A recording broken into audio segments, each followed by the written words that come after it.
In a deserted sand dune, the wind and sand kept flying, blocking the view. It seems like this is a deserted desert, but among those sand dunes there is a towering building. At the foot of the building there was a boy holding a small notebook and looking up, looking very mysterious. A boy named Onmiri kept looking up at the building and then looked down at the notebook, flipping it back and forth as if to confirm something. At this time, inside the building there were two large men holding weapons standing guard. Strangely enough, these guys' figures and clothes looked normal, but their faces were not so normal. The conjunctiva is black, the pupils are white, and strange black lines appear on the body, seemingly not human. Seeing the boy looking towards the building, the guys asked each other, "What is that?" The other guy asked, "Where are you?" The two looked towards the boy standing in the middle of the sand dunes and asked, "Is that a person?" The other guy answered uncertainly, "Probably so." As if to make sure, one guy smiled and said, "This is true." Confirming that he was human, he smiled a strange smile. The mouth opened almost to the ears, with a few pieces of skin still attached to the corner of the mouth, as if they were in the lottery. The two guys approached him. At this moment, he didn't pay much attention, still looking at the notebook with interest, until he heard a strange voice calling him and looked up. As soon as he looked up, what caught his eye was the menacing looks of the guys. His eyes glowed red, his smile even more sinister than before. A guy bent down and approached you. "Kid, what are you doing here? Do you know how dangerous it is around here?" His smile gradually spread from ear to ear, the red color was even brighter than before. The guy stared at him with a mocking voice. "So the guy we caught this morning is your friend, right? Are you here to save it, my dear? How brave, I bet you're even better than him." After saying that, the guys looked at each other and smiled. "Today we have good food, my friend, 2 human children in one day. I'm sure Mr. Craven will be very pleased." When he heard the name Craven, he became silent and gently put the notebook in his pocket. He looked at the guys with cold, lifeless eyes, but his head started to move again. His hands were tense, his knuckles curled and tensed. In front of him were 2 large, non-human men, but there was no fear in him. As fast as lightning, with a flash, the heads of those 2 guys flew up. Still smiling on their faces, the 2 men didn't have time to understand what had happened. There was no sign of pain on his face. At this time, on the top floor of the building, it seemed like someone was having a party up there. "The sound is very loud, let's raise a glass, guys. How long has it been since I last ate human flesh?"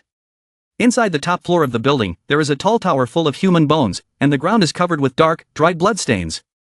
Finally, after a long time of being hungry, we finally have food. Men who looked like the 2 doormen were standing in the lobby. Some people laughed and talked, others cheered excitedly, as if this was an organization of some non-human species. The guy standing in the middle is the most ferocious, he's probably the leader of this place. He smiled devilishly, revealing sharper teeth than other individuals. Huge body with 8 packs, his hand literally held the head of a young man. He said, "I caught it." After he finished speaking, he burst out laughing. The young man looked at the skulls piled up around him and was scared. His body broke out in a cold sweat. Perhaps he also guessed his own fate. The others seemed very excited to catch him. They kept screaming, dancing, singing, laughing, and talking non-stop. At this moment, there was the sound of footsteps echoing. The feet were very small, but the sound sounded like quite a heavy weight. Each step creates a small force that makes the dust on the ground fly up. The leader was quite surprised when he saw the person walking away. The other guy was equally surprised, perhaps he was a little worried about the other person. That's Onmiri under the building from before. His eyes were gloomy and lifeless as he looked at the people in front of him. In one hand he still held the notebook. The other hand is hidden behind something. When the leader saw him, he looked puzzled. "What is that human brat? Don't the guards come out to work?" A guy behind heard that and said, "Yes? I definitely saw them standing guard in front of the door just now." Suddenly Onmiri threw out what she was hiding behind her back. The thing hit the floor, made a thud sound and rolled around. That thing stopped in front of the leader. It turned out that those were the heads of 2 doormen. They rolled under the leader's feet, surprising the young man next to them. When the leader saw the heads of the 2 juniors, he was very angry. The veins on his face appeared. His eyes glared at Onmiri. The young man next to him rolled his eyes. "Can't believe my eyes." The leader's face darkened. He crossed his arms and looked at Onmiri fiercely. He seemed unafraid to open his mouth to ask, "May I ask, is Craven here?" His face was still expressionless. Tay held up the notebook to show him the drawing of Craven. Seeing his indifferent attitude, he was angry. His face wrinkled. His eyes were wide and scolded loudly. "What the hell is that?" He still casually asked. "So he's not here?" I was told Craven was here. Yet. The people in front of him darkened their faces and looked at him, looking very angry. His eyes glared and he just wanted to kill him. The young blonde man who witnessed this was scared and sweating. He looked at him, feeling confused and worried for him. What is this? What does this kid want? The leader's face was now filled with murderous intent. Ironic sentence. Is this guy a lucky guy? He did not hesitate to respond casually with his face still expressionless. There is no such thing. I've never seen him before. At this moment, the murderous aura on the leader's face became even more obvious. His face was so dark that his facial features could not be seen clearly. Eyes still glaring at Myri and asked. So why did you kill my guards? Myri pondered for a moment then replied calmly. Because they are quite annoying. At this point, the leader could no longer bear it. His eyes widened. Bright eyes looked towards him. He ordered the guy wearing the blindfold behind him. Jeff. Get rid of it. Jeff glared at him and then said yes to the leader. At this time, this guy's pupils widened and he asked. What about the menu? The leader grimaced. Said glaring. Do it in hotel style. Jeff held the knife and rushed at extremely fast speed in front of Myri. So fast that no one could see in time. He just blinked and saw this guy coming from behind the leader and now standing right in front of him. The leader continued speaking. Chop it up for me. Jeff obeyed. Still looking at Myri, she replied. Yes, sir. The blonde young man looked at him worriedly. Wanted to scream to get Jeff's attention. More or less, it bought him some time to run. But because his mouth was sealed, he could only make a few small sounds. Of course, doing nothing won't attract any attention from this guy. Jeff holds the knife. Slashing continuously at him. Piece by piece of his body was cut off one by him, no part of his body was intact except for his head. Blood splashed everywhere along with small pieces of the body. The leader saw him being cut into pieces, his facial muscles relaxed, his eyes sparkled with satisfaction. He looked at each piece of his body falling on the ground and smiled with delight. Jeff also put down his knife at this time, looked at his leader and said, the meat preparation process was completed. Suddenly, behind him, pieces of his body flew up again, making him surprised. Each piece, each segment of his body seemed to have consciousness, they arranged each part in the right position, drops of blood were also connected, broken bones were also connected. Each cell is connected to each other but it seems like they are completely independent, severed blood vessels gradually reconnect, even clothes are regenerated. That alone can't kill me. Jeff looked towards the direction of the voice, this guy's body and sword were also covered in blood. When he saw the scene before him, this guy's eyes widened in fear as if he had just seen something he shouldn't have seen, and sweat poured out. That said, in front of this guy's eyes, Myri was jumping up, his body ready to kick, the dust around him also followed his jump and flew up. Don't joke with me, he looked at Jeff with emotionless, bottomless eyes. He used all his strength to kick Jeff, a small boy with a small body kicked a big guy nearly 2 meters tall from the middle of the floor and flew out of the floor, breaking countless concrete columns. Jeff was helpless, how could a small human have such terrible strength? Literally kicked him and his sword off the building, what a disgrace to his species. Seeing this, the leader also gasped in surprise. The young blonde man was not only surprised but also somewhat frightened. He couldn't believe that what just happened before his eyes was real. For a normal person like me, of course I can't understand what just happened, his body just reconnected itself. The leader was also stunned by his actions. His face didn't know how to explain. It seemed like he had never encountered a case like this in his entire life. But then, he gritted his teeth and scolded loudly, that bastard. Where are you guys? Quickly arrest that bastard. The surrounding guys listened to their leader's orders and rushed towards him, screaming loudly to show their aggression. It seems like it's using some trick to trick us. He lost his temper and yelled loudly, you can't use the same trick twice, how dare you step into Z-human territory, and then again, he pointed his finger at him, his face angry. Mouth opened wide, scolded, and even killed my best junior. Where are you guys? Quickly avenged Jeff. The juniors had angry faces, they screamed ferociously, and one by one they rushed towards him. At this time, he was still indifferent, his face did not change at all, his deep black eyes looked towards them. He slowly raised his hand as if preparing to throw something. He swung his fist on the floor, causing a few cracks to appear on the floor. Suddenly, countless bones shot up from the ground towards the Z-humans who were rushing towards him, making them surprised and unable to react. They stopped, looking at the bone emerging from the ground with curious eyes, bone. Suddenly he bent down, reached for the bone and lifted it off the ground, making the leader look scared. He held the bone, swung his hand, and before the other man could dodge, his head was severed, blood spurted from his neck in the direction the head had just fallen. When the other leader saw it, his eyes widened, his sweat poured out like a waterfall, he couldn't believe what had just happened right before his eyes. At this moment, he was standing in front of the body of the man who had just lost his head, turning his head to look at the men who were not afraid of death behind him, screaming and rushing up. Quick as lightning, he jumped up right behind him, still holding the bone, ready to slash. This guy suddenly didn't see him and was stunned, eyes wide open, mouth open, and there was a bit of fear in his eyes. He fell down with gravity, slashing his hand vertically towards him, cutting his body in half, blood gushing out from the bones like a waterfall to the ground. He stood looking at both sides of his body falling apart, lying in a pool of blood, seemingly feeling a bit bored. He tossed the bone in his hand aside, before the frightened and confused eyes of the Z-humans behind him. Suddenly his hand rose, his fingers curled. He decisively stabbed his hand straight into his waist, blood splattered everywhere, the scene was extremely strange. The blond young man saw that scene for the first time and was so surprised that he didn't blink. To the surprised looks of those watching, he did not seem to be in any pain. Cam pulled out a piece of intestine, and the part of his waist that had been stabbed earlier was naturally healed. He seemed to be playing a game, holding the intestines in his hand and swinging them around, as if pulling the intestines out himself was just a matter of changing his weapon from short range to long range. Wherever he swung his hand, the heads of the Z-humans fell, blood spraying all over the ground. He threw his intestines up into the air and then slammed them down. His body was smashed to pieces, body parts scattered everywhere, blood everywhere. The intestine was also punctured after the blow just now. He didn't seem to care much, just picked it up and glanced at the puncture site. He threw away the intestines in his hand, causing the Z-humans behind him to become more curious. Some of them started to get scared, not knowing what else he would take out next. He once again stabbed him in the stomach with his bare hand. Quick as lightning, he turned around and threw something at the heads of the remaining guys who were watching. So fast that the hole in his body didn't have time to close, and the guys standing couldn't dodge it either, they were thrown by him through their heads. He continued to put his hand in his stomach, his face still indifferent without any pain as if he was just playing a game.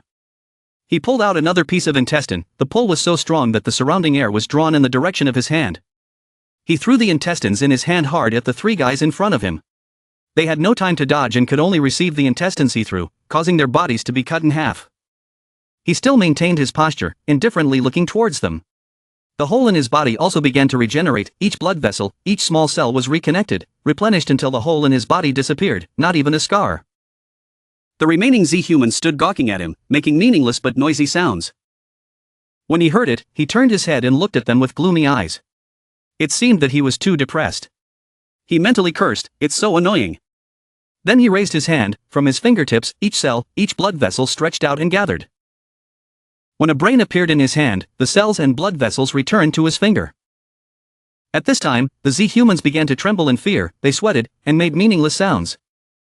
One guy had his brain thrown straight into his head and it was so crushed that he couldn't react in time, causing the other guy to cry in fear and cover his head with his hands. He continued to create a brain and threw it into the air. Used the bone as a bat, preparing as if playing baseball. He waved his hand and hit hard. The brain flew straight to the other man's head, causing him to fall to the ground and his head to be crushed. He continued to hit as if this were a baseball field and he just had to hit the ball. Each of his blows was an ill-fated Z-human, they had no time to do anything, they could only receive each of his blows, each brain rushing in, causing their heads to break. Countless times. The floor was full of their corpses, blood soaked the ground red. He relaxed his hands and stood indifferently in the middle of a pool of blood.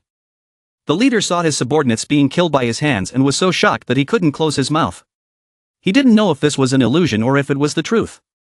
The young blonde man was no different, from being worried about him to being surprised and then scared, not knowing if he was really human. The leader was sweating, glaring at him and scolding loudly, "What did you just do, you animal, what are you?" "I don't know," when you appeared right in front of him, making him stunned. The young blonde man also looked at him in fear and surprise. At this time, the leader looked down at little Myri in fear. He was sweating in fear. When did he get here? At this moment, he calmly raised his head and said, "Let me ask if he is Craven." The leader's face also began to become more gloomy at this time, he lowered his head to look towards him. "Why?" The stuttering words made Myri pay attention. "Why do you want to find Craven?" He was sweating and slowly asked him, his face gloomy but also a little scared. He was silent and thoughtful, his face seemed expressionless. After a while he spoke, "Someone told me. A Z-human like him can kill me." Hearing that, every vein and blood vessel on his face stood out, his angry eyes were dark and scary. "You bold bastard, who do you think you're grudging?" He was angry and raised the mace in his hand, intending to smash him. If you want to die so much, let your father see you off for a while. Onmiri bowed his head, his eyes lifeless without any movement, if he were not craven. Suddenly, something blue wrapped tightly around the leader, making it impossible for him to move. Then don't get in my way, it turns out it's a blood vessel, emerging from the blood vessel in his hand. From here the fingers stretch out like strings, each blood vessel seems small and surprisingly solid. The blood vessels wrapping around the leader's body began to shrink, tightening around him as if wanting to cut pieces of his body apart. Blood also leaked out at the place where he was squeezed, every muscle in his body tried to fight against the blood vessels wrapping around his body. Finally, his body couldn't stand it anymore, so it exploded, pieces of flesh and blood flying out like a bomb. The young blonde man next to him was also so shaken that he couldn't sit still. The huge mace fell down with gravity, on the handle was still the severed arm of the leader. What the hell is this? The young man looked at him in surprise, his clothes were also stained with the leader's blood. How could he kill all the Z-humans in the blink of an eye? The scene now only left Myri and the young man. One stood and one knelt, surrounded by the corpses of hundreds of Z-humans he killed, blood splattered all over the floor. At this time, the young man looked at him, saw that he was looking towards him with gloomy eyes, and cried out in fear a few times. He turned his head towards him, making him even more scared, his eyes opened wide to look at him, his mouth kept crying. He was sweating and shaking, was he planning on killing him? Seeing that his thinking was a bit pessimistic, he immediately reassured himself, probably not. He reached out and pulled away the tape that was stuck to his mouth, causing him to startle and scream. Wait. Do you know where Craven is? Myri took the notebook and showed him the drawing of Craven that he had, making him momentarily confused. Only then did he confirm that he didn't want to kill him, so he breathed a sigh of relief. That guy, he turned his eyes to the mace on the ground. The guy he just killed over there was Craven. He awkwardly avoided his eyes, not knowing if he said that wrong, but he still sat still in front of him. He turned his head, turned his eyes towards him and looked expressionless, so that's it? At this moment, there was a trace of disappointment in his eyes, so I failed again. He stood up and said, I understand, then stepped forward, preparing to leave this evil place. This made the young man kneeling on the ground cry out in panic, wait a minute. He turned his head to look at him with dark, lifeless eyes and asked, what's going on? Seeing his eyes, he was startled and scared. Then he bowed his head again and said, it's okay, thank you for saving my life. He just said emotionlessly and continued walking, leaving him still tied up. Watching his back as he left, he could only feel helpless, afraid that if he called him one more time, he would die. He was still sitting there looking after you. The sand dunes are still deserted, the wind is still blowing loudly, making visibility narrow. He walked out of the old building, but now the building has a large broken part on the top floor. The adjacent floors were also affected and cracked into large pieces. He walked while holding a pen to write something on the notebook. He drew 2 diagonal lines on the drawing of Craven. He kept looking at the book and pondering. Many years ago, due to the zombie virus, the whole world was destroyed. There are people who managed to survive. Gradually their species evolved over time, becoming a monster called Z-human, a fusion between humans and zombies. Under the pile of sand he walked through, countless human bones had been buried over the years. This can be called the outbreak of Z-human and the end of human civilization. Even though Myri tried to live like a human, he still walked aimlessly on the sand. You just keep going and going. He walked to an old grave, the words on the stone stele had faded over time and could no longer be read. He has become immortal. He stood still lifelessly looking down at the tombstone. He was silent, his eyes were tired and lifeless and a little sad. Mom, I'm sorry, he looked at the cracked stone stele covered in moss. He sat down, hugging his knees in front of his mother's stone tablet. I can't die today. The young blonde man was still tied up on the building. He sat among the pile of corpses, struggling to untie them. Oh God, since we've been saved, why don't we just untie them first? Suddenly someone called his name loudly, Mr. Kyuho. He was a bit scared when he heard it, so he slowly turned his head. There are only dead bodies here, how can anyone call your name? Captain and Dango too, before your eyes are 2 friends who survived the zombie pandemic with you. They saw him sitting in the middle of the room. Surrounded by dead bodies, I was somewhat panicked. When Dango saw that he was tied up, he quickly ran to ask. Are you okay, Kyuho? What happened? Why don't you respond on the radio? Seeing them worry about me like that. Kyuho felt a bit guilty, he bowed his head and softly apologized. Dango didn't pay attention to his apology. He just quickly sat down and tried to untie him. Kyuho saw that and immediately explained. I thought Craven wasn't here, so I decided to explore a bit. And as a result, they were caught. The person Kyuho called captain said nothing. Just roll your eyes and look around. The face is a bit pale. Her eyes caught sight of Craven's arm still holding the mace and she was stunned. She quietly asked Kyuho. Her voice stuttered slightly as she looked at the pile of Z-human corpses scattered across the floor. Did something happen here? Kyuho immediately explained. Just then, a student appeared. When the captain heard that, she was also surprised. What about students? You mean just one kid can kill all the Z-humans by himself? Kyuho quickly confirmed again. I know it sounds a bit absurd, but it's the truth. I don't understand why he suddenly appeared. And wiping out the whole place, the captain was surprised, pondered something and asked, do you know where he went? At this time Kyuho thought, hesitated for a moment and then spoke. I agree, I was about to ask when he was about to leave. He hesitated for a moment then continued. But that's it. He remembered Mairi's tired and expressionless eyes when he called him, making him shiver a bit. He shook his head as he spoke. Me, I don't dare to ask anymore because I'm too scared. Dango saw him behaving like that and asked in confusion. Scared, so he's a Z-human? No, he's definitely human. Kyuho hastily explained. Dango didn't understand and asked again. Why is that? At this time, the captain looked around as if looking for something. She bent down to observe, quietly reaching out to touch the footprints on the floor. It seemed she discovered something and raised her head. She asked, is that student wearing sneakers?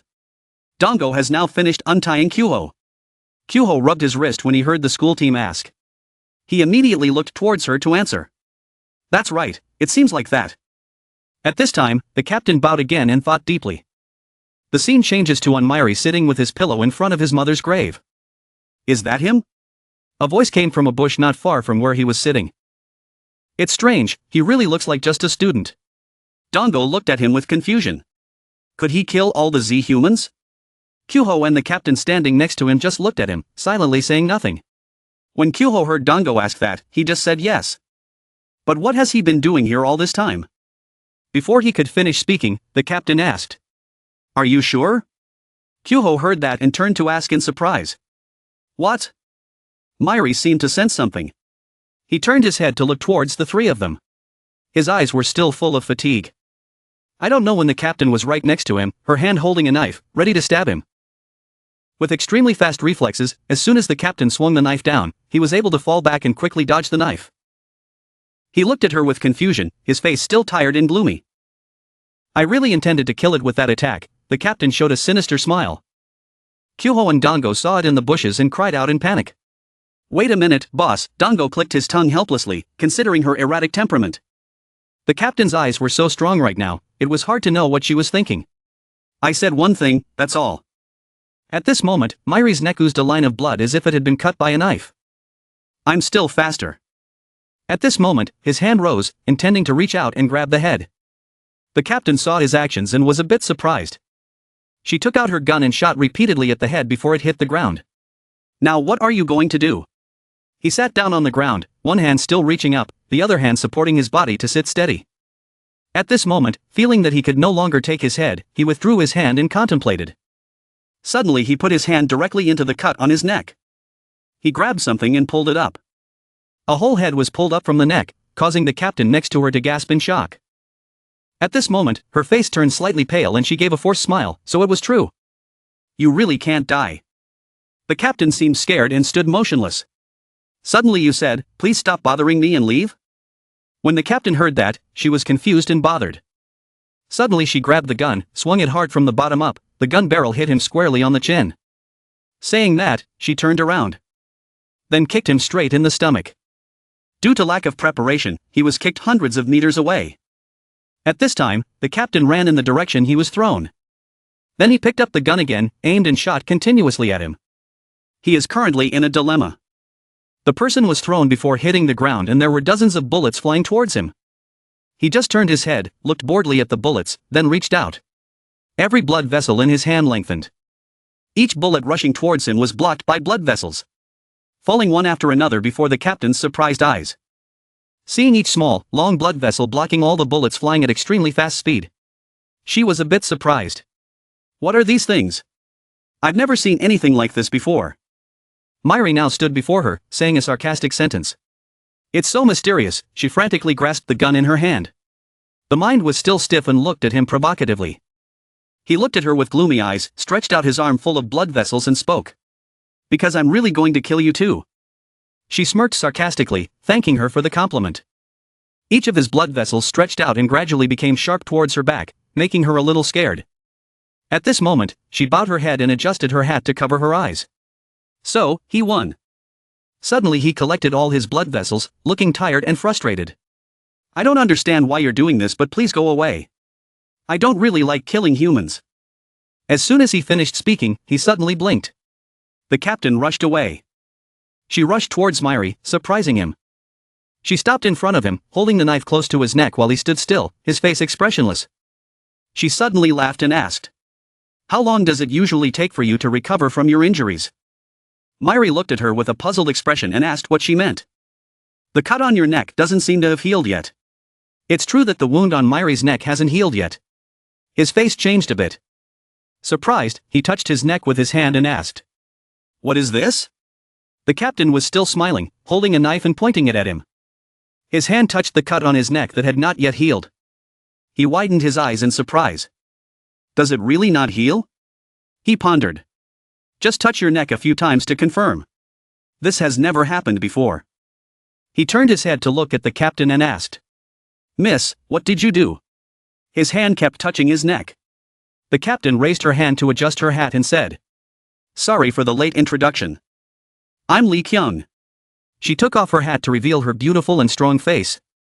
"I'm the commander of the lethal squad. Would you like to join the squad?" Lee Kyung asked on Myri's surprise. Before he could understand what was going on, she continued. "You are a person with valuable talent. Are you immortal?" Dango heard that and showed a puzzled expression. Immortal? Kyuho standing next to him was also helpless. The boss is so humiliated. Kyung continued speaking. "Of course, it's not just about our team. You will be paid accordingly." Myri still looked at her without answering. "I heard what Kyuho said. That's your wish." Kyung once again pointed the knife at Myri's surprised expression. "I will make it come true." Myri heard her say that and was a little suspicious. He asked again to confirm again. "What did you just say?" Lee Kyung looked at him with determined eyes and said, "We have a scientist who can do that. He will find a way to kill you." Myri still didn't believe what she said. "It's only natural because you found so many ways to die." He was a bit impatient as Kyung spoke. "How are you sure you will?" At this time, Kyung said something that made him even more skeptical. "Who knows? You go and ask that scientist's name." She answered calmly while still pointing the knife at him. Hearing that, Myri's face darkened. Kyung saw that and also added, "You see it too. This knife was made by him." The calm voice made people a bit annoyed. But I have to admit that what she said sounded a bit absurd. But there is also some convincing. Myri frowned and looked at her thoughtfully. "Perhaps you are thinking about whether to believe the words of the person in front of you? Just check it out. I'm pretty sure this is the first time something like this has happened to you," Kyung said firmly. "Quite attractive, right?" Myri was still pensive and hesitant. He just looked at her and then at the knife without saying anything. After a moment, he spoke up. "This, she has." Really sure that it was, he bowed his head, his voice weakly carrying a bit of hope. "Will you kill me?" Kyung heard him ask that and smiled like a winner. She knew she had convinced him. She asked him proudly, "What's your name, kid?" He suddenly looked at her, not understanding why she asked his name at this time. He suddenly asked, "My name?" Hesitating for a moment, he slowly answered, "I am on Myri." She turned the handle of the knife, changing the direction of the knife towards the ground. Hand showing thumbs up. The voice was tough and steadfast, as firm as nails. "Then don't worry, Myri. You will join us in cleaning up the Z-humans." The day human civilization was restored, Kyung folded his arms, his appearance was tough and determined. "I will definitely kill you." A gentle breeze blew past where they were standing. Myri stood in front of her mother's grave listening to what Kyung was saying. There was something stirring in his heart that he couldn't differentiate. Maybe it's because he's lived alone and lonely for so long. Until then, hopefully we will be together. Isn't that right, Comrade Myri? Kyung stood with his arms crossed, his face smiling as he asked him. He still bowed his head, his hand on his chest, wondering what this fluctuating emotion was. Myri slowly raised her eyes to look at Kyung. He spoke slowly, his voice filled with hope. Can you promise me? Kyung looked at him and smiled, then nodded in agreement. I promise. Myri looked at Kyung, he swallowed his saliva, his throat rolled up and down. One day, I could die. When are you planning to come, Garam? It seemed like this person was shouting impatiently. Hey, wait, Myri, Kyung and Dango seem to have been waiting for a long time. It seems like there's something wrong on the other side. Garam's voice was interrupted and she seemed to be in a panic. The car's accelerator was broken. The voice was interrupted again. It seemed like Garam was having trouble with the car. After a while she said again, but never mind, I'll be there soon. Hearing that, Lee Kyung smiled helplessly. Okay, come quickly, but Myri next to her seems a bit impatient. Kyuho suddenly remembered something and turned to ask Dango. Hey, does Garam have a driver's license yet? Dango was a bit dumbfounded at this moment. He replied, apparently not. At this time on the trail leading to the forest, a car was coming quickly. Kyung quickly turned his attention to the car. She happily exclaimed, she's here. Garam is now sitting in the driver's seat. Perhaps because she didn't know how to drive, she didn't know how to slow down. The car drove so fast that she was scared and lost her voice. The car was moving at full speed and suddenly braked right in front of everyone, causing the rear of the car to tilt up and then fall down. Everyone stood looking at the car without saying anything, as if they had predicted this would happen. Garam quickly opened the car door. She walked down with an urgent look and spoke quickly. Sorry everyone, am I too late? Lee Kyung walked over and patted Garam on the shoulder. No, you've worked hard. Now get in the car, Myri. Garam heard her call a strange name and asked curiously. Myri? Only then did Garam see on Myri standing in front of him. She immediately asked curiously, who is he? Kyung turned around to explain. He is a new member and will operate under Mrs. Garam's authority. Dango didn't say anything at this time, just quietly walked forward. Kyuho also walked away and turned his head to look at Myri. So let's get in the car. Garam heard Kyung's words and his eyes lit up. Excitedly said, is it true? I finally have a junior. She turned to look at Myri with a bright expression, reaching out to shake his hand. Hello, I'm Jean Garam. Myri didn't care much, he coldly walked past Garam and got into the car. Oh Myri, please sit in the front seat. Garam looked at his back, the situation was a bit awkward. She no longer looked as excited and bright-eyed as before. The smile on her face also became forced. Is he shy or something? After everyone had settled down, Kyung started driving back to the Lethal Squad's residence. In the car, she told Myri that he would join the exploration team in Jinha. Currently, Jinha is occupied by Redzin. He wondered again, what is Redzin? Kyuho was a bit surprised because he didn't understand. Have you never heard of the Redzins? It seemed like he had been living separate from the world for a while, so he was so ignorant about those things. But then she patiently explained, Redzin is one of the few Z-humans, individuals who are stronger and more unpredictable. They can conquer many cities today. Kyung said while driving, our primary goal is to destroy the Redzins. But to do that, we must first determine the location of their leader. Dango sat in the back and excitedly added, so we'll go explore Kraven's territory. Kyuho next to him also explained further, that guy was also a member of the Redzin Guild. Myri looked at them and said yes to answer, but it seemed like he didn't care much, making Dango and Kyuho feel disappointed. He has no interest in us at all. Kyung didn't care much about their business, just quietly continued, in Jinha there is a guy who is the guardian of the Redzins. He is one of the leaders, so he will know some information about the leader's location. So I want you to be Ms. Garam's partner in the process of finding traces of the leader. Kraven only leads a small group, but one guardian rules an entire city. If there was a competition between Kraven and that guardian, it would be like a mouse writhing in protest against a tiger slowly enjoying its food. To be honest, it would be better to go together, but Kyung scratched his head awkwardly, we have to check other places too. So we have arrived in Jinha. Garam and Myri got out of the car, he still had the same indifferent expression as usual, but Garam seemed very tense. Behind him was Lee Kyung watching them. From here it's better to walk than to use a car, Lee Kyung said, the area is quite rough. Ms. Garam will explain to you the details of the job and all. Good, Kyung said, then got back in the car and drove away. When the car was far away, Garam turned around and looked at Myri with a face full of determination. Okay, this is my first mission. I'm so worried, but I'm a superior now. We must set an example for our juniors. Thinking about it, she carried her big backpack and ran towards Jinha City. Don't forget to tell you, okay, follow me. Right before the entrance to the city, the scene here is as desolate as if it had been abandoned for dozens or hundreds of years. It's okay, we've entered this place safely. At this moment Garam suddenly became tense, now heading towards the city. It's really unbearable stress. She sat and hid behind a heavily damaged car before Myri's puzzled eyes. She nervously flipped through the book and quickly searched. This city is a gathering place for many different species. Here we can face many other creatures. In the notebook is a small map marked with zombie gathering places. This is no ordinary city. Here, the animals will also appear. Garam looked at the notebook. In her mind, all kinds and types of zombies appeared in her mind that they might encounter. We just don't know when we will encounter them. She secretly turned her head to look behind. Myri still calmly stood looking at her helplessly.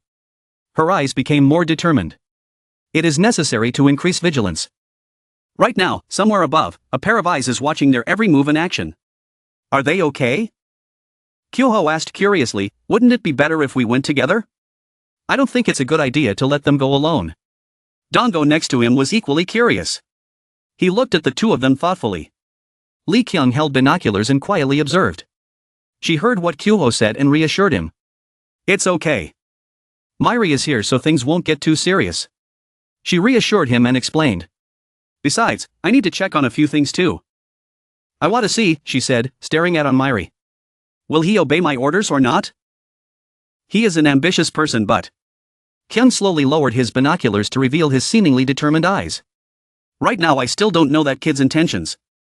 So I want to test whether we can trust him in the future or not. Three people sat on a nearby high cliff quietly observing Myri and Garam. Just observe a little more first.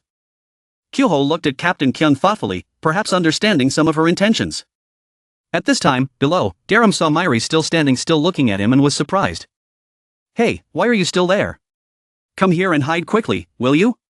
She urgently called out to him, but Myri calmly stood still and asked why, making her cry out helplessly. Really? How can you ask like that? Garam impatiently stood up to question him, they could appear at any time. As soon as he finished speaking, two Z animals appeared. They talked to each other as they walked, perhaps not discovering them yet. One guy asked, really bro? The other guy replied, really bro. Garam heard their voices and panicked. She sat down and hid behind the car, so scared that her face turned pale. Death, here they come. Why so early? She was scared and started thinking random things, is that a tiger or something?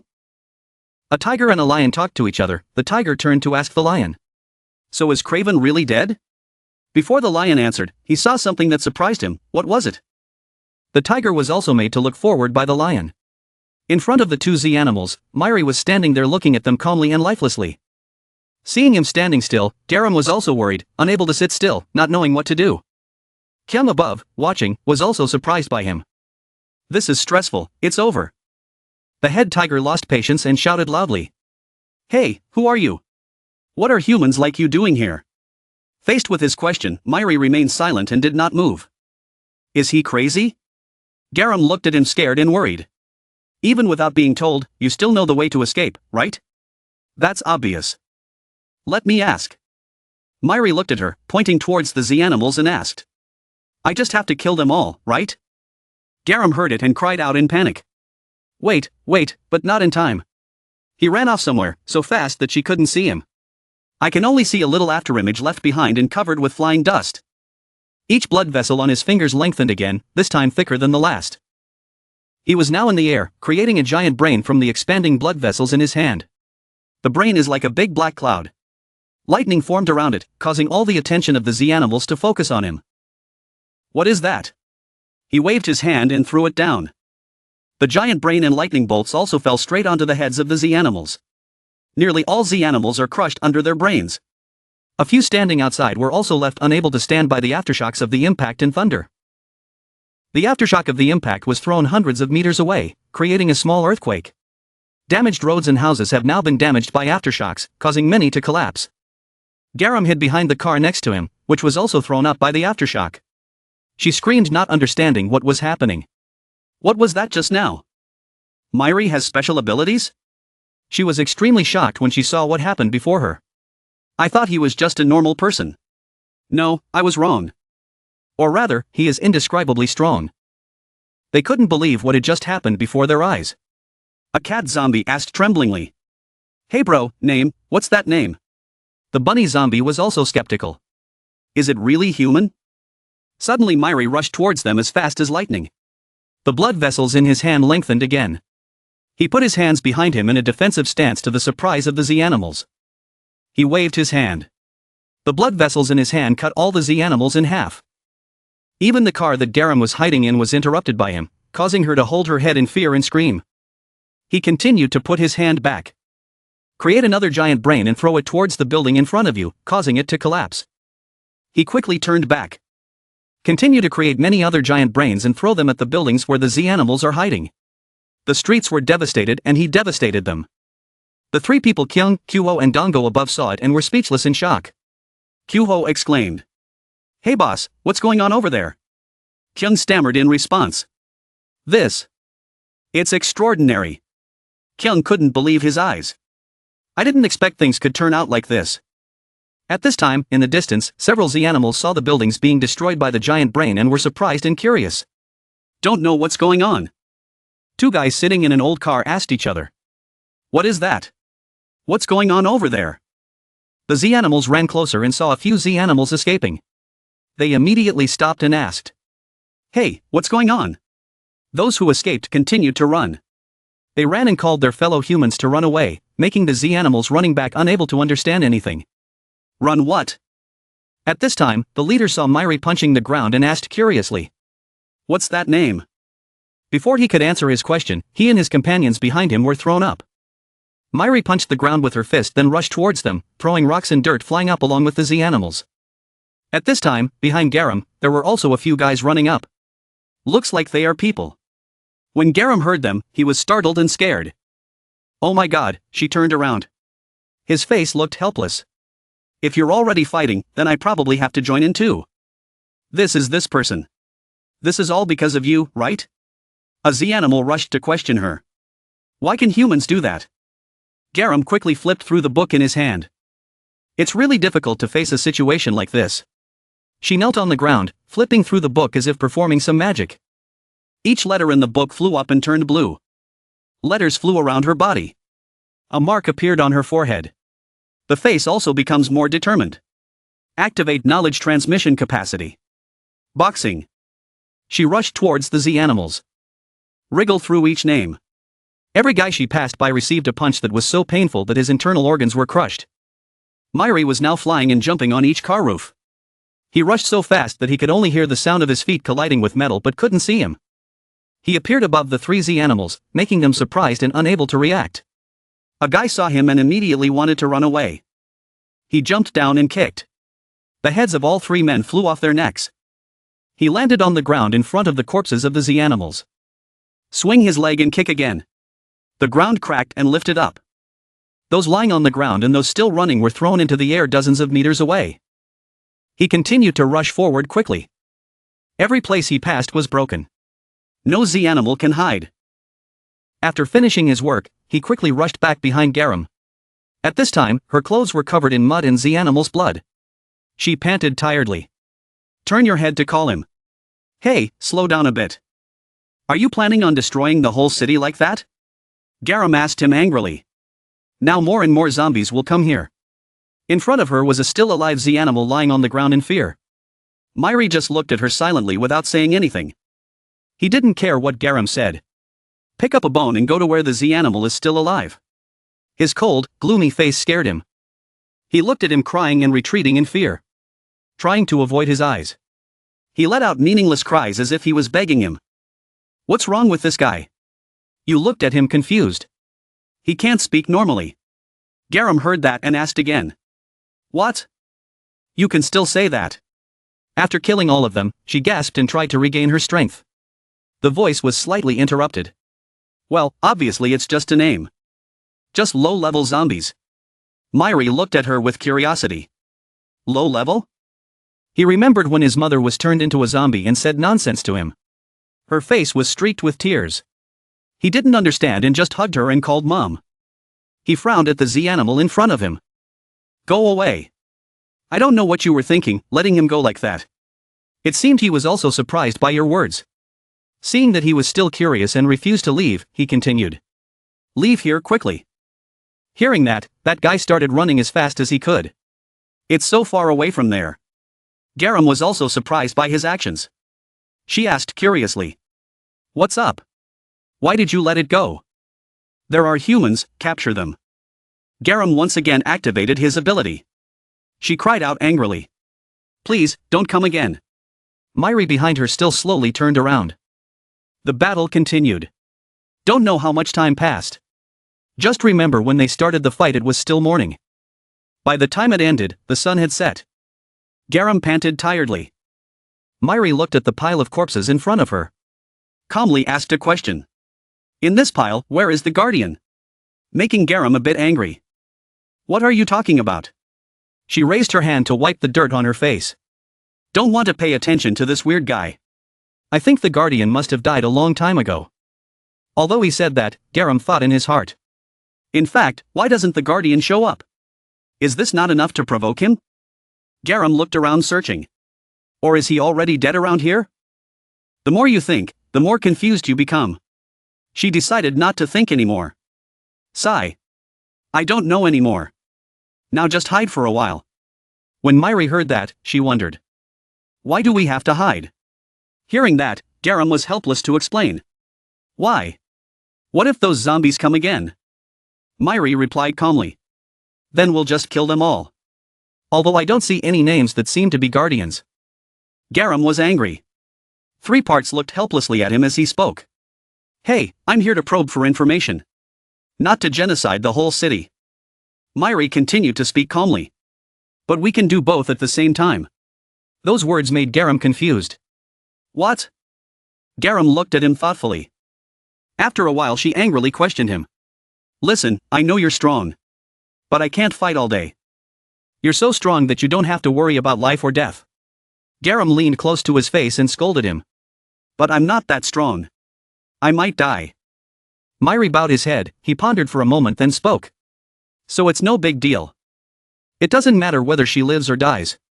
He calmly looked at her and said. We just need to complete the mission. When Garam heard that, he was angry. I don't understand what was going through his mind that he could say something like that. Myri stopped talking. It doesn't matter whether she lives or dies.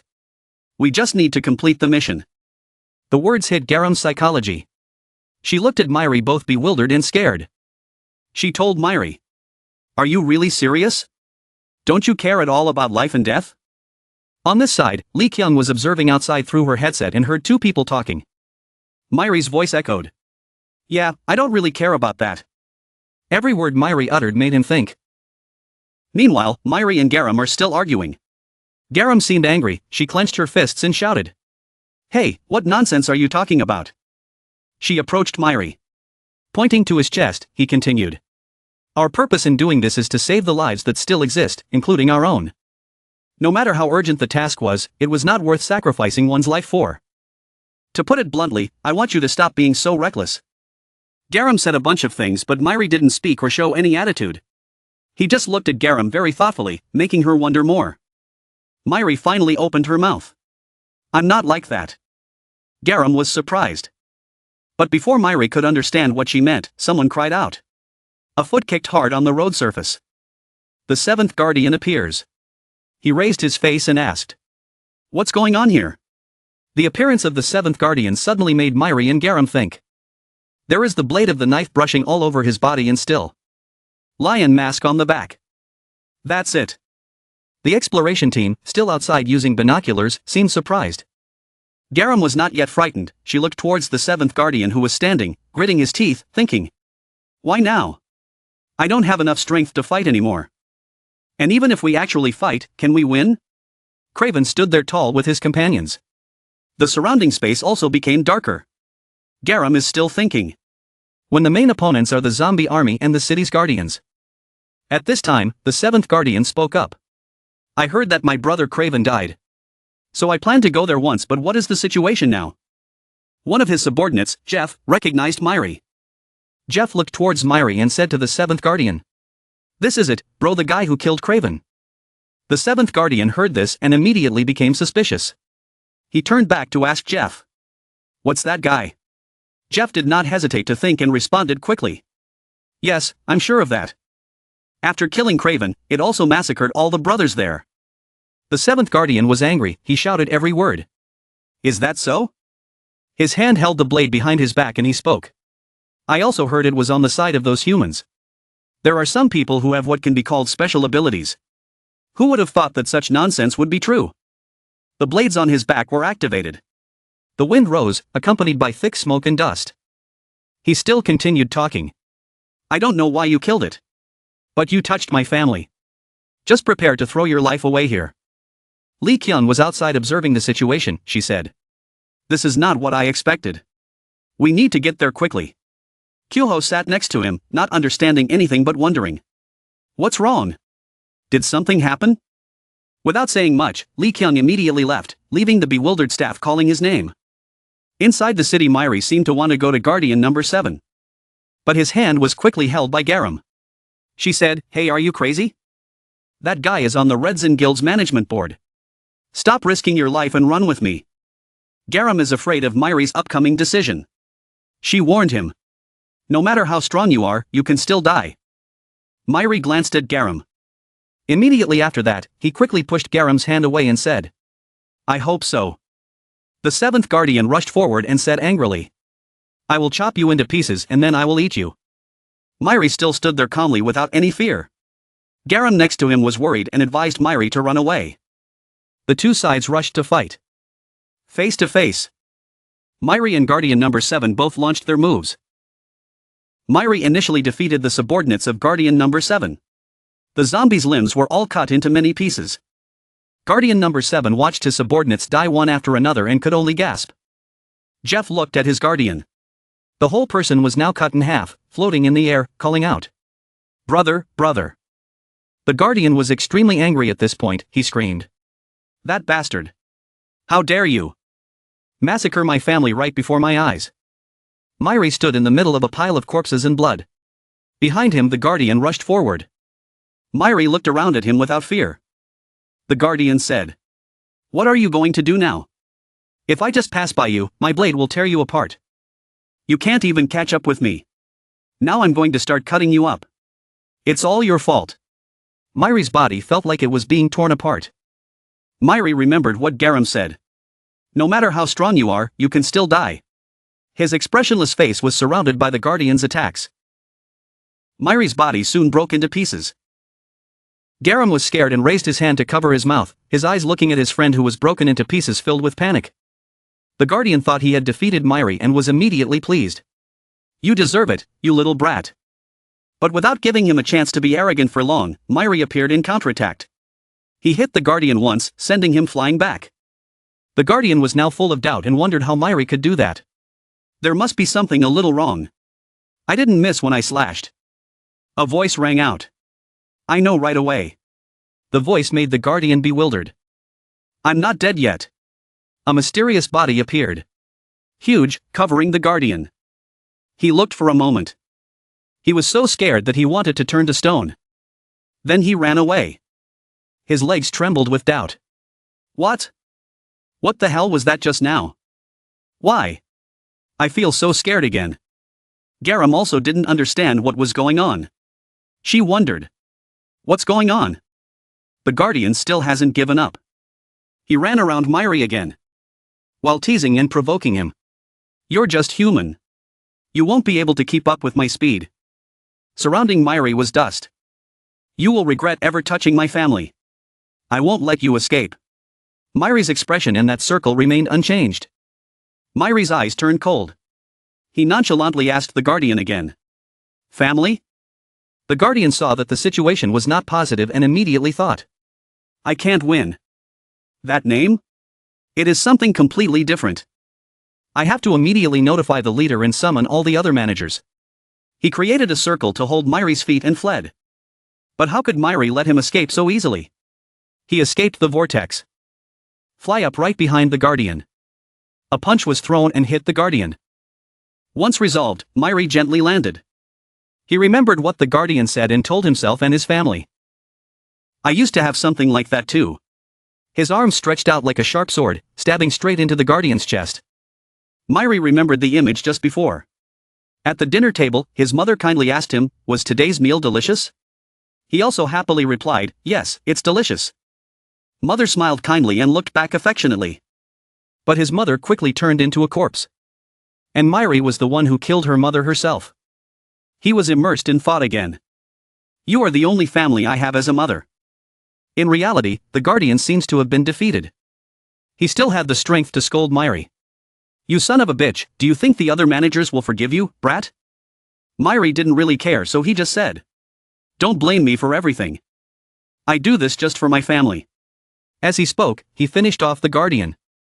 Garam stood to the side and witnessed the entire process, still bewildered, seemingly unable to understand what had happened. At this time, the exploration team also arrived. 2 male employees walked up to Garam and asked about her. And Lee Kyung ran towards Myri. But Myri is okay. You're still safe standing there. Lee Kyung looked at him with suspicious eyes. Myri turned back to talk to everyone. Stop it, the mission is over. Lee Kyung blamed Myri. I told you to investigate and spy around Jinha. But he slaughtered everything. If you do that, you won't be able to find any information or anything like that. Lee Kyung did not say much. She arranged the immediate withdrawal of the entire unit. All worked quickly. Lee Kyung still can't get rid of thoughts about Myri, she thought. I feel like there's something a little different about him. If not, then it's definitely because he has other intentions. Although he can kill enemies. But it doesn't have to be that brutal. If you're still human, show some humanity. Even those Z-humans just now look pitiful. Oh my god. Maybe I went a little overboard. Because maybe I brought back the wrong monster. Lee Kyung is thinking about her previous decision. Maybe I went a little overboard. Because maybe I brought back the wrong monster. Lee Kyung stopped her thoughts and reminded everyone. On the way back, some Z-humans may appear, so don't let your guard down. Everyone also unanimously agreed. The road in the gloomy city. The road surface is a mess full of corpses and blood. There was a bloody hand on the road, looking and evaluating. Bloodstains were scattered throughout the area. But there wasn't any drop of human blood in here. These 2 newcomers are also the city's guardians. The girl is Yuryur, the rank 5 guardian, and the other is Rishuro, the rank 6 guardian. Rishuro heard Yuryur say that and felt upset. He screamed. It's so annoying, now even humans can be that strong. Yuryur smelled the lingering scent in the air and said. Maybe they haven't gone far yet. She turned to Rishuro and asked. So should I call other managers? Rishuro was bored with life and said Yuryur was crazy. He seemed to start speaking seriously. I will track down and kill those humans, if you like my opinion. Yuryur was quite surprised by Rishuro's attitude but did not have much of an opinion and quickly agreed. The 2 of them quickly went searching. Rishuro did not forget to give instructions. They must be eliminated quickly before the management board learns about this case. A small fire was lit. Someone's voice rang out. We'll rest here for a bit and then continue. It turned out that it was Myri and Lee Kyung's group. They were resting in a small cave. Everyone was tired and couldn't go any further. The atmosphere between everyone seemed tense, no one knew what to say to each other. Lee Kyung looked at it and could guess somewhat. She was also somewhat awkward. While eating food, Lee Kyung thought. I will still have to continue that mission even if I almost destroy half of the city. It's unclear what action those Z-humans will take after this. The problem now is, Lee Kyung's eyes looked towards his 2 employees and Garam. But then quickly looked towards Myri and thought. He is the only one who can deal with them. The situation is now truly dangerous. Lee Kyung spoke up. Oh hey. Myri, I tried to test you just now. Myri didn't understand what Lee Kyung meant, so she asked again. What does that mean? Lee Kyung also answered. She looked up at Myri and said. It's to see if we can trust you or not. And I followed you from the beginning to the end of the mission. I told you to go investigate Jinha City. But he ended up destroying nearly half the city. And forced Mrs. Garam to participate in war unnecessarily. Her life could have been in danger. Luckily we won the last match. But if you're unlucky, you lose. Everyone sitting here could die. So I conclude that you are not trustworthy at all. Myri thought for a moment. He also objected. Didn't you tell me we needed to clean up the Redzin clan? I did what you wanted. Lee Kyung reached into his back pocket to get something to act and speak at the same time. That's right, I said that. She pulled out a knife and held it firmly in her hand. Lee Kyung continued talking. But I also said to investigate. Not destroying the city. And I have also emphasized that I want to restore human civilization, She plunged the knife in her hand into her seat, her face still cold and expressionless. If we keep doing what you do, even humanity will be destroyed. Based on the foundation of human society, then what you do will put an end to that society. Lee Kyung held the knife towards Myri and told him. Myri, I brought you here because I need your help to restore society. And you will have to obey my orders because you need me to help you die. But your reckless actions will endanger all of us. You want to die, right? Then do what I say. Lee Kyung's face now became serious. What she just said made everyone around her stunned for a moment. Myri finally agreed to compromise, he said. All right. Receiving the answer, Lee Kyung also pulled the knife back to himself and did not forget to reaffirm Myri. So that's it. Having talked clearly with Myri, Lee Kyung was somewhat less worried. She continued to eat food and thought that maybe everything was okay like this. Anyway, the biggest problem here is that he destroyed the city and also killed the Guardian, one of their management council. This is like we are declaring war on them. Surely the other managers would have started to act by now. Footsteps are running quickly. The two guardians of the city Yer and Rishuru. The two of them quickly found the cave where Myri and Lee Kyung's group were resting. Standing in front of the cave entrance, Rishuru asked Yer, are you sure they are inside? Yer also confirmed, sure, I can smell them coming from in there. Rishuru said triumphantly, so I found you, you damn brats. The two of them headed towards the cave entrance. Arriving in front of the cave, Rishuru couldn't help but scream loudly. Hey, you bastards, pay the price for what you've done. But all he got in response was silence. The cave was long gone, leaving only a flickering fire. Rishuru put his hand on his face and said dejectedly, he was deceived. Yer analyzed everything, they erased the smell of blood with food. Now it's a bit difficult to find them. These guys are quite smart. Rishuru next to him felt that there was no way he could find Myri in the group anymore and could only complain. There's no way. Rishuru saw that things were not okay and said. I tried to handle this smoothly, but now I have to call and let them know. The situation is different now. Some human names. What a disgusting bunch. In Busan City. On the road, traffic is moving busily. In his car, Lee Kyung was concentrating on driving while Myri was sitting next to her with her hand on the car door, looking thoughtful. In front of them was a group of people carrying things on their shoulders and taking difficult steps to cross the street. Meanwhile, there was another group of people standing around shouting and giving orders. In the car, Lee Kyung asked Myri. Have you ever been to Busan, Myri? This used to be a beautiful city and now everything has changed. Now people have to be slaves and serve others or they will die. These are the only two options for them. It's quite difficult for humans to survive here. Myri looked at the scene outside the car and at Lee Kyung's words, her expression became even more pensive.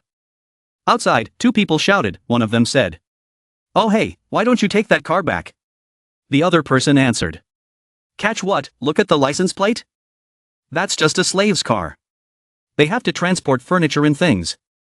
Stop standing there dumbfounded. Pay attention to those carrying loads. The other person remembered what needed to be done so he didn't say much about the car. Myri and Lee Kyung's group car has arrived. Everyone got out of the car and followed Lee Kyung. Lee Kyung led everyone away. This seems to be a street in a sewer that smells unpleasant. She told everyone. It's a bit shabby but I can't help it. This is the only way to our headquarters. The group walked for a while and then got out of the sewer, Lee Kyung said. We've arrived. This is the headquarters of the Lethal Squad. I also want to take you sightseeing. But me. Before Lee Kyung finished speaking, someone spoke up. Oh my gosh, these people are here. Commander Cheon Nuri pointed at Lee Kyung and shouted angrily. Lee Kyung, what the hell did you do? Security in the city has now been tightened. I thought you were going to investigate. What are you doing here? Faced with Cheon Nuri's tons of questions, Lee Kyung just laughed and answered vaguely. Ah, that, I'll tell you later. Nuri didn't seem to want to forgive her so he continued to ask again. Why not now? Lee Kyung said, first of all, I have something to do. Seeing her seriousness, Nuri wondered. Lee Kyung called Myri, can you come here for a moment, Myri? Myri walked back to Lee Kyung. Myri's appearance made Nuri wonder, why did she suddenly do something like that? Who is that guy? Kyuho stood next to him and was about to say Cheon Nuri, ah that boy. Lee Kyung talked to Myri, Myri, in the future I will have to confront the management board.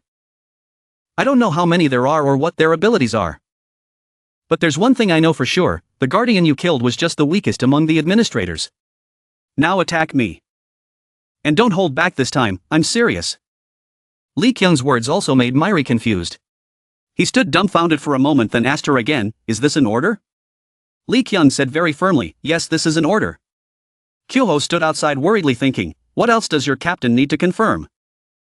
Kyoho remembered back in the cave, oh yeah, they had fought each other before. It's just that the boss didn't use his special ability at that time. Do you want to test Myri with her superpowers? So you're trying to see if you can beat him or not? Lee Kyung thought, Myri is very strong. And from now on he will participate in the upcoming campaign. So what we need here is assurance. To make sure Myri can defeat the management board. Myri and Lee Kyung both prepare to fight. Both launched their first moves. Lee Kyung said to himself very seriously, let's fight. Kyoho was watching outside, looking worried. He thought, Captain, Myri is the strongest among us. And he also possesses a rare and special superpower of a completely different level, Silver 5. Those who possess this superpower are often stronger than or equal to the members of the management board. He is the only Silver 5 bearer in my team. It turns out that both Garam and I possess superpowers. But the captain is still the strongest person in this squad ever. Because she not only possesses countless fighting techniques and extensive combat experience, but also possesses superpowers. Lee Kyung was not afraid but calmly activated the ability of absolute vision. She dodged Myri's first attack. It made Myri quite surprised. Lee Kyung told Myri that I can predict the opponent's movements with absolute vision. Now Lee Kyung not only dodged her but also counterattacked. Each move hit Myri in the chin. Next is the abdomen. Myri was hit by Lee Kyung and flew away. But Myri did not fall and regained her balance. From the outside, Kyoho looked at the two fighting and evaluated Myri. In order to defeat the captain, he must become the most superior existence of humanity. Myri was thinking, it seemed he discovered something. Lee Kyung took off his hat and said to Myri, now it's time to fight for real. Myri also no longer attacked with his fists, he used his own moves. He swung the bones from his hand towards her. Lee Kyung put his hat back on and looked at Myri, thinking, this time using bones and muscles, he constantly changed his fighting methods with quite a variety of attacks. She used absolute vision to look at Myri. With absolute vision, Lee Kyung could see that there were a total of 9 segments rushing towards him at an average speed of 70 km per hour. Watching her speak, it was still very easy and she raised her hand to receive the move. Lee Kyung picked up each of Myri's bones easily. Everyone outside looked at Lee Kyung in complete shock and disbelief. Nuri said loudly, don't destroy her headquarters. Lee Kyung felt something was wrong, the bones in her hands suddenly disappeared. Just then Myri counterattacked, surprising her. But Lee Kyung dodged that attack. Myri landed on the ground and continued to attack Lee Kyung without stopping. Receiving Myri's attacks, Lee Kyung commented that they were truly amazing, completely different from the first attack. To put it into perspective, the superpower is to dodge bullets. But Myri's attack was even more brutal and terrifying than the bullet. Myri still attacks with highly damaging moves. It brought Lee Kyung excitement. She smiled, he was more than what she expected. Myri was about to attack again. Lee Kyung interrupted, stop, I've lost. Myri thought she was leading and asked again. Really, Lee Kyung is sure? Yes, that's enough. Even though Myri didn't understand anything, she didn't ask much. The fight between the two combined with the brief conversation made those outside completely unable to understand what Lee Kyung was thinking. Garam looked at the battle with his mouth open and thought. The captain can only dodge but cannot counterattack at all. Truly a satisfying battle. Myri is truly extremely strong. A new hope has appeared. Maybe we can overthrow the management board. And restoring a new society and world is no longer impossible. Because now we have. Lee Kyung didn't waste time as she walked towards Nuri and spoke. Then start preparing. In contrast to her very busy boss, her employees are curious. What for, boss? After the battle with Lee Kyung, Myri fell into contemplation. He looked at his hand. Looked at Lee Kyung and thought. I couldn't hit a single shot. And Lee Kyung is talking to Nuri. Nuri, can I meet you alone for a moment? Lee Kyung and Nuri went to another place. Nuri crossed her arms over her chest and looked worried as she asked Lee Kyung. What are you planning to do now? Lee Kyung suddenly spoke again. Huh, I haven't said anything yet. Nuri raised his hand to push his glasses and said. Do you need me to say it? Look at the extent of the problem. The whole city was under tight security. Just because of that kid Myri. Every time. If you find someone good, just bring them into your team. This time around, he's probably destroyed a whole city somewhere. Lee Kyung laughed loudly and said, Nuri. You're so smart. Nuri glared then spoke again. Do you like to make fun of her? Lee Kyung didn't joke anymore and said seriously. Let's get to work first. The situation has become more serious than I thought. Lee Kyung said while pointing at the map. First of all, we need to move to Oriakto. Nuri asked again. Oriakto, a city that also enslaves humans? Lee Kyung continued. Yes, there's going to be a big war there, so we need quite a lot of weapons. Scientist Jun Yang is on a field trip in that area, so I'll plan to go pick her up now. Nuri heard this unexpected decision and was a little worried, so she asked again. Pick her up? Right now? Lee Kyung responded. Yes, we need her to make weapons of better quality and capabilities, so she is quite important. Lee Kyung held the knife in his hand and turned to ask Nuri. Do you remember Jun Yang who made this knife? Nuri still remembers it as a knife to deal with managers. After Nuri finished speaking, Lee Kyung returned to Myri's problem, she said.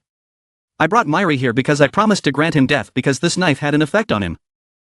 The more Nuri listened, the more she didn't understand. She asked again in confusion. What? Why does it want to die?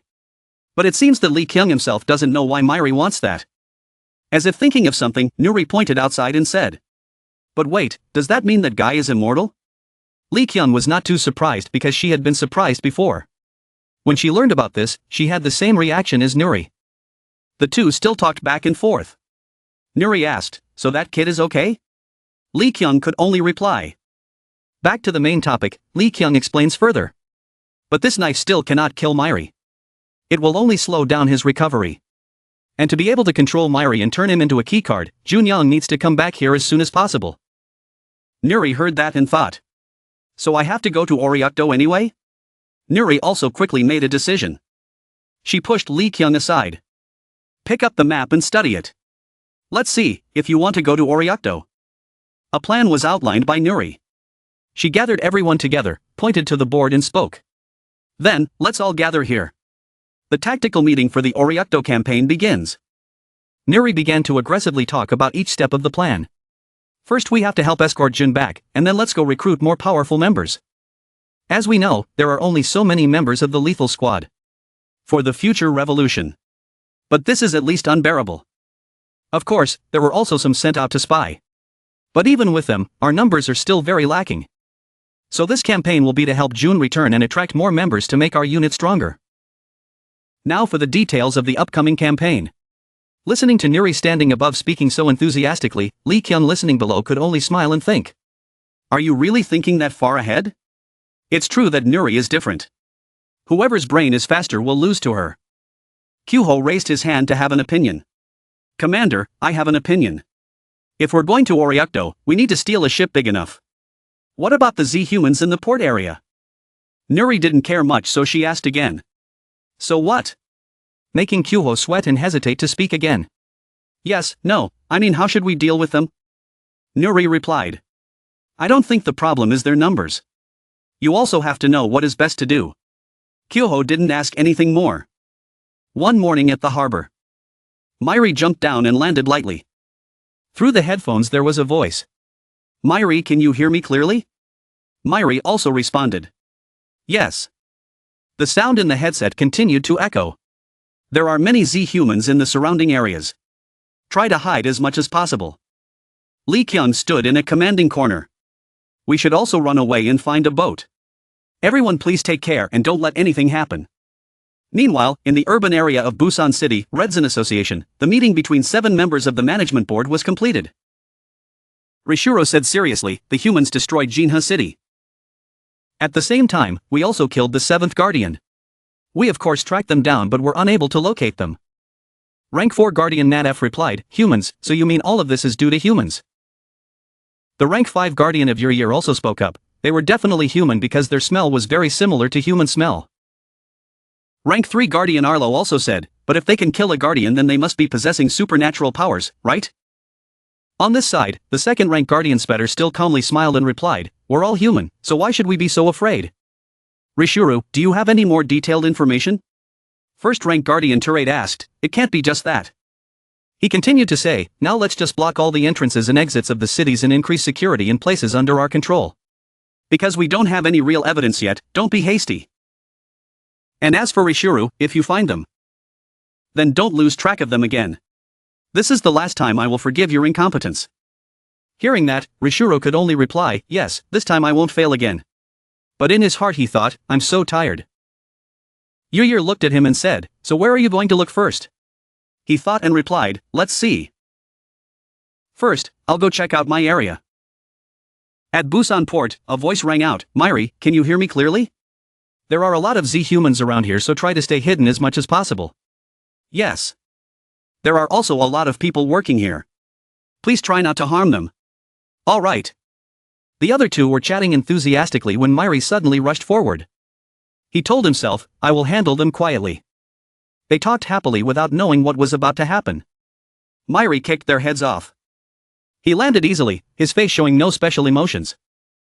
And then he continued running, thinking to himself, successfully hiding.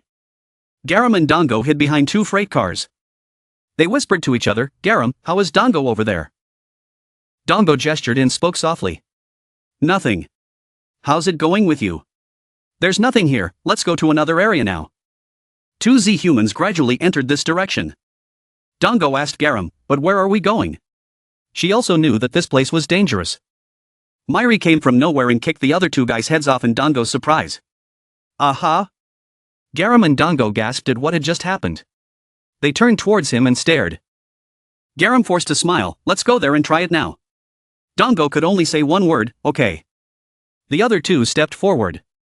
And Kyuho continued to hide behind. He thought to himself, everyone is having a hard time finding the boat while I'm lost. Where are all my teammates? A loud scream made Kyuho turn around. What was that sound just now? Does it sound like a woman's voice? A girl crawling on the ground asked in panic. Why are you guys here? I just finished today's work. The two Z-humans standing next to each other didn't seem to care and were talking. I wonder if that girl tastes good. It must be delicious, right? It doesn't matter how it looks, as long as it's delicious. But is it okay if you lose a slave? They don't care. That's right, I was also a bit angry when they reduced our food rations. Each month, you can only eat one fresh human. But only the guardians are like that, not us. We're even forbidden from eating you slaves, so today we have to break the rules a bit.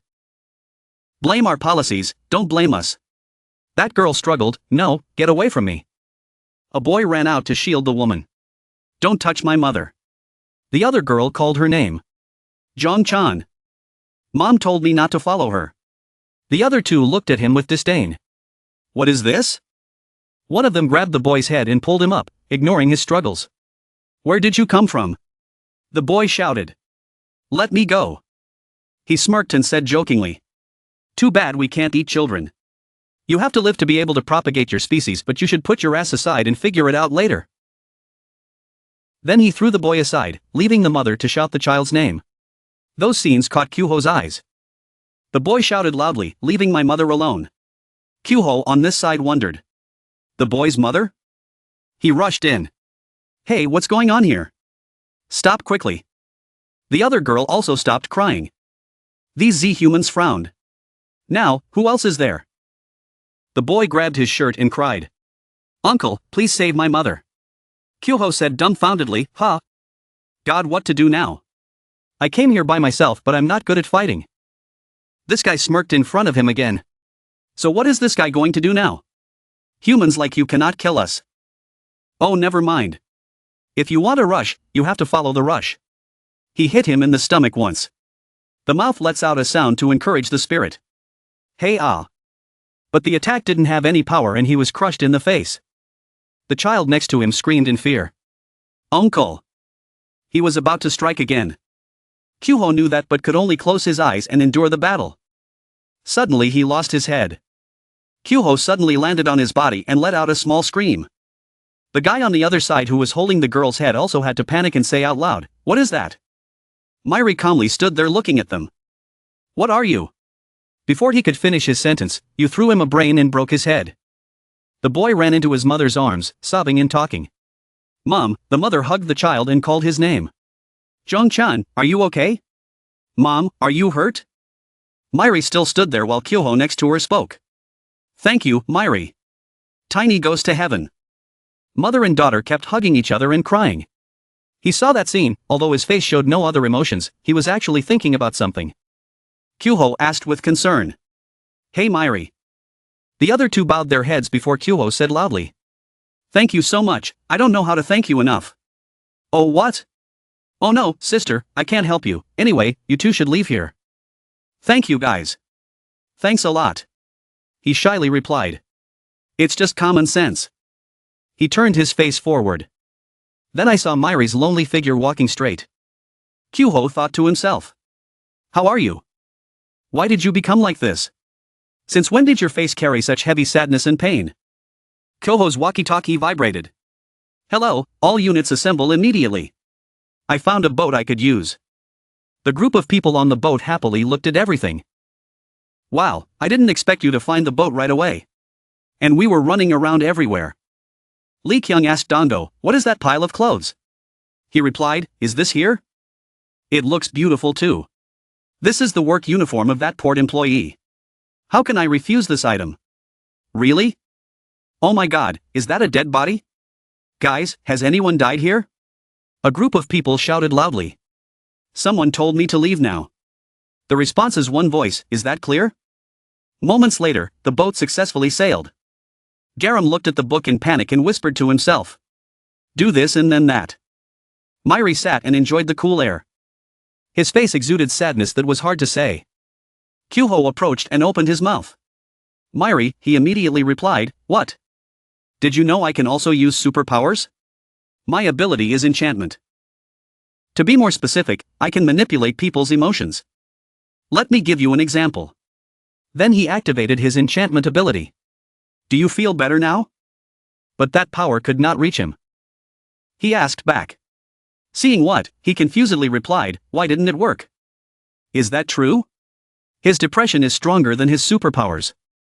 He suddenly covered his face and appeared to be in tears. Oh poor thing. How sad is this kid? He sat there with a stupid expression on his face, not understanding anything. As for you, just say it. If life is too difficult, you can talk to me about it. After all, I'm a doctor. But he just replied. Oh yes. His expression still remained sad. Thank you. Kyoho was embarrassed. Ha? That's it, whenever you need me, just call me. Yes. Dongo stopped by and asked. Kyoho, I need to ask you something. Aren't you afraid of Myri or something? He asked again, why did you ask that? He didn't seem to show any emotion or anything. Something's not quite right. And why does he want to die? Don't stay still and send a distant look. Just. In my opinion, Myri is currently extremely sad and hopeless. And the reason he wants to die is because he has no reason to continue living anymore. Dongo suddenly asked. Is that true? In the cockpit, Garam suddenly asked. Oh Captain, yes. The captain looked up and asked her. What's up? There's someone.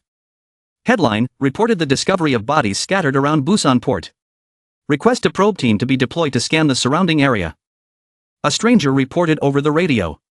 This is a feeder ship. A suspicious boat has been discovered. Interrogation will begin immediately. What's wrong? Rishuru asked. The other person turned his head to answer. Yes. There's a suspicious boat in front of the ship. A suspicious boat? One guy said. We found a suspicious fishing boat ahead. Rishuru frowned and asked. Suspicious boat. The guy in the white suit answered. It doesn't look much like the boat on the report. Should we continue to investigate? Rishuru turned and left. It's up to you. Very lazy. Not going anywhere. This guy immediately responded. Yes. The giant bow reflects the huge shadow that covers the small fishing boat. A voice rang out from the intercom. The ship ahead. Stop. If you don't cooperate, we will attack. Garam said in panic. Team. Captain. What to do now? Lee Kyung said calmly. If only I could just go through them. Lee Kyung thought to himself. To fight or not to fight? Oriakdo Island is appearing before our eyes. What if Jinha City sniffs out us? Dongo suddenly appeared behind. he said in fear. Boss. What is that thing? It's a zombie ship. Should I inform Myri? Open. Lee Kyung suddenly came up with an idea. She said. Dongo ah. Put this on. At that moment, Dongo was holding an orange suit. He said in shock. Yes. Sudden. So suddenly. The group stood at attention on the boat. The man in white was standing in front of them. Are you guys transporting people to Oriakdo Island? Yes. Yes. Dongo and Garam answered in unison. Silently thinking. Why do you say that? The other guy flipped open the notebook in his hand to check. That's strange. Is there any trip scheduled today? Garam panicked. Hastily faltered to answer. Ah. That thing. Suddenly Dongo spoke up and interrupted her. We are newly added staff. Garam turned to look at Dongo in surprise. New employee added. The guy in white asked again. He nodded. The hand was still flipping through the book to check. Things like this happen every time. Dongo was so nervous that he was sweating. He thought to himself. Have a cold. Thank you, ancestors. Why you guys? But why must you do that? The other guy suddenly looked straight at their group and asked. Yes. Dongo replied stunned. He said. Normally these things are done by zombies. Why human now? Dongo replied hesitantly. Story. That. Kyuho panicked and turned to whisper to Boss Lee Kyung. Boss. We're definitely dead. Lee Kyung smiled. Silently answer him back. No worries. This lady will not let that happen. Lee Kyung was nervous and sweating profusely. Said hesitantly. Ah. Female. That thing. He silently reassured himself. Calm. It's not strange to deal with these types of situations. You've done it over and over again hundreds of times. Dongo clenched his fists. Before the zombie outbreak, your dream was to become an actor. A capable actor. Everyone has to admit it. Dongo used to practice his acting extremely hard. Now is the time for you to develop your abilities. Dongo regained his composure. Said with a serious face. Mr. Kim Cheol-soo gave us an order. Garam thought in shock, opening his mouth. Needle. Kim Cheol-soo. Who is it? Dongo thought in fear again. There are so many zombies on the port, at least there must be one named Kim Cheol-soo. Used to be the same person. Kyuho panicked and turned to whisper to Lee Kyung Boss. Boss. I swear. There must be someone named Kim Cheol-soo. This name is really cool, right? Lee Kyung said nothing. All I could do was sweat and look down. Kim Cheol-soo. Kim Cheol-soo gives you orders. The other guy suddenly approached and asked. Dongo sweat dropped when he heard that. Yes. Yes. The other guy's expression suddenly changed, making Dongo panic. He thought to himself. Ah. Even the name Kim Cheol-soo doesn't exist. But he still works here? The guy in white suddenly asked. Dongo replied bewildered. Yes. The other guy put his hands on his hips and laughed loudly. Haha, that bastard Kim Cheol-soo. Professional ethics are rotten. Just having a report is so difficult to do. But lately, what's wrong with him? His hair is falling out. He asked. At this moment, Dongo was so scared that he cried. He said. Living. Alive. Thank you. Zombie Kim Cheol-soo. Myri was speechless. He thought. Just kill their mother and leave. Suddenly a voice rang out. Why so long? Everyone's attention was drawn. They all turned to look. The other guy said. Mr. Rishuru. Rishuru clasped his hands and walked closer. What's wrong? Lee Kyung looked intently at Rishuru. It's nothing. These kids were sent by Kim Cheol-soo. The guy in white answered. Kim Cheol-soo. Rishuru asked again. What's with that zombie guy? There's something strange about him, right? Rishuru asked. These guys are all new employees. The guy in white nodded and said. Hello him quickly. This is Leader Rishuru. He said. This statement caught Lee Kyung's attention. The other guy continued to introduce himself. He is the talented manager of Oriakdo Island. Lee Kyung stared at Rishuru. Rishuru said. Let's see. Rishuru suddenly noticed something. In just a blink of an eye, Rishuru appeared right next to Onmiri's calm face. Have we met before? Rishuru asked. Lee Kyung glanced at the situation. What? It's probably just my imagination. Hey, let's end it quickly. Rishuru said as he turned and left. Ah yes. Should I give these juniors a ride? We're going to Oriakdo Island anyway. The guy in white said. Rishuru replied. Do whatever you want. Stop asking stupid questions. Myri. Lee Kyung called. He glanced over to answer. Yes. That name. Remember carefully. Lee Kyung stared at Rishuru's leaving back. Speak. Then we'll have to fight him. It's just a matter of sooner or later. She said. The farm breeds enslaved humans. Oriakdo Island. The two gatekeepers enthusiastically bowed low in greeting. Hello, Mr. Rishuru. Leading the way is Rishuru. Next is the guy in the white suit. Next are the three people Onmiri, Lee Kyung, Kyuho, and finally the two people Garam and Dango. Hey, who are the guys behind? The gatekeeper asked. The guy in the white suit answered. It's all new soldiers. Arrange a room for them to stay. Then he turned to talk to Garam and Dango. You two can go. Help me send my regards to Cheol-su. Dango replied. Yes. Lee Kyung turned his head and whispered. Dango. When returning, find a few more boats. Dango asked confused. Find a whip. Garam replied. Boat.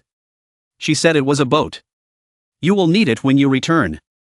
The sky is very blue today. Garam told Dango. During the time the captain looked for Ms. June. We'll find more boats. Dango replied. Correct. That's right. Let's see. The white hat guy went to room 25. The other two went to number 7. The guard leading the way said. The group of 3 followed. Lee Kyung looked around. The farm breeds enslaved humans. Meaning in words. This place really breeds human slaves. Some people exploit human labor. Having to do heavy physical work like digging gems in the mine. Some people are raised for evil purposes. While a few people entertain them. These people are selected, classified, and then sold to many other places. But they all share the same fate, becoming slaves. Lee Kyung's eyes glanced at the open door. A group of people were sitting inside in fear and trembling. Considered a form of food. Then he was murdered in the morgue. If you want to be chosen as a slave, you must prove yourself more outstanding than others. A person pushing a cart of clothes went in the opposite direction from Lee Kyung. When he saw her, his face changed. That guy intentionally bumped into her when the two of them passed each other. This barbaric place must be called a battlefield of survival. Myri, Lee Kyung called.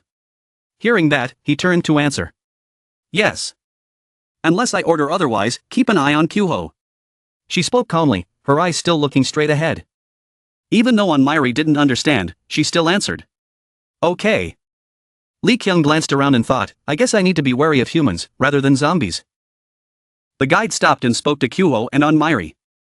Here, this is room 7. You two, go inside. Ah, yes, Kyuho replied. The two opened the door and stepped inside. Lee Kyung watched and thought, well, I wonder if it's okay. I hope, well, Myri is with me. The guide continued walking up a flight of stairs. Lee Kyung followed behind and thoughtfully looked around. But, where could Jin be? Kyuho and Myri held their clothes and stood still at the door. There were 3 other people in the room. First is a long-haired girl curled up in a corner. An old man sat next to the table and a tall, bald guy. The bald guy spoke first, who are you? This is room 7. Go away. Myri's face remained expressionless without changing at all. Kyuho looked confused and said. Ah, we're here to save everyone. I will explain slowly. He suddenly realized in shock. The bald guy didn't seem to care and was pulling a woman's head up by her hair. Let the person struggle in pain. You come here. Save the ships. What are you doing? Kyuho was surprised and approached the bald man. Speak loudly. The bald guy still calmly asked. What? Kyuho sought help from others in the room. You, brothers. The old man turned his head the other way as if he would not participate. These bastards. The long-haired girl was still hugging herself and crying. What's going on? The atmosphere here is a bit strange. Kyuho thought in panic. Oh, these guys are outsiders. The bald guy said. Then he threw the other woman away, causing the other woman to scream in pain. The bald man's face became scary. This is the first time. So you probably don't know. Then I will teach you. Teach? What does it mean? Before Kyuho finished speaking, the bald man's punch had a physical impact on his cheek. Kyuho was punched and sent flying. Fall to the ground. Kyuho's face appeared injured. The bald guy grabbed his hair and pulled it up. His blue veins appeared and he said, "Don't be ridiculous. Listen carefully, from now on, you are my dog. Whatever you do, you have to ask my permission. You are not allowed to do anything I have not authorized. Got it?" The bald head rolled his eyes and said. Kyuho frowned and replied. "Uncle, what the fuck are you talking about? We're here to save everyone." The bald head cocked his head and raised his hand to continue fighting. This dog guy. Do you think it's that easy to fool people? With a thud, the bald man's hand was stopped by a foot. The bald man looked stunned at the person who stopped him. What the hell is that? Joe asked, a voice rang out, startling Kyuho. Onmiri spoke frankly and calmly. Can you kill this bald guy? Onmiri expressionlessly looked at the person in front of her and coldly said a cold sentence. Can you kill this bald guy? The bald guy in front of him saw him being so arrogant. Lean roared angrily. How dare you? Are you tired of living? Kyuho, standing next to him, was also sweating and came forward to make peace. Onmiri, don't, you can't kill people. The next second, that guy swung a fist towards his face. Arrogantly asserting, you guys are probably tired of living. Do you think I don't dare to beat kids like you? Having said that, he punched him straight in the face. Suddenly, his eyes opened wide, surprised and thinking, what the fuck? Why is this guy's face so hard like a rock? My hand hurts more than his face. The bald head saw that his expression remained unchanged, without the slightest hint of harm. He looked at you like that and was scared. Just what the fuck is this guy made of? Onmiri reached out and grabbed his shirt, causing him to momentarily startle and stare at him. Kyuho quickly reminded him. Onmiri, wait a moment, use light force like flicking her forehead. The bald guy stared at his finger lightly touching his forehead, unconsciously blurted out, flicked his forehead. He gently flicked his forehead. Immediately made him fly away a little distance, screaming in pain. The bald man flew dozens of meters away, his mouth open wide in surprise. The lady standing next to her saw such a scene and immediately gasped and opened her eyes wide without blinking. The other girl was no different, so surprised that she couldn't close her mouth. The bald guy's nose bled just because of a flick of his forehead, so he couldn't believe it and thought, what are those lame pants? Behind his expressionless face, Kyuho's face was dripping with sweat, thinking, is this called forehead flicking? With this noise, zombies won't come to check. As soon as he finished speaking, a zombie prison guard pushed open the door and rushed in screaming, what is that sound? Seeing that, he helplessly thought, no. Kyuho held his head and screamed in his heart, Jun hadn't been found yet, a plan to rescue everyone hadn't been thought of yet, there was no way to fight. The prison guard stood in front of the bald man and shouted, this time, it was you again. He heard it and immediately replied in a daze. The prison guard rushed forward, grabbed his collar and pulled him up, angrily saying, that son of a bitch, how many times have I told him to keep his mouth shut? He was immediately so scared that he stammered, no, it was just a misunderstanding, it wasn't me. The prison guard didn't pay any attention to what he said, coldly said, no more, let me give you a special lesson. After saying that, he was dragged out in front of the bewilderment of everyone in the room. Outside, the sound of his explanation could be heard. It wasn't me. Kyuho looked towards the door and silently assessed, something like this probably wouldn't happen once or twice, luckily he escaped death.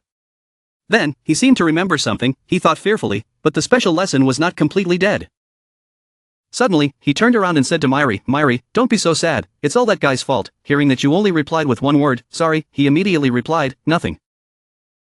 The two women in the room stared at them without looking away. Seeing that this situation was a bit embarrassing, he quickly spoke up to break the atmosphere, right, what can I say? Everyone, this young man, before he could finish speaking, an old man knelt down in front of him and shouted loudly, please let me out of here. Kyuho didn't understand why he made such a request, so he bewilderedly asked, what?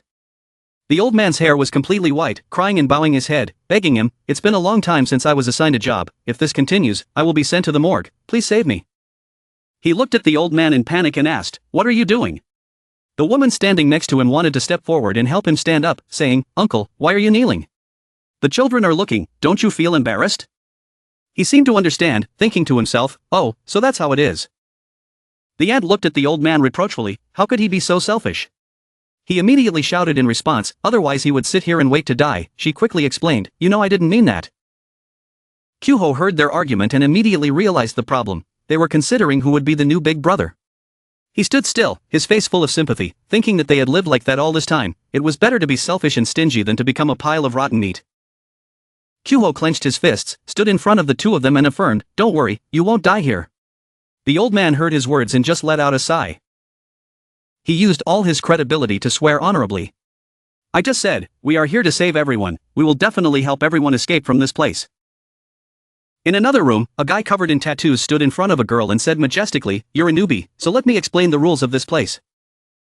Lee Kyung's face didn't change, he just replied indifferently, "Yes, just do all my work, do as much as you like." Having said that, she sat in a corner of the room, arrogantly said, "This lady is sitting here resting." The thug in front of her suddenly became nervous because she saw through her mind. He said, "What, how do you know that?" "Ignore him as he keeps jumping around happily like a crazy person, making noises from time to time. Just ignore it, then I won't have to go to the morgue." She just sat in a corner with her head bowed and thought, "It's true, that's all it takes to be happy. Soon we will be able to escape this place." Lee Kyung put his hand on his chin and thought thoughtfully. He had to find June first, then think of a plan to escape. Suddenly, from the speaker mounted on the wall came a command sound, "It's time to go to work, those flies. When you move to the work area, tell your superiors." As soon as she finished listening, she just remained silent and excited, thinking, "Great, let's go, but where have I heard the voice from the speaker before? It's so familiar, it must have come from suspicion." The inside of the prison is covered with solid iron and steel. Kyuho was carrying a bunch of wood on his head, breathing heavily with his mouth open, thinking in his head, "There are so many things to do, why do we have to do this?" Inside the yard, groups of prisoners were assigned to carry wood. The prison guard standing nearby spoke loudly. "Hurry up," he thought angrily, where would he have the time to find June? He was so tired from work that the smell poured out all over his face. He gritted his teeth and endured it, thinking to himself, "I wonder what Myri was assigned to do. Is it more difficult than what I'm doing? Whatever, I just hope it doesn't make him angry. Lose interest."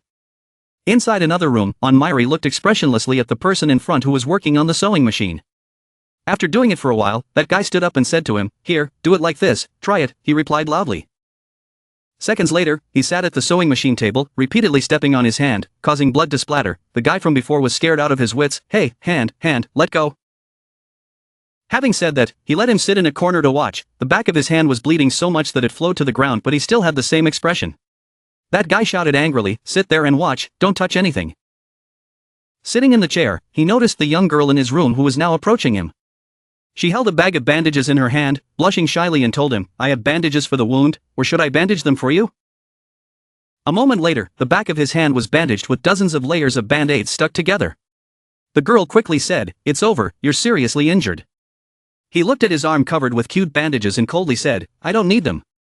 Hearing that, she panicked and said, "No need, if you leave it like that, your wound will swell."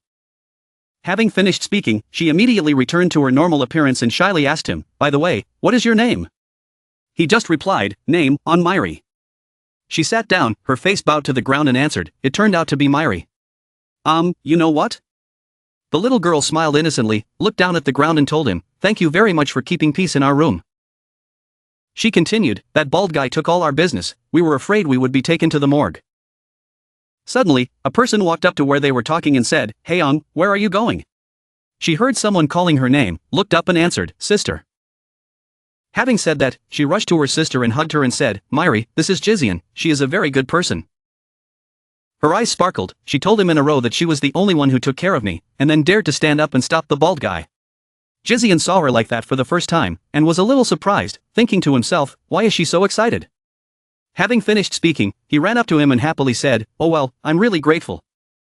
As if gathering all her courage, she pulled out a small notebook and inside wrote down what she wanted to say, "You are really handsome."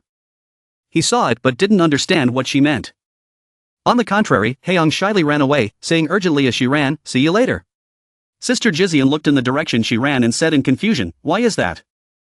Having said that, she came to sit next to him, smiled and asked him a question that didn't make sense. It was very surprising, right? He just replied indifferently, "What?" She immediately explained, "I'm talking about the atmosphere in our room." Looking at the peaceful scene of the prisoners doing their own work in the sewing room, she said that the other rooms were not as harmonious because they lived in a competitive environment. Having finished speaking, she leaned back a bit and comfortably said, "Even though our room has a big brother, it's better than other rooms, everything is better like you." She looked into his eyes and said sincerely, "I'm really grateful to you, Myri is your name." He heard her ask him, but he still just stared at her without answering. He saw the image of his mother floating on her body. His eyes seemed to waver a little. He stood up and walked away. Jizian and his followers curiously asked him, "What did Heian write on the paper?" She saw him walking further and further without responding to her question, so she wondered, did I say something wrong? He walked over to the sewing machine to continue, but the result was the same. He was still bleeding from the sewing machine, and the instructor immediately shouted angrily, "I told him to stay away." "The sky at dusk is beautiful," in the void a voice is heard, "No." Lee Kyung raised her hand to stroke her chin, thinking thoughtfully, Jun wasn't here. She went to the farm. Even the producer came. She remembered that she had come and stood looking through the door for a long time, the training room. She had been looking for her all day, but she was nowhere to be found. She sat neatly cross-legged in the room, her mind constantly thinking, it was so confusing, maybe there was somewhere she forgot to look. Suddenly a thought flashed in her mind, maybe Jun had already left here. That would be the worst-case scenario. Suddenly, an announcement rang out from the speaker, interrupting her thoughts, "You flies, take a break today." After listening, she realized something and thought, wait, this voice. Her face began to sweat more, her eyes looked a little panicked as she thought, that sounds familiar, this voice, it can't be, Jun. At this time, a girl with characteristic blue hair was trying her best to stand in front of the microphone and scream. After reporting to her superiors, she could leave. Lee Kyung heard a familiar voice, his eyes opened wide, thinking to himself, this voice sounds familiar. She thought of the image of Jun speaking into the microphone, reporting to her superiors and then being able to leave. The prisoner in the same room moved his shoulders and said comfortably, today was too hard. She looked at him and suddenly asked, hey brother, do you know where the radio is coming from? He was a bit surprised, not quite sure, and answered, Lee Kyung, broadcasting, probably in the surveillance office. She patted his shoulder and asked, is there anything going on in that place? He didn't really understand what she meant, so he asked again, what do you mean by cleaning? I'm doing it. She was a bit stunned when she heard that. He continued to ask, when were you going to give me your name tag? You said you would let me do my job, what else? Seemingly a bit annoyed by her bewildered attitude, he raised his voice a little louder, only if he had a name tag could he do her part. Only then did she understand, well it turns out you need my name tag. Suddenly, Lee Kyung swung her fist straight at him, making him tilt his head to one side, sorry, next time he will definitely apologize properly. This guy was suddenly attacked and fell unconscious on the floor. She took the number on his shirt and stuck it on her chest, wondering which side was the surveillance room. Lee Kyung approached the surveillance room. In front of the door there was a watchman sitting with his arms folded and dozing. Lee Kyung picked up the mop set and quietly asked the other guy, let me come in, please, but the other guy was fast asleep and didn't respond. She thought to herself, letting her guard down too much. There are people who are not even careful. She opened the door to the room and looked inside, thinking, never mind, it would be great if she were here. Luckily Jun was sitting in the room. She held her forehead with both hands tiredly. Lee Kyung was happy to see Jun, silently lamenting in her heart, having found Jun, who would have thought that she would now become a supervisor. Lee Kyung stood at the door, only daring to whisper, Jun. Jun heard the voice and turned around, but didn't have time to react, Jun slowly looked at the girl standing at the door. As if realizing something, her eyes suddenly filled with tears and she cried. Captain.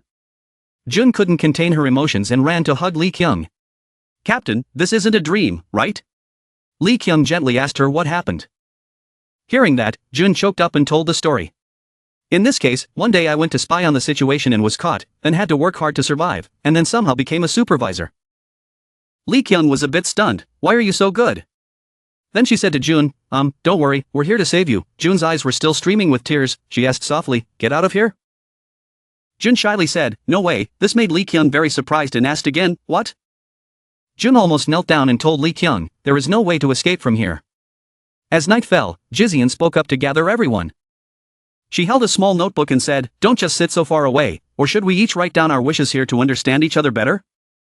Everyone in the room looked at her. Kyuho seemed a bit surprised to ask her wish, on the contrary, Haeyoung seemed very interested and supportive, it sounded great.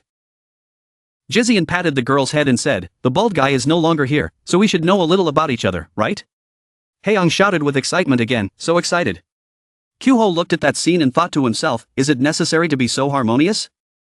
He rubbed his chin and thought, now that I remember, I haven't been able to say much to Mairi, so consider this an opportunity to talk to her. Thinking of this, Kyuho felt much more excited, spoke up, okay, Mairi said she also wanted to participate. On the contrary, Mairi next to her acted like she didn't understand what he said. Jizian said to the old man again, you should join too, don't sit there and feel sad anymore. He nodded, yes. Everyone was given paper to write on, and the atmosphere fell into rare silence. Suddenly Mairi asked Kyuho, what can I write? Kyuho heard that and thought carefully. He raised his hand to rub his chin and explained to Mairi. Just write something when you think of it, write down what you want and explain it simply. Mairi asked back, is this also an order? Kyuho happily replied, yes it is an order. Then he thought to himself, this little command is just for me. Mairi pondered silently. When he saw him starting to write, Kyuho couldn't help but excitedly think, oh he wrote it, I wonder what he wrote. Jizian spoke up again and asked if everyone had finished writing, then she gave instructions. So let's start with the oldest. The old man choked up and read his wish, I want to meet my grandchild. He said sadly, since the world changed, I have not seen the children again, so before I die, I want to see the children again, just once. Seemingly unable to suppress his sadness, he raised his hand to cover his face, as if wanting to hide his tears. Hope they are all safe and sound.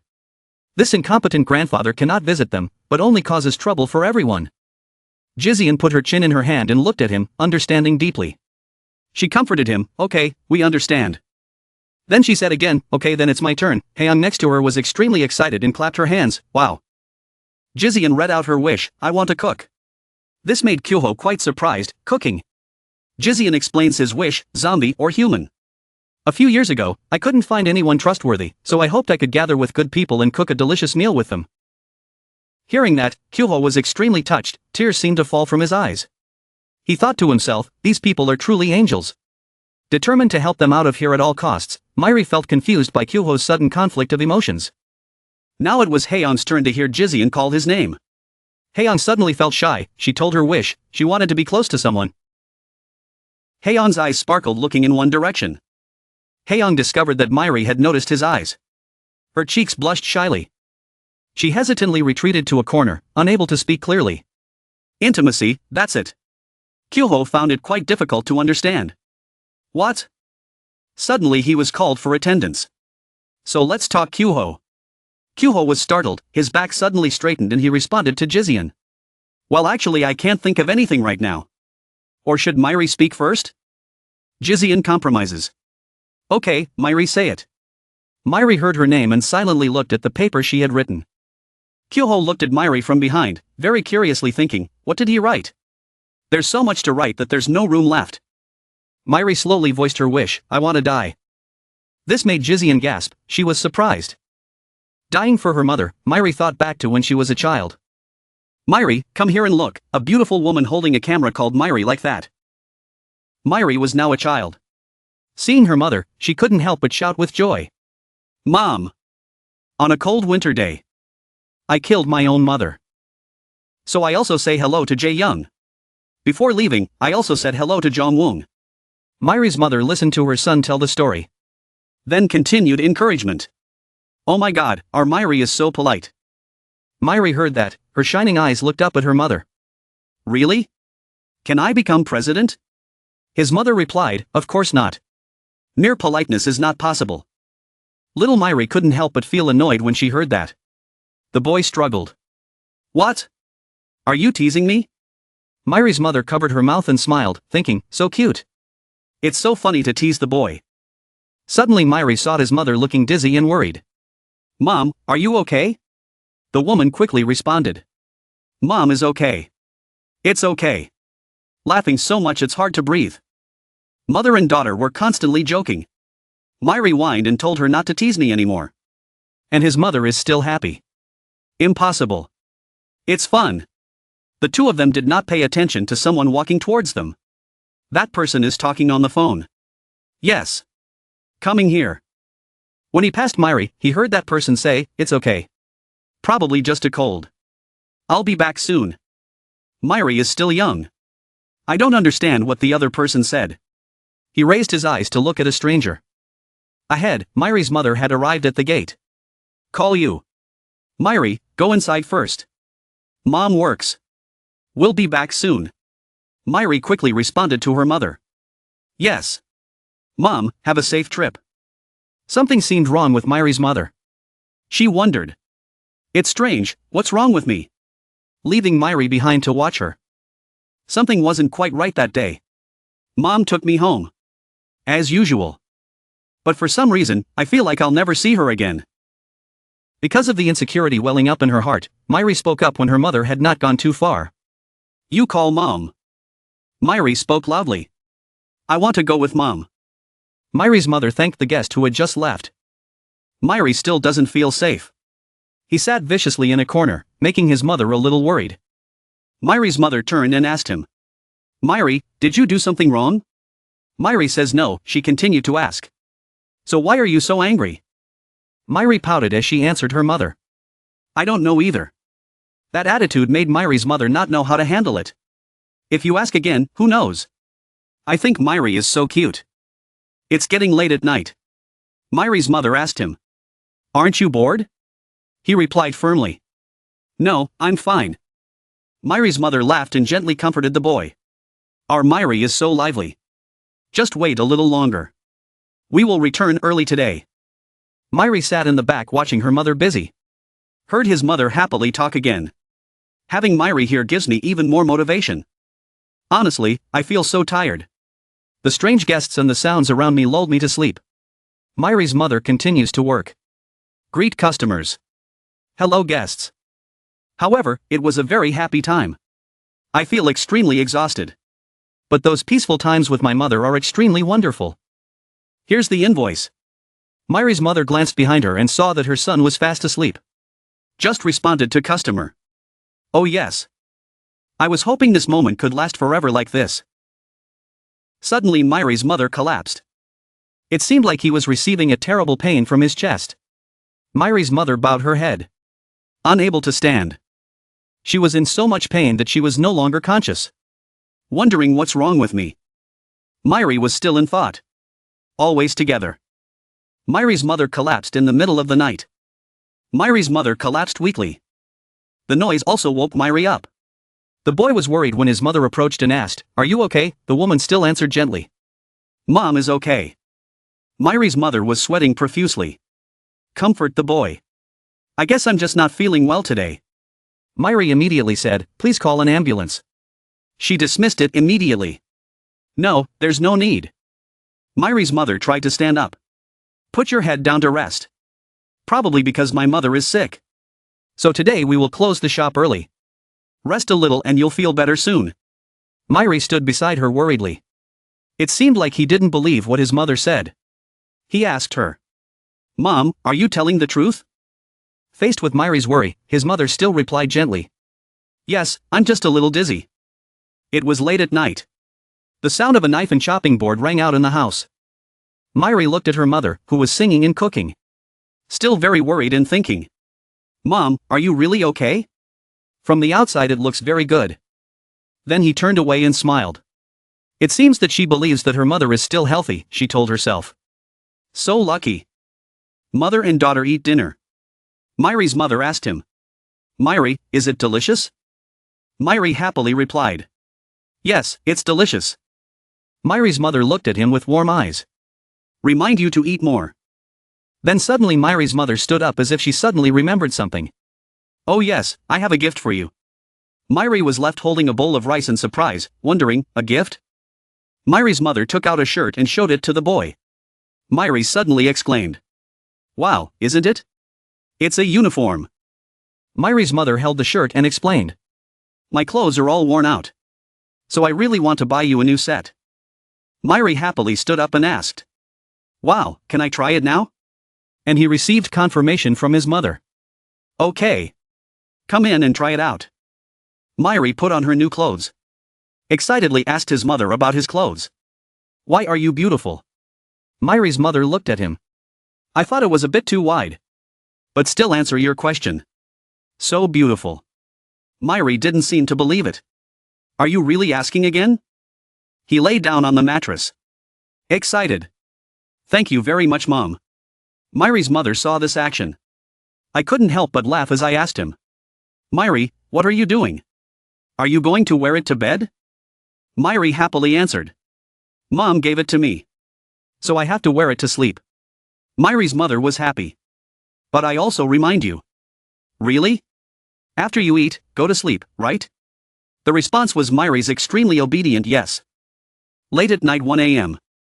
The lights are off. Notification. The program is currently airing.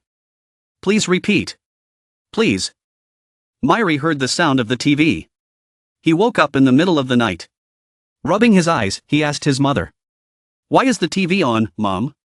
Not realizing that the mother next to him had disappeared. The blanket and mattress were full of blood. The sound of coughing from the kitchen attracted Myri's attention. He woke up and asked. Mom, are you okay? Myri then saw the blood next to her. Panicked, he ran to his mother. Why is there blood here? Is Mom still sick? But the person who turned to look at him was no longer a beautiful woman, but a hideous, skinny zombie. Myri looked stunned at the zombie in front of her. Softly call Mom. Suddenly the zombie rushed towards him, causing Myri to panic and shout, Mom. But the zombie was no longer conscious. Rushed forward to grab the boy. He lay down on the mattress. It bit Myri even though he screamed. Myri suffered. Tears flowed. I don't understand why my mother became like that. Constantly asking what Mom is doing. Heartbreaking screams. The boy's call for his mother rang out endlessly in the middle of the night. The zombie's body was covered in blood. Myri tearfully begged it. Please. The zombie gradually sat up, blood still falling freely. The clock still rang. Several minutes have passed. The clock struck 1:15 a.m. Myri suddenly woke up. Open. He doesn't seem to believe the truth. The zombie has since disappeared. Myri put her hands in front of her face. The shoulder of his shirt was torn by a zombie. Next to the pillow was a pool of blood. Blood was also splashed around the mattress. Myri wondered. What happened? He looked at the clock on the wall that was still running. Extremely scared. No way. Is it a dream? Myri was stunned. Don't pay attention to the torn shoulder of his shirt or the blood on his face. Comfort yourself. So lucky. It's scary. That's right, it's just a dream. How could my mother turn into a monster? While he was still thinking. Mom must be outside. Then the zombie appeared again. It rushed forward. Myri opened her eyes wide in fear. Mother Myri. At this point, he has turned into a zombie. The big mouth lunged towards him in a terrifying way. Myri looked at the zombie close to her face. Only now do I realize something. He shouted in fear. It's not a dream. This is absolutely not a dream. Mom, wait a minute. Myri shouted loudly, Mom. Use all your strength to push the zombie away. That monster was pushed hard by him. It seems like some great power. Causing it to smash its whole body into the wall. Myri was equally surprised. Both hands were still raised, not understanding anything. He couldn't help but be surprised at the strength just now. He raised his hands. Look at them. There seems to be no difference. But has strong strength. He wondered. How? Since when did I become so strong? The zombie by the wall groaned. Pull Myri back to reality. He stood up. Immediate situational awareness. Myri suddenly ran out. Shout for help loudly. He kept running on the deserted street in the middle of the night. It seemed like he wanted to get as far away from this place as possible. Also feel constantly confused. What the hell just happened? Myri runs. The stream of thoughts in his head also followed. If it's not a dream. So how do I live? Just what the hell is going on? Suddenly Myri stopped. Eyes wide open in shock. Open. Before his eyes was a scene of complete destruction. There seemed to be no sign of survival. That made him cry out. What the hell is that? A noise rang out in a corner, attracting Myri's attention. He saw that it was full of scary zombies like his mother at home. Myri quickly hid under the car, extremely scared, not believing what was happening before her eyes. What is it? Suddenly Myri saw two survivors arguing in front of her. One person cursed. Mom? What to do?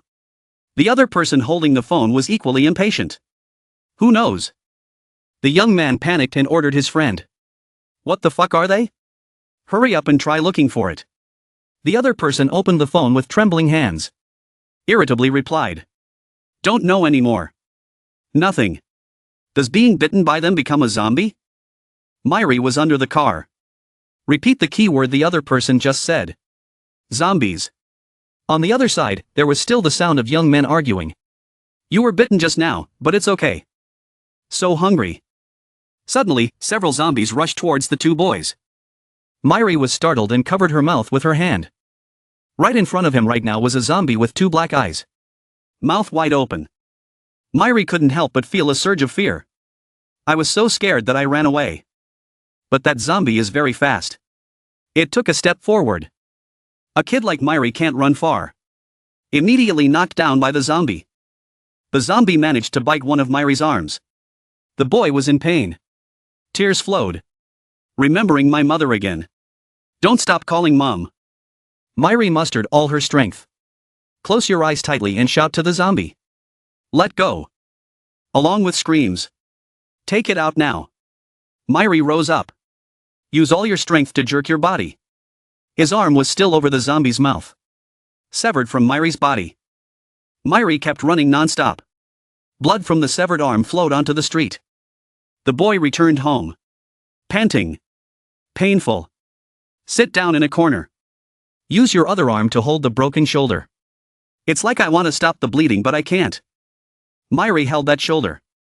Feel the difference in your body. Miracles happen. Another arm grew from the severed spot. Myri tearfully felt the pain. He cried non-stop. It hurts so much. I'm in so much pain, Mom. Myri sat in a corner calling for his mother, not realizing that the zombie his mother had turned into had woken up. Go near there. The zombie seemed to confirm something. The mouth opened wide, emitting a strange language. Then it immediately rushed towards Myri. He panicked and called his mother. Myri backed up against the wall. Both hands moved forward. Constantly warned the zombie. Don't come any closer. He was extremely scared. Back up to the corner of the wall and scream loudly. Don't come back here. Mom. Stop.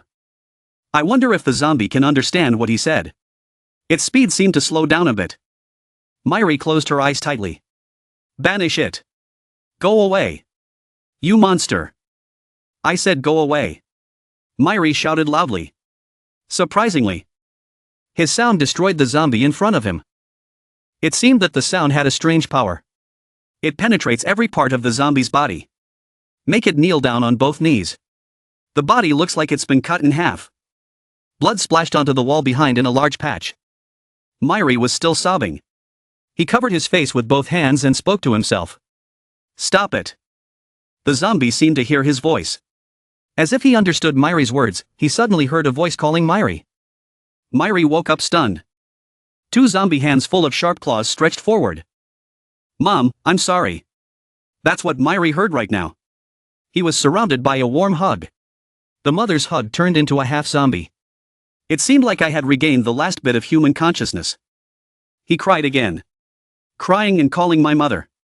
Mom! Suddenly the zombie is also Myri's mother. It seems that he has exhausted his strength. Lao Island fell to the side. The zombie's entire body was crushed to pieces and lay on the mattress. There was blood all around. It was at full strength. There was no longer any threat to Myri. Myri's hands were still covered in bloodstains that had not yet dried. He was shocked. My whole body trembled as if I couldn't believe what was happening before my eyes. Myri turned around in horror to look at the dead zombie next to her. Softly call Mom. Myri fell against the wall. Alarm. Are not. He continuously denied. No, Myri couldn't believe what happened. Myri raised her hands to her mouth. The body constantly trembled in fear. Even though I really want to deny it. But no way. Mother's voice. Just keep getting smaller. Weakening. The person I killed with my own hands was my biological mother. Suddenly the door was kicked open by someone's foot. Rishuru put his hands in his pockets. Staggeringly walked into the house and looked around. Obviously I heard someone inside. He walked to the room. Like seeing something. Quietly. Oh. Rishuru called outside. Hey, over here. Two guys outside heard him calling and asked. What? Rishuru used one hand to carry Myri out and said he found food. It's really hiding here. Seeing this, the two accomplices couldn't help but be amused. Oh, that's fine. I also plan to knock on other doors. I almost missed the delicious scent. He grabbed Myri's hair and forced her to raise her head. Let's see. Before eating, look at its face. Myri's eyes turned white, surprising them a bit. What is it? I'm so scared that I'm frozen. That guy still held Myri's head. Laugh out loud. Probably afraid of us. Then suddenly I heard Myri speak. Let me ask. Making him let out a loud noise. Myri begged them emotionlessly. Please. Kill me. He helplessly grumbled out each word. I killed my own mother. They heard Myri say that. Not only did he not sympathize, but he also laughed out loud. What the fuck is he talking about? Baby boy. If you beg like that, we will have to grant it to you. That tall guy used one hand to grab Myri's head.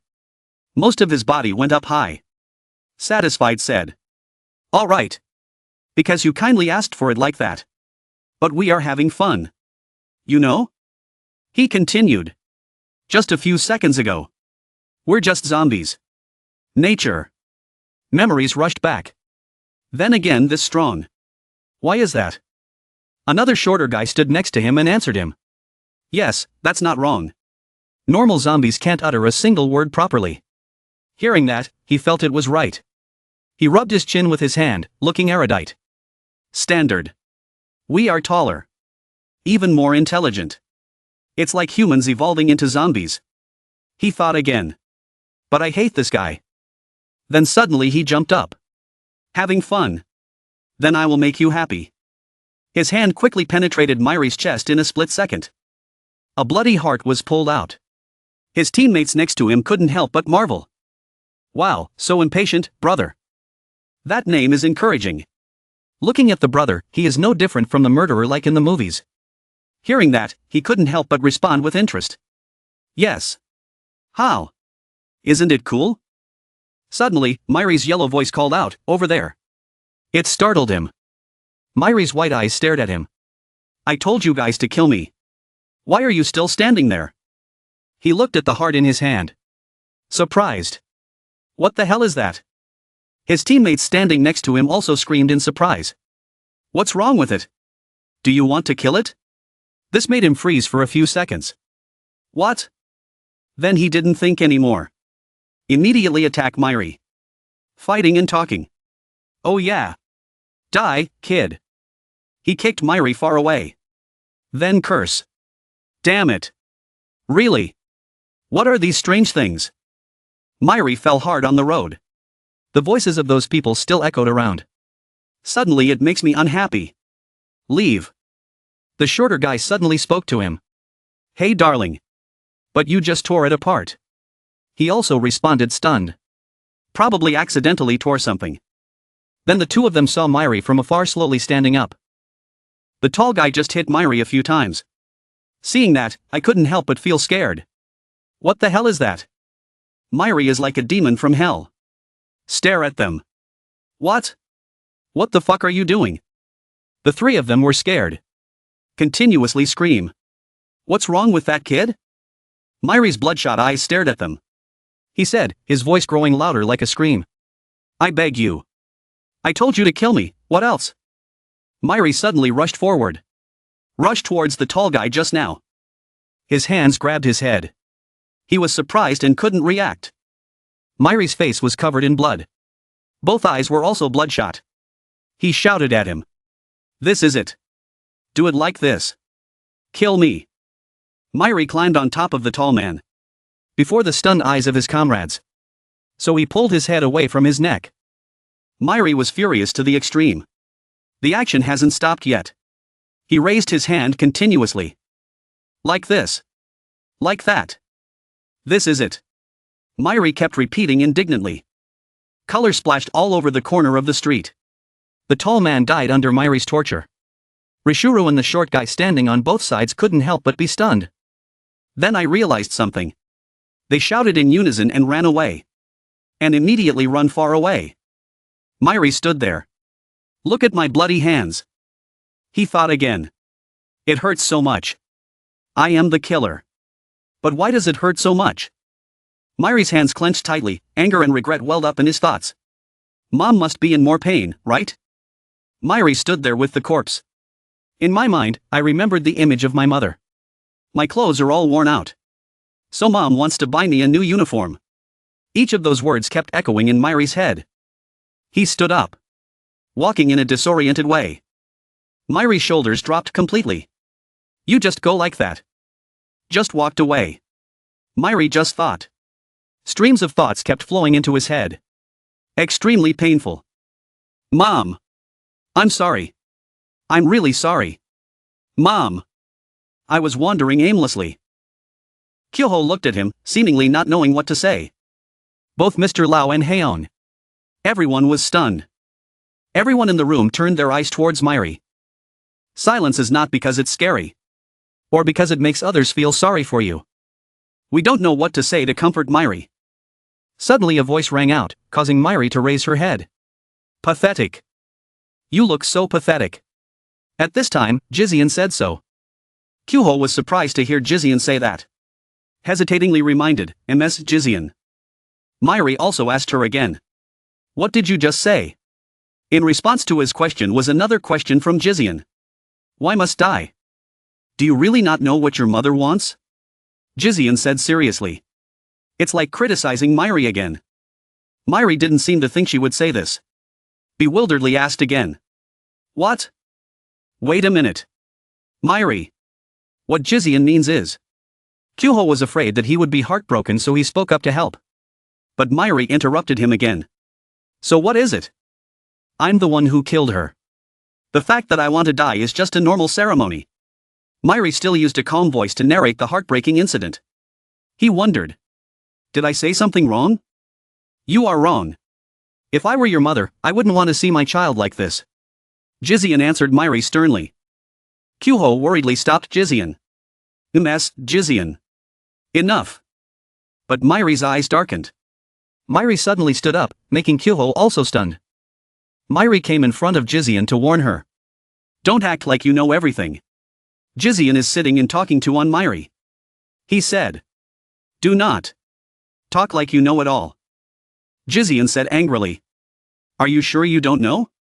Why did your mother apologize to you then? Jizian stood up and said.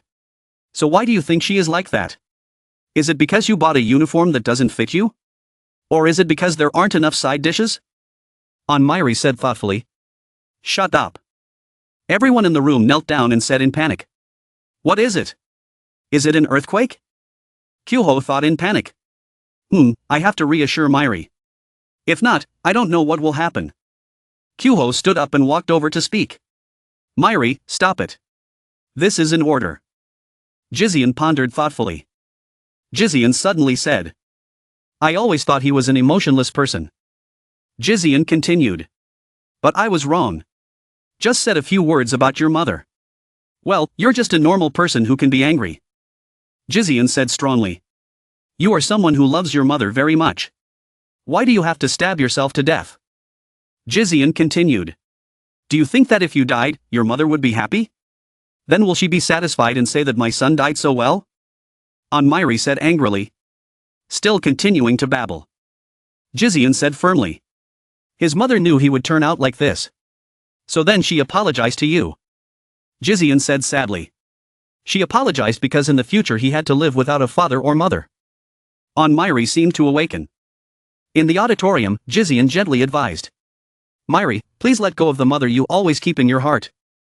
Jizian said quietly, Jizian said with a sad face. It was the only apology he could give his mother. Myri's face seemed to awaken. He thought to himself. At that time, their silhouettes overlapped each other. The image of Myri and his mother looking at each other affectionately made him think. Like that, my mother was standing in front of me talking to me. Kyoho looked up at the ceiling and said. The earthquake is over. Everyone in the room focused on Myri, who was sitting in the corner of the room speaking. Myri. The old man in the room suddenly asked. What's up? Was the recent earthquake caused by that student? Kyoho replied in surprise. That. Myri sat in the corner of the room with her face on her knees. Myri's face was full of contemplation, he thought. Not. Jun said with a face full of worry. I'm saying that if you want to get out of here, you have to kill the leader Rishuru. She continued. I don't know what the rules are here. But outside this famous camp there are protective fences. You can freely enter this place. But can't go out. Looks like that Rishuru guy has gone crazy. She cried and worried. Which means we have no other choice. Except having to fight Rishuru. It is also unknown what damage will happen in the process. As for the terrain here, I don't know very well. So coming up with a plan is very difficult. It's true that you are a genius scientist. But I accept the escape plan. Lee Kyung replied. I know. Jun breathed in relief and replied. Yes. Cheon Nuri looked at the paper on the table and said. Can't escape. Lee Kyung asked. What do you mean? She replied. There is a high possibility that the human breeding farm is controlled by the leaders. So it is understandable that entering and exiting is not free. She leaned on the table and continued speaking. Jun will not know how the floors are structured. As for the current situation, she hasn't contacted me yet. The possibility is still alive. Think of ways to help people avoid thinking. Sometimes she just has to resign herself to the situation. Lee Kyung pointed and said. That's what she said. Jun said firmly. I knew Commander Nuri would say that. Truly a brilliant person. She thought, as a genius scientist, I only admire her. Jun rang in her pants pocket. Bell Eli. Bell Eli. Lee Kyung asked. What's that sound? Jun replied. Ah, sorry.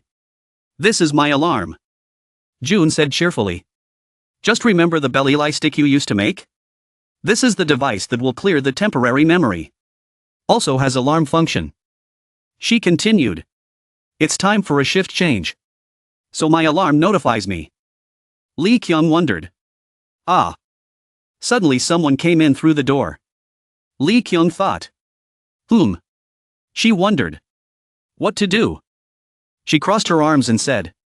If Jin doesn't know anything, how can we get out of here? Cheon Nuri replied. No worries. She placed her hand on the map and said, even if the world turns into chaos. There are plenty of suicidal people out there like us. Wherever you go, there will be many people looking for justice. She thought. It will be the same here. An image of a young man named Hoyoung appeared holding 2 large rolls of paper as he entered. Hoyoung walked into the room and said. What? Have you changed workers again? Jun? Today has been difficult. She replied. Ah, yes. You too, Hoyoung. Hoyoung looked at the 2 manuscripts and said. Huh? He said thoughtfully. How is this? It shouldn't be that difficult to hide. Lee Kyung thought to himself. That hateful girl Nuri. Sometimes it's useful. She leaned her head in and asked. Let's see. This is the manuscript of the breeding farm. Hoyoung replied. What? She said smiling. You, come with us and get out of here. Hoyoung replied. What are you talking about? Lee Kyung picked up the manuscript and asked. This red line is the escape route. Hoyoung said confused. Hey, don't touch it. What's wrong with this person? Jun. Jun replied. Ah, that. Lee Kyung looked at the manuscript and continued. If you follow this path. Hoyoung said angrily. Hey, once you're done cleaning, go away. Don't joke. Lee Kyung turned to speak. Hey, I'm not kidding. Hoyoung thought to himself. She's not joking. What the fuck is wrong with her anyway? He snatched the manuscript back from Lee Kyung's hand and said. Return it here. What if you get caught by zombies? You're dead. Lee Kyung replied. Live. A zombie seemed to be receiving a painful blow. Lee Kyung pressed the monster to the floor. Hoyoung yelled. What the hell are you doing? Jun yelled. Captain? The zombie said. What? What is that? What are you doing? This dog. Lee Kyung replied. Shut up. Lee Kyung punched the other guy in the face and said. I say be careful with your mouth. The zombie fell to the ground. Lee Kyung said. It's so easy. Hoyoung thought to himself. Why did she take care of a zombie so easily? Bell Eli stick placed on the zombie's face. Play sound. Bell Eli. Bell Eli. Erase memories. Erase memories. Lee Kyung smiled and said. These untrained zombies. Even if there were 100 kids, I would play them all. In my suicide group. There's a kid who's even stronger. Belleli Stick still cried. Belleli. Belleli. June wondered. Who is that? Silently thinking. There are people who come to the House of Scholars like me who don't even know why. Belleli Stick Sao spoke up. Erase memories. Erase memories. Lee Kyung smiled and said. It's great. Now this guy doesn't remember anything. Right? June. She replied. Ah, yes. Hoyoung thought in panic. What the fuck did I just see? Lee Kyung turned to ask. Do you believe me now? Hoyoung replied confused. Huh? Oh no, I mean, Lee Kyung thought to himself. Probably not trustworthy enough yet. Lee Kyung put his hand on his chin and thought. Is it because I'm too gentle? Hoyoung said hesitantly. All right. Lee Kyung replied. Hoyoung said firmly. Yes, even though you're a stranger, I've already thought of an escape plan anyway. Sometimes that will add allies to support. Whether you escape or not, you will die anyway. It's okay to try. Lee Kyung smiled and replied. You're more determined than I thought. She put her hand on the manuscript and said. Then I'll say it straight. We will hide then rescue everyone. Hoyoung asked in surprise. Everyone. He continued. Don't joke. Do you know how many people are locked up here? Let's bring a few more people. Lee Kyung said. Impossible. Hoyoung replied in surprise. What? Lee Kyung continued. I know what you're talking about. But without them, everything would be meaningless. She said firmly. Sorry if this is very forced. But please believe us. Hoyoung thought to himself. What makes her so confident? Hoyoung's face was thoughtful. Based on what she just dealt with a zombie. Looks like there's no exaggeration, right? Can this person believe it? Lee Kyung asked. So what's your plan? Hoyoung said nervously. They just see us as lower than flies. Guarding is not strict. Security was clearly very lax. So escape is not a problem. The problem here is fear. Hoyoung continued. The people here are extremely scared of the zombies here.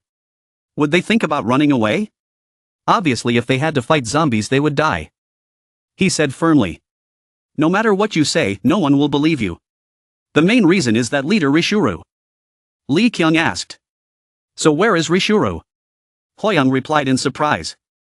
What? Hoyoung said. The one who can defeat the zombie one. Need to prove that, right? If you want to get out of here. Must kill that guardian Rishuru as well. Lee Kyung turned and spoke confidently. Then just kidnap him. That name is Rishuru. Hoyoung replied in surprise. What? Silently thinking. It will die. He thought worriedly. She's really crazy. The next morning with blue sky and white clouds. The voice came out. It's time to work. Move quickly. Meeting Rishuru is not that difficult. So humans and zombies must all gather tomorrow morning. At work time. Rishuru was looking down at where everyone was moving. Want to erase people's fear. There's no better place than this. Jun and Hoyoung both lowered their heads in fear. Kyuho was sweating nervously. On Myri's face was cold. Lee Kyung said. Very good. Let's get started. Rishuru stood tall. He rested his chin on his hand and observed everyone's every move. Lee Kyung also felt someone was watching her. Everyone is worried. Someone spoke up. What? Hey, don't ignore it, it makes Lee Kyung very angry. She clenched her fist. Seeing that she didn't move anything. He was able to scream. Are you deaf? There's a bunch of people behind you waiting for you. People in the back also started to stir. What? Why haven't you gone yet? Is the road ahead blocked? When he saw that, he screamed. Hey, what's in front of you? He was so angry. His hand grabbed her shoulder. His face grimaced and he asked. Hey, hurry up and go. Lee Kyung put all his energy into it. She stood straight with her hands clenched. Lee Kyung shouted. Did Garam hear anything? The train is in front of the main gate. A loud sound echoed throughout the building. Lee Kyung continued to scream loudly. The place when we just got here. We will also escape right there. Dongo and Garam were eating when they heard Lee Kyung's voice, scaring them. Eye shaped like O, mouth shaped like A, Garam asked in surprise. What is it? Dongo asked her. Is it the captain's voice? Receive information from the captain. They quickly left. Garam requested. Move the ship quickly. Senior? Carry all these bags too. Dongo also quickly cooperated. Okay, your vocal cords are even better than those of the others. Lee Kyung's scream was so loud that everyone standing next to her was terrified. They asked each other. What the fuck is he doing? My ear almost blew out my eardrum. Are you crazy? Despite the scolding. Question. Lee Kyung remained silent. The big zombie was also affected by her. He was huge and ferocious and came before her. The guard screamed. What's wrong with you? That dog. Why suddenly scream? Lee Kyung didn't say a word. She hit the zombie in the face with one hand, sending him flying to the side. Rishuro witnessed her actions. Rishuro only spoke once. Wow. Lee Kyung said coldly. Don't you feel happy? Escaping from the main gate is the easiest way to get out of here. One of her hands pressed the zombie's face to the ground, her fingers covering his eyes. The zombie was in pain. Lee Kyung replied, from this moment on, everything that happened was the result of arrogance. She turned her head, her eyes on Rishura who was observing her. Lee Kyung seemed to challenge him, starting from today, your era will come to an end. Lee Kyung stood next to the zombie's corpse lying on the floor, seeing such a scene. The people behind her were in an uproar. What's going on? Did she just kill a zombie? Are you sure she's human? Suddenly someone exclaimed. It's Rishuru. Dark fierce eyes. Like a gust of wind came crashing down right between the two zombies standing guard. Long hair, hands in pockets, walking majestically. Seeing the tense situation, everyone advised each other to get out of here quickly. If you get caught up in it, you'll be ruined. Rishuru's face was full of murderous intent. He looked at her with anger. Rishuru said, so it was you, the one who killed the guardian, you came all the way here to kill me. Lee Kyung saw him gradually approaching her. She was surprised, but regained her composure and answered him. Lee Kyung mocked in a serious voice. What a rich imagination, and I came here to regain freedom for humans, and you are just a coincidence. Hearing the word freedom from Lee Kyung's mouth made everyone very surprised. A skinny guy exclaimed, freedom. You helped us escape. The fat guy didn't have time to come to his senses and asked her again, what the hell are you talking about? Everyone was also talking about her. Hey, she took down the zombie with just one punch, it must not be impossible, they were hoping for her. Rishuro saw the situation getting out of control, his eyes burned with anger. Rishuro ordered, shut up, making everyone terrified. His eyes were red like bloodthirsty demons. Rishuro warned her, keep barking like dogs, why are you so talkative? Lee Kyung saw his anger. Lee Kyung thought, that's probably right. Looking at him like that, a 6th-rank guardian was screaming before her eyes. Lee Kyung was even more certain that he was the one who brought fear to this place. Rishuro walked towards her very strongly. Rishuro spoke, freedom for humans, you have the guts to brag in front of me, and you are standing in my territory. Lee Kyung looked at him approaching. Rishuro threatened her, just killed a guardian, don't you think you're too confident? The tall Rishuro stood in front of her. Rishuro added, let me tell you, why is there a ranking among the management board? The hat covered half of her eyes. Lee Kyung smiled and replied, well, I'm curious too. But you picked the wrong person to punish, she affirmed again, what, I'm not the one who killed that homeowner. Myri ambushes Rishuru. He caught the scent. Rishuru was surprised, oh. Myri jumped up. Hit him hard in the face, attack him continuously. Lee Kyung smiled, his eyes determined. Lee Kyung said, leave it to you, Myri. She quickly carried out her plan, her hand pointed to the exit. Lee Kyung shouted, everyone, get out of here quickly. Everyone was still confused, really hide, what if you die? Choi Gyoho saw everyone was hesitant, then Choi Gyoho shouted, that's right, get out of here, these people can't do anything to that Rishuro guy, I'm leaving. Seeing Gyoho leave, everyone also ran away with Gyoho. Wait a minute, I'll go with you, me too, get out of here. The zombie in the back saw everyone running away, then the zombie pointed and shouted, are they all crazy? Hey, close all the doors, they can't get out. The iron door gradually lowered. Lee Kyung took everyone away, she stayed alone. Separated by the iron door, Hoyoung pulled Lee Kyung back and asked, I will follow you as you request. Are you okay here alone? Lee Kyung assured, yes, go help others escape, I can handle this place myself. Hachun ran to Hoyoung and said, hey, Hoyoung, go quickly. Hoyoung turned back and replied, oh yeah. Then they ran away, leaving Lee Kyung behind to block the door, Hoyoung still looking at her from afar. Hachun asked Hoyoung, can you trust those people? They won't die in this slum. I followed them because I trust you. Hoyoung stammered, that, for now, I'm not sure. Hoyoung recalled the image of him talking to Lee Kyung, Hoyoung expressed, but the confidence along with that steely voice was strangely convincing to me. His eyes showed that his trust in Lee Kyung was even stronger, Hoyoung said, like that there will be a new era, that's how I see it. Hoyoung and Hachun were still trying to escape from this place. Hoyoung's voice rang out, well, even without them, we were planning to escape from here one day, let's just consider it a plan to carry out first, even if the scope is larger. The zombie's voice scolded, are you crazy? A group of zombies stood in front of Lee Kyung alone, they mocked, a human like you wants to fight us. Her eyes started to activate, scanning the target in front of her to act. Lee Kyung saw them smug. Lee Kyung replied, with the majority, you guys can win, but behind me there are many people whose lives are hanging by a thread. She stepped forward, getting into a fighting stance. Lee Kyung affirmed, so, I definitely won't let anyone walk over my dead body. Rishuru was ambushed by Myri, making him very angry. His eyes were full of murderous intent as he asked Myri, who are you? Myri stood still, tilting her head slightly as if listening to him.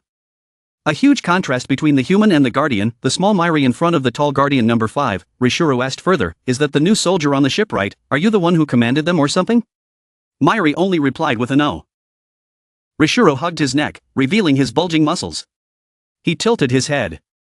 Rishuru spoke up, where did these bastards come from? They even talk about the new era. They talk so well, they think it's easy. Myri's face was expressionless. Myri replied, I don't care, so I'm not sure. Rishuru saw his smallness, slow speech, and outward weakness which made him pleased. Rishuru said, why do you look so slow? If you are not sure then go away, you male donkey. Myri replied, no way. Seeing Myri's determination made Rishuru exclaim. Oh. His anger was fueled by Myri's disobedience. Rishuru was like hungry, he raised his hand to grab him. Rishuru shouted, you bastard, don't try to disobey me, damn it.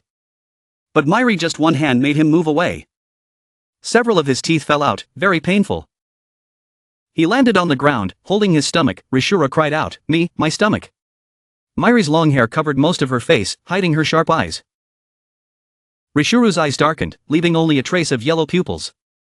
Myri came face to face with Rishuru. Every move was launched fiercely. His eyes were bloodshot, causing Rishuru to exclaim, "I." He fell to his knees, clutching his injured eye. He was so angry, Rishuru cried out, "Ugh, my eye."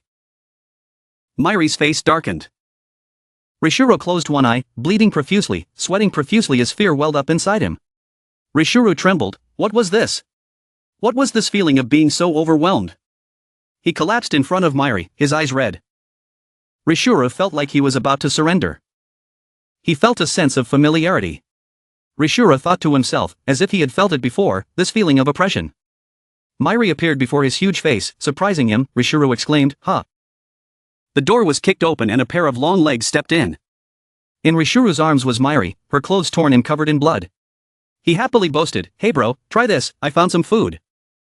With all his strength left, facing such a powerful suppression, Myri softly said, "Please kill me." His voice was so small that the guardian asked, "What the hell is this guy talking about?" Myri's eyes turned red as she turned black. Rishuru fearfully raised his hands in defense. Rishuru spoke up, "Have we met before?"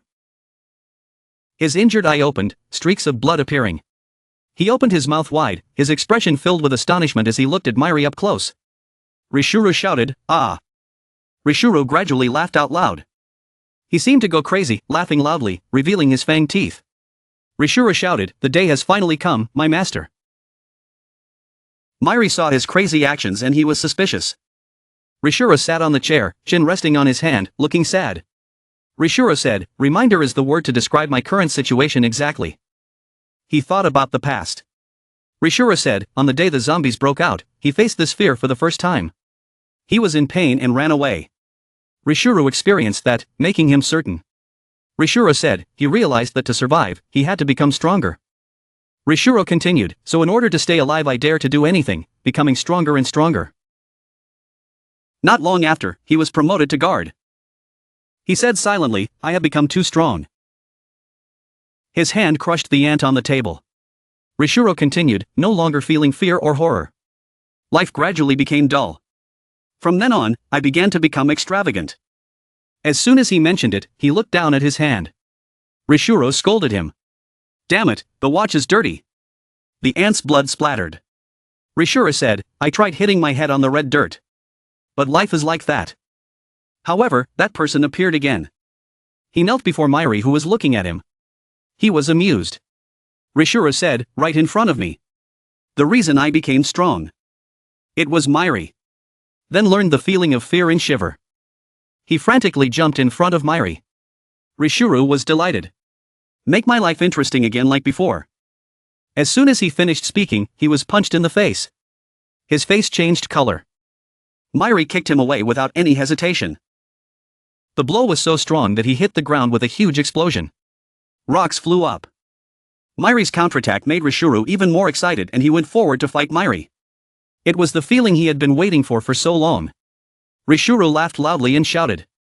Wonderful! A brain was created before his eyes. Before I could rejoice, Myri used the rope to hit me. Jumped high. He lashed out at Rishuru in all directions, causing Rishuru to scream, "Ay!"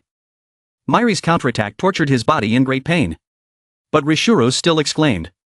He's strong. He's on a completely different level from me. At this rate, I'll really die.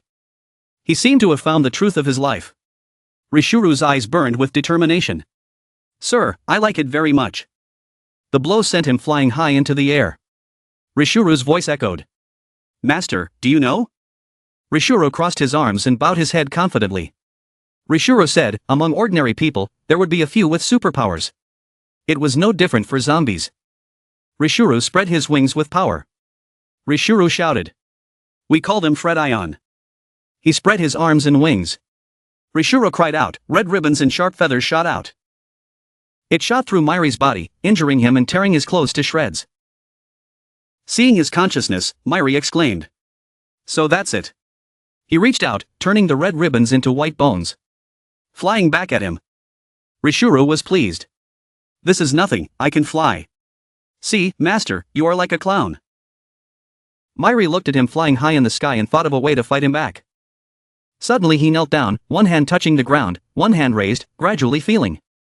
Myri used her legs to create force and fly high. Myri kicked Rishuru. Myri's expression did not change. The kick was so strong that Rishuru could only cry out. Ha! This time the kick was to his head, causing him pain.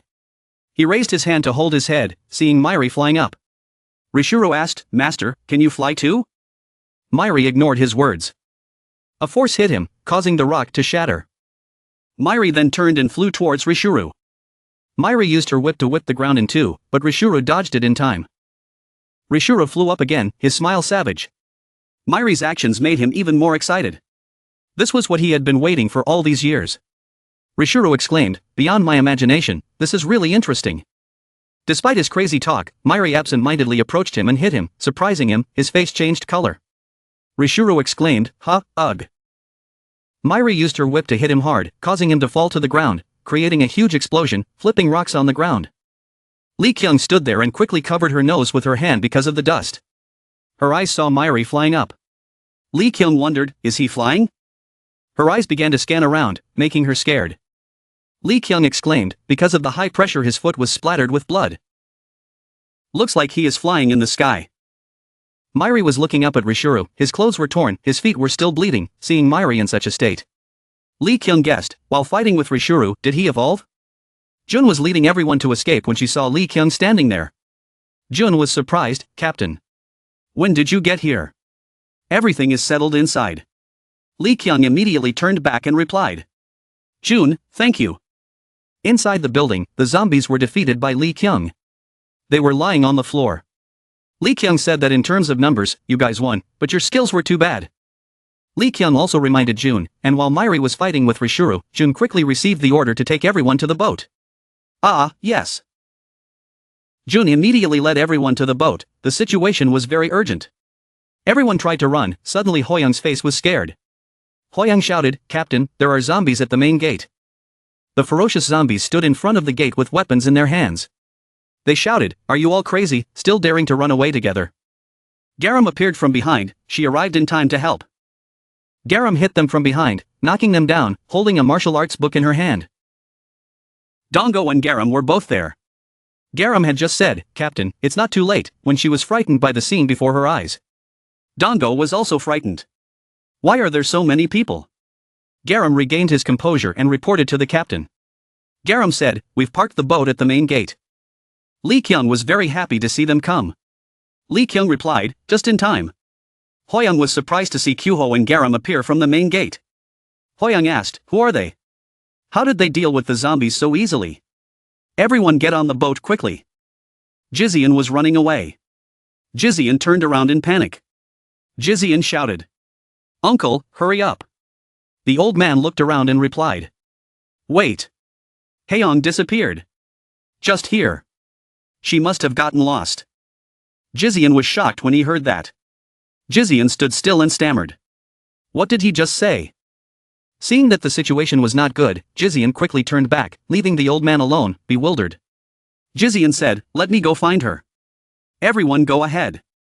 Seeing that, the old man shouted loudly, "Jizian!" The feather from Rishuru's wings. Rishuru grabbed the feather and cut off Mairi's arm. This made him happy.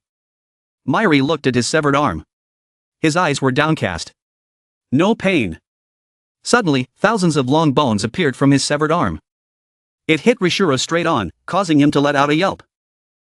Mairi continued to whip him. Make him fall freely at high speed. Rishuru slammed into the ground, creating a huge explosion, making Jizian jump. What was that? Mairi's arm had grown back. Jizian was still in shock from what had just happened. Jizian exclaimed, "Yeah." Hearing the noise, Mairi turned around and saw Jizian. Mairi asked, "Why are you here?" Jizian didn't dare to move forward. Jizian stammered, I," without waiting for Jizian to answer. Mairi coldly turned her face away. Mairi left 2 words. "Go away." Jizian quickly called out. "Eh?" Mairi told her. "This place is dangerous. Go quickly." Rishuru's entire body was covered in rocks. Only his dark eyes were visible. He heard Mairi's conversation and exclaimed, "Ha! What is it?" "Master." A sharp feather shot out. It grazed his shoulder. Rishuru was covered in wounds. His eyes looked desperate. Rishuru spoke with a voice full of disgust. "What a weak gesture. What's going on?" Jizian stood watching. Her eyes were fixed on several sharp feathers that were flying rapidly towards her. Jizian's eyes were blank, full of despair. Mairi still stood like that. Mairi saw the feather heading towards Jizian. Mairi was in a daze as he approached Jizian. He raised his hand to help her catch the feather. It pierced through his palm. Blood splattered everywhere, making Jizian step back in fear. Mairi's face was expressionless. Mairi raised her hand to catch the arrow that pierced through his hand and shielded Jizian, surprising her. Rishuru suddenly sat down beside the rubble of the building. Mairi stood next to Jizian. She asked, "Mairi, are you okay?" Mairi raised the hand that had just blocked the damage, looked at it and thought without saying anything. Mairi rushed forward and grabbed Rishuru by the collar, causing Rishuru to exclaim in surprise. "Master, what's wrong? Who is that woman?" Mairi used her strength to pull Rishuru into the air. Jizian below suddenly shouted, "Ah!" Jizian looked up with a worried face. Haeyoung came running from somewhere, leading Jussie, who was crying and calling out, "Sis, are you okay?" Jizian turned around in surprise and answered, "Haeyoung, where are you going?" Haeyoung replied in a panic, "Oh, this guy hasn't evacuated yet." Uncle Jussie replied tearfully, thank you very much." Jizian said in shock, "What the hell?" Jizian was shocked. They said it was a special case. What the hell did he go through? She said, "Evacuate quickly." Haeyoung replied, "Yes." Ugh, a painful cry from a blow straight to Rishuru's chest. He was in pain and thought, was this just my imagination? Somehow. Mairi hit Rishuru straight on the head. He thought painfully. He attacked even harder than before. Mairi continued to hit Rishuru hard in the face, causing him to think again. Did I do something to attack him? A powerful punch to Rishuru's stomach. Mairi used her power from the sky to strike Rishuru, sending him flying. Thousands of punches were fired from Mairi's hands and hit Rishuru's back, causing him to cry out in pain. Mairi quickly flew in front of Rishuru, surprising him. He punched him hard in the neck very quickly and accurately. Add a quick and fast punch to Rishuru's mouth. Myri's thousands of punches continued to hit Rishuru with such rapidity and force that it was invisible to the naked eye. Myri's face was expressionless, he curled up and his hands tensed up to gather his strength. Myri's swift punches and slashes cut Rishuru's body into pieces and left him in excruciating pain, bleeding from his mouth. The rope from Myri's power tightened around Rishuru's neck, making him gasp. Gulp! Myri's arms tightened around Rishuru's neck, causing him to cry out in pain. His limbs were severed, and blood flowed like a stream.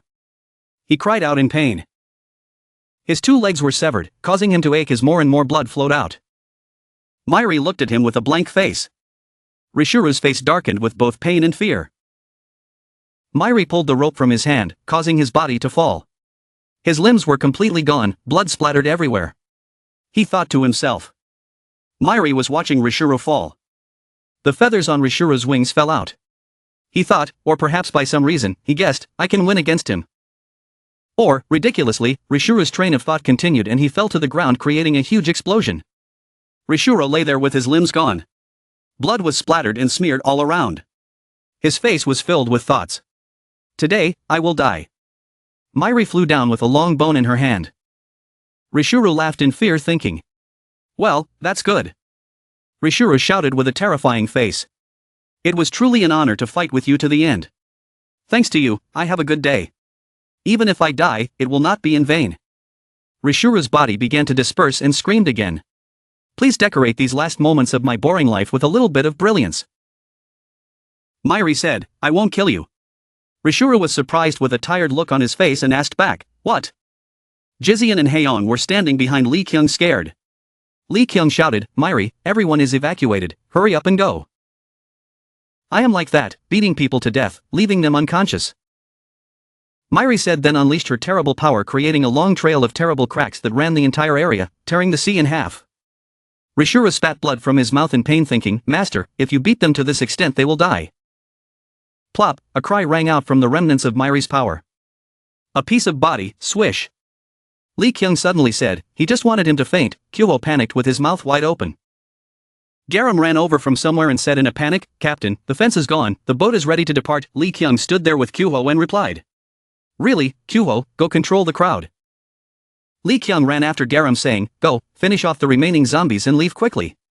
Garam replied, yes, and Kyoho ran in the opposite direction. At an observation tower the sunset began to fall. Haeong instructed the children to say, did you bring everything? A child holding clothes in his hand ran after him and said, then, thank you. 2 kids were sitting in a corner talking to each other. The one sitting on the chair covered his face and said, oh my god, I didn't expect we could actually escape. The blonde one stood with his hands on his hips and said, I knew it. Someone saw something and said, oh, look, it's Rishuru. Who is that kid? Myri walked in and dragged Rishuru, who was tied up like a cocoon. Myri threw him forward. Lee Kyung said, well done, Myri, I didn't expect you to handle it so easily. Lee Kyung continued, for now, let's just do it like this. Jizian suddenly said, ah. Myri's lifeless face suddenly realized something. Myri walked past Jizian, she looked at him and said, Myri. Jizian looked back at Myri with her tattered clothes and said, thank you just now. Myri tilted her head and said nothing. Jizian appeared in his memory with the words, let go, the mother he kept in his heart. Myri was silent and thoughtful. He said it suddenly, making Jizian startled. Are you telling me to let go? Myri continued under the thin back, if I do that, how am I supposed to live? Jizian looked at Myri with a surprised but thoughtful face. Jizian said, then find it. After the zombies took over the world, no one could live properly, Jizian said as the sunset began to fall on a corner of the base. Jizian's voice continued to speak, trying to survive to find his loved ones, either alive or dead. The man sat there in a daze. Jizian continued, desperately surviving, then praying for a bright tomorrow. Haeong was comforting the crying Uncle Jussie. In the courtyard Jizian told Myri, we don't live because we need hope, but live to find hope. Jizian said with a determined face, he can find the same thing, the thing that will become his hope. Lee Kyung and Kyoho, who were carrying things, looked back. Going back to the past a while ago, someone thought, did something like that happen to Myri? Kyoho continued to speak as he ran, to me, it was like, Myri was searching for the meaning of life, to live in a world where her mother was no longer there. Kyoho said into Lee Kyung's passionate face. Back to the present, Lee Kyung said, making Jizian and Myri startled. Myri replied, yes. Li Kyung sat under the shadow of two people in the sunset. To tell you the truth, all this time I have always seen you as a tool. Li Kyung continued, as a temporary ally to achieve a goal, never thinking further. She continued, if you want, I'm willing to treat you as a member of the suicide squad, but before that, I'll ask you a question. Li Kyung said as he looked at Myri, who was turning her back, do you still want to die? Myri remained silent and did not answer. Yes, his voice rose to everyone's surprise. Li Kyung pulled his hat down and replied, I understand. Li Kyung turned away and said, today was hard. In the bright twilight someone shouted, attention, prepare to set sail, evacuate quickly. In this chaotic world, hope really doesn't have a precise definition. My happiness can be someone else's pain. And vice versa, someone else's pain can be my happiness. Dango looked at Myri thoughtfully, and behind him were people talking and gossiping. Everyone has a different definition of hope. Since then, awake, someone's voice made Rishuru ask with his eyes half closed, huh? Li Kyung sat right in front of Rishuru and asked, let's talk a bit, which surprised Rishuru. On the ship sailing at sea. There were lots of children inside laughing and playing happily. Dango was dozing off, causing Garam, who was reading a book and driving the train, to grit his teeth in frustration. In another ship, Rishuru was tied up and questioned, meaning, I have to tell him everything I know. The people around him right now were Li Kyung, On Myri, Kyoho, and Jun. Rishuru felt dissatisfied and asked sarcastically, so the reason you guys haven't killed me is because you want to dig up some useful information. But what to do now? He said while glancing at On Myri. I don't get any benefit from telling you guys, nor does it help secure the deal. Li Kyung didn't care and said, there seems to be some mistake here, this is not a negotiation.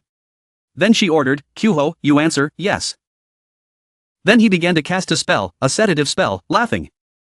Unexpectedly, it affected Rishuru, he let out a forced laugh.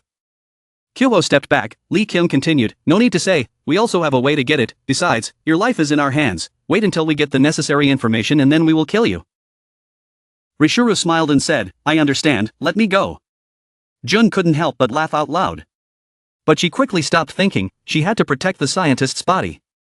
Rishuru continued to beg, he was going to say it anyway, just let it go, Li Kyung realized and asked again, what? Done, the anesthesia spell spread, Rishuru's face became grim, she asked, what does that mean? His face facing Li Kyung affirmed, you are the one who was mistaken here, I am not saying this not because I want to cover for my comrades but I also want something from you guys. He continued, the zombies, they won't help me anyway, so it's better to negotiate with you guys. Li Kyung wondered, what to get? Rishuru slyly said each word, side by side. Looking towards On Myri's side continued, it was much more interesting. He blushed happily thinking, just now had a dramatic battle with his master, it was unforgettable. Li Kyung impatiently growled, don't waste time, say it now, what do you want? Rishuru bowed his head and laughed out loud. Then slowly said, let me join your side, everyone was surprised. He begged, I will do whatever you ask me to do, let me go with you. Li Kyung didn't understand. Why, what would it benefit him? He looked towards On Myri and replied, because I want to be by master's side, that's all. Kyoho firmly refused to shout, what kind of game are you trying to play? You can say anything to save me. But before he could finish speaking, Li Kyung waved his hand to order him to be quiet. Kyoho was confused, Captain. She threatened Rishuru, like I said, getting any information from him no matter what, his offer means nothing to us. Rishuru didn't seem to care and spoke up, you smart guys, you just evacuated the people on Oriakto Island right, so what other plans do you have? He continued to mock, just planning to wander around this ocean forever, with the number of people on this boat, sooner or later the energy will run out, no matter how far they reach shore they will be caught. He wondered, even though they thought they could survive somehow, they worked so hard to save them, and now they were planning to abandon them. Li Kyung thought in surprise, that's right, I underestimated him. Then Rishuru persuaded, there is an island nearby, people can be hidden there, so do you know where that place is? He is sinister, even if you ask, you won't find out. Only I know this. If I'm not curious, what else would I know? Kyoho was startled and wanted to stop him, even though he was telling the truth. I objected, I only knew he could kill many people. How can I trust this bastard? But Li Kyung said, okay, this made me so angry that I shouted, Captain. She stood up to negotiate, in return he was forbidden from eating human flesh, and would be monitored 24/7 by my men. Rishuru immediately agreed, okay, high-level zombies don't need to eat anyway. She turned around and left, saying, take us to that island, we'll talk later. Kyoho still firmly objected, wait, Captain. Li Kyung firmly refused to change his mind and said, sorry Kyoho, I understand how you feel but he's right, this is the best choice right now. She comforted him, don't worry, if necessary Myri will deal with him, in that situation he can't do anything. Kyuho had no other choice but to think, even so, how could a person and a zombie be together? The captain never made a wrong decision, but sometimes I wonder what justice she is seeking.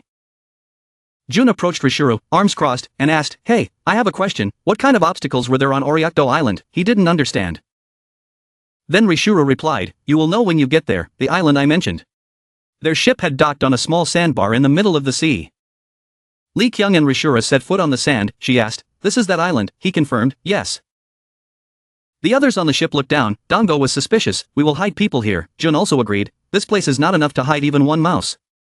Garam added, "Is Rishuru trustworthy? After all, he is the leader of the zombies." She continued, "But it seemed like that Rishuru guy wasn't lying. The captain had already decided so, which meant he was trustworthy." Meanwhile, Kyuho remained silent. Jun was also quite worried, really, and the captain was never wrong. Here Rishuru instructed, "If you look under the tree," but before he could finish, Lee Kyung interrupted, "Look." Then she became dangerous, looking back angrily, questioning, "You lied to me. I ignored everyone in the team to accept your request." Rishuru suddenly thought, "What's this all of a sudden? It's like she's suppressing her master. Has she been hiding her power all this time?" He slowly explained, "No, don't be impatient, press on that rock over there, and you'll know why you're here." The two of them looked at the rock next to the tree. Lee Kyung went to press the stone. Suddenly water splashed all around. The sea seemed to split in two. Made the sand the two people were standing on fall straight down. Rishuru said, "Here it is, the scene below is an underground city." He snorted and said, "See? I told you I wasn't lying. This place is big enough to hold all those people, right? There's no need to worry about being caught." Lee Kyung turned his head and asked, "Did you create this place?" Rishuru didn't hide it, he just found it by accident. He analyzed, looking from the outside he could guess it was created a long time ago. "I don't know how this place exists, but the purpose of building it is sometimes too lazy to come here." Lee Kyung put his hand on his chin and said, "Never mind, this place is more than enough." Rishuru couldn't help but wonder, "But let me ask you a question." Lee Kyung replied, "What?" He asked slowly, "It seems like you are hiding the power you possess, so why did you order your master to capture me? With your ability, not only me but also the other guardians you can easily defeat." Lee Kyung replied, "I can only tell you that I have my own reasons and they are not as strong as you think." Rishuru was indifferent. Was that so? He thought, "No way, she must be at the master's level or higher, but where did these people come from?" Lee Kyung asked, "Oh, why are you back?" Rishuru replied, "Just press the button like before." Then everyone got down from the sand. They were surprised. Everyone said in unison, "What is that?" Lee Kyung walked up to them. She said to Hoyeon, "Hoyeon, please do me a favor, help everyone unpack." He agreed, "Yes, leave it to me, but why are you suddenly speaking so properly?" Lee Kyung ordered, "Suicide Squad members, follow me." Everyone said in unison, "Yes." They went near a factory. Garam was a little scared. "What is it?" Jun was in a very excited mood. "It seems like the research room, for me?" Shion Nuri appeared and said, not knowing where this was, but if the new headquarters was here, it wouldn't be too bad. Garam was a little surprised. "Commander, why are you here? I haven't sent you a radio message yet." She thought back to the past when Mairi brought her here. She struggled and told him, "I don't like it, let me down. I'm an official employee now." Returning to the present, she gritted her teeth and asked, "Where did Lee Kyung go?" Lee Kyung turned back to greet, "Nuri, you came so early." Shion Nuri was very angry and growled, "Oh." She heard and immediately bit Lee Kyung's hat in reprimand. "Can't you think of a safer way, you idiot?" Lee Kyung was helpless. "There was no other way, that's all I could think of." Shion Nuri raised her glasses and accepted. "Since the plan was successful, I temporarily spared her. I captured a guard. Jun returned safely." Lee Kyung held her head and cried. Jun was moved and thought with tears in her eyes, "The commander is worried about me, so touching." She wiped her tears with her hand and thought, "My idol, my superior, I swear I will work harder." Shion Nuri thought to herself, "The battleship has returned, thank goodness." Lee Kyung looked over at Mairi and said, "Thank you Mairi, but what did you do to our boat?" He replied, "Just throw it." Both Dango and Garam thought, "Throw it? It's not a paper boat." Lee Kyung didn't care either, so that's how it was. Very good. She continued, "Before gathering, let's take a break." Everyone said in unison, "Yes." In the research institute, Jun was exploring the machines around. Dango and Garam are playing with chemicals in the lab. Meanwhile, Shion Nuri and Lee Kyung were discussing. Kyuho on this side is talking to Mairi, hugging him. "Alright, everyone has had enough rest, right?" Shion Nuri said as she made plans. The Oriakto Island mission was a resounding success. Everyone has worked hard. Thanks to this story, we have achieved some unexpected feats. She explained, starting today, this will be where we discuss strategy, deciding to use the name Suicide Squad that Lee Kyung came up with. As for the research lab we are standing in, it will naturally become the new owner. She raised her stick and continued, I know everyone really wants to visit this place, but that will have to wait. Her eyes lit up, now let's talk about the immediate plan. Shion Nuri pointed at Rishuru and asked, you said the whereabouts of the head of Redzin is still a mystery, right? Rishuru replied, yes, he has never shown himself to us, I bet the other guardians don't know where the head is either.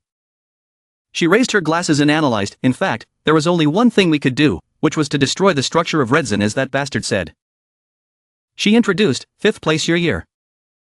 4th place Nat F. 3rd place Arlo. 2nd place Spetter. 1st place Terate.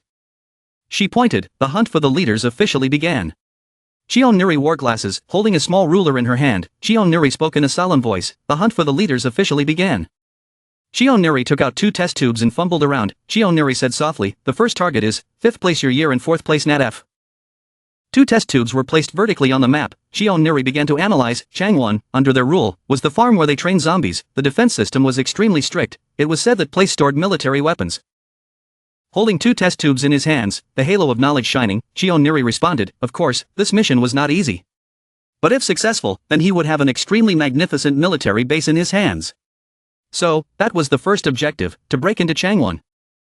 Shion Nuri stood up straight, hands on hips, raised the ruler. Shion Nuri said with a determined voice in front of everyone, from now on, it was necessary to expand the force, could not rely on Mairi forever. Mairi hugged his knees, his small figure shrinking, his face expressionless. Shion Nuri continued, even if one day Mairi was no longer here, the human society that had been built could still be guaranteed. Hearing that, Lee Kyung pulled her hat down. Lee Kyung thought, well, as long as there is a chance, he will definitely die. June raised her hand to express her opinion. June asked, Commander, I have an opinion. Suppose this mission is successful, how should we deal with the aftermath? June wondered further, if the news of humans breaking into Changwon were to spread out, the zombies would come looking for us. Shion Nuri heard June's opinion. She adjusted her glasses. Shion Nuri calmly replied, it's okay, that's why I chose Changwon, it was all part of Shion Nuri's plan. Hearing that, June replied, yes. Shion Nuri added, we will have defensive weapons in Changwon, killing 2 birds with 1 stone. Shion Nuri listed each powerful weapon that would appear in this battle. Shion Nuri said, that's not all. There's also this high gate barrier. The defense system is extremely strict, so this city is not that easy to break into. Shion Nuri asked everyone, right? Rishuru fearfully told about Changwon. It was a heavily fortified land, created by the turret rank guy, where even zombies couldn't enter. Garam sat there obediently listening to Rishuru's story, curious about the solution. Garam asked, how can we get in with such a tight defense? Shion Nuri said, oh, that? Shion Nuri raised her small chin, eyes half closed. Shion Nuri stammered, I'm also planning this. Mairi saw everyone was thinking about how to get there. Mairi thought to herself, I don't think there's any need to worry. The mission was getting more and more flawed. Shion Nuri tapped the 2 test tubes together. Shion Nuri spoke, anyway this mission. The result might not be as expected, but if it succeeded then this plan would be called the pinnacle. Shion Nuri clenched the 2 test tubes in her palms, her eyes filled with determination. Shion Nuri reaffirmed their goal. Capture the 2 leaders and then capture Changwon, then we will make that place our territory from here on out. Garam, Kuo, Jun, Lee Kyung, Mairi, and even Rishuru all listened to her, but everyone's faces were filled with worry about this trip. Shion Nuri added, a society where only humans live, without zombies. Kuo thought and said, what if that guy is lying? Shion Nuri was surprised, huh? Kuo stood with his arms crossed, his face full of doubt. Kuo analyzed, what if after we get to Changwon, the zombies are waiting for us to fall into a trap? Are you sure it won't be life-threatening? Rishuru looked at Kuo doubtfully. Kuo was angry that Shion Nuri and the others trusted Rishuru so easily. Kuo scolded, how could they trust him so easily? This is ridiculous, he clearly gave us information but all he asked for was to be with Mairi. Rishuru saw that he was doubting him, and couldn't help but retort. Rishuru spoke up, what's so silly about it, do you think I wouldn't dare betray the zombies? Why do you keep refuting my respect for my master? I'm just telling everyone useful information. Kuo was surprised when he spoke up to defend himself. Rishuru saw that Kuo still didn't trust him. Rishuru tacitly admitted that he sold information, and had another purpose like Kuo said. Rishuru thought to himself, no, maybe that guy was right, it wasn't just about being by the master's side. His eyes looked towards Mairi's figure sitting far away from him. Rishuru thought to himself, here, because he wanted to fight his master. Rishuru was silent for a long time. He thought about his current body and his wishes. Rishuru muttered, but with this crippled body, how can I fight? It was my fault for not thinking carefully before. Seeing the situation getting more and more tense, Lee Kyung spoke up, don't worry, we will go there first to scout the situation, just verify if it's a lie or not and then we'll figure it out later. Her eyes were full of murderous intent. Lee Kyung affirmed again, I'm not asking everyone to blindly listen, we're just arranging the most suitable method. Hearing the captain's orders, Kyuho was also relieved. Kyuho replied, I understand.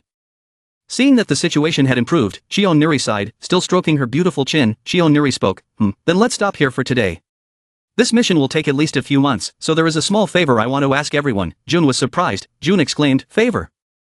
Hwoyoung stood in the middle of the group of people who were rescued. Hwoyoung spoke, among the people rescued from Oriakdo Island. Choose if there are any suitable people, there is still a lot of time, we should expand our forces, that's why we rescued them in the first place. Shion Nuri stood in front of everyone, hands on hips. Shion Nuri said, today is enough, see you all at the next meeting. Lee Kyung reminded, whoever you choose, remember to let me know. Everyone agreed, understood. After that, everyone quickly dispersed. Garam and Dango walked together. Garam asked him, hey, when will you have your own house, is lying on the floor enough for you? Dango replied, saying something. The other girl, Jun, looked at Rishuru. Lee Kyung called, Mira, let's talk. Mairi stopped. Dango was walking when Garam reached out to stop him, surprising him. Rishuru was wrapped tighter, his mouth was also covered. In the research room, Jun sat in front of the screen. Jun exclaimed, fuck, how can you use a computer while drifting at sea? Where does electricity come from? Jun looked at the screen nervously. Jun thought to herself, well, I also think about how this city exists. As for where this information from the lab came from, she began to feel that something was secretly going on. Jun judged that all these inventions, the barrier on Oriakdo Island seemed to use the same type of technology. She stared intently at the glowing stone in her hand. Jun exclaimed, the technology here was hundreds of times more developed than before the disaster happened. In this strange world, technology was so developed. The more she looked at the stone, the more curious she became about their development. It made her sweat. Jun became more and more suspicious. Who could it be? Who is it? Why? Did they create these things? Thousands of questions were raised in her head. At the same time, Lee Kyung and Mairi entered the lab. Lee Kyung called out, Jun, are you free? Jun heard the voice and turned around. Jun exclaimed, Captain, do you need something? Lee Kyung said, it's nothing, but do you remember this knife? She just took out the knife and asked Jun. Lee Kyung continued, its effect is to delay Mairi's recovery process. I want you. Mairi stood there in a daze, he had no vitality. Lee Kyung was silent for a moment then continued, using this to create a weapon that could kill Mairi. Jun frowned, she didn't understand what was happening. Her face was full of doubt. Jun wondered, you're saying I created a weapon that kills people? Lee Kyung said, yes. Lee Kyung gave the knife to Jun. Lee Kyung said the reason, I know it sounds crazy, but this is the reason Mairi helped us until now, so I hope you can do it. Jun stuttered, is this Mairi's wish? Both Lee Kyung and Mairi bowed their heads. Lee Kyung spoke, that's right, Mairi was still emotionless. Receiving a reasonable explanation, holding the knife in her hand, Jun was full of determination. Okay, then I will do it, let me take it apart and see, huh? Suddenly the system malfunctioned. Jun immediately ran to the monitor to check. Jun shouted, Captain, can you come here for a moment? Lee Kyung worriedly asked, what's wrong? Jun quickly pressed the keyboard. Jun said, the material to make this thing, I just found it by chance, so I don't know what it is, but it seems like it's in this computer. A flower appeared on the screen. It was the Renji flower, Jun said, it was a random material she crafted. Lee Kyung asked again, Renji flower? Jun pointed at the flower and said that this flower was discovered after the disaster. If Renji extracts the flower and combines it with metal, not only will it be dozens of times stronger than normal metal, but it can also create an alloy that contains special powers. Is that what it says? Lee Kyung was surprised. Lee Kyung made a judgment. What does that mean? Jin saw that the captain had guessed it. Jin replied, yes, that's right, as long as we have the Renji flower, we can create a weapon to kill Mairi, and we can also create many other types of weapons. Seeing that the effect of the Renji flower was what she and the team wanted, Lee Kyung asked, so do you know where it is? Jun immediately replied, oh, yes, the location is also written here. Lee Kyung confirmed again, really? With the location, Lee Kyung suddenly thought, the problem now was, who would go get it? Lee Kyung thought of Mairi. Lee Kyung called out, Mairi, can I ask you something? Mairi heard that and replied, yes. Snap. The next morning, Myri flew up high. He carried Garam in one hand, the other held a map, and Dango was screaming loudly in fear. Garam kept his eyes glued to the map. Garam read, longitude 33.4015.8333, latitude 129.1062.778. The map said so. Dango was still screaming loudly. Garam scolded Dango. It was too noisy. Scared the hell out of him. Garam focused on finding the location on the map. Garam said, let's see, the location Jun marked. Dango, despite Garam was working, he was still shouting loudly, tears streaming down. Garam exclaimed, ah, here it is. Myri and Dango, Garam has arrived at the new land, the location on the map, Chansong Mountain. The three of them landed on the ground. The recent high-altitude excursion caused Dango to collapse on the ground. Garam asked, Senior, are you okay? Looking at the scene before his eyes, Garam suddenly became quiet. Garam thought to himself, why did the captain send the three of us? Just me and Myri would be fine.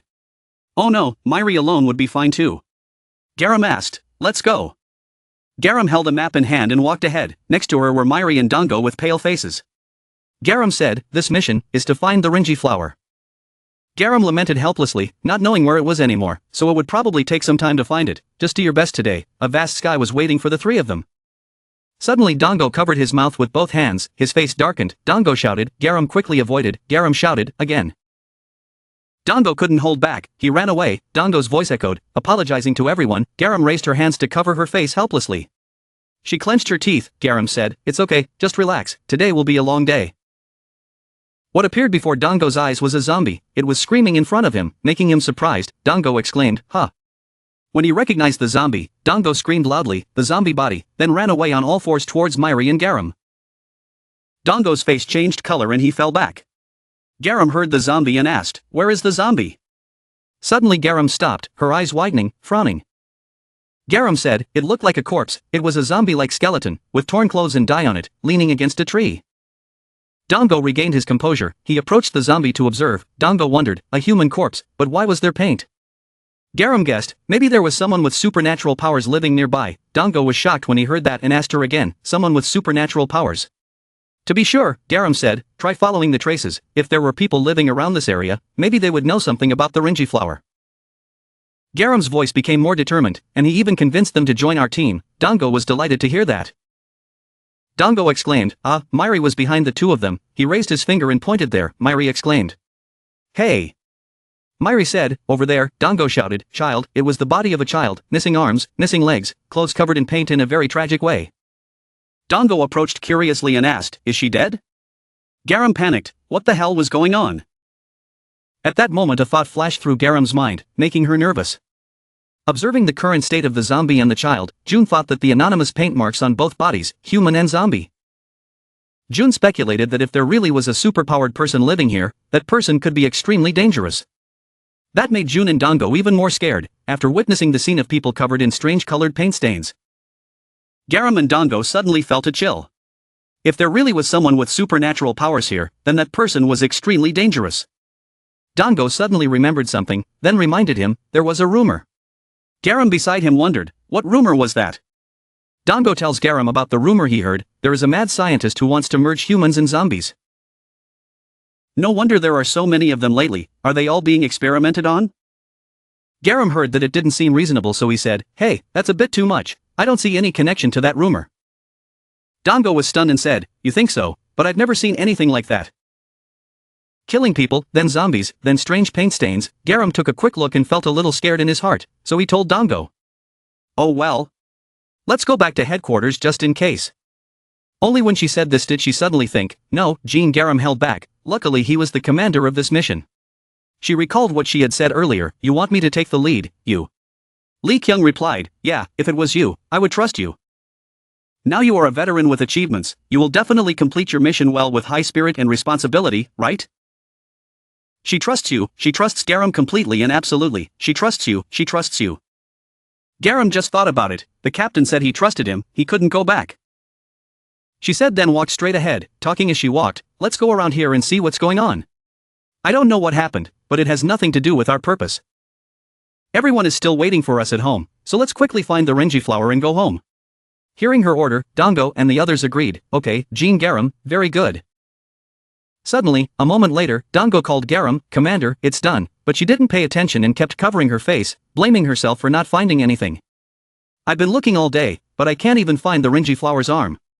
Could it be that it's extinct? Because her anger had reached its peak, Garam could only let it out. She shouted loudly, "Damn it, is this all I can do? Tomorrow, I must find it tomorrow, even if I destroy this mountain, I must find it." Dango was nearby and saw this, so he asked her, "What are you doing?" Just as they were about to go to sleep, Garam suddenly announced, "You two know what, rest first and then we'll figure it out tomorrow."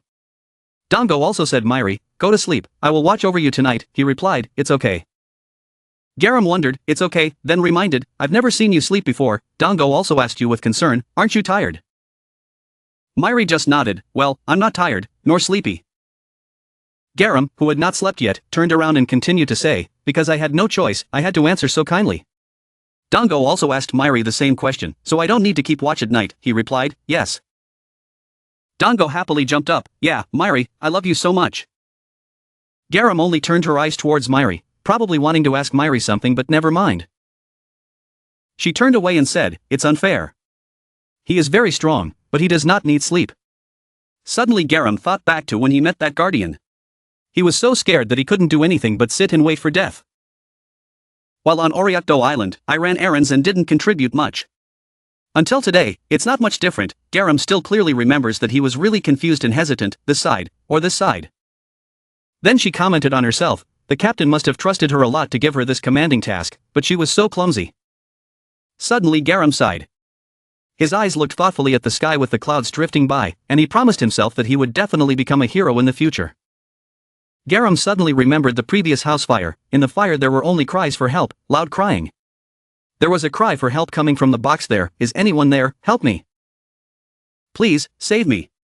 Then the door opened, bringing with it a glimmer of hope. A fireman came and said, "Kid, are you okay? Are you hurt? Let's get out of here." Garam stopped crying quickly and looked at that person without blinking, that person he had met when he was young. Nothing else, just the appearance of a hero. Since that day, I have come to a solution. From now on I must become a really cool guy, like that person. Then she suddenly returned to the present, but now, she was neither as good nor as determined as the captain. Smart and sharp as a commander, even less so. Or talented like June. She was so embarrassed that she didn't know what to do but crawl under the covers and judge herself. How pathetic, someone like her couldn't possibly become a hero. Suddenly, a scream came from somewhere. Garam jumped up and asked, "What is it?" A little girl was in danger. She backed away in fear and called for help. But the other guy just said, "In the middle of the wild mountains and forests like this, where did you find a little girl? Hey, if I were to beg, no one would find out, right?" That guy happily jumped in. Today was really not bad luck. Luckily, Mr. Garam arrived in time and hit the guy with a stick, making him cry out in pain. Seeing her, he asked, "Who are you?" But Garam only asked the little girl, "Kid, are you okay?" The other guy then spoke, "I knew it, there's no way a little girl would be wandering around here alone? You're the one who set the trap, right?" Garam was confused by this. She repeated his words. Set the trap. Suddenly there was a figure standing at a high angle looking down, observing everything. This person's face is not clear, only a vague silhouette is seen. What is he doing? But at this moment, the creepy guy jumped up and said, "Anyway, I have to thank you guys for saving me the time of looking for you." Garam took out a book, her stance ready for battle. "I don't know what you're talking about." She was in the process of imparting knowledge, then she spoke slowly, word by word. "I am not the person you are looking for," she said as she attacked this guy. One strike after another. Garam launched his attacks one after another. The person up there is acting strangely right now. Does he seem to have seen something? Garam below continuously attacks the opponent with great force. The other guy didn't fight back but only knew how to block those attacks. Garam looked at him in surprise. What? He blocked the blow. Garam now used his elbow to attack. After enduring that attack, it finally spoke up. "Indeed, you are not an ordinary person like those people said." She stood in front of him and instructed, and yet, she still hasn't defeated him. Dango and Myri caught up at that moment. "Garam, I'm here. Why are you running off alone?" Seeing someone coming to save her, she shouted with joy. She turned back and said to the kid, "Hey kid, go over there, are you still in pain?" "Yes." The kid ran over there but was followed by a scary guy. He was holding a big round rock and was about to throw it forward. Where was the bitch running to? Then he threw the big round rock down and shouted angrily, "You dare ignore me?" The kid now knew only fear, nothing but fear. Seeing that, Garam shouted loudly. Wait, Myri, save the boy. But Myri stood still, not moving. Paying no attention to what Garam and Dango said. Paying no attention to the situation on the verge of danger. Hey, Myri, did you hear anything? She stood there, dumbfounded. She couldn't understand what was wrong with Myri right now. Without hesitation, she went out to save the kid from the big rock. She stood up to protect the kid bravely. Then, his strength limited, Garam fell to the ground. Dango saw that and ran over shouting. Garam! The other guy laughed. Hee hee, what is that? Using your body to protect a little girl? That's a rumor. You're not a big deal. Then he held Garam's head with one hand and said to Dango and the others. You're with that girl, right? Stand still and let me show you. Dango only knew how to call Myri. Myri helped Garam. Myri replied with a face. No, someone said no help. Dango was scared of Myri and said. What? Who said that? He lifted her up by the head and said. Take me to where the humans are hiding. Garam cried out in pain. At this moment, a strange phenomenon appeared, the color palette opened. Something yellow flew over and gently cut off the other guy's head. The head and neck separated. Garam looked at the thing and then said. Earth yellow. Garam was thrown hard to the ground. But she and Dango's group just looked at that thing and asked each other in fear. What the hell is that? But the little boy was moved to tears at this moment. He shouted. The hero has come to save us. The woman looked similar to the previously unidentified person. The kid then ran up to him and hugged him and said, Hero, these people saved me. Then he smiled and asked in return. So? Are you hurt anywhere? Suddenly he looked towards Garam and said. Oh, thank you everyone for saving this kid. I am Kim Min-sung, a hero. Garam looked at Min-sung with confusion and secretly felt that, who would normally say they were a hero? Kim Min-sung added at this time. Everyone seems to be injured. Why don't we go back to our village first? Dango asked her again to make sure. Okay? Then he asked her with concern. Garam, go there and rest a bit. She remained silent and did not reply. Then she replied after a while. Okay, this made Kim Min-sung a little confused. Garam continued. We still have other things to take care of. Dango asked in surprise. What did you say? At this moment, Kim Min-sung made an ah sound as if he understood the problem. Min-sung smiled and said. What a pity, everyone must be very busy. Good luck to everyone. Dango heard that and quickly spoke up. Wait a minute. Before he could say anything, Min-sung led the boy away and said, We're going back. Dango helped Garam up and told her, You need to bandage your wound too, but she refused and said, It's okay. Luckily, this little thing is blocking the way in front of you, so you're not too badly injured. Here, Garam pointed to the severed head. Dango asked, surprised. What about that? She just gave him a lead to figure it out. Unlike the body we saw this morning. Dango seemed to understand and let out an ah sound. It surprised him because of this strange similarity. Then Garam continued talking about Kim Min-sung. That person is very suspicious. She then spoke up again. Senior, you're holding the walkie-talkie, right? Let's contact Myri first. Then Garam asked Myri. What did he mean by that? He asked her back. What did he say? She frowned and questioned Myri. You said you couldn't help me. Why? She got Myri's reply that the one in the hat told me not to help. Garam wondered, Captain? But she still questioned Myri about what just happened. Hey, even if that's the case, seeing someone else about to die, how can you just stand there and watch the show? Myri's eyes at this moment seemed to contain thoughts that could not be revealed. No, it's me. Garam suddenly smiled. Garam turned away, not even looking at Myri. Forget it, I don't need your help. Meanwhile, Garam walked and affirmed that he could do it himself. Dango saw that the two were showing signs of separation and spoke up. Hey, let's go together. Get the walkie-talkie first. When Min-sung brought the little girl to a town with many people, everyone looked at her in admiration. Oh, a hero. She saved another child today? As expected of a hero. Min-sung smiled gently and humbly. Ha, everyone go inside. It's getting late. At this moment, the little boy's parents ran over, sobbing and calling their names. The little boy was also moved and called their names. Mom, Dad. The family hugged each other happily. They even sincerely thanked Kim Min-sung. Oh my god, hero. Thank you. Seeing that happiness and luck, she replied. It's okay, quickly bring the child inside. At this moment, someone asked Min Sung something. Are you going to the flower festival? If you go, then I will. She smiled in response to that statement. Go, I have to go. Garam watched the whole thing through binoculars from up in the tree and said. How strange. He was treated like a hero. And there was a village in a place like this. Did they all escape from the city? Dongo received a message from Garam. Senior. Did you see anything? He was confused. Dongo replied to Garam. Oh, you took my binoculars, didn't you? What do you expect me to see from up here? She realized stupidly now. Right. Garam sighed, so tired. Dongo could only tell her. Wait a moment. Seeing that, she immediately replied. Do whatever you want for now. Dongo replied. Do whatever you want. What exactly do you want to say? Evening night falls. Kim Min Sung was caught walking alone on the street. Garam followed every footprint.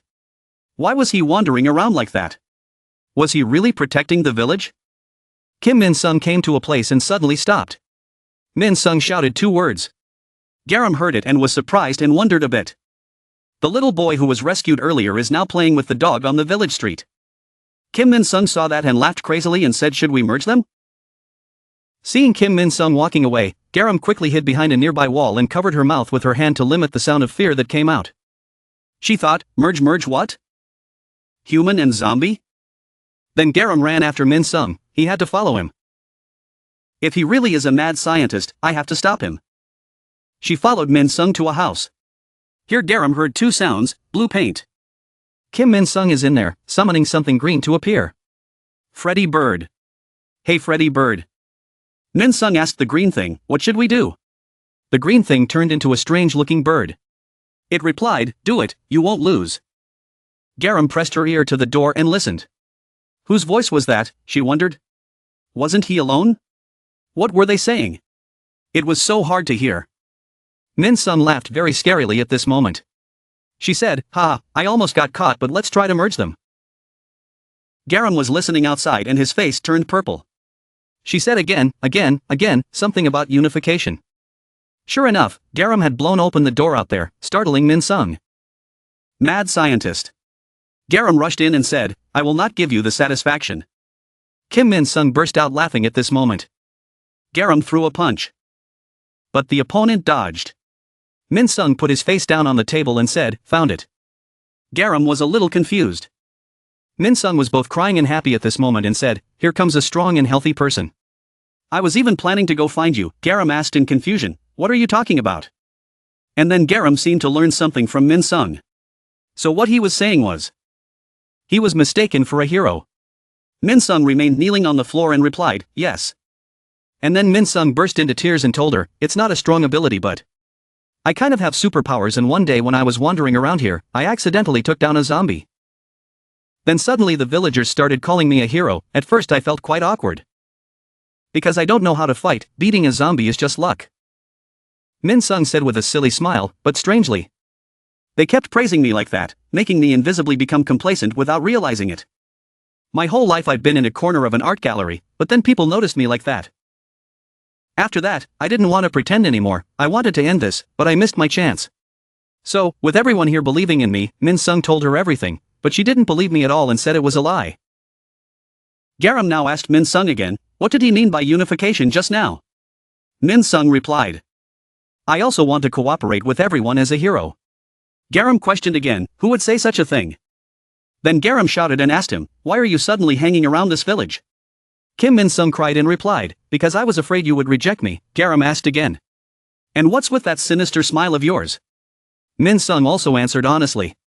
Oh, I have a habit of laughing when I'm scared. Garam asserted again. Is that okay? She asked Min Sung again. What about those corpses? I clearly saw with my own eyes the corpses and zombies lying near the village, scattered there. Min Sung slowly said. That was the child I couldn't protect. This place is extremely secluded. I know the chances of humans or zombies passing by are extremely rare, although there have been times when a few zombies have discovered this village. Since I'm not good at fighting, I set traps here and there, so the few zombies that dared to come here all died. Garam was stunned when he heard that. Min Sung continued to say more, but because of that, the rumor spread. Traps. The number of them or zombies that found this village was gradually decreasing, but humans could not avoid being implicated. Min Sung could only cover his face and continue telling her. After that, I also thought about evacuating the villagers from this place. But at that time, the zombies were everywhere, it was all my fault. I was too deep in my illusions. Garam was stunned when she heard this. She thought, what the hell is going on? This person who seemed to have superpowers actually doesn't know anything. Suddenly the other party rushed towards Garam and said, I also have a request. Garam asked back, request. Min Sung presented his request. Some time ago, some zombies said that they would soon come to Changwon to get me. Garam wondered, Changwon? Min Sung continued to explain to her, I can't face him by myself, everyone can. Before they could finish speaking, something startled them both. They turned their heads to look behind to see what was going on. A broken scene appeared, a mysterious voice said, where did you go? A red light appeared and spoke again, come out you trapper. Garam and Min Sung were both startled when they heard that sound. The rocks and soil broke into pieces on the ground and a voice came, where are you? Something flashing red spoke and said, come out, predator trap. Finally it showed up, as it walked it said, I'm here, I'm here. Seeing something new appear in their village, everyone went out to see what was going on.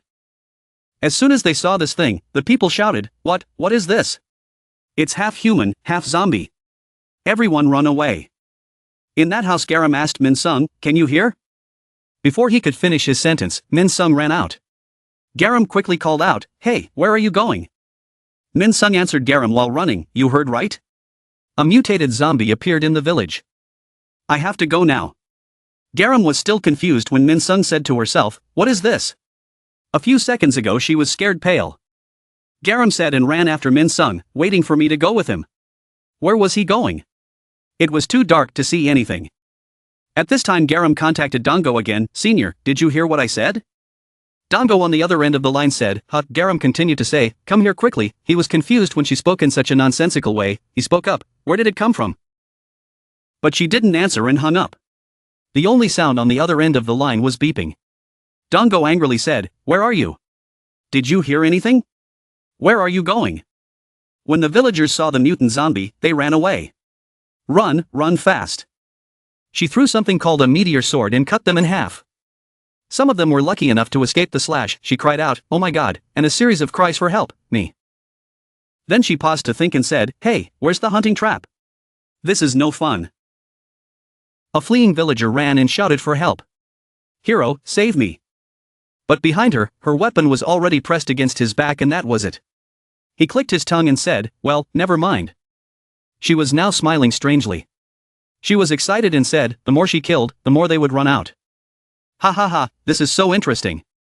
Just like that, she stood there happily jumping around and killing people mercilessly. He added excitedly. I can't believe Zero ordered a normal mutant zombie like me to handle something as interesting as this. Suddenly a blue light appeared in the sky and flashed past his face. He wondered, what? At this moment, Kim Min Sung came running with a paint palette in hand. When they arrived, the man she killed was still breathing his last. Hero, you're here. Kim Min Sung was really shocked when he saw this scene. Min Sung wondered, what is going on? The once bustling village now has only a few survivors. The rest are gone. Min Sung was still in shock. Almost everyone was dead. Only a few people were still alive. Min Sung knelt down on the ground and bowed his head, saying, I'm sorry for not coming sooner. Seeing a new arrival, the mutant zombie laughed happily and said, is it you? Jisoo Chai-jae happily smiled and said to Min Sung, why are you so late? I'm almost done killing you. Hearing those words, Min Sung's eyes were filled with hatred and resentment. How dare you kill the villagers? In anger, Min Sung decided to fight to the end. Min Sung held his paint palette and shouted loudly, opening the palette, talking and thinking, me. Will trigger all traps. Min Sung uses rainbow technique on mutant zombies. You bastard, you will pay for this, he said as he charged forward. But before she could react, she stepped on Min Sung's head and arrogantly said, how shameless. She asked again, is it you? Trap hunter. When Min Sung was completely frozen, she thought to herself, why is she here? Looking back at that rainbow move, Min Sung thought, all the traps he had created in the past few months just disappeared like that. Jisoo Chai-jae moved away and said, now then. She did a somersault and said, let's have some fun. When Min Sung couldn't accept this at all, what exactly went wrong? Min Sung's eyes looked like he had lost all faith in life and could only say, "I'm sorry, everyone." Just like that, Ji Seo Chae brutally attacked him. Seeing the opponent being taken down so easily, the mutant zombie was like, "Huh?" She shouted unhappily again. "What? What the hell? No way? No way? Don't tell me that's all you can do. I've gone easy on you." Then she clicked her tongue and once again attacked Min Sung. She said, "TSK, this is so boring." When he was about to attack, Garam arrived in time to save Min Sung from this attack. She kicked Ji Seo Chae away and asked him, "Hey, are you okay?" Min Sung couldn't say anything but "Oh." Then he replied, "I'm fine." But the villagers, Garam also witnessed the scene of almost all the villagers dead. Dead all over the ground. Garam blamed himself too. "Oh my god, I didn't make it in time. Is everyone dead?" Garam wondered, but she felt a little lucky that, no, there were still some survivors. Dango appeared like a miracle. He ran over and called out, "Garam, do you know how tiring it was to find you? What happened?" Seeing them running over, she happily replied, "Senior. I'll explain later, now go help the injured people here." Dango came to help Min Sung and saw her. He was also scared and said, "Mutated zombies appeared, why are all the villagers gathered here?" Min Sung was injured but still replied, "Because there is a flower that only blooms here, so we came here to hold a lantern ceremony." Garam shouted, "Now, explain later, okay, now hurry up and use it." Ji Seo Chae appeared next to Garam, face to face asking her, "Which sister is this?" Then it also played with Garam. But she was a little more flexible, so she dodged it. Garam decided to use his fists to respond. But in her eyes, Ji Seo Chae was both big and huge in fighting ability. Seeing that, she stepped back a little. Seeing how she was sweating profusely, Garam gasped and thought to himself, "Almost. If I had reached out just a little more, she would have cut it off." She burst out laughing, "You're so quick, don't tell me you're a real predator." Garam was so panicked that she couldn't say anything. She just thought to herself, "No, I can't win. Running away is the best way." Saying that, Garam shouted loudly to Dango and the others, "Quickly take everyone away from here, I will follow." Dango supported Min Sung and replied as he walked, "Okay." Ji Seo Chae looked at their actions and said with a slightly sarcastic tone, "Oh well." Dango turned back and asked, "Is there anyone here who can move? Help the unconscious people and get out of here quickly." But at this moment, a voice stopped him. "Wait a minute." Dango looked at him blankly. Myri alone looked at everything with emotionless eyes. Luckily, the voice just now made a few people escape death from Ji Seo Chae / everyone suppressed their fear and cried out. That / almost reached Garam, it made her freeze because of the close distance. She ordered again that no one was to move, anyone who moved would die. She danced happily again and said, "The captain of the third team of the Changwon defense team, Ji Seo Chae. Me and my beloved sisters, we will move together as one body, one body. Both our thinking and our actions are the same, we gain 4 times the benefit with just one attack." Then Ji Seo Chae leaned close to Garam's face and said, "Let's have fun together. Kill each other until one of them dies." Everyone shuddered when they heard it say such horrifying words. Garam, but choked in his throat, could only think to himself, "What are you saying?" Seeing the other side was silent, the mutant zombie smiled and said, "Silence means agreement." Myri just stood there silently, not saying anything. "Think back to what you said to the captain, I don't need to do anything." She replied, "Yeah. But if something happens, let Garam take care of it alone." Myri asked back, "What if she was about to die?" She replied, "If that's the case. But I have faith in her." She burst out laughing, praising Garam, "Not bad, this is the first time someone has dodged my attack." With that, she launched a few more attacks and said, "In that case, the girl must have dodged this too." She once again dodged Ji Seo Chae's attack. She also expressed her gratitude to her. Garam looked at the situation and thought, "Now it's only playing with me. Why is it only focusing on me?" She looked at the indifferent Ji Seo Chae in front of her and wondered, could she win against this girl? But this next time she was unlucky. Garam was hit by several consecutive attacks from her. She cried out in physical pain. She had to feel that every blow was quick and precise. But Garam looked at the situation and gritted his teeth in fear. How can I fight back? I don't know. A boy standing behind Dango suddenly called out. Dango looked at this person with curiosity. Before I could say anything more, this person ran away shouting, "I'm running." But no, that Ji Seo Chae saw it. She warned, telling you to stay still. With that, she swung a fatal blow, sending that person flying away. Dongo looked and sweated. Garam was horrified to see another villager killed, and she concluded that humans were truly stupid. Suddenly Garam realized that this was not the time to let his guard down. If he wanted to save everyone, he had to fight back. I have 3 martial arts books in my hand, I must make the most of them. Then figuring out how to defeat it, Garam opened one of the 3 martial arts books. She had to find a way to defeat it. At this moment she spoke up to mock her. Hee, look at the confused girl, now you intend to show me your skills? Then Garam seemed to be rushing towards her, while she stood there, exclaiming, so excited. Garam attacked, but she easily dodged it. Every attack she made she dodged.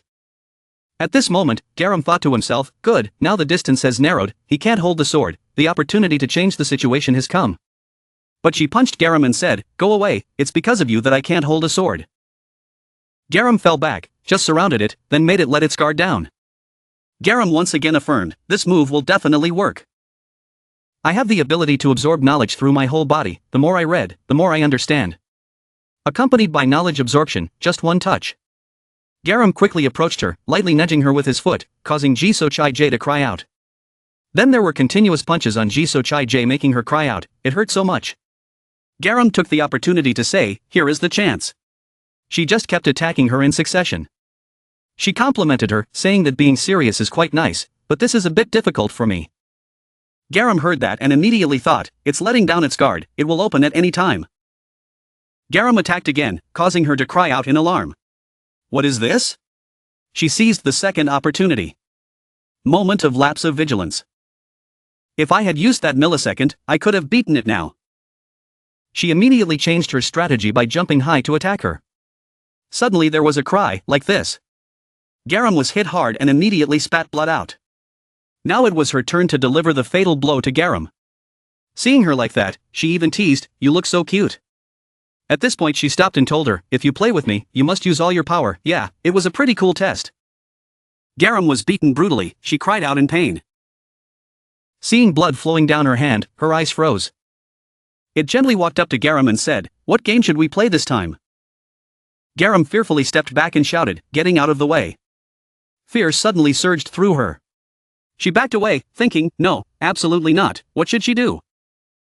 In this dire situation, she urged herself, think Garam, use your brain, you said you would save everyone. Stand up and fight, find a way to win. Her face turned pale, I hoped to say something, but I was afraid. Suddenly someone came to Garam. As Myri, he came to ask Garam, did he need a hand? She said I could help her, at a crucial time. Garam suddenly fell silent. Her heart suddenly became empty, she thought to herself, this matter was easy for Myri. Being on time is enough, I don't need to be a hero. I will be a hero. Garam thought that one day, he would become a hero like that person. Her hands clawed hard at the ground. Garam replied to Myri, thanks, yeah. She said something at that moment, I suddenly realized something, I've grown up. Children's and adults' thinking are not much different. She was deep in thought in the dark, just now she was very scared, at that time the fireman must have been very scared too. Her hand moved slightly, Garam also realized that with such a high-risk job, there was a possibility that he would not be saved. Saving people is like that, at this moment Jisoo Chai-J looked at her and expressed his confusion. Garam continued to think, instead of thinking about what to do. Garam's scream echoed throughout the space there. Jisoo Chai-J looked on with interest, new skill, still planning to make us fall again. Dongo looked at him in panic and called out, Garam. Her eyes now contained a secret green light. She still let out cries that echoed throughout the sky and thought in her head. This thought suddenly flashed through her mind. Your ability to absorb knowledge. If so, Garam is in the process of imparting knowledge. Jisoo Chai-J was surprised to see that. Garam used everything he had just acquired to attack her. Jisoo Chai-J was hit and cried out in pain. She clenched her teeth, her whole face contorted in horror. Garam's power knocked Jisoo Chai-J down, for bodies falling down. A big explosion happened. Jisoo Chai-J sat stunned as the light exploded in front of her. She thought in fear, what the hell, if I get hit by that I'm probably dead. She looked at Garam as if he was magically empowered, wondering where he got that power from. Jisoo Chai-J thought to herself, she had to get out of here before things got complicated. Garam was also in pain at this moment, she was stunned. Garam hugged one of her shoulders, gritted her teeth, sweat pouring down. She thought, her body felt like it was about to explode. Most of the time this ability was only used for about 1 to 2 minutes. Garam was determined. She thought, I must quickly deal with these guys. Jisoo Chai-jae was still sitting there, looking at her. Suddenly Jisoo Chai-jae propped herself up with her hands and smiled awkwardly. The good time has come, so I'm going home. She turned and walked away, speaking to Garam. Today I will spare you all, see you again beautiful girl. Suddenly a powerful blow came from behind, knocking Jisoo Chai-jae face down. At the same time Garam's question rang out, where to run? Garam frowned and looked at Jisoo Chai-jae and said, this game should end now. Jisoo Chai-jae fell painfully, screaming loudly, my beautiful face. She gritted her teeth, clenched her fists, and angrily looked back at Garam and said, you're suddenly so arrogant, did you think I was scared so you left? Jisoo Chai-jae seemed to be stimulated, turned around and rushed towards Garam. She rushed over and said, it's because I'm generous. A light source from Garam's direction flashed, accompanied by a strange sound. Jisoo Chai-jae stopped, stunned, wondering, what was that sound? Garam flew up, surrounded by a green circle of power. Jisoo Chai-jae was immediately thrown away. Garam asked her contemptuously, who needs your generosity? Jisoo Chai-jae was thrown away by the palm strike and shouted angrily. You're making me angry. Jisoo Chai-jae's hand grabbed the weapon, ready to strike. She crossed her arms in front of her chest to the sides, holding a star-shaped weapon in both hands, as if chanting, hugging her body, this time I'm really doing it. A wind energy source penetrates. Jisoo Chai-jae launched an attack towards Garam. It was a meteor shower. Garam heard, suddenly more tense than ever. His eyebrows furrowed. The novel Mountains and Waves was based on a real character, Major General Waisunsai. In the original, Major General Waisunsai used waves to fight, which was also the tactic he used all his life. All three of these tactics were rewritten in the novel, and one of them was that, in the Sajin dungeon, Garam summoned an extremely powerful source of power, a dazzling blue light appeared. Jisoo Chai-jae saw it and suddenly shouted loudly. Everyone, isn't it beautiful? Pick it up again, no, don't do as I did. Take it again. But Garam seemed to have reached her limit. She painfully spat out a mouthful of blood, looking extremely miserable. Garam covered his mouth with his hand, feeling the change in his body. He could feel his insides closing, he had to strike the decisive blow. Jisoo Chai-jae's eyes lit up, as if she saw something interesting and exclaimed, oh my god. Second strategy, Garam continued to attack, fighting desperately. This made Jisoo Chai-jae cheer happily. I see, so you're overdoing it? The second strategy is Hong Ian Jin, Garam stubbornly makes the decisive move. Attack Jisoo Chai-jae. Surprisingly, she dodged Garam's attack, your attack was so obvious. Unexpectedly, Jisoo Chai-jae dodged Garam's attack, dashing behind her. She even laughed loudly and eagerly, as if mocking Garam, wasting a good move. Jisoo Chai-jae behind Garam continued speaking, her back exposed. But Garam's words made Jisoo Chai-jae stop laughing. No way. I did it on purpose for you to see. Garam's face suddenly became scary. He slowly turned to look at Jisoo Chai-jae. Then she struck again. The truth is, Major General Waisunsai then returned immediately. Strategy number 3. Garam's attack now quickly returned behind her. Aimed straight at Jisoo Chai-jae. Even though he was tired and in pain, Garam was more determined than ever. Jisoo Chai-jae looked at the beam of light rushing towards her, her eyes wide open, unable to escape. Hero, meaning. Overwhelming power, great reputation. May all be characteristics of a hero. Hero is sometimes a very simple, somewhat foolish conclusion. And sometimes that conclusion means knowing when to take a risk. Jisoo Chai-jae didn't have time to run, taking the full force of Garam's attack.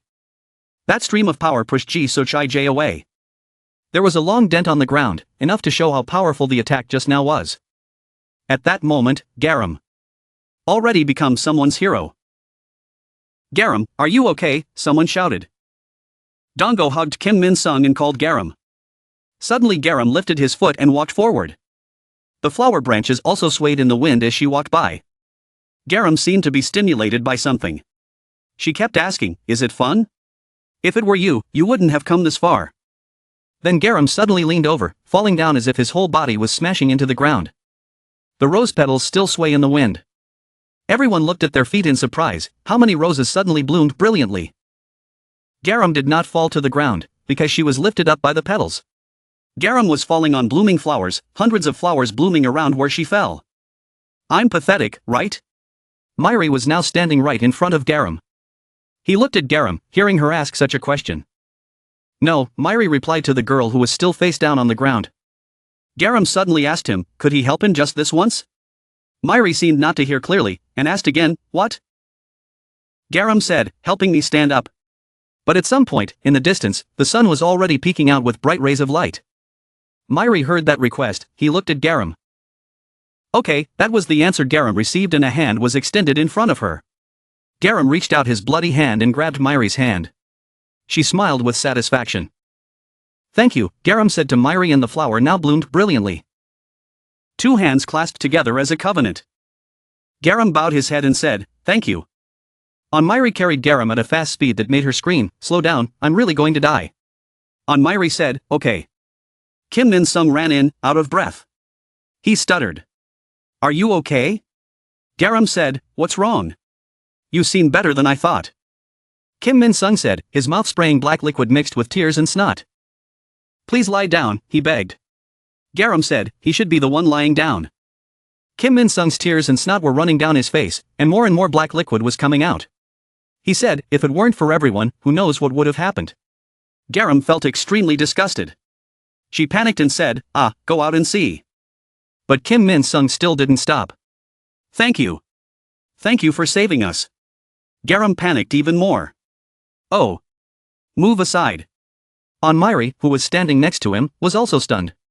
In the distance, there was a figure watching everything that was happening. Dongo's face darkened as he wondered. Garam had been through so much. What the hell was he doing? He was so useless. There are countless flowers in bloom. Someone's voice said. Are you looking for this flower? Everyone was amazed by their beauty. Someone exclaimed. Wow. The senior followed excitedly and said. More than I thought. Is it okay if we give it all to you? The long-haired girl said. Is this flower worth anything? It smells like nothing else. Garam said emotionally. Captain, I did it. Commander, Jean Garam did it. Garam said. Senior. What are you standing there for? Put it in your pocket. Senior replied in confusion. Okay. The long-haired girl said. Luckily it helps. Dawn is breaking. Shovels are digging in the ground. The crowd gathered at the cylindrical mounds of earth. Jean Garam, Myri, and Kim Min Sung stood there watching them intently. A lump of earth. Kim Min Sung looked sad. Image of people cheering. Hero. Hero has appeared. Kim Min Sung felt more and more heartbroken. He let out a sigh. Garam also noticed the abnormality. He wondered what was going on. Someone in the crowd gave orders. Come on, let's clean up the village. Garam stepped forward and said, let me ask. Only then did Kim Min Sung startle and ask again. Ha? Garam asked Kim Min Sung. Can he and everyone find some shelter? But she thought. It would be harder to go by yourself. Kim Min Sung didn't quite understand what she meant. Find shelter? Garam told him honestly. There was a place not too far from here. And very safe. She continued. We will come to rescue everyone as soon as possible. So everyone stay there for now. Dongo said quickly. But why? That would take more time. Garam denied. That's not a good idea. She explained immediately. It would be very risky to move people at the same time. If the zombies found out, it would be very troublesome. Garam suggested such an idea. Let's go back to the headquarters first. Then find a way to bring the person back. Dongo agreed. Right. Garam wondered in his heart. What? Why is he suddenly so shy? A young man asked, is there really a safe place out here? Garam was too embarrassed to answer. Then a woman asked again. Are you coming back to pick us up? Garam said with determination. Don't worry. We will definitely come back. Suddenly she turned to Kim Min Sung and said. Min Sung, take this. Kim Min Sung was also confused. Unexpectedly, he didn't understand what was happening. He asked. Garam then took out a phone and told him that we would be in touch, so take care of everyone for now. Kim Min Sung replied. Kim Min Sung said. I can't do it. His words surprised Garam. She asked back. What? Kim Min-sung said confidently. I'm fine, so many people died because I'm not a hero. Kim Min-sung confided honestly. I only continued with that lie because I was afraid. Actually, I was just an ordinary person thinking about running away. Garam opened his eyes wide but was surprised by Kim Min-sung's words. Garam asked. Who was it? Who ran to that place immediately? Hearing the scream, he ran out. Kim Min-sung said hesitantly. That. Garam continued. He must have said it out of fear, but he didn't run away. She entrusted the machine. Protect everyone. Until I return. She added. You are still the hero of this village. Suddenly a voice came from behind. That's right. Every day before, you protected the village, it was like because of you that we were able to live until today. Kim Min-sung said emotionally. Everyone. Suddenly. He turned away. Tell everyone. Wait a minute. Garam called out. Where are you going? Still sad? Blue sky. Garam turned back and saw Kim Min-sung. She said. Ah. You're back? Where are you going? Kim Min-sung took Garam's hand. Determinedly said. Kim Min-sung. No, the village hero will protect the people. Garam was stunned by his cheerful attitude. What? He finished speaking and walked towards the villagers. He spoke loudly. Everyone, let's think about where we can live. The villagers cheered happily. Garam was also surprised at that moment. She thought to herself. What is this? Multiple personalities? Looking at Kim Min-sung's cheerful face, I thought. It's better than seeing him in pain and despair. Okay. A pair of legs ready to move. All the villagers cheered happily with Kim Min-sung. Garam smiled happily. Kim Min-sung's face began to brighten. Light shines on hair. A figure immersed in a sea of flowers and sunlight. The blue sky was engulfed in black streaks. Lee Kyung put on his hat and stood there with his arms crossed. The three of them, Onmiri, Garam and Dango, walked over. Onmiri was still supporting Garam. Even though he was injured, Garam's face was bright and cheerful. Lee Kyung smiled brightly. From the moment they found the Rinji flower, the suicide squad changed a lot. Basic needs like clothing and food in the village, they found a lot of resources. Among those rescued from the farm, we also received help from a professor at the Institute of Construction Production. And made improvements, including using defensive weapons. People also began to practice military training. To effectively utilize the remaining resources, divide labor and economic activities. We have also set up a key decision-making body. Soon enough. Time flies. A mysterious person said, everyone has been doing very well lately. Looking at the crowd, the mysterious person said that everyone's efforts over the past few months would definitely not disappoint everyone. That person ordered, from today onwards. The mystic continued, and for the next 7 days. That mysterious person is Lee Kyung, she ordered, we will occupy Changwon. The sky is blue. Just then, on Oryukdo Island. A figure sat hunched over, holding masks in his hands, speaking in a cold voice, coming to capture slaves, now Oryukdo Island is gradually disappearing. The mysterious man said, what the hell happened there? Alarm system, Oryukdo Island was destroyed. Fourth Guardian Nadef was surprised, what? What about Rishuru? Yuyir said through the walkie-talkie, God knows, now that Oryukdo Island has become like this, isn't he going to die too? This is big trouble. Nadef asked again, do we need to attend the leaders' meeting? In any case, I still want to continue the experiment. Yuyir said, no, don't report to Turate. Nadef on the other side said, what? Turate will be furious if he finds out, can she bear the consequences? Yuyir threw away the walkie-talkie, she said, that's it. Looking at the red bar at her feet, she said, She stabbed her sword into the ground, she said, it has been 4 years since this pure land she saw its first ray of dawn. It has been a long time since I awakened in this state. The saber emitted countless powerful golden lights, she affirmed firmly, this is a great opportunity for me to show off this artistic talent that has been covered in dust. In the sound system, I have no opinion but don't target me for those fireworks. Ji So-chai is back too, she was attacked by humans. Yuyir said, oh, what? The captain of an army like that. She asked again, where is that child? Yuyir asked again, Sung-san, which direction is it? Oh my, I hope I won't be disappointed. Across the city it was night, a voice broke the silence. Alright, let's go.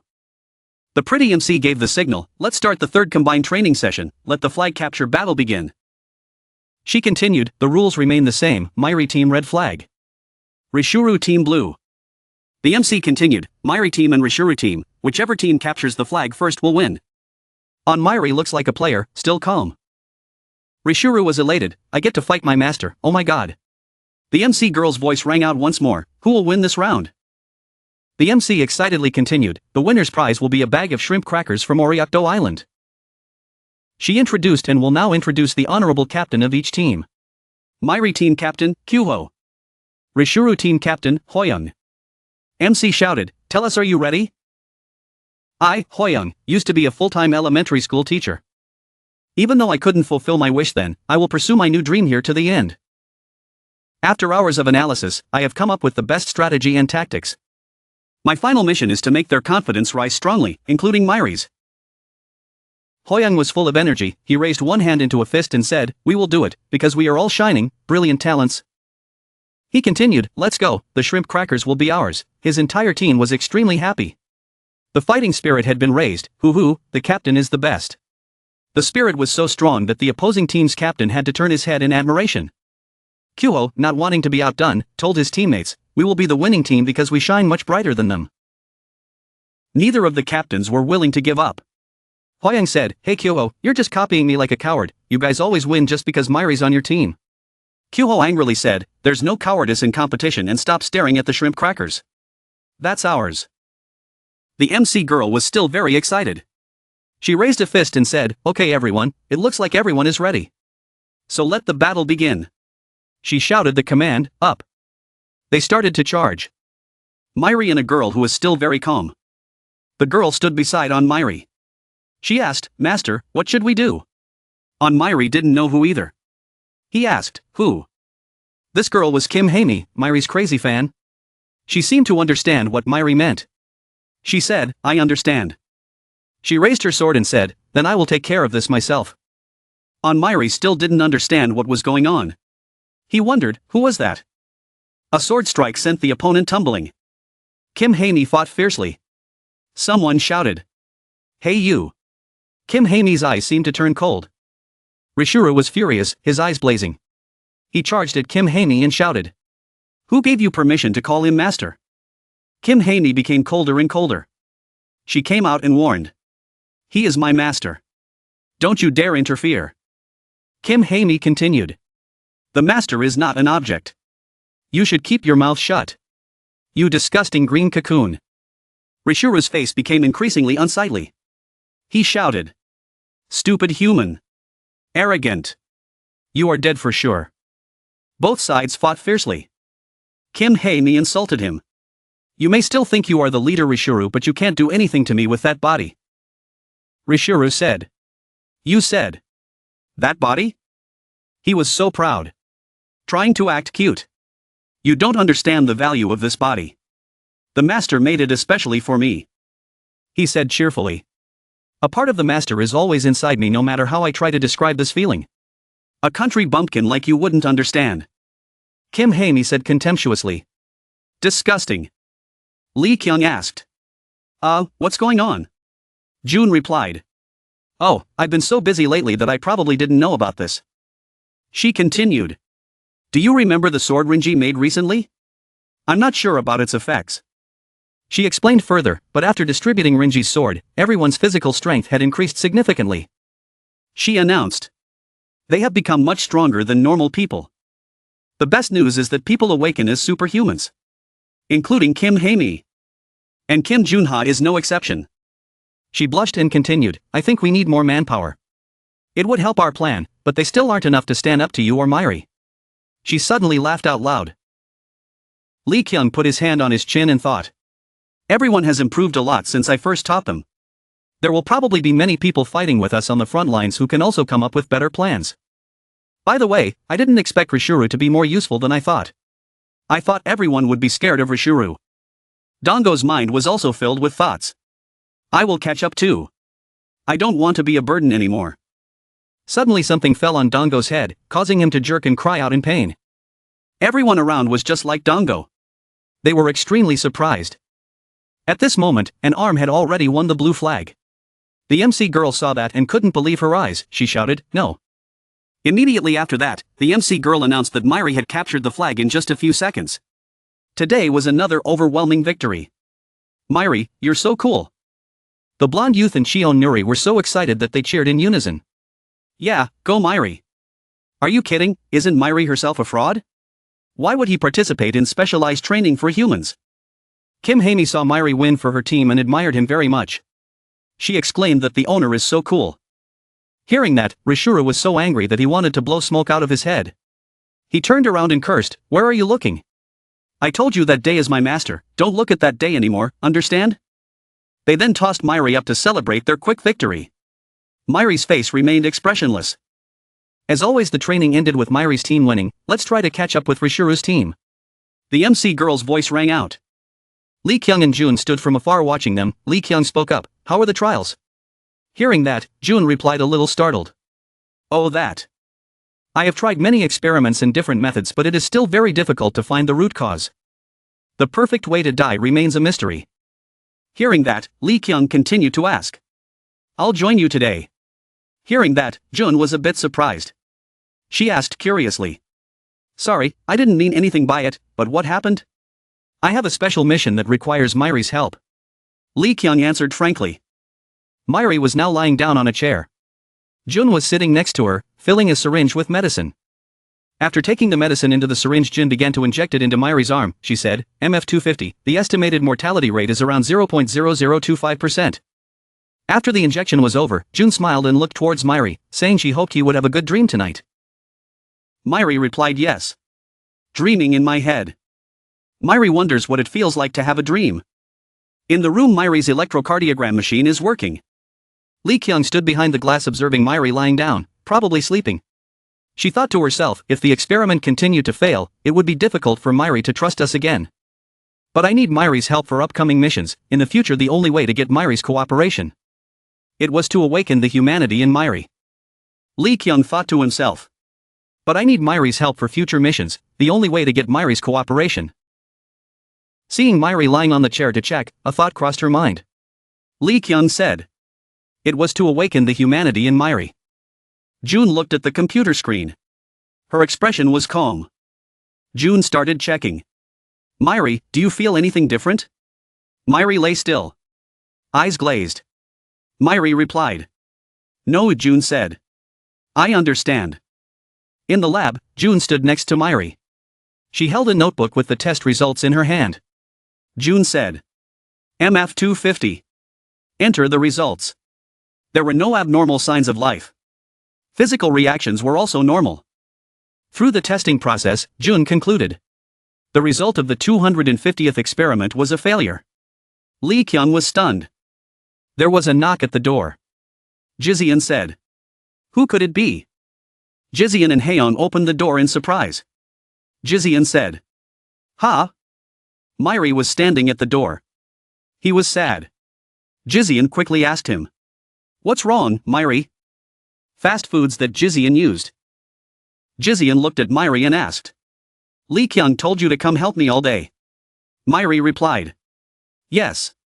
His face was still the same. Haeyoung held her cheeks with both hands and looked at Myri with interest. Jizian raised her hand in a hesitant gesture. Haeyoung became even more excited when she heard that. Her cheeks turned red. Haeyoung said. Does that mean we can spend the whole day together? Lee Kyung hesitated. I don't have any plans for today. Suddenly an idea popped into her head. Jizian shouted. Oh right. Jizian suggested. Let's make curry? Myri asked doubtfully. Curry? On the way to buy food, Myri remembered Jizian's words. Do you remember the wish I mentioned at the camp? I said I wanted to cook for you. Jizian smiled as she recalled the past. Jizian explained. So I thought we could cook together today. Let's go get the ingredients for the curry, okay? Myri and Haeyoung were going to buy ingredients as Jizian told them to. Myri was in charge of carrying the things while Haeyoung was in charge of choosing the ingredients. Haeyoung had a small notebook in her hand. Haeyoung was reading it attentively. First, we need carrots. Where can we find them? Haeyoung asked Myri. Myri, have you ever seen carrots in the village? Myri repeated. Carrots. In the small house, Garam contacted by walkie-talkie. Garam asked. Hello, can you hear me, Minsong? The voice on the other side of the walkie-talkie said, yes, I heard it. Garam lay on the bed, holding a book in his hand, both reading and discussing with Minsong. Garam said, when the Changwon plan is over, maybe we will come and take everyone away. Minsong's voice came from the walkie-talkie. Minsong was surprised. The Changwon plan. Garam replied. That's right. I think it will be carried out next week.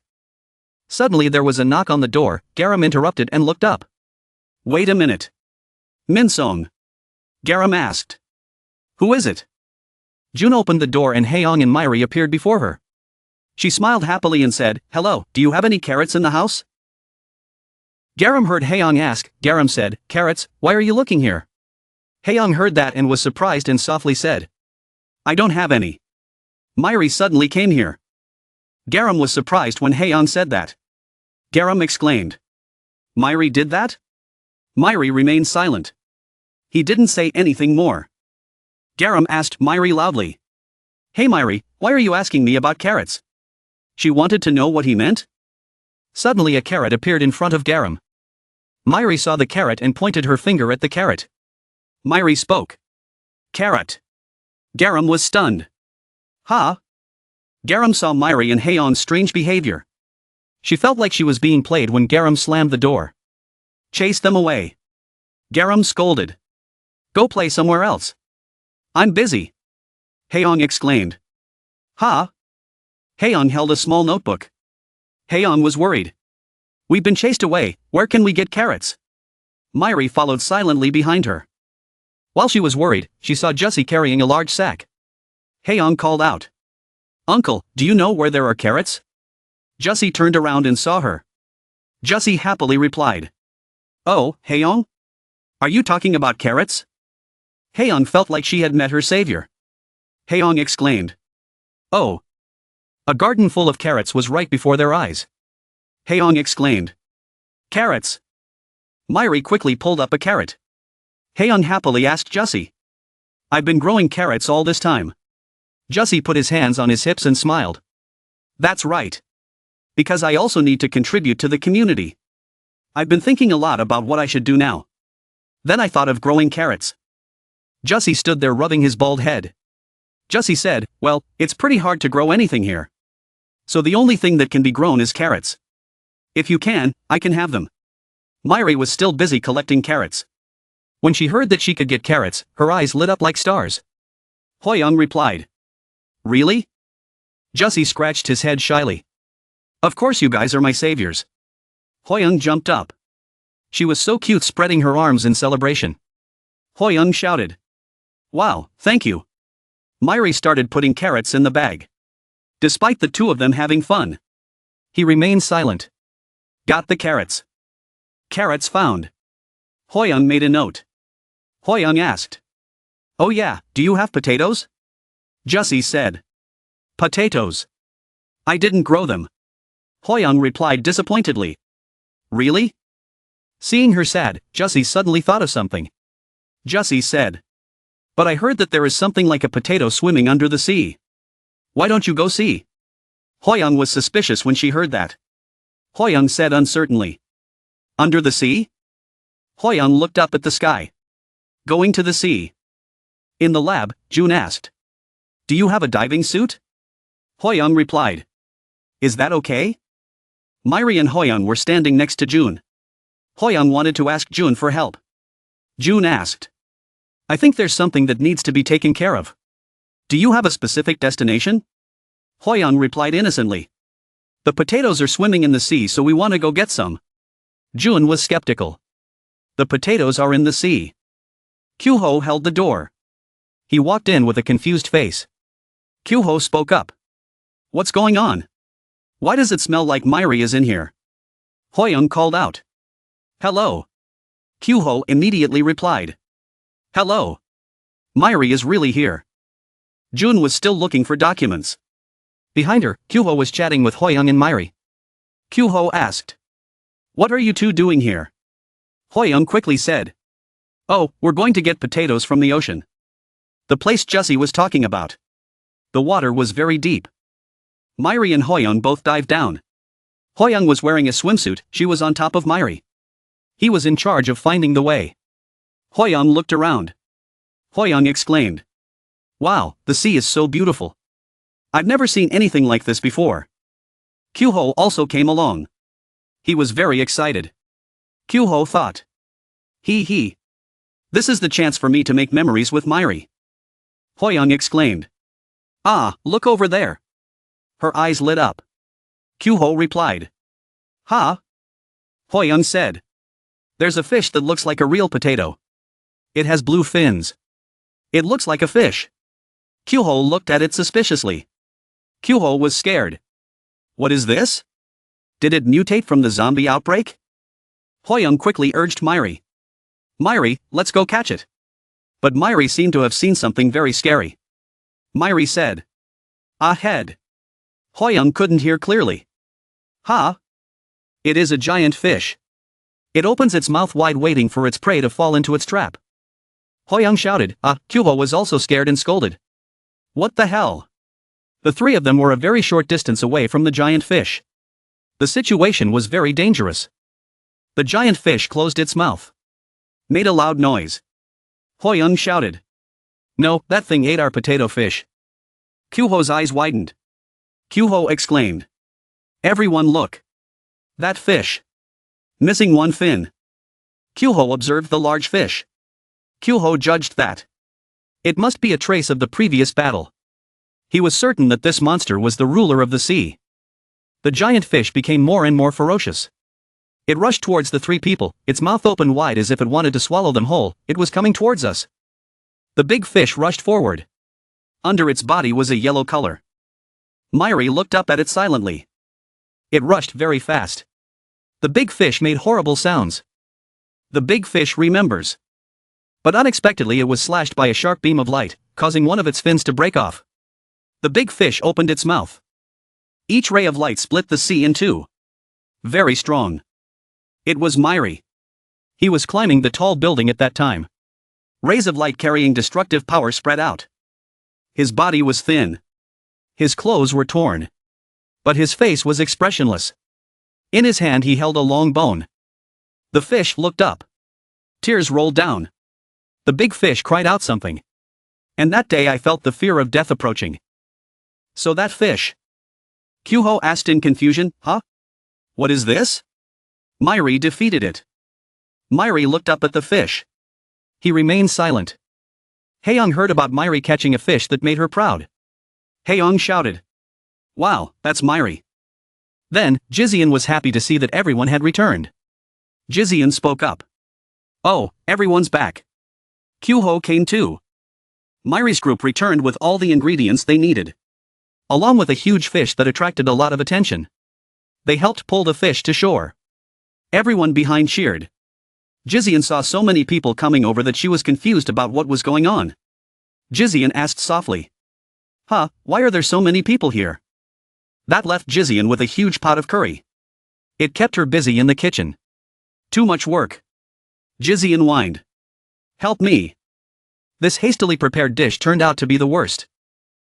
A bowl of purple curry. The smell of horror wafted up. Everyone saw it and replied in unison. Thanks for the meal. Myri, Hoyoung, and Kyuho sat in front of 3 bowls of curry that Jizian had cooked. Everyone's faces were sad. Hoyoung exclaimed. Oh my gosh, that's disgusting. And Kyuho sniffled. Sob. Looking at the purple curry dish on the table emitting a horrible smell, everyone around gagged. Someone asked, is this curry? Maybe I shouldn't have come. Jizian once said she was good at cooking. Hearing these words, Jizian felt like a knife was stabbed into her weak and fragile little heart. She turned away with tears streaming down her face. What do you want me to do? Kyuho turned to Myri and said, try it, Myri. It's not that bad, Myri thought to herself. But suddenly Kyuho remembered. He said, oh right, Myri didn't eat anything, right? Hearing that, Myri fell silent. He remembered his mother. She had told Myri that no matter what happened, she must not skip her first meal, she would always watch over her. Then Myri picked up the spoon. In Myri's mind now is the image of the little boy sitting in a corner holding the cake in his hand, Myri crying non-stop. Still the same scene. Myri sat on the bed with messy clothes, surrounded by corpses. The boy sat quietly eating cake, one shoe on his foot had slipped off. Even when he grew up, Myri was still pensive, with the familiar cake in his hand. Then Myri just dropped the cake in her hand. Back to the present, Myri took a spoon and put a piece of curry in his mouth. He quietly tasted the flavor of this curry. Seeing Myri eating the curry on the table, everyone around was extremely surprised and exclaimed, "Oh my god, I've never seen Myri eat before." Everyone asked Myri how she felt. Myri was still pensive. Then Myri slowly replied, "Too bad." Hearing Myri's answer, everyone burst out laughing. Jizian, Myri said, "The taste is terrible." Hearing that, Jizian turned away with tears streaming down her face. "I know, be quiet." Myri silently looked at the curry dish on the table. Lee Kyung saw that and just hummed. Looking towards Myri, she thought to herself, "I hope today is meaningful to you." Then she also tasted the curry on the table, but immediately she had to say what is this in her head because it was so bad. The scene changes to another place, a clear blue sky. A voice from the walkie-talkie rings out, "Minsong, are you there? You and the villagers are in the shelter, are you okay?" The walkie-talkie was now lying in a corner on the ground. The voice was again broadcasting the Changwon plan that I mentioned earlier. "We were planning to infiltrate Changwon. It will be soon, so please wait for us a little longer." Yer killed Minsong, who contacted Garam before she called. Yer sat silently in front of the corpse she killed. Garam called and said, "The Changwon plan I mentioned earlier, we are planning to infiltrate Changwon." She continued, "It will be soon, so please wait for us a little longer." Yer killed Minsong, who contacted Garam before she called. Yer sat silently before the corpse she had killed. She spoke up. "You're so free," Garam on the other end of the phone line asked, startled. "What, who is it?" Yer defiantly said, "I will disable all barriers. So come see me." She continued, "You and I are both trained in martial arts. So don't be so rude." Garam was confused. "Could it be you?" She continued, "You are Yer." Yer said with a murderous look, "I've been waiting for you." Garam shouted, "What did you do to Minsong?" "Hey." When she finished speaking, Yer stomped on the phone with a needle. On the other end of the line, Garam was extremely shocked and scared. His hands and feet were shaking. She thought back to her earlier words in fear. "Don't worry. We'll definitely be back." After remembering the previous promises, she suddenly shouted, "No way." Garam went to the suicide squad and told everyone the whole story. Rishuru spoke up. "It was Yer, to be exact." Rishuru continued, "That Yer girl was always obsessed with becoming stronger. Although that obsession was different from mine. Thanks to that, we had to fight a lot." Rishuru affirmed, "That girl is the only one who is good at martial arts." Lee Kyung said worriedly, "This is trouble. Our plan will fail." Garam turned away and said, "I'm going first." Lee Kyung looked at Garam and asked, "Are you okay?" Garam answered her very calmly, but inside he was hiding pain and hatred. As Garam left, Rishuru spoke. "What a surprise." Rishuru continued, "She must be grieving over the deaths of the villagers." Lee Kyung replied affirmatively. "Garam is not that weak." She continued, "She knew how to be cleverly defensive." After Garam left the headquarters, she crushed the communicator in anger and hatred towards Yer for killing everyone in the village. Meanwhile, in the headquarters, Cheon Nuri was formulating a new plan. She tapped on the board and said, "Okay." Cheon Nuri turned to the plan board and said affirmatively, "The original plan. Too easy to fail." She continued, "Because of the lack of food and limited space, I implemented the plan as quickly as possible, but it was not a plan with a high success rate." She concluded that it was because we lacked information. She continued, "Despite a few recent discoveries, the only thing we know about Changwon is great walls were erected in a wasteland, that's what. If there is no way to know their numbers, all plans are in vain." Cheon Nuri held the stick and turned it while thinking. "But what if the door here is unlocked and we don't have to worry about lack of information?" Lee Kyung turned to Rishuru and asked, "Could it be that Yer is lying?" Rishuru replied affirmatively. "I don't think so. If so, that would be crazy." Lee Kyung also thought that Rishuru's words were true. Cheon Nuri continued to spin the stick and said, "There will be a battle of strength with each other. Our losing rate is 0%. She suddenly stopped swinging the stick and said firmly, "And she would have to open the door. There would also be no reason to refuse that request." Rishuru was delighted to hear that. He thought to himself, "Oh my, this is intense. I wonder how exciting this will be. But I have to stay by my master's side, right? Shion Nuri turned to Lee Kyung and asked. Where is Myri? Lee Kyung replied. I don't know. I haven't seen him recently. I'll go look for him. Meanwhile, in another place, Myri was sitting alone near a tree. Jizian was walking when he met someone and asked. Is that Myri? Jizian asked again. What are you doing here? Myri turned around without saying a word. Seeing that, Jizian said as she ran to where Myri was sitting. I came here to throw away the curry, the one you ate yesterday. Remember? She continued crying with a resentful expression. I did a lot of research before making it. But they said it was bad. I should have known that I shouldn't have made so many. That's why I had to run around looking for a place to throw it away. Jizian looked at the uniform under Myri's thighs and wondered, isn't this a uniform? She looked at Myri and asked, by the way, why aren't you wearing it? I see everyone else wearing it. Myri replied with a cold face, I don't like wearing it. Jizian asked him again, why did you bring it with you? Myri remained silent. Seeing that, she looked at him and said, Myri, what's wrong? Myri replied, I don't know. What is Jizian asking about? He thought about what he said yesterday. Until now, I always felt empty. But yesterday. He was silent again for a moment, his eyes looking down. Myri said again, I don't know. When he finished speaking, Jizian was stunned, not understanding what was going on. He finally spoke his mind. Why was I scared, when there were so many people around? Jizian understood the problem and told Myri, he just didn't want to think that he was always looking for hope. That's why he felt scared. She continued, Myri, you don't need to worry about those things anymore. He bent down and closed himself and said, me. Jizian looked at Myri comforting him. She created memories, as if telling her mother. She laughed and said, if I only tell stories about fighting zombies, my mother will get bored of it. Jizian brought up the past stories of him having fun with everyone, the places he went and the things he did, the people he met. She continued, the conversations. And the feelings you receive, instead of the days of suffering, tell about the days you feel happy. She happily looked at Myri and said, if I were your mother, I would be very happy. Myri thought silently for a moment as she listened to Jizian's words. Then he stood up and left. After walking a distance he stopped. Myri said, that curry soup. Not too bad, he continued. As he left, Jizian sighed and chuckled happily.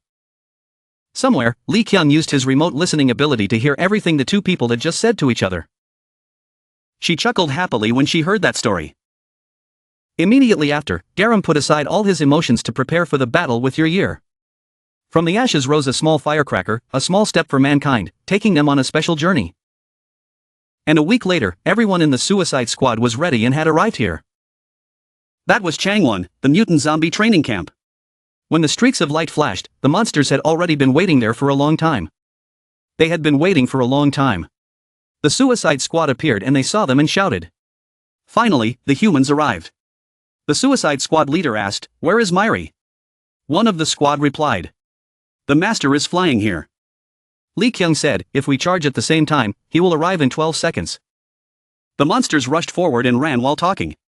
Do you know how long we have been waiting? I have been waiting for a week. One of the monsters continued, go kill them. Yer said we don't need to leave the rest to him. Meanwhile, in Changwon's command control center. A monster contacted Yer through the loudspeaker and said, Sir Yer, the humans have appeared at the main gate. Yer was pleased. Is that so? Yer was practicing on a giant knife and laughed savagely. How long until humans pass the main gate? Well, he continued, we've already sent the commanders, so it should take at least 3 hours. Turning to the place outside the main gate of Changwon, the Suicide Squad and the monsters had already started fighting fiercely. One of the Changwon shouted. Go away. You low-class mutant zombies. You mongrels. There are some rituals before mealtime. It was the captain of the second squad of the Changwon defense named Ji Zhong. One of them spoke up, you'll get a stomachache if you eat too fast. Team 1. After warming up, let's start. He was the captain of Team 1 of the Changwon defense team named Alan Champolai. Another guy said, look which one of you took down Ji Sochai J. I'll beat that bastard first. And this is the leader of the defense department's experimental team named Chemical Story. Meanwhile, Lee Kyung is counting down the time for Myri to appear. Count to 2, a strong stream of air gradually falls from the sky. As the stream of air fell on the monsters, Li Kyung counted to 1. The smoke cleared and a familiar back appeared. It was Myri. Li Kyung said. Very good.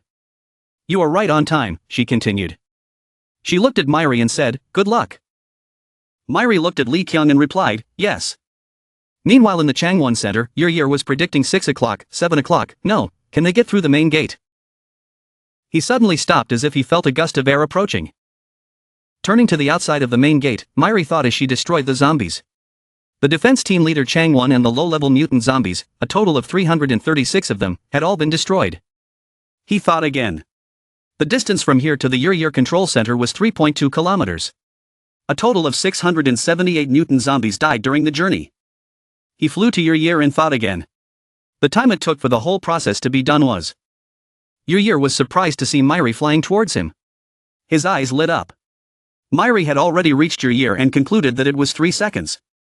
Yer was standing upright with one finger practiced, when suddenly he rushed towards her at lightning speed. Her eyes lit up as if she just realized something was wrong and exclaimed, huh?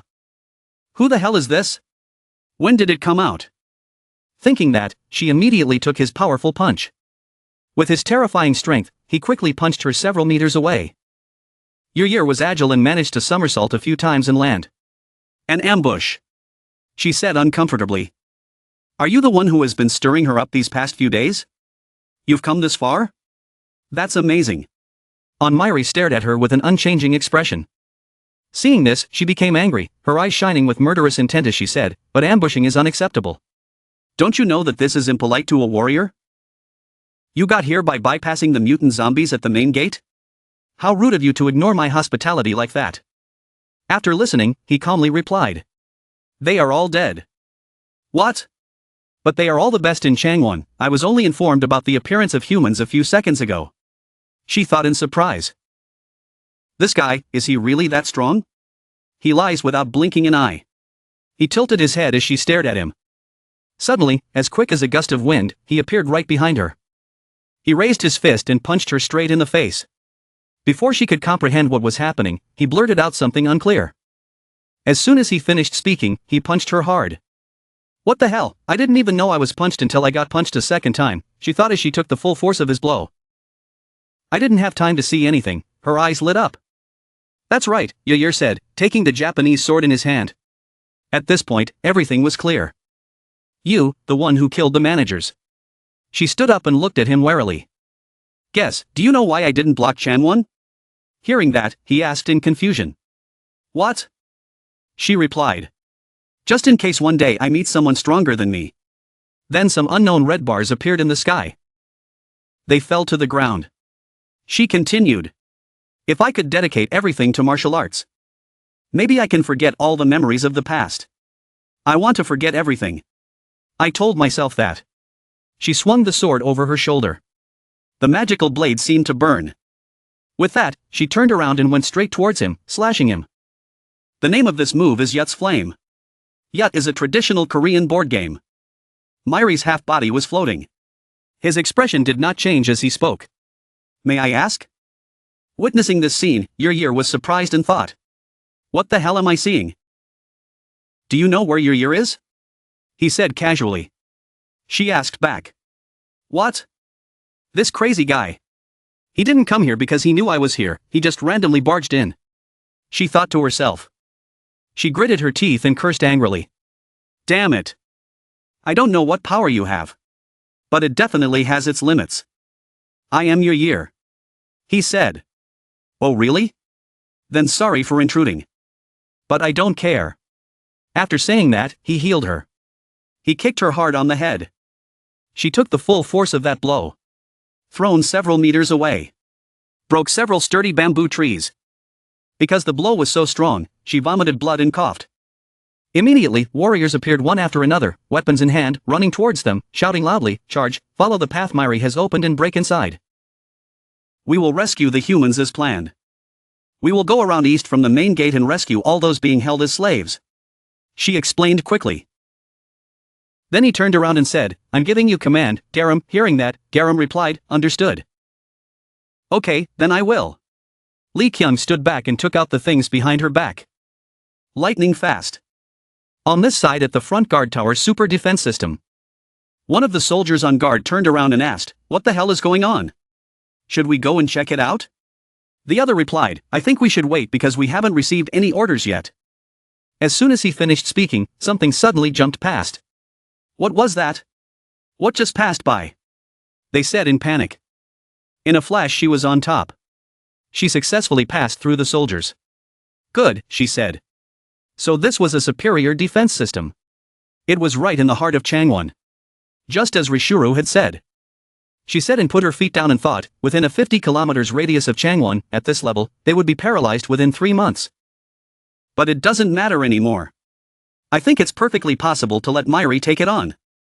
Thinking that, she quickly deployed the skill. Its name was Enhanced Vision. That's what people think her ability is, but in reality it's a little different. Her powers include sight, hearing, touch, smell, taste, gravity, endurance, agility, and many more. It is the ability to enhance all human senses and abilities. It's just that she focused more on vision because it had the least risk. Amplifying her senses by 580%, her eyes glow brightly as she casts the skill.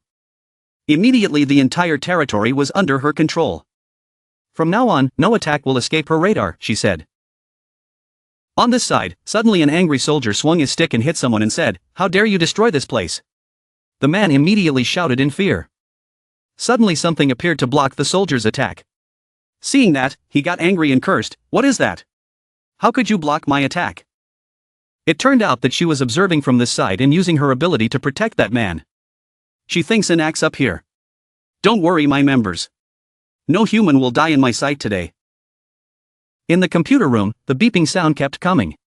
Nat F was working when she heard the beeping sound and she automatically said, "Huh? Who is calling me while I'm in the middle of an experiment?" The other end of the line immediately spoke, reporting that 2 errors had been detected. The energy stored in the second machine was being transferred. After hearing that, she was immediately stunned and said, "What? The errors we are looking for are those 2? Switch." She was talking when suddenly someone rushed in and called out, "Sir Nat F." She replied, "How? Right now, humans are infiltrating Changwon headquarters. Please give us orders," he said in panic. Human, she thought. You're damn it, I told you not to make trouble. Wait. Then could it be human error? Maybe this is an opportunity. As a scholar, I cannot lose this opportunity. Thinking, she gave the order. The defensive tactics will begin now. Nadaf held out her hand and gave the order. The defensive tactics will begin now. Deploying the Penset system activation skill, a very skillful looking system panel immediately appeared before her. Mobilize more defenses. It will take a while to activate. The soldier who heard her said that was startled and replied, understood. After he left, she called Bixie, and the phone next to her beeped in response. She ordered, send the emergency message. It replied, who is it for? Turret. On the other side, a soldier cried out miserably as he was hit from behind by Garam's attack.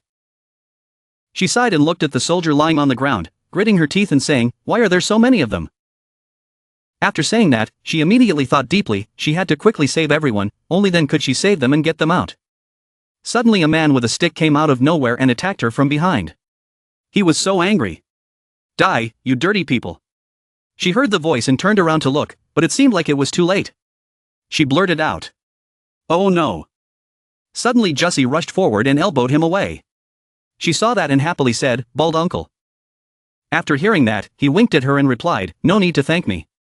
Just remember to buy carrots next time you come back. Garam hesitated to say thank you, but he turned and left, shouting loudly and aggressively, come here, you mutant zombies. She looked at him and smiled shyly. Just a few days ago, people were still terrified of this campaign. No matter how many times they are trained, just think back to what they have endured. It's really hard to think about defeating mutant zombies. Honestly, she thought she couldn't turn things around. But it seemed she was wrong. She looked over to the other side. He thought to himself as he dodged a blow from a man. Here they come, the mutant zombies. They fought fiercely with the warriors. But it seemed like they were having a hard time, so they got angry and said, how can humans be so strong? That's right, humans are the honorable warriors of the Suicide Squad. Garam slapped her face repeatedly, trying to calm herself down. Get a grip. Jean Garam. She thought, then spoke out loud, resolutely. Stay calm and go save someone. There is a mutant zombie commanding the humans on this side. He stands there giving orders. Team 88 will support Team 102. It turns out this is the 3rd prison security unit. Seeing them slow down, he shouted. Don't be stupid. Hurry up. Hearing this, Jean Dugan stared at it without saying anything. Then he turned around, took the towel from his neck, wiped his sweat, smiled and said to the people around him. Hanzo and Juana, the kids are in your care. He immediately replied yes. Good luck, uncle. I will keep an eye on them. Seeing that, he turned to the other side and said, Jongsik, Jangan, I came to visit these two. He saw the 2 kids doing something mysterious and went over. Uncle said. Hey guys. Jangan turned back and replied. Oh hello uncle. Why don't you come greet me? What are you two so absorbed in? Listen to what you said, the 2 children said sadly. It's nothing. Because they always call us by code, we didn't know you called. We must have forgotten our names. Jean Dugan was stunned for a moment. After a while, he sat down and said kindly. Jongsik, Jangan, I told you 2 already. You must have forgotten. I will always call you by your real names. He bowed his head. Nothing will change. The mutant zombies will call us by code forever. Like we are machines. Then what is the meaning of life? Then wouldn't it be better to die? Jean Jungo said. Know why they call me by code? He replied. Why? They can't walk or get sick. They just live like this. He explained quietly. On the contrary, as time goes by, humans go through more and more things and gradually evolve, we constantly improve and develop. Jangan, did you say they treat you like a machine? That's exactly what they want. The 2 children listened to him, dumbfounded. They destroy our true identities, make us lose our human instincts, and treat us like animals. However, they are always afraid of our strength. He placed his hand on the child, probably playfully. You guys stop living such meaningless lives. Keep going until those powers are unlocked. One day, it will come. Jean Jungo said and then hugged the 2 children. The little boy hugged his uncle emotionally and called him uncle with tears in his eyes. Suddenly a loud shout appeared from somewhere, cutting through the atmosphere. Everyone come here quickly. The other children saw this and exclaimed. What, who is she? I've never seen her before. She spoke loudly again. Come with us. The others looked closely and saw her holding the head of the mutant zombie covered in blood and exclaimed in surprise. What, did she kill him? Did she kill a mutant zombie? Seeing no reaction from them, she continued. I know you have a lot of questions. But please follow me.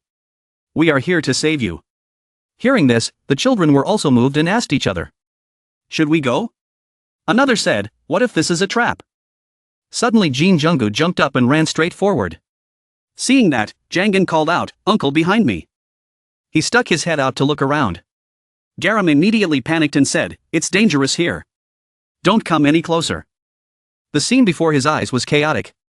Humans were fighting hard against the ferocious mutant zombies. Seeing that, he turned around and said loudly. Everyone, humans are fighting the mutant zombies.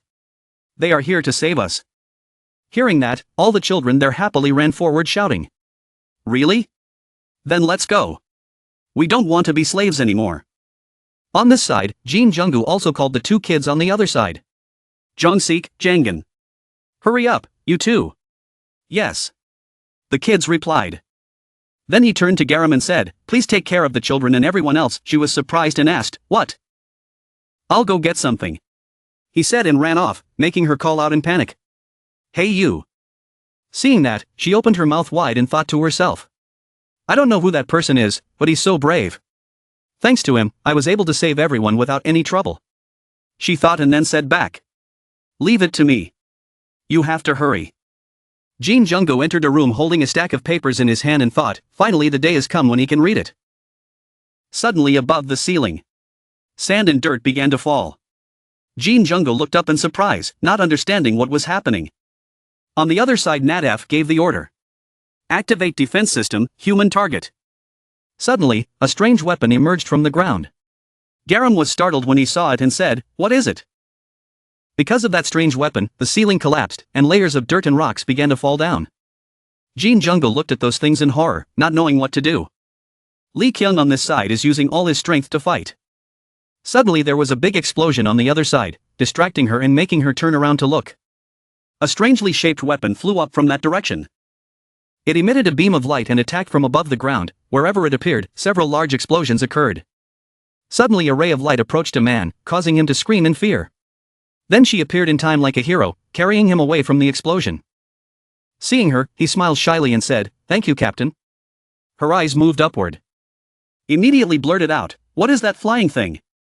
Isn't it aiming at that human?" After observing for a while, she realized the energy source was from the research building. "It's Nadef, gotta go," she muttered and turned to him. "Run, try to move inside the building." "Got it," he replied. Lee Kyung thought to himself, although he really wanted to go to Nadef, he needed to protect everyone, there was no other way. Thinking, she immediately appeared at Garam's place and called. Garam turned back to answer, then she continued, "I think Nadef has activated. Can you take care of that side?" Garam was shocked when he heard that. "You want me to command?" She reassured him. "Don't worry, I will support you." Hearing that, Garam felt relieved and replied, "Okay," she said, and immediately ran away. There was no other way. We were running out of time. "I will do my best." Lee Kyung heard that and said, "Thank you." Then she recalled the map in her mind and thought. Nadef's location would be in the research area. Suddenly from afar a weapon appeared and approached Garam. Luckily the teachers dodged it in time. A strange voice rang out, "Where are you going, girl?" "We haven't finished yet." The weapon immediately returned to her hand. Her eyes were red, her arms and legs seemed to melt. Ji So Chai Jae's eyes were red with murderous intent. She held the weapon and said, "We still have unfinished business." Garam turned around, it was a human. Her eyes widened as Garam finished speaking. "You remember?" "Of course you remember. Because of you I lost everything. My beautiful face and my friends." She shouted angrily. "I will make you become like me," she said, and immediately swung her weapon to attack Garam repeatedly in her long-suppressed anger. Her eyes glowed a blood red. She attacked without stopping, but in the current situation, Garam could only dodge. Seeing this, she shouted, "Where do you think you can run to?" Garam gritted his teeth and dodged the attack, thinking to himself, "I need to get to the research facility quickly." Thinking that, she turned around and said loudly, "Captain, can you hear me? Something unexpected happened. Help me." Lee Kyung on this side was using her ability to help her teammates when she heard Garam's voice. She blurted out, "Something unexpected." Ji So Chai Jae heard Garam speak and angrily attacked. "Who are you talking to? Don't be so careless." Immediately behind Garam, Lee Kyung quickly appeared.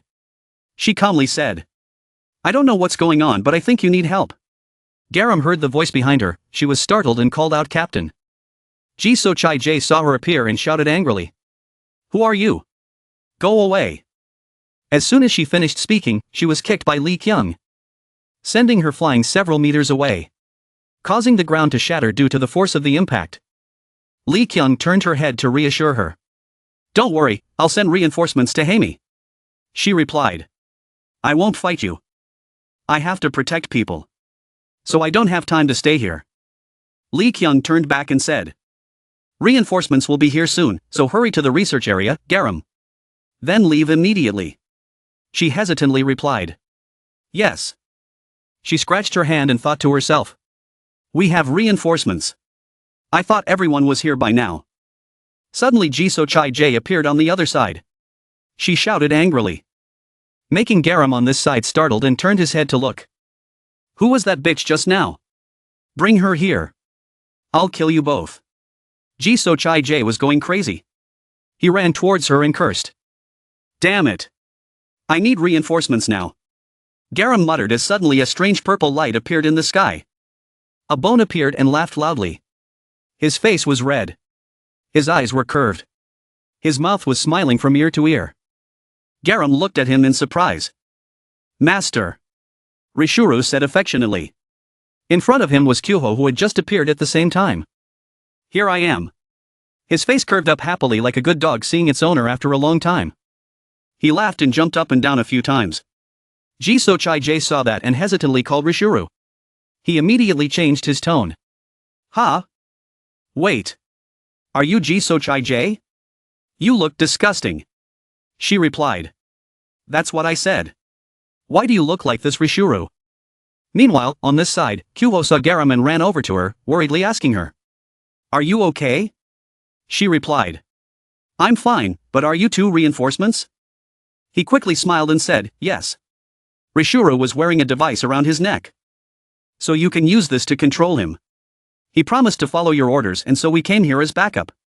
He then pulled out a remote control with a cute-looking fish attached to it. Garam scratched his face and said, really? But in his heart he thought, can that person do anything? Well then, I'll trust you too. I need to go somewhere else. She said and immediately turned around and ran away. Kyuho behind her firmly replied. Okay. Leave it to me. However, Jisoo Chai-jae immediately realized that and rushed towards her and attacked her, saying, where are you going, girl? I told you that you have to pay for what you did, right? But a bone suddenly appeared, blocking her attack for Garam. Rishuru looked serious. He looked at her fearfully and said. Go, I'll take care of this. All right. Don't act big with that body. Garam replied to him in confusion. Then she quickly ran away from this place. Seeing that, Jisoo Chai-jae frowned and asked uncomfortably. What is this? He also turned his head and asked her something. Are you helping humans? Her face changed. Every line expressed utter contempt. He replied without hesitation. Yes, it is. Don't feel bad. She seemed to have gone mad. Holding her weapon in her hand, ready to attack, she said angrily. I was told you were dead. Who would have thought that you would become the human's loyal dog?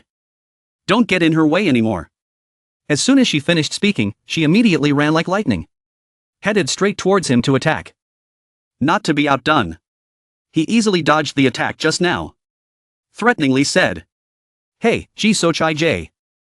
Do you know the difference between advanced and intermediate mutant zombies?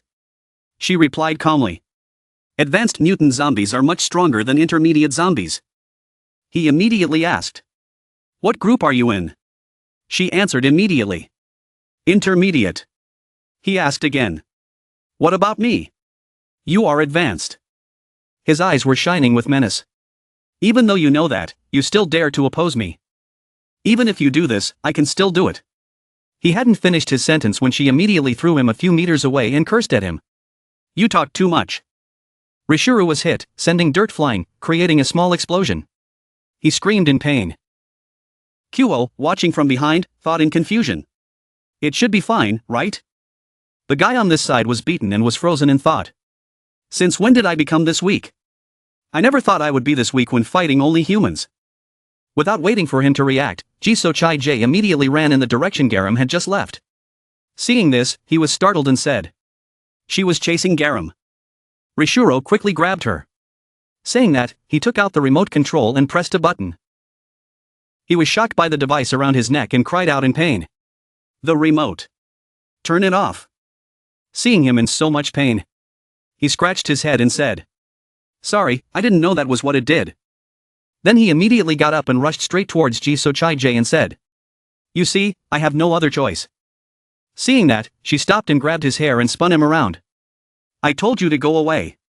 He immediately said. Do something, Rishuru. Rishuru was turned to this side and thought. No good. This is too much for this weak body. He thought and then said.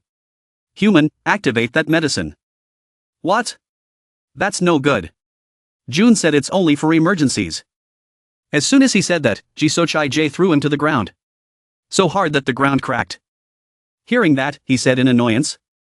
Hey, we are in a dangerous situation. If you don't give me that, we will both die.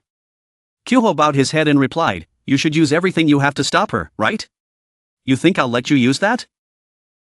He sighed after hearing that. You want everything to be over quickly and go see the master, right?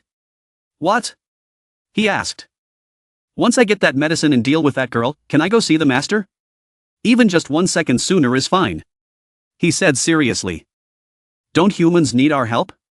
What if all humans die while we're chasing that bitch?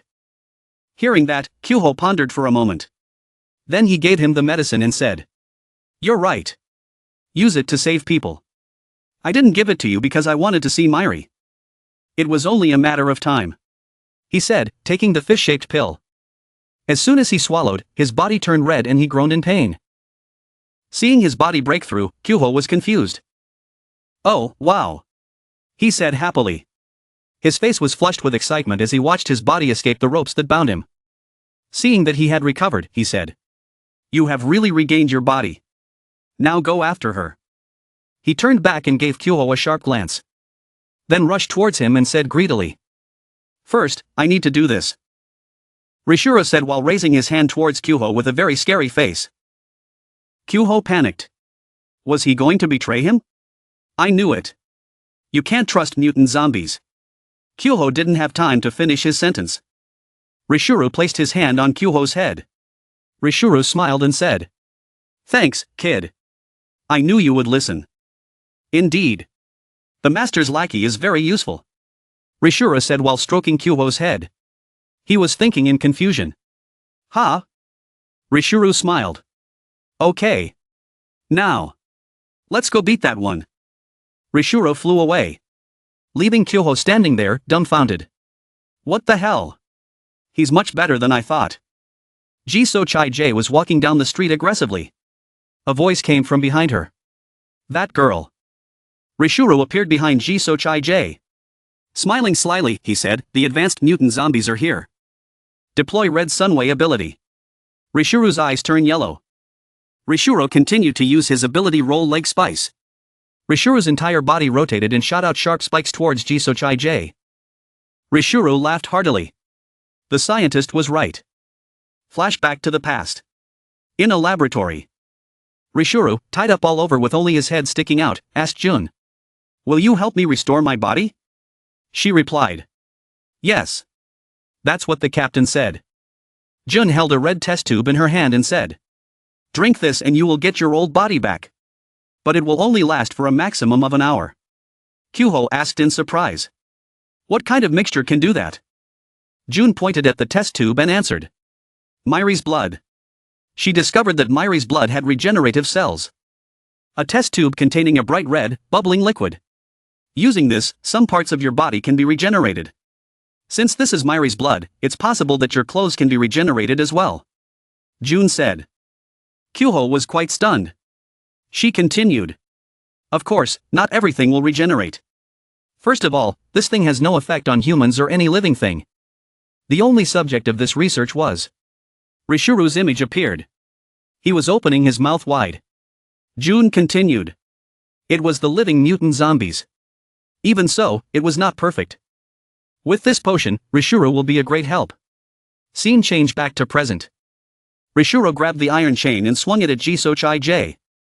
Make her fly away. The two continued their confrontation. Kyuho stood outside thinking. Speaking of help. He looked really strong right now. Rishuru, that name. Is she stronger than her? Kyuho thought as he looked at Jisoo Chai-jae. She was furious with a very scary face. Kyuho continued to think. I know I need to have faith. But I'm really worried. Can Rishuru win against her? Jisoo Chai-jae covered her mouth angrily. Don't get in my way. Go away. You're blocking my way. Jisoo Chai-jae shouted as she charged straight towards Rishuru.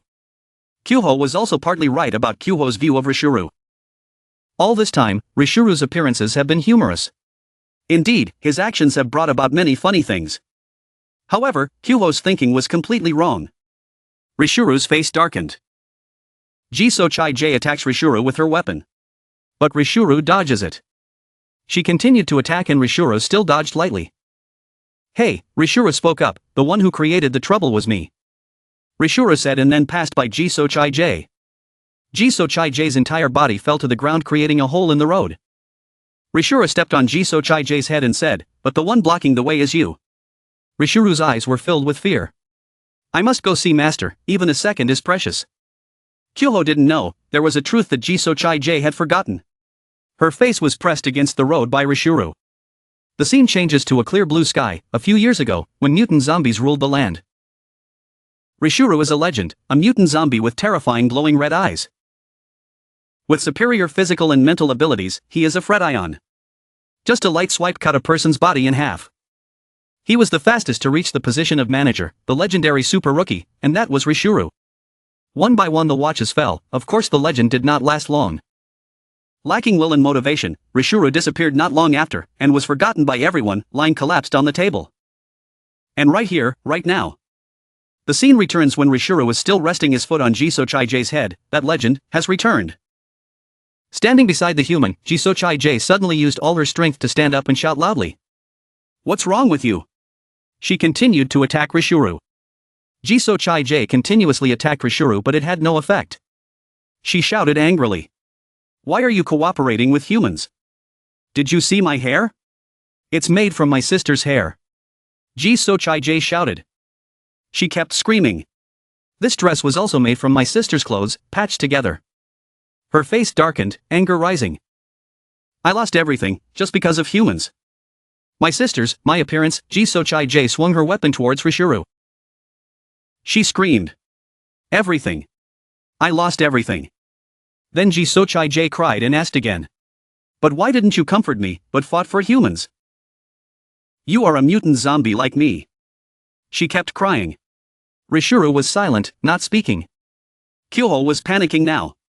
What was going on? Why did he stop attacking? Could it be that she convinced him? Looking at Rishuru, who was standing motionless and scratching his head, Kyoho thought. Indeed, a mutated zombie cannot be trusted. Kyoho shouted and pointed the controller towards Rishuru. Hurry up and go. Kyoho had not finished speaking when Rishuru's eyes suddenly lit up and he spoke. Hey. So what? Rishuru said as he directly attacked Jisochai-J's neck, surprising her. I don't care what you lost. Rishuru said while punching her away. Rishuru crossed his arms. Rishuru released thousands of feathers, piercing through Jisochai-J. She fell from the sky with a bang. Everyone has their own story, says Rishuru. The powerful Rishuru continued speaking with his weapon in hand. Have you ever heard the stories of all the people you killed? Rishuru raised his hand to the sky. Of course not, because the weak man's story is not worth your time. Me too. Don't care. Rishuru swung his iron chain and cut off Jisochai-J's head. Rishuru grabbed Jisochai-J's head. Rishuru crushed it, causing blood to splatter. He said coldly, because they are not worth my attention. Kyoho was extremely shocked. Let's go, kid, Rishuru suddenly said. Kyoho was startled, huh? Rishuru turned back with a bright red face and said happily, let's go meet the master. Rishuru laughed happily while Kyoho was still surprised. Kyoho sweated and thought to himself, how scary, I thought he was going to kill me. For a moment, I thought he was kind, mutant zombies must be scary and dangerous. Rishuru, they are probably the same, he killed her so decisively just now. Kyoho still couldn't stop thinking as she looked at him. He couldn't help but wonder, how strong is it? Suddenly Kyoho thought, how strong is Mairi really that she can turn Rishuru into a toy? Mairi carried a sword twice as big as her body on her shoulder with cold, sharp eyes. While Yer was kneeling on the ground panting, Mairi swung the sword in her hand carelessly and muttered, it's heavy. Yer breathed heavily and thought anxiously in his head, the seventh guardian and Rishuru, how could they fight a monster like him? Looking at Mairi standing there like a monster, Yer thought to herself, it was like a huge mountain. She imagined a tall mountain covered with ice and snow, with jagged cliffs. The train of thought continued, it was like climbing a mountain that I could not reach. While she was lost in thought, Mairi threw the huge sword in front of her, his cold voice rang out. Hey, Yer was stunned and looked at her. Yer clenched the sword in his hand and said in a harsh voice. I don't know if you're being lenient or if you think I'm a joke to you. I really have no idea. Saying that, Yer jumped up high and swung his sword, creating a long streak of light. Mairi physical impact intent. A powerful attack struck, a loud noise rang out. Mairi quickly dodged. Without a single wasted movement, he reached behind his back and grabbed something tightly, the sound of bones breaking rang out. Mairi quickly pulled out a piece of his spine to use as a weapon, black blood splattered from his back. If it weren't for the fact that he was wearing black, his entire outfit would have been stained by now. Mairi held the bone up high. Suddenly a dark flame appeared from the spine, the flame became more and more fierce. Mairi slashed a sweet sword attack towards Yer. The movement was so fast that only a streak of black blood could be seen slashing towards her. Yer thought in his mind, increasing his body temperature and boiling his blood, then using it as a fire. Her eyes drooped as she thought worriedly, this bastard is imitating me. Without waiting another second, in the blink of an eye Mairi rushed forward, preparing to attack with the second move. Not letting the outside world influence her, Yer quickly swung her sword to block the attack. She shouted loudly, your way of fighting is really annoying. The sword slashes that cut through Anmari's body were like hitting air, without causing any injuries. An unusual event happened that she would never forget for the rest of her life. Anmari's arms suddenly separated from his body. Like growing extra eyes even though they are separated from the body. But his two arms tightly gripped Yur's head and wouldn't let go. Yur was shocked, never having seen such a deformity before. She shouted, "What the hell is this?" No beating around the bush. Anmari immediately slammed Yur to the ground. Without wasting a moment, Anmari quickly took the weapon in her hand and attacked Yur. His face was cold and emotionless like a machine. But instead of killing her immediately, Anmari's eyes drooped, filled with sadness and worry.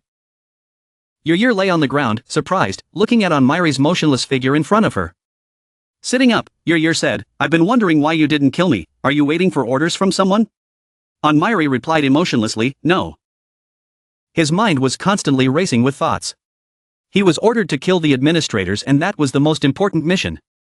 But at this moment, Myri felt a strong connection, her eyes dark with an unclear future. A cold, hoarse voice rang out, "What is the past you want to forget?" Yur was extremely surprised to receive this question. Myri's voice rang out, "Have you forgotten that past?"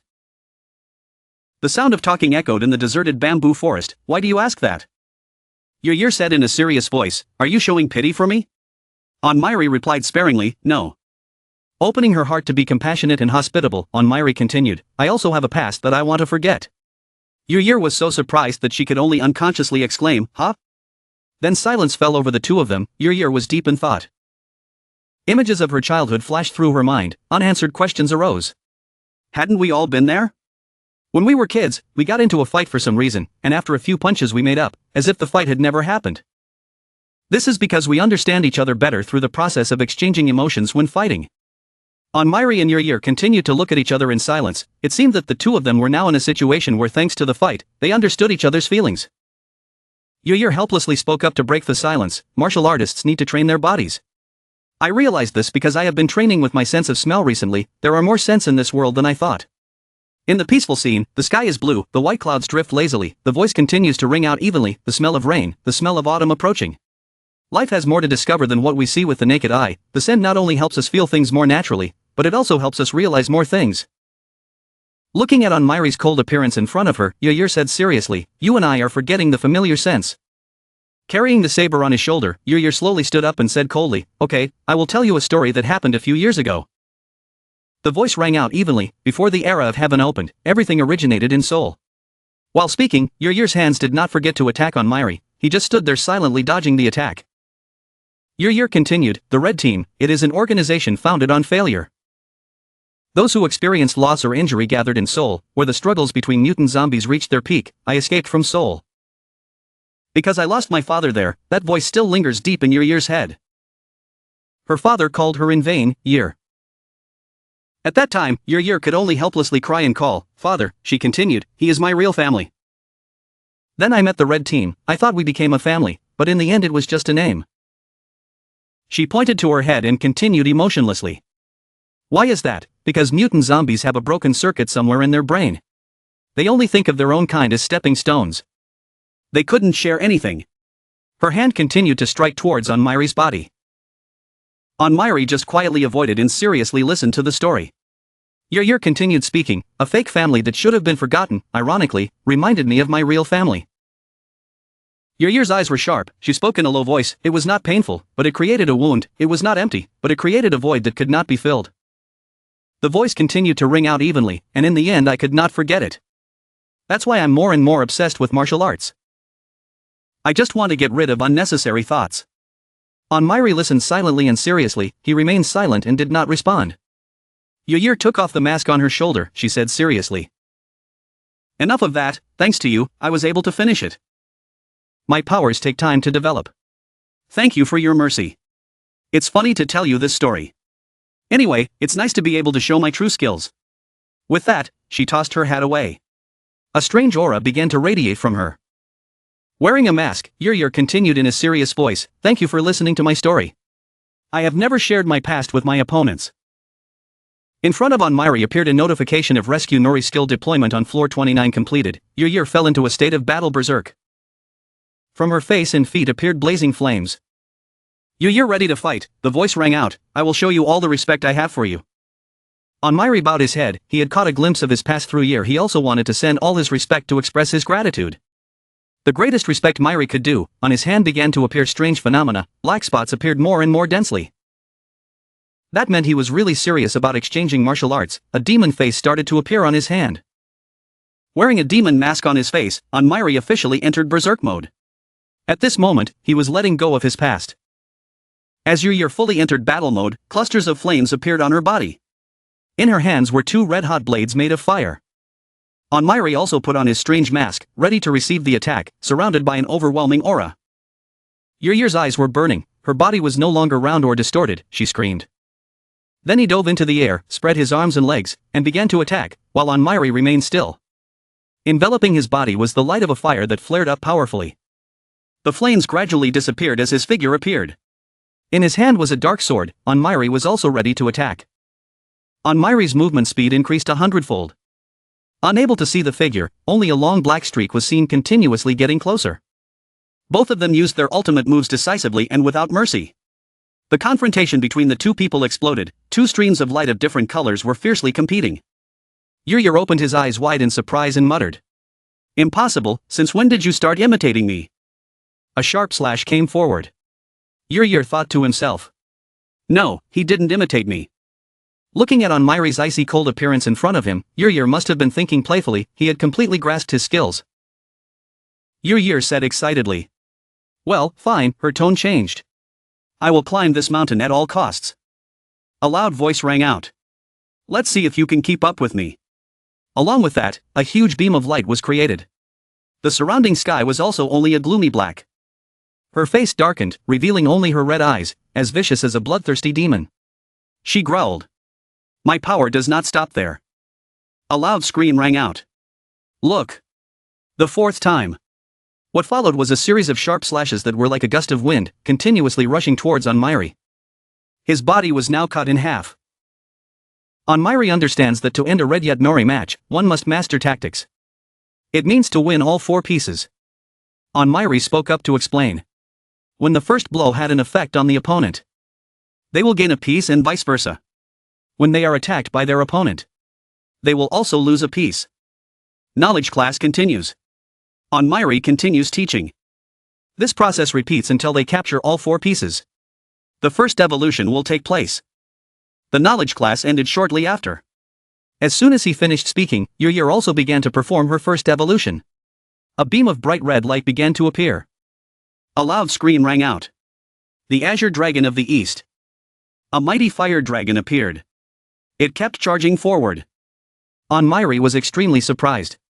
He unconsciously let out a scream. No delay.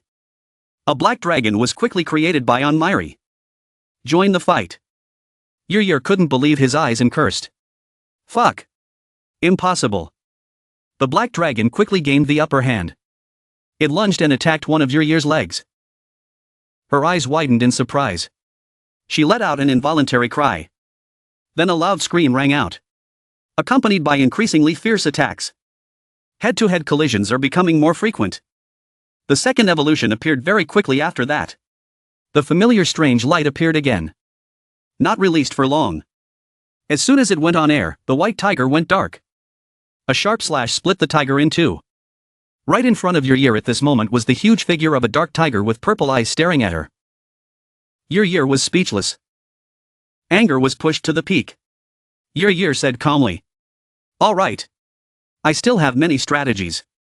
A loud scream rang out. The southern vermilion bird. A firebird with wide wingspan appeared extremely majestic and imposing. Yer said. The vermilion bird from the sky. The firebird shot forward. The voice continued to ring out without stopping. Come down here quickly. The black tortoise of the north. The previous wave has not passed yet, the next wave has arrived. After the birds, the turtles took turns fighting. Yer shouted. Let's see how long you can take it. The scream ended as fierce attacks rained down on Onmyri. Not a single happy moment. The beam of light that attacked quickly dissipated. Dust returned to dust. Yer's eyes widened in disbelief. What she saw before her eyes was beyond her imagination. Standing firm before that was the lonely figure of Onmiri. From his body, the silhouettes of the black tortoise and the dark vermilion bird continuously repelled Yr's attacks. The dust quickly cleared. The sky began to clear. Seeing his 4 sacred animals being destroyed, he could only watch. Yr muttered, "My 4 gods." Yr shouted loudly. How could he defeat them so easily? Yr muttered absent-mindedly. How to defeat him? What to do now? But it didn't take long. Suddenly Yr smiled happily. Gripping the flaming blade in his hand, Yr said with delight. Oh my, this is getting serious. It's like I'm enjoying this. It's been a long time since I felt this relaxed. She quickly moved forward. Only light trails appeared on the ground from her quick movements. This battle was something special. Outside, it looked like a bloody battle. The 2 people kept fighting with great enthusiasm. But deep inside Yr felt strangely comfortable. She cried her eyes out and rushed forward. Onmiri felt the same way. This fight was more like a conversation than a battle. Regardless of the sport, at the decisive moment of victory or defeat. From the opponent's eyes, plus their behavior, habits. Even their breathing resonated deeply with each other. Winning together, understanding each other, focusing on each other as if having a conversation. The 2 looked at each other seriously with deep eyes. Even though it was silent, it was a profound conversation. Back to reality, black blood splattered everywhere, a voice rang out, thinking back to the useless games of the past. Yr gasped and spoke with difficulty. Her body was no longer intact, most of her limbs were gone. Yr said with difficulty, "Perhaps I have always been waiting for this moment." "Yes, this is enough," Yr said sternly. Looking at the image of Onmiri charging towards her with a cold demon mask, Yr muttered dejectedly, "At this moment my desire to live was gone." Onmiri's sweet sword slash also cut her body in half. Suddenly Yr's body dissolved into a blazing fire. Onmiri was extremely surprised at the unexpected event before her. A circle of fire appears, the final evolution. Goblin King. Goblins are creatures beyond existence. Even though the body is immortal, it does not mean that the soul is also immortal. The hands of fire were tightly gripping Onmiri's neck. Yr's eyes were cold, his cold voice continued to ring out, "It was an honor to fight with him." Onmiri's face was pale without any expression. Yr calmly continued, "Let's leave here together, my old friend." The ultimate evolution, the Goblin King. Yr thought to himself, since he summoned the goblin, death was inevitable. But it's okay because I met the person I've been waiting for so long. It's an honor to be your opponent. Let's get out of here together, my friend. Myri's mouth exhaled a strange white smoke. That strange thing, glowing in the sky. The mask on his face gradually cracked into pieces. That also made him panic. Yr over there was equally surprised and exclaimed, "Huh." Myri's entire face suddenly distorted. Black things suddenly appeared. Create black strings that connect together. They grew more and more, merging into a jet black and terrifying arm. Making Yr scream in shock. What is it? What the hell is going on? The whole building is moving, no. The whole of Changwon is shaking, Yr said. Garam here also started to worry about what was happening and wondered. What is going on? Kim Haemi and Kim Junha were somewhere and had to look around to see the current situation. And Lee Kyung was no exception. However, she seemed to have realized something and muttered to herself, "Myri." The screen shows red error lines. Someone asks, "What are these numbers? I've never seen anything like this." That was Nadef speaking. "Who the hell is fighting people, Yr?" She spoke, sweating profusely. Myri on this side seemed unable to stop that strange power. Outbreak. Suddenly purple light covered a patch of sky above Myri. Like an explosion, and Yr just said, "My elf. An attack that transcends life and death doesn't work?" Myri seemed surprised too. He thought, what just happened? Yr suddenly laughed madly. How cruel. Can't you even make friends and leave with me? Okay. She took a stance. This was the final judgment. Because we have come so far. I will see this through. What's wrong? Why don't you fight back? Do you think I'm not worthy to be your opponent? Myri's body was split in two, but her face remained completely calm. Yr said smugly. That goblin is dying. Her fierce flames are burning the trees here. Then she used that fire and burned the tree. What have I been waiting for all this time? You want me to save the bamboo? You want me to plant it in my building? Nadaf tilted her head and asked Yr. The girl replied. Yes, my dad loves bamboo, so I want to grow some. Okay. I'll bring them in a moment. Nadef was about to leave when Year's voice came. Oh, and are you free this weekend? For what? You want to hold a meeting with the leaders? The little girl replied. No, it's not like that. I want to go on a picnic with you and the leaders. Nadef replied disdainfully. What nonsense is that? Don't contact me if it's not a work matter. Hearing that, Year just smiled awkwardly and said. Oh, okay, I'm sorry. She stabbed the bamboo stick into the ground. She said to herself again. Well, maybe one day I will have a friend to talk to. I can't just think about dad. Let's create a new family. Images from the past. During her time as a mutant zombie. Stretched like a film. Please wait a moment. Soon, our family will have a new member. No, a mutant zombie with a new family member is something that does not exist. Can you become that person? Myri seemed a little confused by this question and asked back. What? Year continued. If I were a human, could we be friends? Myri was silent as if thinking about the answer. After a while he softly said, yes. Actually, the little girl looked like she was on the verge of tears. I see. One day someone who can comfort you will appear and they will become your new family. I envy you so much. And that girl is just a dying ember. In the midst of the burning bamboo forest, Myri remained silent. He looked at her, seemingly feeling a little sorry for the girl. Year finally returned to his father, to his real family in eternal sleep. Myri narrowed her eyes. I'm jealous too. Year is dead. Whoever is causing these errors, please show yourself. Nadef screamed frantically. There was a huge explosion. A beam of light shot across her room. She turned her head in surprise. What the hell, a voice said. Found it, Nadef, it's Garam. After all the in-depth research on minesweepers. And as a result, I have completely mastered it. The activation cycle of the Mindbreaker has been reduced to 2 minutes. Garam thought firmly. Unless Nadef dies. Or Myri comes here after killing Year as planned, otherwise I will die if I don't hold on. Lee Kyung was running. He was a little worried. Good, we are rescuing the humans as planned. Everything is going well. I suddenly have a feeling of unease. Am I missing something? It feels like something bad that shouldn't be happening is happening. Nadef looked at Garam silently then asked. Who is Myri? That made Garam panic. What? How do you know Myri? Before she could finish her sentence she was shot through the head by her. She also said. You look useful. You. I need to turn you into a mutant zombie. In a workshop Nadef stared at Garam and said. You. As she spoke she shot something at Garam, sending her flying backwards. Then she continued. I will turn you into a mutant zombie. Then she collapsed with her eyes lifeless. Then she let out a difficult cry. Her mind was spinning, her consciousness was in a daze, making her unable to control herself. Garam began to mutate. Her fangs grew longer, her eyes changed color. One was white, the other black. Kim Hae-mi with a cold and emotionless face, now she is fighting with zombies. Just finished off another one, she bent down and breathed heavily, saying, I'm so tired, I used too much of my power. The zombie in front spoke up, attracting Kim Hae-mi's attention. You shouldn't ignore me like that. He said and then rushed in front of her.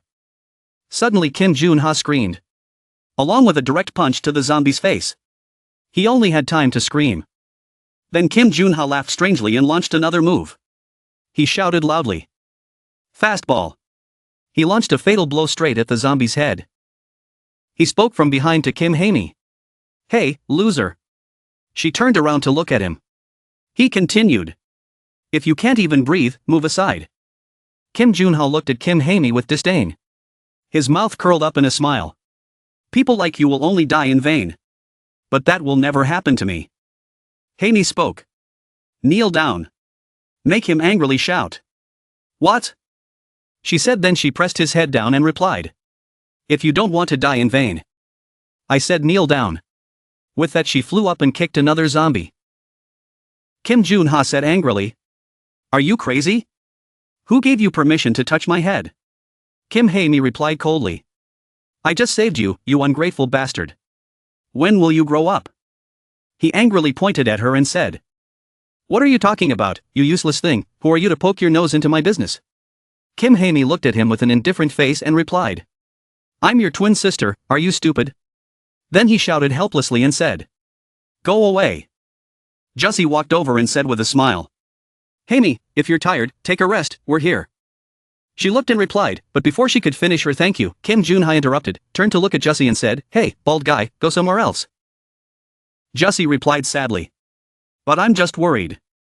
Kim Junha heard that and shouted. Who are you to worry about my sister? Kim Hae-mi sighed helplessly and spoke. What a child. Suddenly she thought. Oh right, where did that black-haired senior go? I saw him here just a few minutes ago. But then she stopped wondering, she thought. Oh well, maybe the senior has gone somewhere else. Lee Kyung was in a very tense gunfight. Every shot she fired hit the target. Then it exploded in the air. She looked and thought. Damn, it feels like there's more of it, it's getting harder to deal with. Then she glanced back and thought. Moreover, the biggest problem now is. The giant glowing washing machine was making strange noises. Then it shot out countless arrows of light. Lee Kyung thought. These things are shot out at a certain distance. It flew towards Lee Kyung.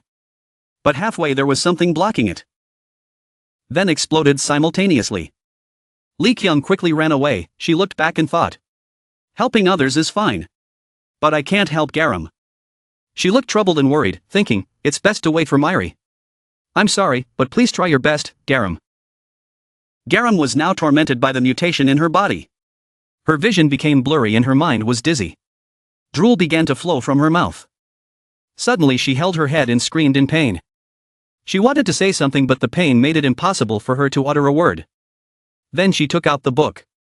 She screamed. The torpedo broke the circulation of the cleansing air. Get Natafi's attention. Garam's eyes were transformed into black. Suddenly back to normal. Then she collapsed, her hands on the ground supporting her body, she screamed. Damn it! She gasped to regain her strength and at the same time she thought to herself. I don't know what she was planning to do just now, but if she had been a little slower, it would have been a big deal. Thinking that, Garam shouted and asked. What the hell did you do to me? Nataf looked at Garam in surprise and wondered. How could that be? Are you a person with superpowers? I don't know how you did it, what a shame. She looked at Garam and continued calmly. It's just that if you were a full-blown mutant zombie, things would be much easier. Garam didn't understand what she was saying so she asked. What? She thought to herself in panic. She tried to turn herself into a mutant zombie, the mad scientist who wanted to merge zombies and humans, so it was her. Garam held the book tightly and replied. What transformation, not just your year, but she really only saw humans as no different from insects. Garam looked at the book, read the torpedo breaking spell, activated it fully and used her power, then she continued. Now I can do it without feeling guilty, it's good but. Garam concentrated his strength into one hand, his face filled with resentment as he looked at Nataf, thinking, I only have 2 minutes at most, I must end this at all costs. Nataf spoke up, mad scientist, so that's how you see me. Then Garam unleashed a strike of immense power that headed straight for Nataf. A voice spoke, unleashing power. Suddenly Garam let out a surprised cry. Her power had barely reached Nataf when it began to fade. Then blue chains surrounded Garam, immobilizing her. She was tied down by Natafi's power. She thought fearfully, what is this, my body can't move, it's like being squeezed, no, my brain is paralyzed. While she was wondering, a voice suddenly spoke in her mind. That is a sign that the human brain is gradually being damaged. The voice continued to speak. Right now, the one controlling your body and mind is me. Garam asked again, wondering. What, does it look like an illusion? The other side replied. No, you and I are talking in that person's mind. It would be better. Then a glowing circle appeared. If you stop resisting me because the human body is worth my study. After saying that, Nataf launched a move at Garam, then she spoke in Garam's mind. So the damage must be reduced to the maximum. Garam watched the attack helplessly. She thought, the only people with strong abilities could be the captains, she thought she could at least fight them. Then she remembered Kim Min-sung. Her eyes gradually became desperate, she thought to herself. But I can't, I don't even have a chance. Lee Kyung ran to the place. She saw Garam being attacked. Then she screamed. No. Suddenly Dongo ran to block Natafi's attack. His blood splattered everywhere. Garam was still sitting motionless because he had lost hope. Garam was still sitting motionless because he had lost hope. Dango's blood splashed on her face, causing her to regain consciousness and look forward. In front of her was Dango trying to block her way. He was covered in blood. Garam exclaimed in surprise. Senior! Dango took the full brunt of the attack just now in front of Garam. Garam was completely surprised. She wondered. Senior! Why is he here? Nadaf was also quite surprised and wondered. Who is this guy? Since when was he here? Dango's voice rang out again. Run, Garam!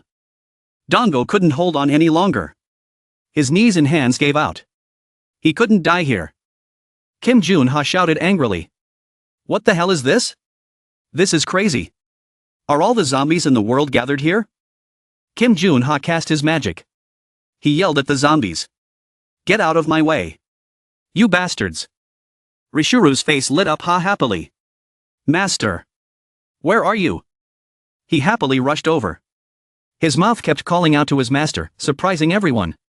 Suddenly the medicine seemed to lose its effect, causing him to stop and ask, Huh? He said. What is this? What medicine has stopped working? He finished speaking and turned around to call out. The captain asked him with concern. Are you okay? Rishuru. Li Kyun's figure moved quickly in the blazing fire. A green beam of light attacked head-on. A painful sound also appeared. A red fire grew bigger. Li Kyun's figure became more and more agile. His breathing became more and more audible. Clear in the air. She thought to herself. This is going to drag on. People will gradually become exhausted. A green object attacks with great force. Many rays of light flashed. Light spreads throughout space. Alarm system. Level 3 defense protocol. Drying rack supply system. She told herself. Just hold on a little longer. Even though we're no longer in the advantage. I won't back down. She believes the moment of turning the tide is near. How absurd does Dango feel? Suddenly appeared and then lay there waiting to die like this. Dango laughed to himself. This kind of death really suits him. What a bastard. He watched Garam's figure fade away. Said to himself. Yes. He said to himself. It might be better if he died this way. Dango, 23 years old. A girl said. Sang-hun, remember to bring it there tomorrow. Dango called out. What do you mean? Who is Sang-hun? Hey, take it back. Dango shouted loudly to assert himself. I'm Dango. That Dango. I've already paid for this. Dango is an unknown child. The teacher asked. Is there anyone who hasn't done the test? Dango raised his hand and said. Yes. But the teacher still didn't see it. The teacher asked again. Is there anyone else? Dango said again. I'm here, teacher. Even during military training, it was the same. The instructor asked. Has anyone not received their biscuits? Dango raised his hand. Dango trainer number 203. But the instructor still asked. Have you received enough? Dango patiently repeated it again. Dango trainer number 203 still hasn't received them. A life that no one remembers and no one recognizes. It is no different than a life in hell. At that moment, Garam carried a wooden box and asked, Senior. Where should I put this? Dango was quite surprised. Finally someone noticed him. He replied. He said. Put it wherever you like. Garam happily said. Thank you, Senior Dango. He was surprised and continued to ask again. Huh? Garam's figure faded away. He was still stunned and said in disbelief. Huh? The first time he was acknowledged by someone. He remembered it so clearly. No one had ever paid attention to a nobody like him before until Garam. Dango showed off 3 books. He bought some new ones. Garam's eyes lit up. Dango said firmly with a bruised face. You said you wanted to read some books, right? While I was exploring Jinha, I found a few books. Garam asked politely. Can I read it here? Dango asked again. Here? Dango looked at Garam's absorbed look and asked her. What do you think? Do you like it? Garam replied excitedly. Wow, this book is so good. The author's words are very vivid and detailed. Dango asked. By the way, why are you always reading at my place? Garam was engrossed in his book and only had time to hear him ask back. Huh, why are you suddenly asking that? He explained, I mean there are tons of places for you to choose from, but why do you choose to sit here? Garam replied. Oh, it's because it's comfortable. Dango doubts himself, comfortable? Garam added. Sitting here makes me feel like we're together because I feel so lonely. For some reason, sitting next to you makes me feel comforted. Suddenly, Garam said. Besides, don't you think this place is too big? Why do you ask? Do you hate me sitting here? Dango asked back. So you think I like me sitting here? Garam argued. What? Can't you say anything better? Dango saw Garam's fierce expression. He said. See? Who would like me like this? Garam pouted and said, then you should hate me. Dango was secretly pleased. It's comfortable? I see. Being considered non-existent was more convenient than he thought. Dango shouted loudly in the car. Everyone be careful. Garam's back with his backpack. Dango sneered. Since they weren't aware of my kindness, there wasn't much pressure in conveying this to them. My existence is always one-sided. Before reaching, it's already gone. He always said to himself. I will always support you from afar. It's always been like that. Just move forward with pride and confidence. Lee Kyung ran over and shouted. Garam. I think all of this is because of Nat F. Can you handle her? Garam said in panic. You want me to go deal with the manager? She said helplessly. There was really no other way. I would go. Her figure became more and more determined. Suddenly she stepped on something and fell down. Dango thought to himself. Whenever I think back to the past, I think, if only he could have existed. In that easily forgotten memory of mine. He thought, then with him. Dango passed away in a pool of blood. Garam could not hold back his tears. She was very moved. The green link's glow. Garam's ultimate agony. She clenched her hands and feet and moved tremblingly. She rushed in front of Nat F. Nat F spoke defiantly. Hey, what are you doing? Stop draining your energy and stand still for me. She gave the order to attack. What else? Kill it. Garam looked back warily. The zombie was extremely ferocious. Garam was surprised. Wasn't that Senior? An incredibly powerful attack struck Garam's body. Nat F said, choking Garam. You better be a good boy, okay? Fighting directly isn't my thing. Garam's face was distorted by her squeezing. Anmairi looked at the fire. He thought to himself. Oh right. He made up his mind. He should kill Nat F. Anmairi stood there, dumbfounded, staring at the blazing fire in front of him. He said calmly. Oh, right. Turning his head back, Anmairi's face coldly glanced over. A mumble sounded. I must kill Nat F. Another corner of the city. One-eyed demons that constantly glow are hovering in the air. Lee Kyung was seriously aiming with great concentration. Suddenly something caught her attention. Lee Kyung looked up to observe. In the sky a slender figure was slowly landing. Explosions erupted where he had just escaped. Dust and smoke flew everywhere. When Anmairi landed at her position, Lee Kyung was not stingy with praise. Hey, that's some strange skill. The two of them quickly moved forward. Lee Kyung's voice rang out. Looking at the situation, he already knew. We don't have much time left. We have to get rid of them quickly. Anmairi replied sparingly. Yes. Previously, to fill Mairi's gap, the ideal defensive move that Lee Kyung chose was to maintain a defensive stance. However, it did not work directly. The Suicide Squad continued to have problems. Because this tactic does not eliminate the root cause of the problem. So, this decision put them at a disadvantage later on. But now that Mairi had joined, the human side strength was growing rapidly. The tables had turned. Facing the one-eyed demons in front of them, everyone was not worried at all and was ready to move forward. Switching from defense to offense, the two people, one on offense and one on defense, quickly destroyed the demons. In the clear blue sky, explosions created smoke and fire like a spectacular fireworks display. The moment the purpose of maintaining the best defense changed, it became the moment of truth that Lee Kyung had been waiting for. After destroying the one-eyed demons, a green cube of unknown origin began to appear behind Anmairi. Along with that, Li Qiang's sharp sword slashes continuously broke the connections of the rectangular grids. The sound of fire was heard continuously. A big explosion took place. The Suicide Squad members continuously charged forward, the sudden screams rang out, eliminating the root cause, successfully arousing human power. Looking towards Anmiri, Li Qiang enthusiastically said, "Thank you for your help, Natf is in your hands." She raised the gun to her shoulder and aimed, her voice continued to ring out, "I have determined where the energy source is." "Follow the bullet, it will take you to Natfi's place," Anmiri replied, "Yes." Then he used his fastest speed to follow the direction of the bullet. Li Qiang looked on absent-mindedly, she wondered and muttered, "Was I imagining it, ever since then?" His demeanor was somewhat different from usual.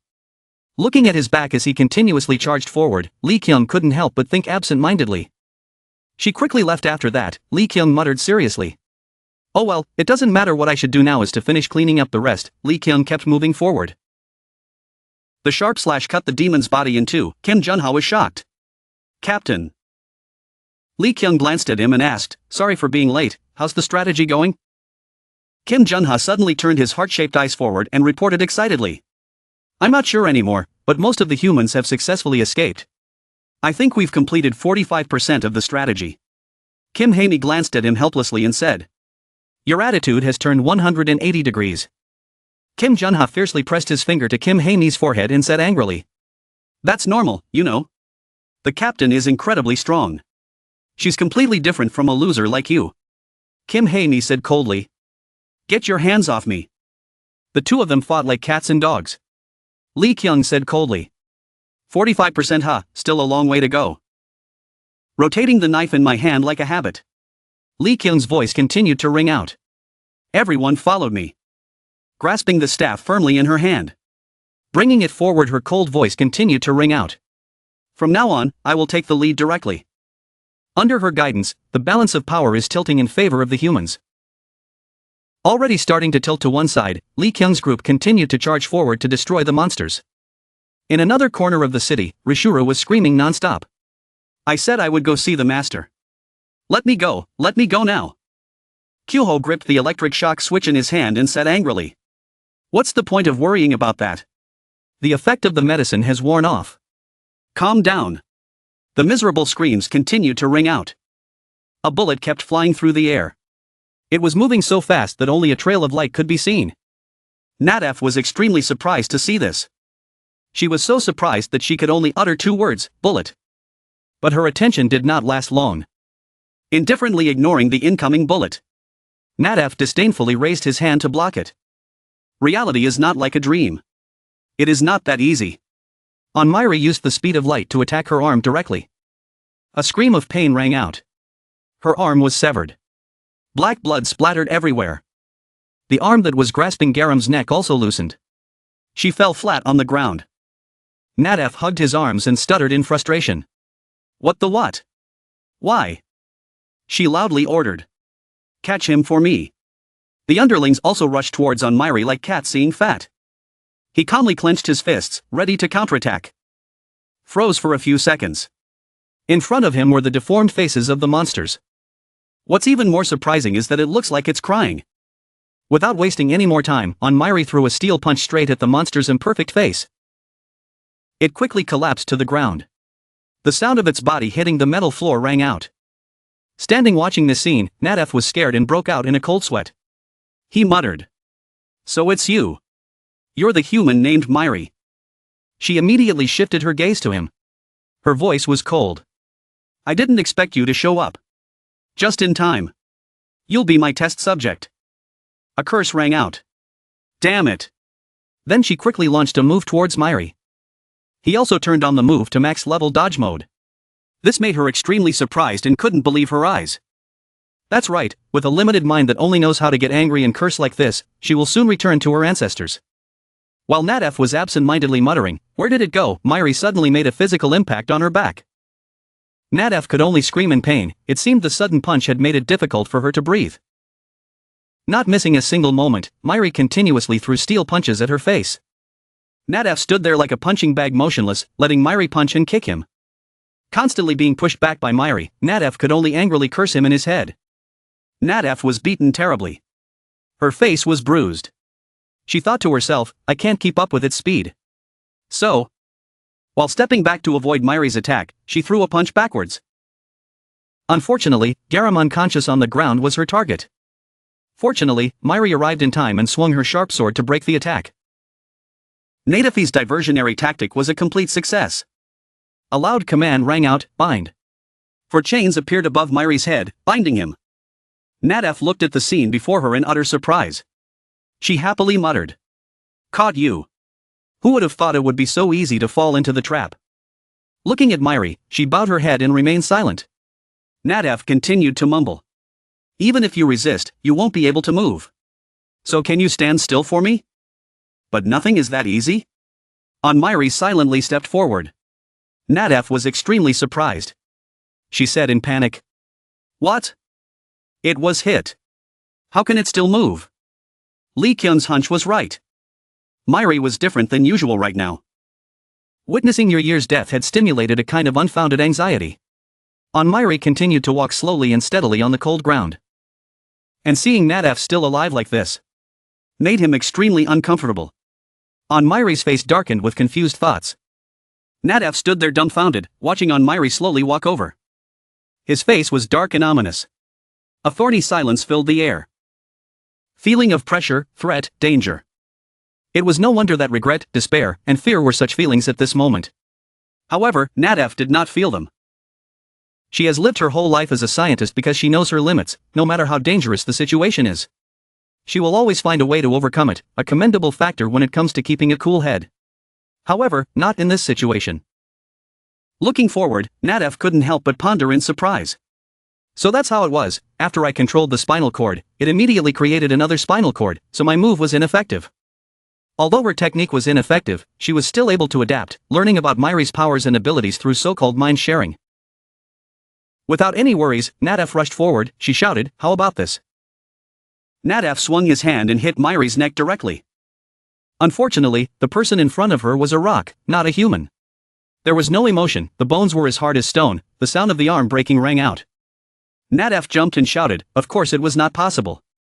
I don't have the qualities to fight, how can a human body be as hard as rock?" In science, authenticity is extremely important, so Nadaf had to try it once to be sure, even though he knew in advance that it would be impossible. Unfortunately, it didn't work. Mairi touched her cheek and stood there dumbfounded like an ignorant child. But in battle, no matter how absent-minded he was, he quickly escaped from his daze. Mairi firmly held the sword in his hand and charged forward. Nadaf was not stupid enough to take the hit. She quickly summoned a demon chain from underground to block Mairi's sword strike. After receiving mental shocks 3 or 7 times, it seemed that Nadaf was no longer too surprised at this moment. She muttered, "Normally, in cases like this, there would be at least a mental defect. I would find the deepest weakness in its consciousness. If I can't hit your head, I'll hit you down below." Nadaf launched a powerful attack towards Mairi's stomach. He was knocked back a distance. Nadafi's counterattack followed, with beams of blue light continuously flying towards Mairi. A blue beam of light appeared from the middle of Nadafi's forehead. It seemed she had some nefarious plot through mind control. Mairi's side at this time was still focused on blowing away the lock-shaped green beams of light approaching him. A huge explosion happened right after. Mairi quickly accelerated to avoid the explosion. After a while of searching, Nadaf happily muttered, "Found it." A gentle voice rang out, "Mairi." A familiar figure appeared with her hair neatly tied up and a gentle smile. Mairi's mother smiled and gently extended her hand forward, continuing, "Come here to Mom." This familiar voice affected the Mairi stone. His movements seemed to freeze in mid-air, the flow of time stopped. At Lee Kyung's side at this time, while he was enthusiastically killing monsters, a voice rang out, "Help me." She quickly walked towards the ruins, where 2 small figures were constantly searching for something. Lee Kyung muttered as she walked. This voice sounded a bit familiar. Seeing the 2 people in front of her, Lee Kyung was extremely surprised. She asked in surprise, "Jizi and SSI, Heyoung-ah, why are you 2 here? Obviously only trainers are allowed to come here." Both of them turned around in surprise. Jizian stuttered, "Lee Kyung." Both of them were agitated and cried, hugging Lee Kyung's legs like a savior. Jizian said emotionally, "Why are you here too? This place is dangerous, we should run away." Lee Kyung said, stunned, "I should be the one asking. How did you 2 get here?" Jizian opened her eyes wide and asked worriedly, "Where are we?" Lee Kyung said confusedly, "We are in Chanwon." Jizian cried and said, "Chanwon, is that the place where the campaign took place?" Why are you here? Little Haeon was also scared and cried and said. This is a bloody place. Lee Kyung asked curiously. I should have said that. The wailing grew more pitiful. Jizeon said. Oh my god, what should I do? I'm dying. Haeon echoed. Future, I'll miss you so much. Lee Kyung anxiously comforted them, carrying the two bodies as soft as noodles in her arms. Calm down and we'll talk slowly. Jizeon told the story while crying. That's how it happened. It was a morning like any other. Not long after she and Haeon welcomed the sunrise, Haeon shook her and pointed forward, saying, Miss, over there. Looking at the figure bending over in front of Jizeon, he asked curiously. Huh, isn't that Haemi? I heard there's a battle planned today. Aren't you going to participate? She walked over and patted Haemi on the back a few times. Jizeon continued happily. What a good time. Just made the curry again. Come try some. Haeong muttered. Had to pinpoint its exact location or it would fall to pieces. Jizeon asked curiously. What did you say? Unexpectedly, while the three girls were still laughing and talking happily, a purple light enveloped their bodies. The rare event of time travel and teleportation happened immediately. The three of them appeared in the center of the battle. All around them was a scene of fierce fighting. Jizeon shouted in fear. What was going on here? Before she could even adjust to the situation, Haemi had already moved at a rapid speed and disappeared. Jizeon said worriedly. Wait, Haemi. Don't leave us. Looking at the chaotic scene unfolding, both of them were extremely scared. They felt that something serious had just happened. Jizeon continued crying. After that, we tried to run away. Haeon also said emotionally, I thought I was going to die. Lee Kyung kept comforting the two of them. She wondered, how did they get out of there safely? Maybe they have the talent for this? Lee Kyung asked again. By the way, what are you two doing? Jizeon poked her awake and said. That's right. Turning towards the rubble, Jizeon said worriedly. What about the person inside? I heard someone calling for help just now. Lee Kyung said in surprise. A person? Lee Kyung walked over and lifted the wall. The scene before her eyes made her feel extremely surprised. Lee Kyung muttered. She was right. Judging from their uniforms, they were definitely slaves in Changwon. Jizeon asked loudly in fear. Oh my god, is he dead? Lee Kyung calmly touched the man's vein and said. I can still feel his pulse. She looked up and said urgently. If we get him to treatment now, there's still time. Suddenly the man's voice interrupted her. It was too late. The man held the paper forward and continued. You must be the one fighting against the mutant zombies. I can't hold on anymore, so please save the others who still have a chance to survive. Instead, please read this after the battle is over. Lee Kyung asked curiously. This is. The man trembled as he held the paper forward and said with difficulty. This is a list of names of everyone in Changwon that I wrote. Most of them have forgotten their names. But we absolutely must not forget our names. We are not animals. We are not zombies. Jizeon and Haeon both listened with great surprise. The man continued. We are free people. Hearing these words, Lee Kyung bowed his head and thought deeply. She muttered. Internal organs were bleeding and dislocated. Life-threatening muscle spasms. The man lying on the ground screamed in pain. But then the miracle happened. The man shouted angrily. What are you doing? Suddenly he felt something strange. He muttered. My body. Lee Kyung said seriously. Read the names on the list to me. Holding out his hand to the man, Lee Kyung continued. Just like you need us. We need people like you too. She sat next to the man and continued. Stand up and join us. Let's call them by name. Lee Kyung thought to himself. I wonder where we are. There are always people looking for justice. Lee Kyung smiled and muttered. She was right, Nuri. Heroes come in many forms. The man held out his hand and shook it. He said. What a fighting fellow. Okay, let's work together. When he was helped up, the man asked curiously. But how did she do that? Did she study medicine? Lee Kyung replied. It's just basic treatment. Jizeon and Haeon also kept on encouraging each other. Their voices rang out. What a great support between a strong man and a woman. That's right. At Onmiri's side, after hearing his mother's voice, he suddenly stood still. Ever since his mother passed away, he couldn't stop thinking about her. The number of hairs. The breaths before she spoke. The look on her face when she looked at him. And the look on her face when she lied. That's how he knew this wasn't his mother. But he did nothing, he just stood still and listened. Anmiri muttered, without turning her head she could tell it was fake. I'm sure it is.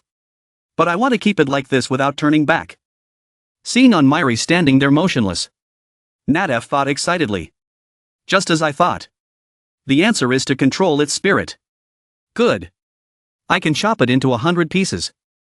The illusory mother kept moving towards Anmiri and calling out his name, Miri. Nadef muttered. Finding the hidden emotions inside would be able to push him deeper into the abyss and destroy his mind. Memories of his childhood kept appearing in his mind. The call kept ringing. Miri. The footsteps of that figure kept approaching. A voice also called out. Miri. Miri remembered the scene of his mother shielding him with her body. Deep in the painful memories. The figure became more and more blurred and unclear. The voice continued to ring out. Miri. It seemed that Nadef had pissed Anmiri off. He growled loudly. Enough. He said and used all his strength to rush forward, preparing for the attack. Nadef was stunned. Damn it. This can't be done. If that's the case, I have to dig deeper into its subconscious. The light above her head glowed brighter. Nadef muttered. This might affect my mind, but there was no other way. A beam of light shot directly towards Anmiri. As he got closer, the light suddenly exploded. Every feature on his face was obscured by the light. A silent space with only white light appeared. Nadef was extremely surprised. In the distance was the figure of a young man sitting still with his head bowed. Nadef stood there, stunned. She muttered. What is this? I've never seen anything like it. From where the young man sat began to appear. A huge demon silhouette loomed. Nadef widened his eyes in fear and said. Is that me? Why am I in its subconscious? The silhouette is constantly changing. The monster began to take shape from a shapeless black mass. Then Nadef's expressionless face appeared. The boy's side also began to change. He slowly stood up unconsciously. A dark face with unclear features appeared. Immediately after that, the image of Nadef in the illusion was grabbed by the neck and hung up by countless arms. At this moment, Nadef's neck was tilted to one side. Fresh blood splattered. Anmiri quickly used his sharp sword to cut off her head. Looking at Anmiri's cold, emotionless face, Nadef trembled and said. What? She exclaimed in surprise. Why are you pretending to be human? The battle seemed to be coming to an end. It was tense in Miri. Nadef's head was severed. Her face was hideous. Blood was everywhere. She stared at him. Her head fell from above. Her mouth kept calling. Dad. Then she fell to the ground. The ground was stained red with fresh blood. I rarely fear when it comes to human sciences, but for a moment I was filled with dread. That's when I was faced with this limitless power. You would never know what Nadef had seen. She had lost all will to fight. She lay motionless. Her eyes were still wide open as she cried out each word. Dad, she kept calling. At this moment Miri kicked down with her foot. Her head was crushed. Blood splattered all over the area. Dad, that was the last thing she could say before she died. Miri's face was gloomy and she said nothing. She just silently looked at the bloody ground. He didn't stop. He kept stomping.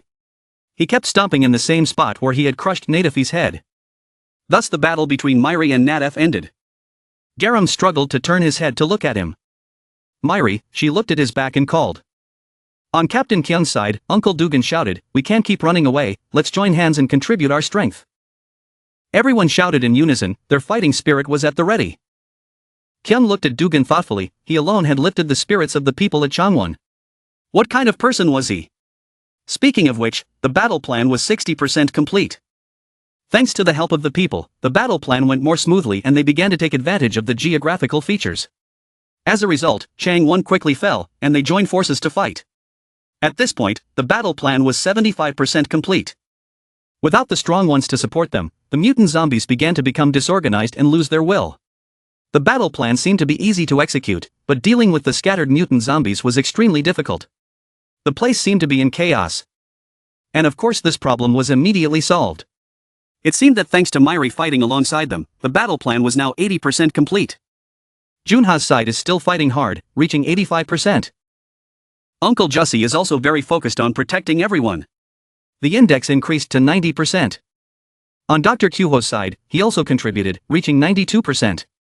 On Garam's side, she was carrying her unconscious teammate on her back, tears streaming down her face, already reaching 95%. At Myri's place, he killed Nat F. His stats were now at 99%. Kim Yi-jin, Lee Eon-rim, the last one is Kim Sang-rok, below are 426 people from Changwon, all 52 members of the Suicide Squad have worked hard.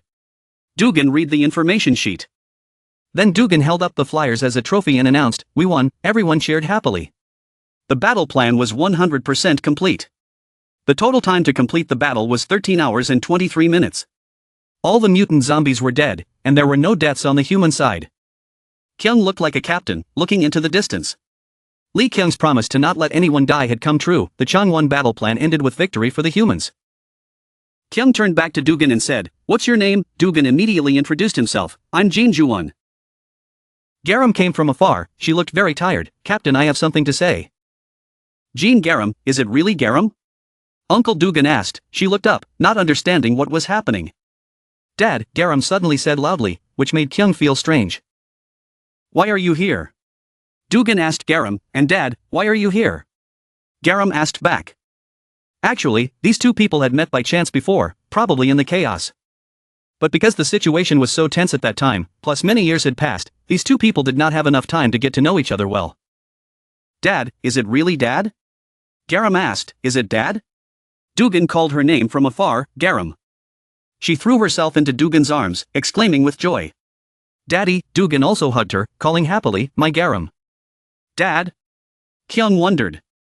So that's how it was. When Dugan was young, he carried Garam out of the fire. At that time he was concerned. "Baby, are you okay?" Little Garam sitting on the fire truck said, "What is it, Dad? Stop joking." At that time, Dugan was covered in dust from work. He smiled at the little girl. "Sorry, okay. Thanks to Dad you were less stressed, right?" "That person is Garam's hero. I've heard about it before," Kyung recalled as she watched the two of them hug each other and cry. Is fate real? There are still many opportunities to see a scene like this. She breathed a sigh of relief and looked at them attentively. "By the way, what do you want to say?" Kyung asked Garam, who was still crying tears of happiness. After a tense struggle with the zombies, there was finally peace. By then, the sun was slowly setting. Someone asked, "You say this is Dango?" Yes, on the ground was an unconscious man, with scratches on his face. Because the change was so sudden that it caused this abnormal condition, of course everyone didn't need to worry too much because this wasn't a serious injury. What was more worrying was that Dr. Kyuho hesitated. Not knowing what to do when Dango turned into a zombie like this, Kyung lowered her head and said, "First, take him to get treatment, and we'll think about what to do later." Kyung asked Kyuho, "How many more people are injured?" He replied, "I'm still checking." After confirming, "I'll take him to the hospital for treatment." "Okay, thank you." "Kyuho," Kyung told him.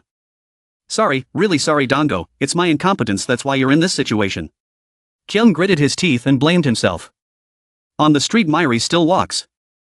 At this moment, the people in Changwon were laughing and joking happily. The Suicide Squad fighters were also having fun after the battle. Myri at this moment still had lifeless eyes walking straight ahead. What is family? He stopped on the road, in the middle of the crowd. He asked himself such a question. "Hey, are you okay?" Suddenly there was a concerned voice and an arm patted his shoulder from behind. "Oh my god, look here, the dark circles are even darker. Are you hurt somewhere?" Jizian patted Myri's face. He said confusedly, "What's wrong?" Jizian cares. What else is there? "Do you know how worried I am? Even though I know the child won't die, I'm still very worried." "That's right, I miss you so much." Haeyong next to me is also somewhat of an uncle. They care about me a lot. They look like a family. "We almost died too, but at least you're safe. I really miss you." They cried tears of joy. "Why?" Myri asked. "Why do you miss me?" Myri asked them emotionlessly. "Why?" They wondered. "There has to be a reason to remember?" Jizian answered him naturally and comfortably. Myri was silent at this moment and did not say anything more. "Myri, always remember to take care of the people around you." He remembered what he said back then. "Why?" Myri's voice asked. "That's how I can become president, right?" Myri remembered when she was little and slept with her mother. "I'm not so easily fooled now." Myri was so innocent back then. "You don't know it yet, but I have to get all the congratulatory money and allowance money." Until she gets all this money, she can't die. His mother was very determined at that time. He said she was too greedy. Don't say that to Mom. Everything Mom does is for you. She pinched Myri's cheeks. Mom let go. He was helpless. So cute. His mother happily praised. Anyway, Myri. Someday, there will be people by your side for no reason. Be sure to treat them well. Because they are all important people. She touched Myri's face to remind him. Why is that? Mom is the only important person to me. He wondered. His mother said slowly. That's true. But those who are always by our side for no reason. They are as important as their mother. She explained gently to him at that time. Back to reality. He remembered what his mother said at that time. He thanked the two people in front of him. Jizian and Haeon were surprised. You just said thank you. The lovely girl Haeon was also delighted. You said you like me? Jizian couldn't believe it. He immediately said again, no, why would he say such words? Jizian and Haeon were shocked. They were so shocked by this unexpected surprise that they couldn't believe it. Hey everyone, Myri said thank you. Are you shocked? I like you too. Haeon was happy. And a great journey was about to unfold. The fuse ignited and then spread into a huge fire. The scene after the battle was bleak. The history of the new world will be recorded on the scorched pages. This peaceful moment has existed after retiring day. It seems, Myri still has many problems to face. But everything seemed to be over. Suddenly, something attacked where Myri's group was standing. Jizian was hit and fell head first onto the ground. Myri's hand was slashed by something. His arm was severed. Haeon beside her was extremely surprised. Miss, the little girl could do nothing at that time but be terrified. Myri's face darkened at this moment and she could only keep silent because it came too quickly. Reached the target. Instructions complete PC and the mutant zombie turret is standing in the sky looking down at them. Myri was silent at this moment. His face looked like it was filled with a great hatred. Turret is watching along with PC. Myri's face looked at Turret coldly. Turret said, Yuyer and Natf did their best? PC replied, yes, so that's it. They talked to each other. All right. Turret said and jumped down. He landed on the ground where Myri's group was standing. I heard about it on the way here. You're the human named Myri, right? What's that over there? Is that a mutant zombie? It seems like there's still one left. The people around were surprised to see Turret. They said, kill it. That's noisy. Turret raised his sword. His sword began to sprout blades, emitting a red light. He quickly swung his sword and cut in half those who were approaching him. He held his sword to Myri's neck. When I heard about the human riot, I thought it wasn't a big deal, but I didn't think it would be this big. Of course, it's lucky for me to have an opponent of equal strength like this. But, I'm curious if you can give me a glorious death, Turret said doubtfully to Myri. Then Myri bent down. He didn't understand what he was doing. After that, Myri didn't attack him but quickly took Jizian and left, leaving Turret there. I didn't expect you to run away, he said. However, running away was useless. After saying that, he swung his sword from afar, cutting Myri's body in two. On Captain Kyung's side, she heard a loud noise, and dust flew everywhere. What was that? She wondered. At that time, Myri's body was cut in half, her upper and lower body were in two different places. Suddenly his upper body was thrown away. But suddenly he regained his body. He quickly picked up Jizian and ran away. Your ability is truly extraordinary. Turret said from afar. Okay, I'll chase you to the end. Let's see how far you can run. Turret quickly chased after Myri. Captain Kyung saw from afar. She remembered what Rishuru had said. If you ask what kind of person Turret number 1 is, he's the one who always wears super strange clothes regardless of the weather. Has a ponytail and carries a long sword.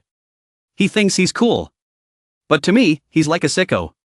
Oh well, that doesn't matter. Then, Rishuru continued. The Guardians do not know each other's abilities. Because we do not need to communicate or fight each other. Actually, I do not have much information to tell you. But one thing I am sure of. Our leader is gone. So the strongest pillar of the team right now is Turret. Do you know what I mean? As long as you catch Turret, you don't need to look for other Guardians. He explained. I mean the red team will be destroyed if you do this. Kyung realized that. Those who are still able to fight, follow me. Kyung ordered everyone there. She thought quickly. If she did well, today, in this place, we might be able to end everything. Turate was chasing Myri when he suddenly stopped because of an obstacle. Kyung's group suddenly appeared in front of him. What is this? You guys are the subordinates of the human named Myri. He was slowed down by these people. Kyung asked. How did you know we attacked Changwon? Did you contact Rishuru? He asked again. Rishuru? You killed all the other guardians except that one? Your hobbies are strange too. How did I know to come here?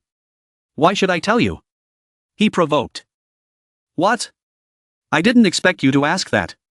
But I guess you have no reason to listen, right? Kyung answered him. Today is the day you die. Your era of mutant zombies will end here. The group quickly surrounded Turate, prepared to attack him. Confident? Good. Go all in. He taunted and quickly disappeared. Where did he go? The people around suddenly asked. I came here to meet that human named Myri. If I achieve my goal, fighting anyone is the same. His voice came from somewhere. They kept looking around to find him. He said, show me your strength. Kyung was looking for him too. She thought, I don't see anything. Isn't that teleportation? Where did he suddenly disappear to? Suddenly she collapsed to the ground. She could no longer stand. Garam quickly asked worriedly. Captain, what's wrong? Kyung felt uncomfortable now. She remembered, her legs were starting to go numb. The side effects of the skill she used were starting to appear. Why now? She felt desperate. First of all, Turate suddenly appeared from space. Starting from the weakest one, he attacked Hamey first. You can't even dodge such a simple attack. It seems you're weaker than I thought. Hamey immediately fell down. Hey, are you serious? Are you okay? Come help Hamey, she's covered in blood. Kyung thought, there was no sign of him appearing. Does he have powers beyond the understanding of the laws of physics? I can't believe his powers are so different from the other guardians. Garam could only look on in amazement. Damn it, I have to get up. I have to protect my team. She forced herself to stand. But no, she suddenly couldn't stand anymore. Garam shouted, Captain. Hey, don't joke around and wake up. Are you okay? Junha sat next to Hamey and called her. He feels unwell. Where are you? Stop hiding and come out here. Come out and fight me, you dog. He scolded. If you want to escape, before he finished speaking, Turate appeared before him. He swung his sword down. A painful slash across his shoulder caused blood to spurt from his shoulder blade. Junha held his sword. Then cursed. Don't joke with me, you dog. You're hiding behind me, you dirty playboy. You have a strong spirit. But that was enough. He used his sword to slash Junha twice more. Pride alone won't kill you. Only when you're skilled enough will you have the right to show your pride. And you have potential. He turned away. Jussie came in now. How dare you touch the kids? I won't allow it. Jussie's hand was quickly severed. Kudos to you for trying to overcome your fear. Turate barely moved, yet he was able to cut off Uncle Jussie's arm with such ease. He was a formidable opponent. Not to be underestimated. Turate raised his sword at this moment. But you are too weak. Trash like you that cannot grow should not be kept. Garam couldn't stand it anymore. She started to rush forward, stop. This guy. But Kyung held Garam back and ordered her to stop. Kyung used the skill in his eyes. Move. Move. Kyung now quickly rushed towards Turate. Kyung somewhat blamed himself. Tell Garam loudly that you made a mistake in your judgment. Quickly lead everyone away. Please, she knew she couldn't beat him but still tried to hold on so they could leave. Captain, Garam just called out to her. Kyung used her strength to push Turate far away. Damn. What should I do? Garam was left alone, surrounded by her comrades who had been attacked by him. All of them lay motionless. On the other side, Kyung attacked and brought Turate to another place to protect Garam's group. His sword was quickly thrown up. Turate was pushed back. He squatted down. The sword returned to his hand. Then he praised. I didn't expect your speed to be quite fast. So there's still someone who can be used. He looked at the opponent in front of him, Kyung. I don't know where you rushed off to, but if you're coming, come quickly, Myri. I don't know how much longer I can hold out. She seemed to be praying that these words would reach Myri's ears. Inside the hospital, a voice called out for Dr. Kuho. When he turned to look at the voice, it was Myri. He asked, "Can you save this person?" In front of Dr. Kuho was the figure of Myri holding Jizian in her arms. She was unconscious and covered in blood. "Hey," Myri called Kuho. He turned his head to look when he heard the call. Myri carried Jizian's bloody body and called from behind. "Kuho, can you save this person?" Inside the healing room, people were still healing each other after the battle. "What's going on? Are there still some mutated zombies left out there?" Kuho wondered as he quickly took Jizian to the emergency room. Myri left immediately, so I couldn't ask anything, he thought. No, it was useless to ask at this point. He remembered earlier, when Myri brought Jizian over, Kuho asked. "Hey Myri, what the hell happened out there?" Myri still didn't answer him, only asking, "Was it saved?" "Say you can save him, promise me, that's all he wants you to say." "I will do my best." Kuho didn't ask anymore and said that to Myri. Back to the present, Kuho thought, he looked very angry. In a state like that, it would be difficult for him to answer. As he tried to run as fast as he could to save Jizian, a man ran up and shouted. "Dr. Kuho, I think you should come here quickly." There are many patients at the door. Kuho turned his head in surprise. Many patients, that, the man hesitated. When they arrived at the front of the hospital, Garam was there, along with the others who were unconscious. Her body was covered in blood, and she was squatting there, exhausted. Garam fell on Kuho and begged, "Senior, please save everyone." Garam, wake up," Kuho exclaimed. The man said, "Doctor, what about the other patients, what should we do?" Kuho was confused, suddenly remembering, "Oh, that.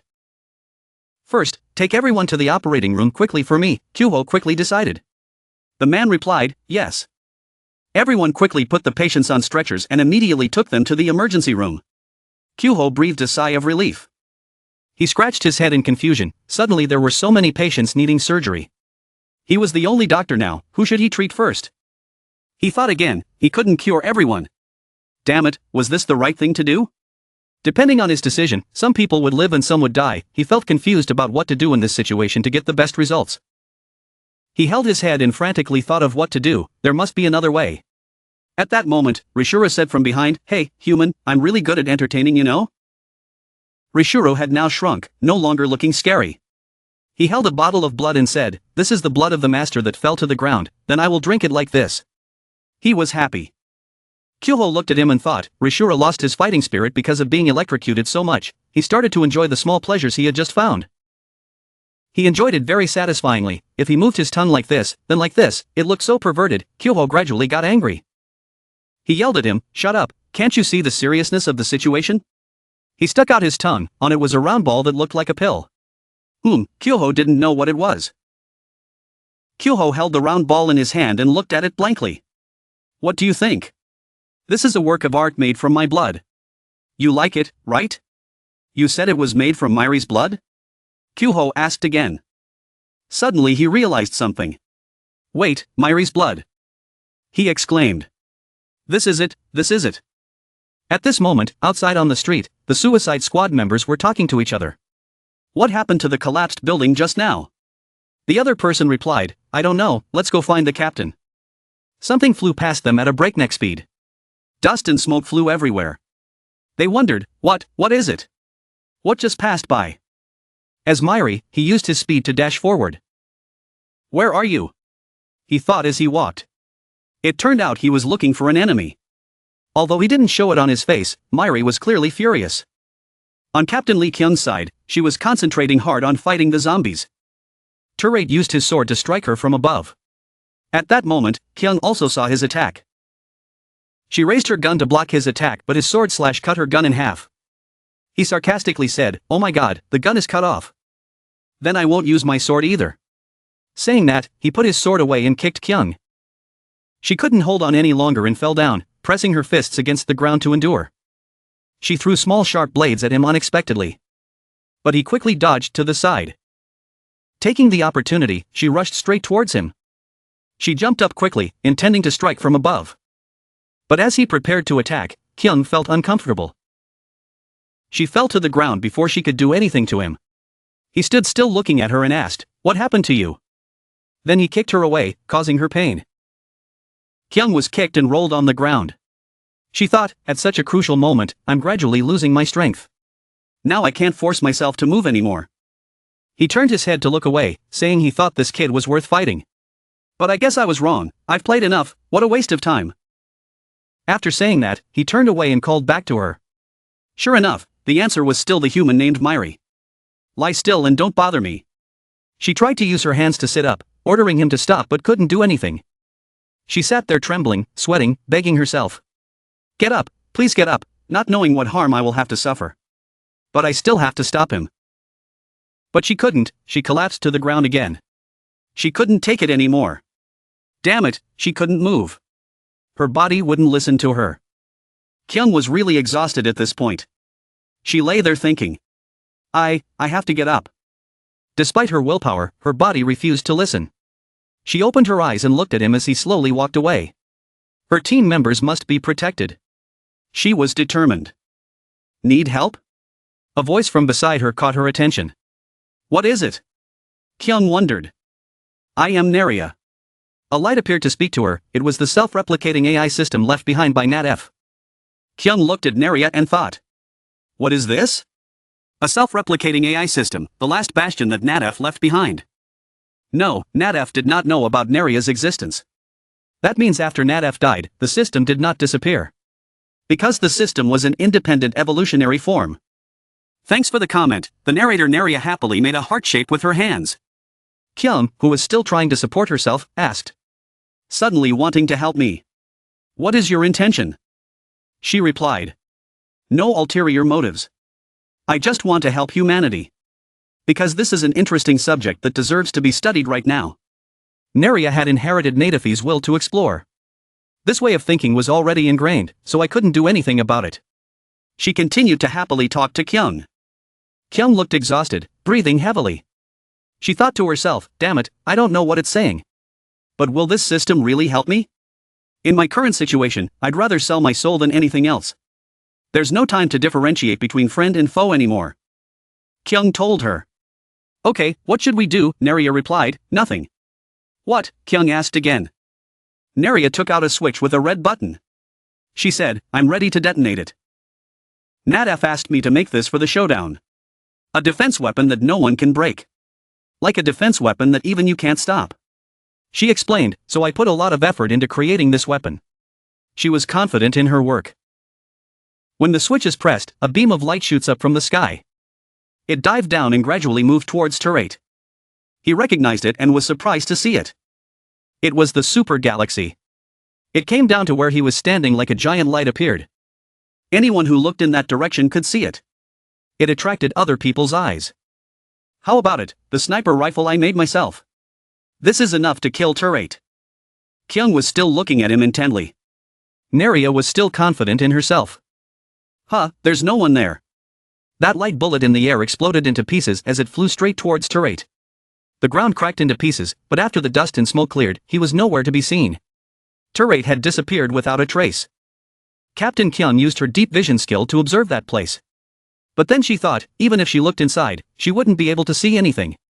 She also didn't hear any sound. Is he really dead? She was still doubtful. Kyung started to open his mouth and smiled softly without saying anything. Then she laid back down on the ground and said, I can't believe it was so easy to take him down. I don't know if I should thank him or not, Naria said to her. That was great, please leave your compliments in the comments. She asked again, who are you talking to? Kyung looked around, thinking, so using that move was the reason why Changwon ended up in this situation. And this move might not be the same as Turret's, so he shouldn't be underestimated. Tell me, Naria, what should I do now? She asked. Naria replied, I told you I won't do anything. I just want to continue observing. This statement confused Kyung. Man, you really are a strange friend. Kyung was still lying there happily smiling and thinking. Relax, let's think about it later. Now that I have this system, I can save the members of the team. Thank goodness, I feel so relieved. Then Turret's voice came again. Didn't I tell you not to bother me? He suddenly appeared at a very close distance. He held his sword close to Kyung's neck. He stabbed the sword into Kyung's chest, causing blood to splatter and causing her pain. He continued, the reason I didn't kill you wasn't because you were still valuable, it was just that you were too annoying. He looked down on her. He turned away after stabbing her in the chest. Stay there and feel the pain and die silently because this kind of death is suitable for you. Nerya appeared and said, "This is beyond my expectations. AI sometimes gives wrong predictions. You see, weather forecasts are not always correct, right? Since I don't want to be dragged into this anymore, I'll go." Then Nerya disappeared. Kyung tried to pull the sword out of her body. She thought, it just said that even if it was attacked, it would be fine. What the hell happened to this AI? Seemingly unable to pull the sword out, Kyung began to struggle to lift her body up. "Please stand up. Stand up again and fight." She pulled herself up. Finally she was able to stand. She tried to push herself through the blade. If she let him go now, everyone would be in danger. She was worried about the others. Suddenly, multiple blades were released and rushed towards Kyung. It was Turate again. He said, "You don't understand what I'm saying. You piece of trash." Kyung couldn't stand anymore. She started to stagger and breath heavily. In the end, she couldn't hold on any longer. She fell down with the sharp blades stabbing into her body. She tried to breathe to readjust her body's state. Memories of the past came back. Someone asked Nuri, "What is your dream? Why are you asking that?" There was a reply. "Are you getting off topic again? We need to quickly draw up a battle plan and explain it to everyone." Nuri said, "This will motivate us to work faster. So say it quickly." She recalled the memory of sitting and talking with Nuri. Nuri was angry. "I don't know. I just want to have a cup of coffee without thinking about anything, that's what I want. What about you? You're talking like that again. Hurry up and get it over with." Kyung was helpless. What an annoying person. Kyung then replied, "That's right. I'll try to talk as cheesy as possible, that way people will remember me. So even if I'm embarrassed, I have to try my best to make my dream come true, right?" She spoke innocently. Nuri asked Kyung, "So what's her dream?" "Me?" Kyung still didn't have time to answer that question. She hesitated and didn't say anything more. The conversation stopped there, her memory returned to the present. She was now able to stand up and walk closer to him. He asked her, "Are you still alive?" Suddenly he was thrown into the air. At this moment, Kyung had returned to fighting form, her eyes were bloodshot, her body was still covered with his sharp blades, but she got up and continued fighting. Kyung kicked Turate from above and sent him flying far away. He looked better but he was also pushed back. He said. Suddenly it was like he had become a different person. "I didn't even have time to react to your movement. How could someone who was about to die like you stand up?" He pointed at Kyung. He started to attack. Many of his corpse blades appeared and shot towards Kyung continuously. "No, not," he said as if realizing something. He looked at Kyung who had turned into another person, he said. This was almost like a moving corpse. Turate began to draw his sword. This time he was no longer underestimating his opponent. It was truly astonishing. He only showed such a magnificent appearance at the last moment. "Very good. This time I will fight you with all my might." Kyung shifted her stance. She leaned forward as if preparing to run. She started off, accelerating rapidly. She charged towards Turate. Meanwhile she thought, My dream is." She still rushed forward and said in her heart, "As you can see, I still have many shortcomings. I can't make plans on my own. I can't even make decisions that make everyone happy." Suddenly she was stunned and fell to the ground. Even so, the team members still chose to trust a flawed person like me. I really love my team. In this moment, she felt truly grateful to them. On the other side, someone's teacup accidentally spilled out. There was a voice of concern. "Are you okay? Commander. Did you have a nightmare? There's a tissue underneath." Inside the car, Jizian was talking to Nuri. Nuri calmed down and said, I'm fine. Let's go quickly." Nuri looked at the coffee stains on her clothes and said, "There's still no contact. Something must have happened. We have to go quickly." "Yes," Jizian answered as ordered. Nuri looked thoughtfully, recalling the conversation from the past. Nuri was talking to Kyung. She said she wanted to protect. "Yes, I will protect you." Kyung's voice affirmed Nuri. Then she had to live first. Was it as easy as she said? What era was this? Were she sure she could survive? Nuri asked Kyung then. Kyung teased Nuri. "Why are you so worried? Are you afraid I'll die?" Nuri reminded her angrily. Stop joking. Kyung continued. I'm not sure either, so you have to help me when I'm in danger. Nuri said. What can I do? I don't even have the ability. Kyung said to her with a cheerful smile. I can't let the team members see my weak appearance. I can only rely on you. You know. I told you to stop.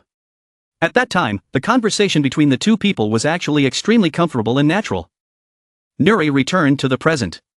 She brought the spilled coffee cup to her mouth and bit down hard. She frowned and thought. Kyung, wait for me. I'll be there soon. She was really worried about Captain Kyung. On Kyung's side at this moment. She was attacked by Turate. The wounds on her body were more and more severe. Blood was flowing almost all over her body. Turate said. How should I say this? No matter how I look at it, you are a person who doesn't know when to stop. I will definitely kill all the remaining humans. That way, no one will blame you for fighting to the end. He seemed to show pity. Suddenly someone appeared behind him. He recognized it. And started directing the sharp blades forward. It was Myri. She was standing behind him. He turned his head to look at him and thought. Just now he was standing behind me. And now he's standing behind me again. This guy is really interesting. He asked. Come to see me. Nice to see you again. Your people are bad. But you are different, right? Myri's eyes were almost lifeless. He looked at Captain Kyung. She was motionless with deep stab wounds. It looked painful. He said. It didn't change anything in the end. He looked at him puzzled. It was pointless to promise to kill him, and there was no point in writing a story for Mother either. Again, it felt like she was right back there. Myri now remembered the image of standing in front of her mother's grave. What are you talking about? He asked Myri. But suddenly his was slashed. Blood from his body was black. Why is everything destroyed? He asked mysteriously, reaching out from the darkness. Suddenly the ground erupted with rows of eyes. They appeared and moved beside him. Before him suddenly appeared a bright red tentacle that emerged from the ground, containing many terrifying eyes. And more tentacles appeared. They attacked Terate's side. Terate began to draw his sword. He did not underestimate his opponent. He swung his sword to cut off the tentacles that appeared from the ground. So calm, so fearless. What a rare sight. He said. Like a devil. No, it's an angel. Myri had transformed into an angel's appearance. Many eyes were floating around. Good, good. She looks different from those other bugs. I don't know what you're talking about. But it doesn't matter. He was starting to enjoy seeing Myri's transformation. I'll be serious now. Myri stared at him blankly. Turate also faced him. He declared. I will use all my inner strength to fight you. Neria appeared and exclaimed at what she was seeing. There was a real fight. Oh my god, this was so scary. How you feel about it is up to you. Neria the human angel will do what she has to do. She then started pulling Kyung's bloody body and said. I would like to use this body. The match began between the two. Myri still silently looked at him. He declared. Now I will fight you for real with my life. He said to Myri firmly. At that moment, behind Myri, the wings on his back began to move like human fingers. Turate was surprised to see that transformation. His body began to change. Masses of flesh grew. Those lumps of flesh gradually grew larger from head to toe. In no time, he turned into a giant, terrifying mass of flesh standing in front of him. It was hard to tell who was the zombie. He looked at his transformation from beginning to end and said. There were also strange noises coming from inside him, like water boiling. He used his body to crush him. At that moment, Turate quickly escaped from this giant mass of flesh. He slashed from the inside and quickly jumped up. But he was caught by Myri's giant hand. He caught him and threw him away with such force that it hurt him. He said, I thought you had the ability to regenerate. But I didn't expect it to be almost innate. This is so amazing, this guy is no longer someone to compete with. It was like a complicated knot, one had absolutely no idea where to start untangling it. He thought of it as a tangled rope. He compared Myri's current state to that rope. While he was thinking, he suddenly realized. Myri's hand came forward and smashed him. Blood splattered everywhere. Myri still makes strange sounds that echo through the sky and earth. You're making noise over there, Terate's voice rang out. And Terate's blade stabbed straight towards his eye. He said, tired of trying to survive day by day. He suddenly regained his body. He continued, you never thought you would be alone, right? It started to rain heavily. At this moment, Myri's body appeared with terrifying blue tentacles that attacked Terate. Turning the wheel of Dharma, Terate began to cast a spell that he had not used until now. At that moment, his tentacles that were advancing were suddenly counterattacked by him, causing the ground to split apart. He charged straight towards him. If it was an untied knot, just cut it off, he said as he charged. Dissecting, he moved and dissected this giant mass of flesh. He appeared in mid-air, he fell down. Surrounded by broken pieces of flesh, he said, I was going to blow it up completely, but the main body was immediately regenerated. It really makes me feel extremely excited. I see that you have limitless potential. Myri glared at him. Why are you so angry? I find this fight interesting, he said with interest. Myri started to attack him. But he quickly disappeared after that. Huh? Myri didn't understand what was happening. Myri had never seen anyone disappear before him. Because no one has ever been faster than him. He had quickly dodged the attack just now and was standing behind him. Your speed is slower than I thought, he said. Myri quickly turned around and controlled the bones to attack him. Terate quickly counterattacked, slicing through the bones. It was useless, he said. He now began to use his fists to attack him. As the attack reached Terate, he reached out to block it. His attack was so powerful that the stone foundations behind him were quickly overturned. He had his fist, he said. That's disappointing, so you can't use much physical strength. Myri was angry now. He punched him madly. You have no intention of defeating me. He still dodged and counterattacked. Finally he grabbed his head and said, you just have trouble releasing your emotions. The thought of how to defeat me. He pushed his head down to the ground with great force. He continued, nothing worked. In the rain, he stomped on his head. Myri lay motionless on the ground. He spoke to him again, in his current state. No matter how many times you die, you can't defeat me. What if there was something like a catalyst or growth? He cried out in pain. He had used force to stomp on his head. But then again, why did you run away with a woman? She seemed very important to you. He thought again. Or should I kill him? The question startled him. No, he said each word hesitantly, he didn't want to do that. He was surprised. And he said again, don't do that. At this moment, he quickly got up from his motionless state and punched him straight in the face. He was quickly sent flying away by another kick from him. He started to follow up his attack, he swung his arm up. Commanded giant bone to appear from above and stab down towards him. The giant bone went in the direction he pointed his hand.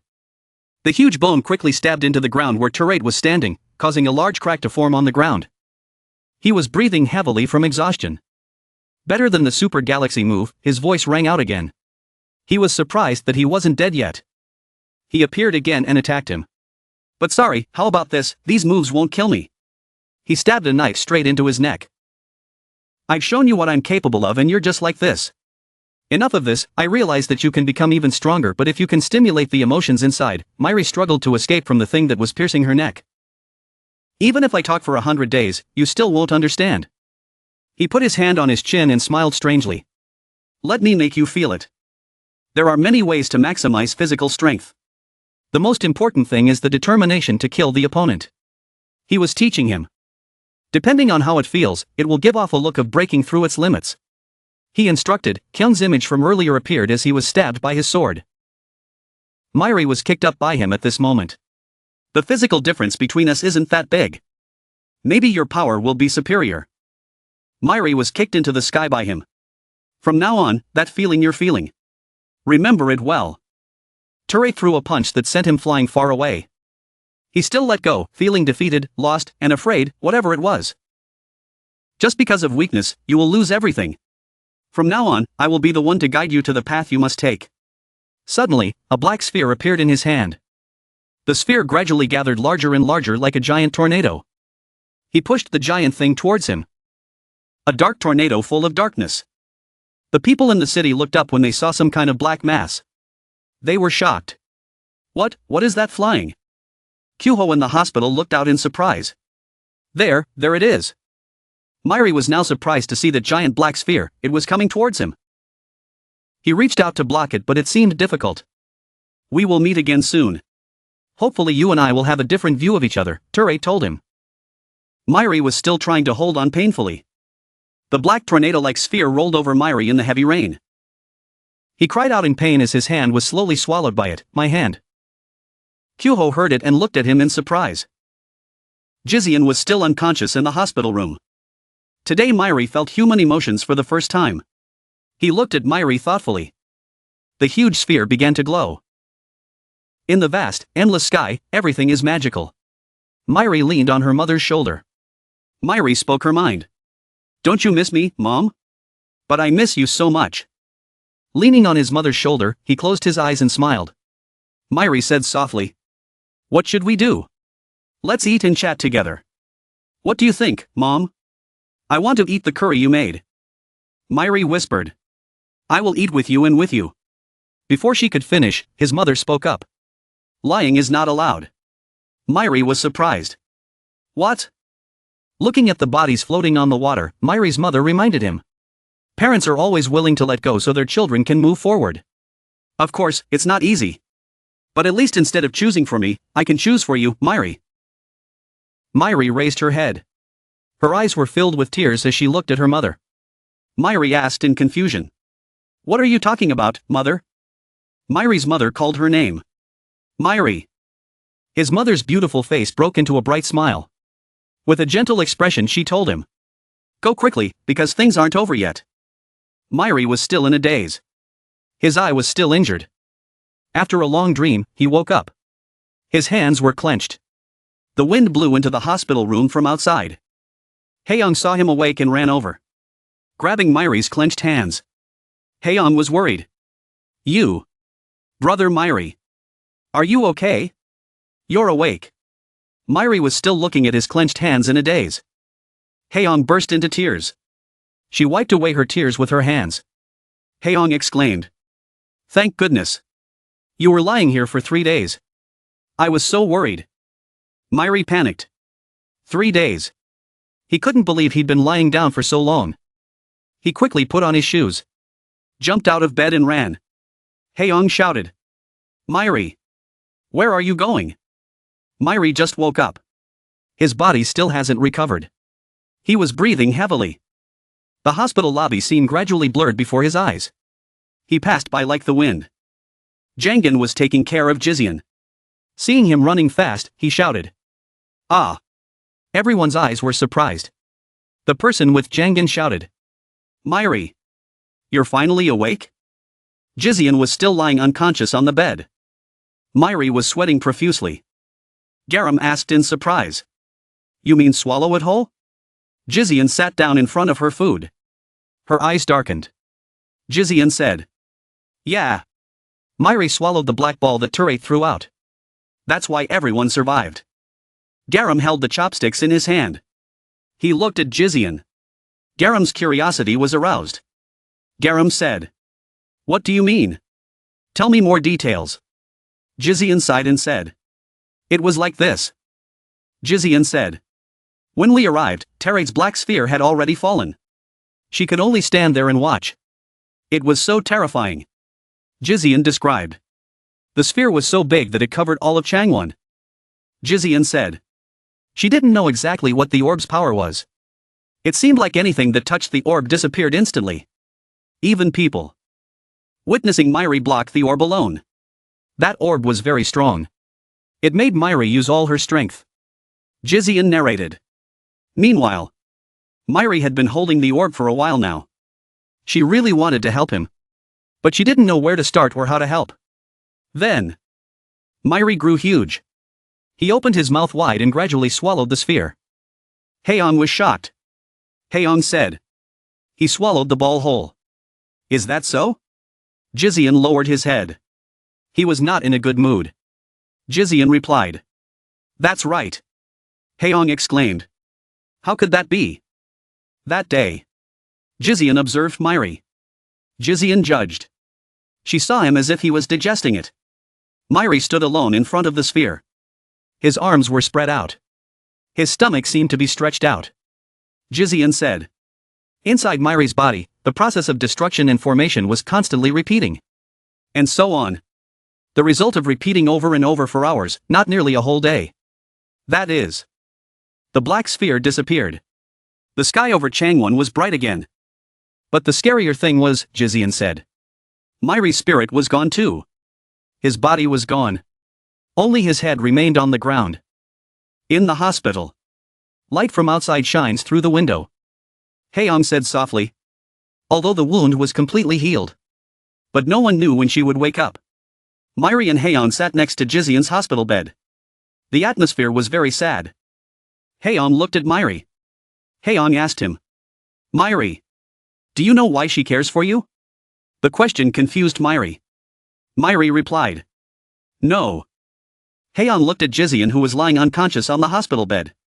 Her eyes were filled with pride for her Aunt Jizian. Haeyoung said. When he was in Oryokdo, his expression was like he had lost his whole world.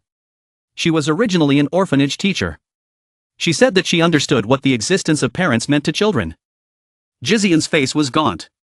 She was still unconscious, showing no signs of waking up. Myri's hair was down. His eyes were sad. He seemed to be thinking about something. Jussie lost an arm. His face was worried as he told the story of the sphere. Jussie said. How are we still alive? I thought we were all dead. Did Kyoho save us? June's face darkened. Her eyes closed. June replied. Yes, he used Myri's blood. I'll ask for details later. Unable to contain the anger that was rising inside him, Kim Junha slammed his fist on the table. Kim Junha shouted. Is that important now? The hit was so strong that everyone looked at Kim Junha. Garam asked. What? Kim Junha looked at Garam loudly. Why didn't she help the captain? Kim Junha frowned. His eyes were angry. Kim Junha shouted. She had to help the captain to the end, right? Why did she run away like a coward? Garam held her chopsticks. She lowered her head and looked at the bowl of food on the table. Garam said sadly. It was the captain who asked me. I had to take everyone away. Kim Junha blamed her. The captain said that and you really ran away? Kim Junha put both hands on the table. His voice grew louder. Shouldn't they have fought together even if they died? Only then would the captain survive with her. Isn't that right? Kim Junha added. The new captain because of her. Garam couldn't take it anymore. She threw the food tray away. Both hands slammed on the table. She bowed her head. Garam shouted. What about you? The argument between the two was very tense. Garam reached out and pulled Kim Junha's necklace. She leaned closer to Kim Junha. Garam responded.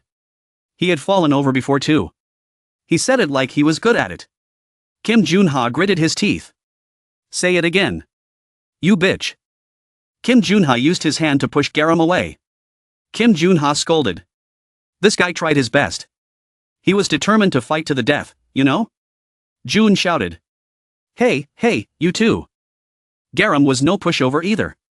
She returned the punch with a hard punch to the face. Garam scolded back. You act like I want to run away. The captain asked me to. What should I do? Tell me what to do. June shouted. Stop them. You two are enough. June held Garam back. Jussie and Kim Hae-mi held Kim Junha, who was screaming.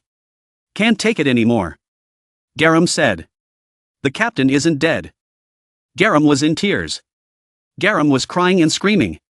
She was just going away for a while. She would definitely come back. Kim Junha also cried and replied. Of course, you idiot. Did you think the captain was dead? The captain is a very strong person. June let Garam go. June thought to herself. They haven't found the body yet, so it's impossible to say whether the captain is dead or not. It's already a big deal without the captain. As for the other members, even the commander has changed. The room was full of books. Cheon Nuri turned around mysteriously. Cheon Nuri wondered. So, what do you want to say? Jin Dugan stood next to Kyoho and raised his hand. Both of their faces were worried. Jin Dugan said. Like I said. This seems a bit too much. It's been 3 days since Turate left. Jin Dugan shared. Meanwhile, we are restoring Changwon. And exploring the surrounding area. Aren't we overworking ourselves?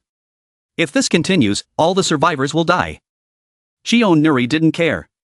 Shion Nuri said coldly. So what? Jin Dugan was surprised. What did she mean? Everyone needed to rest. Their bodies were still injured. Their mental health was not stable. Jin Dugan put his hands on his back. His face was not resigned. Jin Dugan suggested.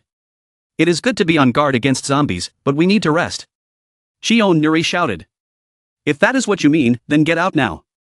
Jin Dugan was surprised by Shion Nuri's words and actions. Jin Dugan asked. What? What? Shion Nuri's face turned fierce. Shion Nuri shouted. Even missing a day now would be a waste. We need to do something quickly to kill them. Shion Nuri turned back to look at Jin Dugan and Kyo. His voice was filled with anger. Didn't he feel any pity for the people who had died? What was the point of lamenting for the living because they were suffering? Jin Dugan heard that and still refused. Jin Dugan frowned and decided. This guy is really, okay. There's no more talking. We in Changwon won't do it anymore. Whatever you guys do, do it yourselves. Jin Dugan finished speaking and then walked out, slamming the door, leaving Kyo and Shion Nuri behind. Kyo quickly called out. Hey! Wait! Haz! I didn't come here to see this. Seeing Shion Nuri hugging herself, Kyo comforted her. Commander! I know you're upset. But you need to calm down to make a judgment. Shion Nuri spoke. Kyo! Go out! Shion Nuri made a bolder decision. Shion Nuri added. Bring Myri here as soon as she wakes up. With Myri, I will wipe out those zombies. That's how we, the living, should be. Kyo was silent. Kyo had another wish. I want to use my ability to calm the commander down. But it might be rude. Kyo quickly said goodbye. I'm going. If you need anything, call me. The sky is blue. Hope for good things to come. On the table was Captain Lee Kyung's familiar hat. Shion Nuri remained standing there. Her arms were hugging her body as she trembled. Lee Kyung was wearing the captain's uniform. Still the same familiar hat. Her face was radiant. Lee Kyung said. Hey! What did you say to the team members again? I wonder why the before and after are so different. What's going on? I'm listening. Books and documents were flipped over and fell to the ground. In the large room, Shion Nuri was alone, bowing her head in pain. Shion Nuri's tears fell, she was tormenting herself. Shion Nuri sobbed, Kyun, I'm sorry. I'm truly sorry. Please come back. She quickly regained her composure. Wiping away her tears, Shion Nuri consoled herself. What's going on? Who's crying like this? There's a lot of work to do now, let's do it later. Suddenly Neria appeared beside her, making her bewildered. Neria spoke up. Seeing you cry like this. So pitiful. By the time he figured it out, Shion Nuri's entire body had fallen to the floor. Shion Nuri screamed. What? What is it? Neria has the shape of a cloud. It emits light. Neria said. I didn't mean to peek. Sorry. Of course, for Neria, this information is also useful. Shion Nuri asked. Who sent you? How did you get in here? Neria provided information. Lee Kyung is still alive. The statement surprised Shion Nuri. Shion Nuri asked back. What did you say? Shion Nuri sat on the floor. Shion Nuri repeated. You said Lee Kyung is still alive. So where is she now? To exchange information. Neria requested. If you listen to Neria's lovely proposal, I will send Lee Kyung here immediately. Shion Nuri, two hands empty on the floor. She couldn't keep calm. Shion Nuri said. What suggestion? Neria replied. I want on Myri. Shion Nuri exclaimed. Why? Neria's eyes lit up. Neria explained. To me, he is a worthy subject to study the mistakes that have occurred. We exchange with each other to get what we want. This is also reasonable, right? Neria suggested. Answer yes or no in 3 seconds. Shion Nuri looked doubtful. She was sweating profusely. Neria starts the countdown. 3. On the table was still Lee Kyung's hat. Neria's eyes lit up. She continued counting. Neria spoke. 2.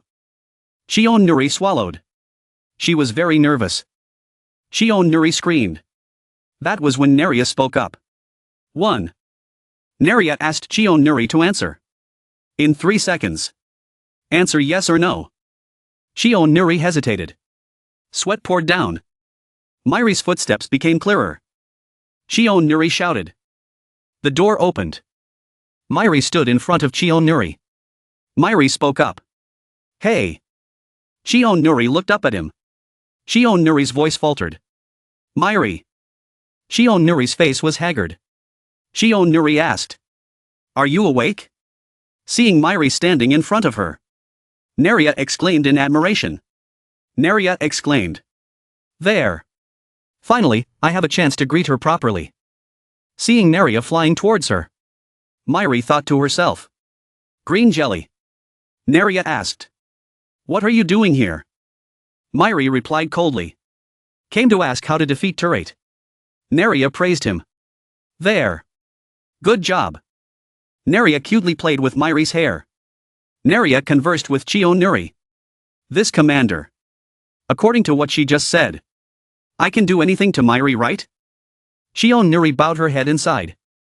After thinking for a while, Shion Nuri sat up. She had made up her mind. Shion Nuri replied to Neria. That's right. Do whatever you want. Shion Nuri stood up. Standing next to Mairi. Shion Nuri spoke. Instead. He was determined to keep his word. Shion Nuri used Mairi as a bargaining chip. The pieces of the jigsaw puzzle fit together. Kyuho sat next to Shion Nuri. He looked at her questioningly. Kyuho asked. Commander. What is this? I did this because I was told to. But. Shion Nuri doubted his understanding. Shion Nuri replied. Kyuho. Don't you know the puzzle? This one. Kyuho quickly interrupted her. Kyuho said. Oh no, I know this game. But why do I have to suddenly put this together? She silently looked at the puzzle piece. Shion Nuri explained. Puzzles help us stabilize our mind. It helps us make the right choices through the secretion of neurotransmitters. He was surprised by her words. Kyuho exclaimed. Really? Kyuho said softly. No matter how I looked at it, it was confusing. On the table, there were also Garam, Jun, and Rishuru playing together. Garam spoke up. No, this is the place. Jun expressed her opinion. According to her scientific point of view, Rishuru was not at a disadvantage either. Rishuru shouted. You guys avoid it all. I know everything, so just leave it to me. Shion Nuri called out. Kyuho, you should try doing it with everyone too. Kyuho replied. Ah, yes. Kyuho rested his chin on his hand. He was thinking about the commander. Kyuho thought to himself. She looked so stubborn just now, but how could she be so calm now? She looked like she was talking so leisurely. It's good that she's better. But still. The situation of everyone's photo editing is getting worse. Garam has an argument with Rishuru. Garam shouts at Rishuru. Oh my god, I told you it's not that place, you idiot. Rishuru is tied up but he doesn't suffer any loss. Rishuru retorts. Why do you guys keep calling me an idiot? Do you want to die? Rishuru couldn't take it anymore. She took out the controller. She frowned. Her face was tense. Jun cried out. Before I blow you two away, listen to me. Aren't you too afraid of this? Kyuho found the situation of the puzzle very tense. The hand holding the puzzle piece made him nervous. Kyuho thought to himself. I don't want to do this at all. While feeling depressed, Kyuho suddenly remembered Mairi. He looked around to find her. Kyuho said softly. Oh right. Where did Mairi go? It wouldn't be good to have a meeting without Mairi. Shion Nuri knew Kyuho was looking for Mairi. She had the puzzle piece in her hand. Shion Nuri said. Mairi will leave soon. Kyuho was surprised. What? Despite Kyuho's doubts, Shion Nuri changed the topic of the meeting. Shion Nuri spoke up. There were many issues to discuss such as rebuilding the capital, treating Dongo, food, internal issues and more. Her hand put the puzzle piece down. Shion Nuri added. Let's start with the urgent matter at hand. Kyuho was still in a daze. Kyuho pressed for information. What did she mean when she said Myri would be leaving soon? Nuri spoke. Come in. Myri. Haeyoung and Neria stood in front of everyone. All three of them were carrying bags. Haeyoung was still cheerful. Myri was still calm as usual. Kyuho was shocked when he saw them. Kyuho exclaimed. Ha! Nuri's face was cold. She was still focused on the puzzle. Nuri said. Now the three of them went to see number 3 Arlo. Kyuho was uneasy. Kyuho exclaimed, what, but Myri still hasn't recovered completely. Nuri completed the puzzle with a new piece. Nuri added. This matter, I made the decision with Lee Kyung. June exclaimed. What did she say? Nuri remained cold, without a ripple. Neria happily greeted her new friend. Nuri recalled that day. During her conversation with Neria, Nuri cried out in wonder. Handing Myri over to you. That's impossible. Nuri said, he probably only saw Myri as a tool. He was one of the members that Lee Kyung valued. For Lee Kyung, the lives of the team members were above all else. Nuri was adamant about Neria's proposal, even though her mind was unstable. Neria was surprised by Nuri's actions and words. Nuri said, I will absolutely never betray Lee Kyung's trust. Tears welled up in her eyes. Nuri screamed. Get out of here now. I said get out of here. Nuri sat down on the floor. Neria laughed loudly. Neria spoke. Put. Nuri heard and asked. What are you laughing at? Neria explained. Just kidding. I'm just kidding you. Neria is a human fairy. I can't make such a cruel suggestion. Nuri looked up at Neria. Tears were still flowing from her eyes. Her expression was doubtful. Neria reached out her hand towards Nuri, causing her to fall back in fear. Nuri said softly. In Neria's palm was a small speaker. Lee Kyung's voice rang out. Nuri, can you hear me? Nuri called softly. Lee Kyung. Nuri looked at the puzzle piece and continued. Lee Kyung is still alive. And as for the current situation, we will prioritize training Myri. Regardless of the previous result, win or lose. Right now, only Myri can fight against that turret. June's eyes were full of hope. June asked. But where is the captain now? Why doesn't she come and say it directly? Neria's voice was heard. Neria said. I'm treating that captain. Because she's pretty badly injured.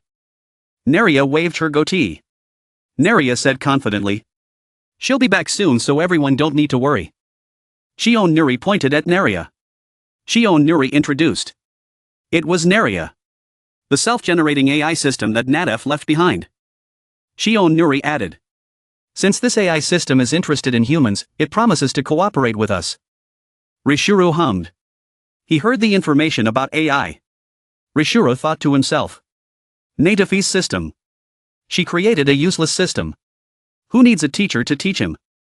He would catch up to Turate anyway. Kyuho whispered in Nuri's ear. Kyuho said. Thank you for the help from this system. But this is the remnant of NADF after all. Can we trust it? Nuri was as worried as Kyuho. Nuri hesitated. To be honest, she was not at ease with the remnants that NADF left behind. But there was definitely something she could trust. She remembered Lee Kyung's assurance about Neria. Lee Kyung said. Nuri, don't worry. It just seems strange in Neria. But this is a good system. Nuri knelt in front of the speaker. Lee Kyung told her more. We still haven't met Senior Taram. Until then, I won't die, so please take care of the team. Nuri speculated. There was no way the system could know about Senior Taram. It could only be Lee Kyung. At least Neria's words weren't wrong. Neria cried out. Don't worry, everyone. She put her hand up high. The other hand made a cute gesture. Neria assured. I will help Myri catch those managers. Neria shouted. Train him to be a formidable person. Nuri spoke up. Okay, now you three go. The door opened. Nuri placed her hands on the table. She stood up seriously. Nuri reminded. Myri. Whether the training is successful or not, the fate of humanity depends on you. Myri held the doorknob. He turned to look at everyone. Myri replied. I don't care about that. But I will definitely kill Turate. Haeyoung turned back and smiled. Her eyes were full of pride. Myri flew away with Haeyoung and Neria. Kyuho shouted. Everyone be careful. Kyuho asked Cheon Nuri curiously. But why did you send Haeyoung alone? Cheon Nuri suddenly said. I didn't send her. Neria said to bring her along. Kyuho's eyes widened when he heard that. Kyuho asked. Why? Cheon Nuri replied. The system said she was cute, so they wanted to bring her along. Don't worry too much. I asked Myri to protect her. Kyuho worried. It should be fine. Cheon Nuri quickly asked everyone to settle down. Cheon Nuri suggested. Everyone, let's take a break and start the meeting. We still have a lot of work to do. Kyuho looked at Rishuru. Kyuho wondered. But then again, why didn't you chase after Myri? Rishuru was also not to be outdone. Rishuru answered bluntly. So if I begged, would you let me go? I'm past puberty. Let's focus on the meeting. Rishuru's mind was now on her career. Jun and Garam exclaimed upon hearing that. Oh Rishuru.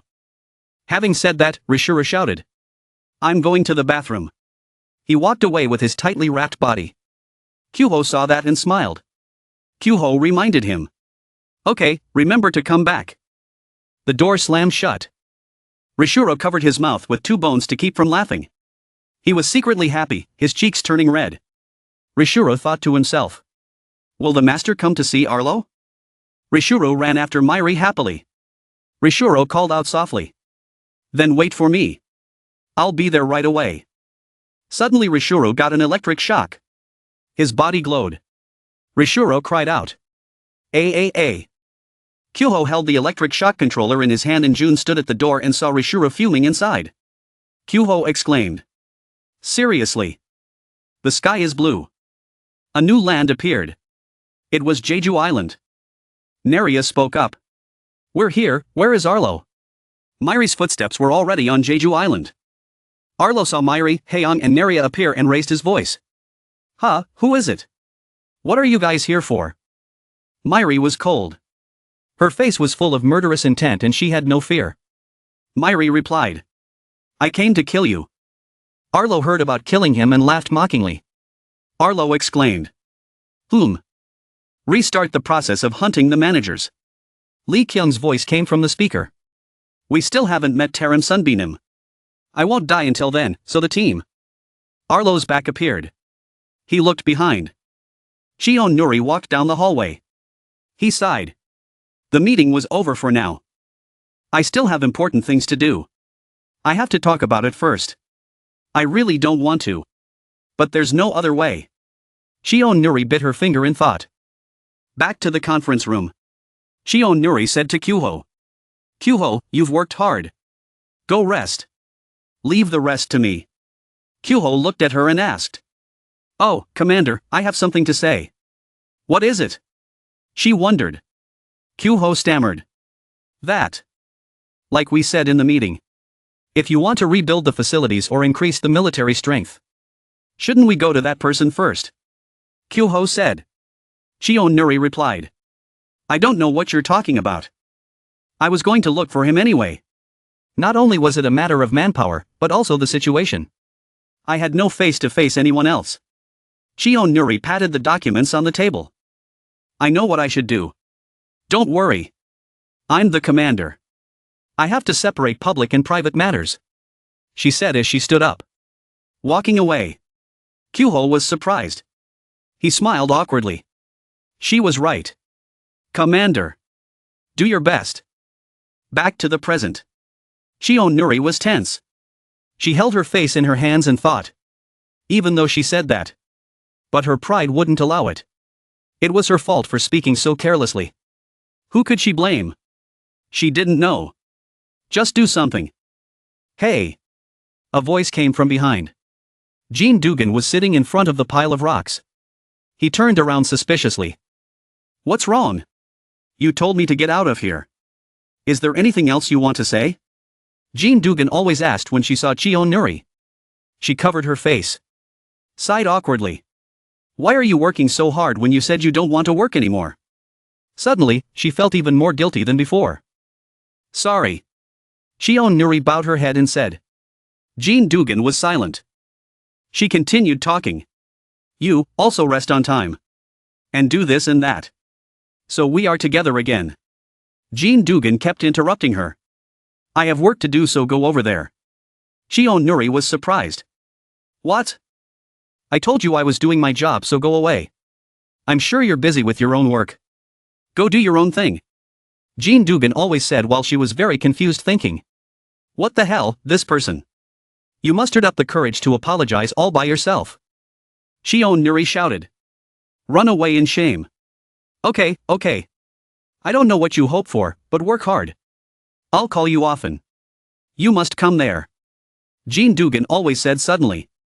Hey, you shouted. What? If you want to cry, cry quietly. I stood outside the door and listened. Jean Dugan always said. Shion Nuri was surprised. What? Her face stiffened as she turned back. What did he say? Who's crying? I don't understand. I'm not crying. Understand? Get to work. I'm not the type of person who cries at the slightest thing. Shion Nuri screamed in embarrassment and ran away. Jean Dugan kept watching her run away and thought with a smile. It was different from the first impression. A panel popped up that said, Myri. Kill him. On Myri headed straight towards Arlo. This name is surprising. The console popped up again. Number 3 or number 2, kill them all. Hurry up and kill Ture too. Heian thought. It's all my fault that Jizian got hurt. I can't keep running away. I'm sure I have some kind of ability, that's why Neria brought me along.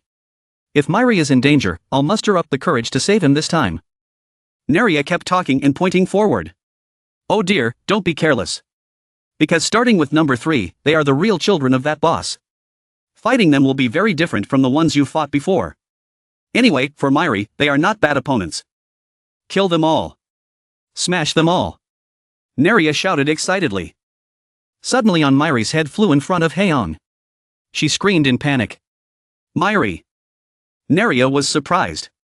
Ha! Suddenly, on Myri recovered and rushed forward. Neria shouted. That's right, go back to fighting. I told you not to be careless. Heian also shouted encouragement. Myri, do your best. Arlo punched on Myri in the head. He continued to cut off on Myri's head.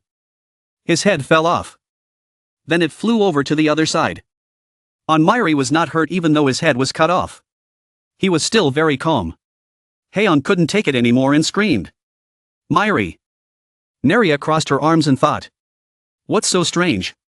The data shows that this guy isn't strong at all. Why can't Myri fight him? On Myri ran towards Arlo. Neria used a magnifying glass to look and said. What's going on? I have to take a closer look. On Myri thought as she ran.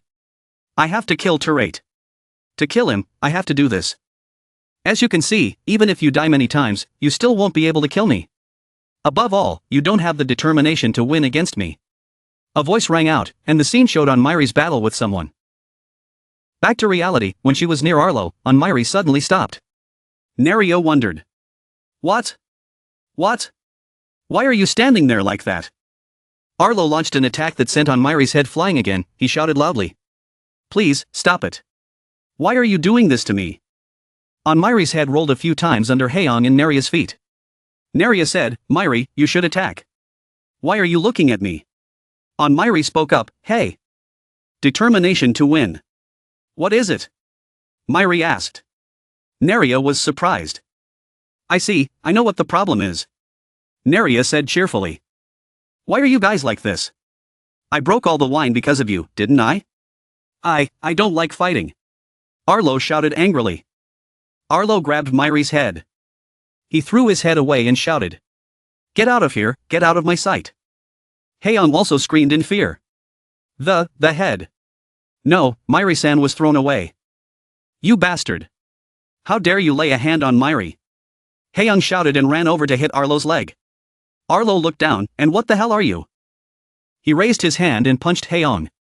He yelled, please, leave me alone. Honestly, just looking at it makes me dislike it, Neria said.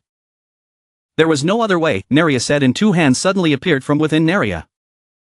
Arlo was kicked straight in the chest by someone's high heel. The force of the explosion was so strong that it sent him flying very far. Let's start over, from the basics, a girl appeared and said. Neria is actually a human. Haeyoung was surprised to know that it was Neria. Neria smiled and replied, "No, I can only transform into this form for a little bit," Haeyoung said excitedly. How amazing, so Neria is also this strong. Neria ran off and said. First, let's go find Myri. Haeyoung also ran after and said. Arlo stood up from a distance. Well, the bad guys, they're all gone at last, Arlo said. He looked up at the sky and shouted loudly. Don't come back here again, don't bother me again. Somewhere, someone heard a scream, thinking, a scream. What a noisy day, what's going on? Hyunjin was sitting on a rock, thinking again, no, I should focus on meditating now, I can't let myself be distracted by private thoughts anymore. Hyunjin stood up, raising both hands towards the waterfall. He said, I sincerely pray to the great ancestor Yusumi, please give me strength. Hyunjin opened his eyes wide and continued, I beg you to share your great strength to comfort everyone who died unjustly. I beg you to share your sacred strength. A strange object fell into Hyunjin's hands. He was surprised and thought to himself, oh my god, my ancestors finally answered my prayers, this is not a myth, divine power has finally been bestowed upon me. Hyunjin held the object down in front of him, it turned out to be on Myri's head. He asked curiously, who is it? Hyunjin saw it and was shocked and shouted loudly. Myri's head was in Hyunjin's hands, staring at him. Hyunjin panicked and screamed. What the hell? Hyunjin shouted and threw Myri's head into the air. Myri's head continued to return to the air, he thought to himself, where did I fall just now? Myri completed her body and landed in front of Hyunjin saying, let me ask. Hyunjin was even more panicked now, he shouted, his head had now turned into a human.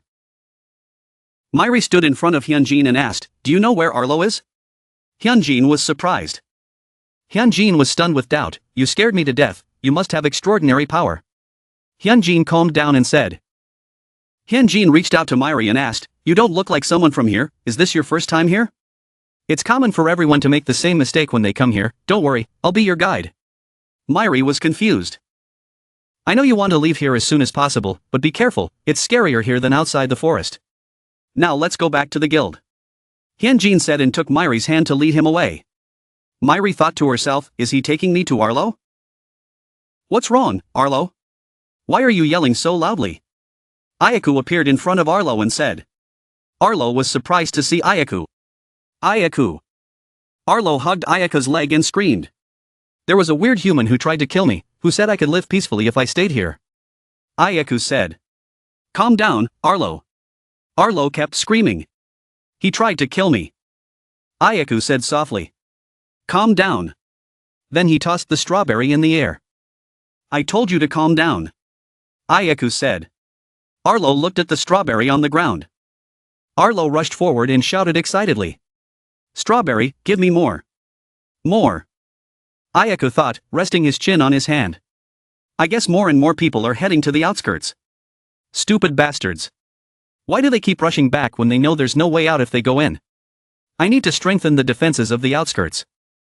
Ayaku dumped the basket of strawberries in front of Arlo and said. Don't worry. I'll take care of those pesky problems. Arlo opened his mouth to eat strawberries continuously. Ayaku continued. I hope you can help maintain our guild like you always do and put in a good word for the other leaders. Arlo replied while eating. Yes, I will make sure they never set foot on Jeju Island. I will tell them right away. All right. Thank you for your cooperation. Ayaku said with a smile. Inwardly, he scoffed. What a naive fool. Scene changes to Nakwan Guild. Hyunjin and Myri stand in front of the elevator. Hyunjin says, this is your first visit so you can go to the 50th basement, come on, get in. Myri entered the elevator, thinking to himself, 50th basement floor, suddenly Hyunjin called him, hey. For a kid like you, this place is a bit difficult to deal with, I hope you can make it up there, don't give up, no matter what anyone says, Hyunjin advised. Myri was suspicious. Basement 50, Myri appeared, the guys there were surprised and asked, who is that, is she a rookie? Just a new kid, a big guy in there mocking, another one saying, the big guy is aiming for him first, don't even think about touching him. Myri was surprised to see them thinking, is this Arlo? No, when did they start increasing in number, this isn't Arlo. Should I kill them all? No, I should start killing one first, I shouldn't kill them all, Myri thought as she walked past them. He met Haeyoung and Naria here. Haeyoung happily said, Myri, you came too, we also came here while looking for you.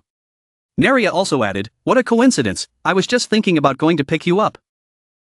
Myri looked at Naria and asked, who is it?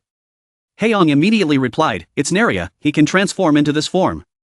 Myri understood while Haeyoung was surprised and said, you're really easy to convince. Haeyoung immediately said seriously, now that Myri has been found, let's quickly return to kill Arlo. Since there are still many people alive on Jeju Island, we need to save them. Naria interrupted in protest, impossible. I can't let a good opportunity like this slip away. Naria chuckled and said, Haeyoung wondered, a good opportunity? Naria continued, look around, don't you feel anything, there are many people here who possess something that Myri doesn't have, red eyes are directed towards the three of them. This is Jeju Island's hell on earth, this is a place for those who did not become slaves in Oriakdo Island or anywhere else, Naria began to explain. Originally, humans were sent to the slaughterhouse to be used as livestock, however the Nakwan Guild gave him another chance. That opportunity is, the duel challenge, the image of two gloves symbolizes boxing. A ranking scale from 4B to 4F appeared, Naria continued, those who won 10 duels would move up to the next floor, all the way to the end. Once someone reached the 50th floor, they would be able to choose to leave or live on Jeju Island. On the contrary, if you were defeated 5 times, you would immediately be turned into a pet. This is also the first time I know about the existence of a place like this in the slaughterhouse, where humans will be forced to compete with each other. But I don't know what benefit this will bring to the zombies by building this place, Naria said. Haeyoung exclaimed, well done Naria, how did you find out so much? Naria smiled and replied, I don't know, when you asked, I could only smile like this as an answer. Haeyoung hesitated, yeah, I understand. Naria came in front of Myri, looked him straight in the eye and said, no matter what, humans are still fighting fiercely to win. As for the compassion you don't have, instead of having Arlo flick your head for 100 days, I'm sure the experience here will be much more worthwhile, right? Myri thought deeply, her heart must be hiding something, she doesn't have it. Haeyoung spoke urgently again, but doesn't that mean we have to kill everyone here? Naria coldly replied, so what? The reason we're here is for Myri's growth, if we kill a few people it means that Myri will grow from that experience. It also means that he'll be able to save more people, isn't that a good thing? Naria said with a devilish look in her eyes. Naria immediately pushed Myri away and said, come in, you have to duel. Haeyoung suddenly shouted, wait, we should go together. Having said that, Haeyoung ran after him and thought to herself, after all, sacrificing for the greater good was inevitable. Naria is smart, so she's not completely wrong, but I'm not sure what's right or wrong anymore. Basement, building 50, duel area, 2 participants were fighting fiercely. The audience was extremely excited and cheered, come hit him harder, you idiot. It's over, no matter who wins, or we both die and become delicious cattle, screams echoing as the two of us deliver fatal blows. The duel area, where human life is on the line, a crowded arena, 500 people who registered for the day will duel each other in order, starting from number 1. The criteria for winning are surrender, incapacitation, and 20 punches as judged by the referee. Once a winner is found, the next contestant is replaced. And so the battle continues, with each contestant carrying their respective numbers, with the loser being allowed to re-register. However, the 50th loser is immediately eliminated. Number 355 wins, number 356 please step into the ring, the referee's voice rang out. Myri, it's your turn. Haeyoung said, and Naria cheered, you can do it, keep it up. The referee announced, both contestants please step into the middle. The other guy looked at Myri with disdain and said, just a brat. The fat guy with number 399 below said, I'm so jealous, I also want to fight that kid. The guy next to him with number 444 also replied, I'll hit his number directly. Myri's opponent arrogantly said, this match is like a free gift, thank you kid. The referee gave the signal, start. The guy rushed forward and punched Myri straight in the face, don't blame me, I was just doing what I was told, the announcement rang out, 1 hit for number 355. The guy suddenly panicked and thought to himself, what is this, it's like I'm punching a brick, his hands were shaking. The kid must have been trained very often, but it can't be, he said, and hit Myri continuously. The announcement continued, number 355, 2, 3, 14, 15 hits. Haeyoung outside was panicking, oh my god, I think something is still wrong with Myri, Myri is about to lose, and Naria was deep in thought. While being attacked by that person, Myri did not react at all. In his mind, he only had the idea that he had no ambition to win. Myri seemed to be floating in the air, he kept thinking, what is it, he still doesn't know. The audience was getting more and more excited, cheering, hurry up and finish it, it's been a long time since we had a kid, he must be delicious. The announcement continued, number 355, 19 hits. The guy knocked Myri to the ground. He charged towards Myri and shouted, "This will be the final blow, this should be a good fight, kid." Myri remained motionless. Myri just bowed her head. Suddenly a voice rang out, making him wake up, tilting his head 53 degrees to the left. He unexpectedly dodged the other guy's kick. Great, the same voice continued to ring out, "Don't think of it as fighting an opponent, think of it as stretching out your hand." Myri stepped forward and punched that guy straight in the stomach. The punch sent him flying all the way to the wall of the arena. Everyone was stunned. Very well, there's no need to think too much about it now, hesitating and extending your fist won't bring any benefits. That voice still rang out and Myri still stood there. Fight like you always do, Myri looked back. You did well on your own, Myri, a strange person standing below the ring said. Myri glanced back, his eyes cold. A mysterious person was standing behind the dividing net, watching Myri very intently. On this side, Haeyoung was happy because Myri won. She couldn't contain her joy and exclaimed, "Myri won. I thought he really lost, so I was worried to death." Standing on the podium and looking down into the distance made Haeyoung outside wonder where he was looking. Neria looked at Myri with a seductive gaze and said, "It was me who made Myri like that, I created a welcoming image for Myri. Standing in front of Myri right now is a trustworthy figure, but I don't know who that figure is." The image of the mysterious person standing watching just now gradually faded and disappeared. Myri realized and said to herself, "Oh, so it's not real." The referee spoke, number 355 lost, number 356 won. On the field was the image of the opponent lying down with a very expressive face. The referee held up the name tag 355 and wondered, hasn't this guy lost 5 times already? So, number 355 confirmed to become food. The referee said as he threw number 355 towards the starving people in the cage not far away. They fought over the person who had just been thrown in, trampling over each other to get to the food. The scene was chaotic. They enjoyed their food and complained but eventually accepted it because the 355 was of poor quality. Haeyoung and Neria stood outside watching with 2 completely different attitudes. Haeyoung seemed scared, covering her mouth with her hand and trembling as she said, "Is this what it means to be food? It's too much. How can it be so cruel?" Neria, on the other hand, found this to be normal, her face expressionless as she said indifferently, "What's so surprising? This is the current state of humanity." Myri on this side looked at this scene and could only ponder. He must have many thoughts in his mind. Myri continues with the matches. He took down his opponents one after another without wasting too much time. The mysterious phantom person appeared briefly during Myri's matches. The referee's voice rang out again. Number 356 won. Notification display system. First floor above ground. With the help of the welcoming image of that trustworthy person, Myri quickly went straight to the first floor above ground. Myri, Neria, and Haeyoung stepped out of the elevator. Haeyoung followed behind and expressed her admiration for Myri endlessly.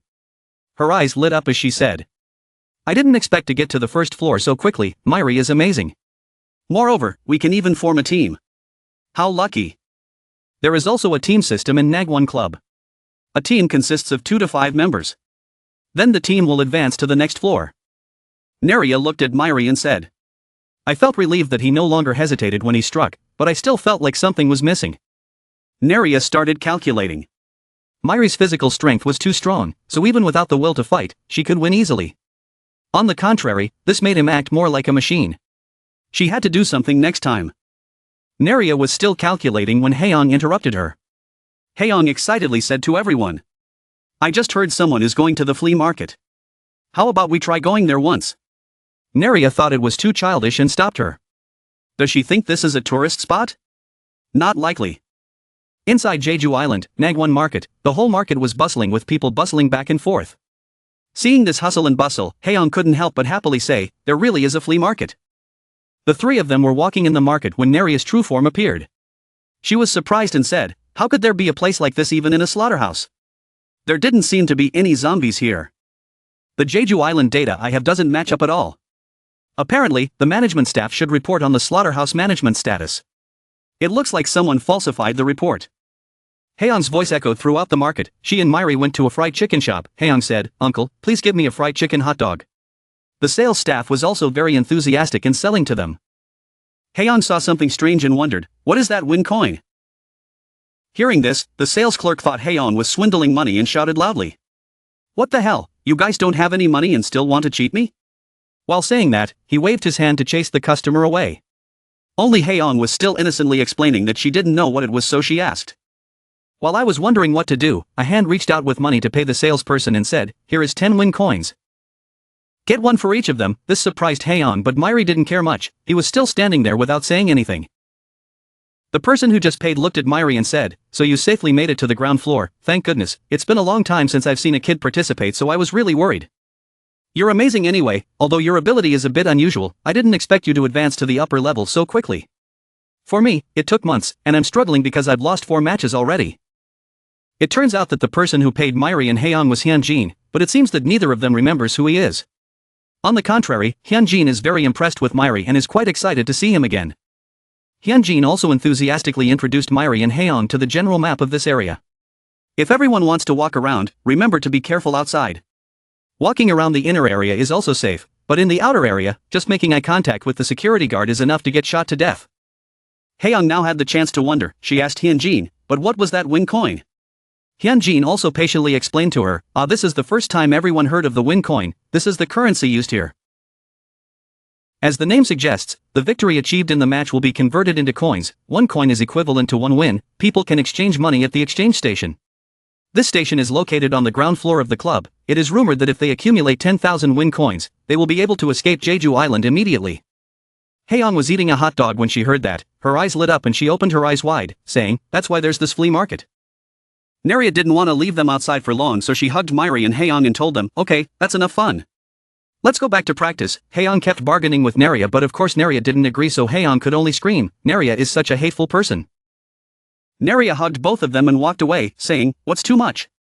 A human fairy like Naria must quickly help Myri get stronger as soon as possible." They just left, leaving Hyunjin standing alone behind, only knowing how to smile and wave goodbye.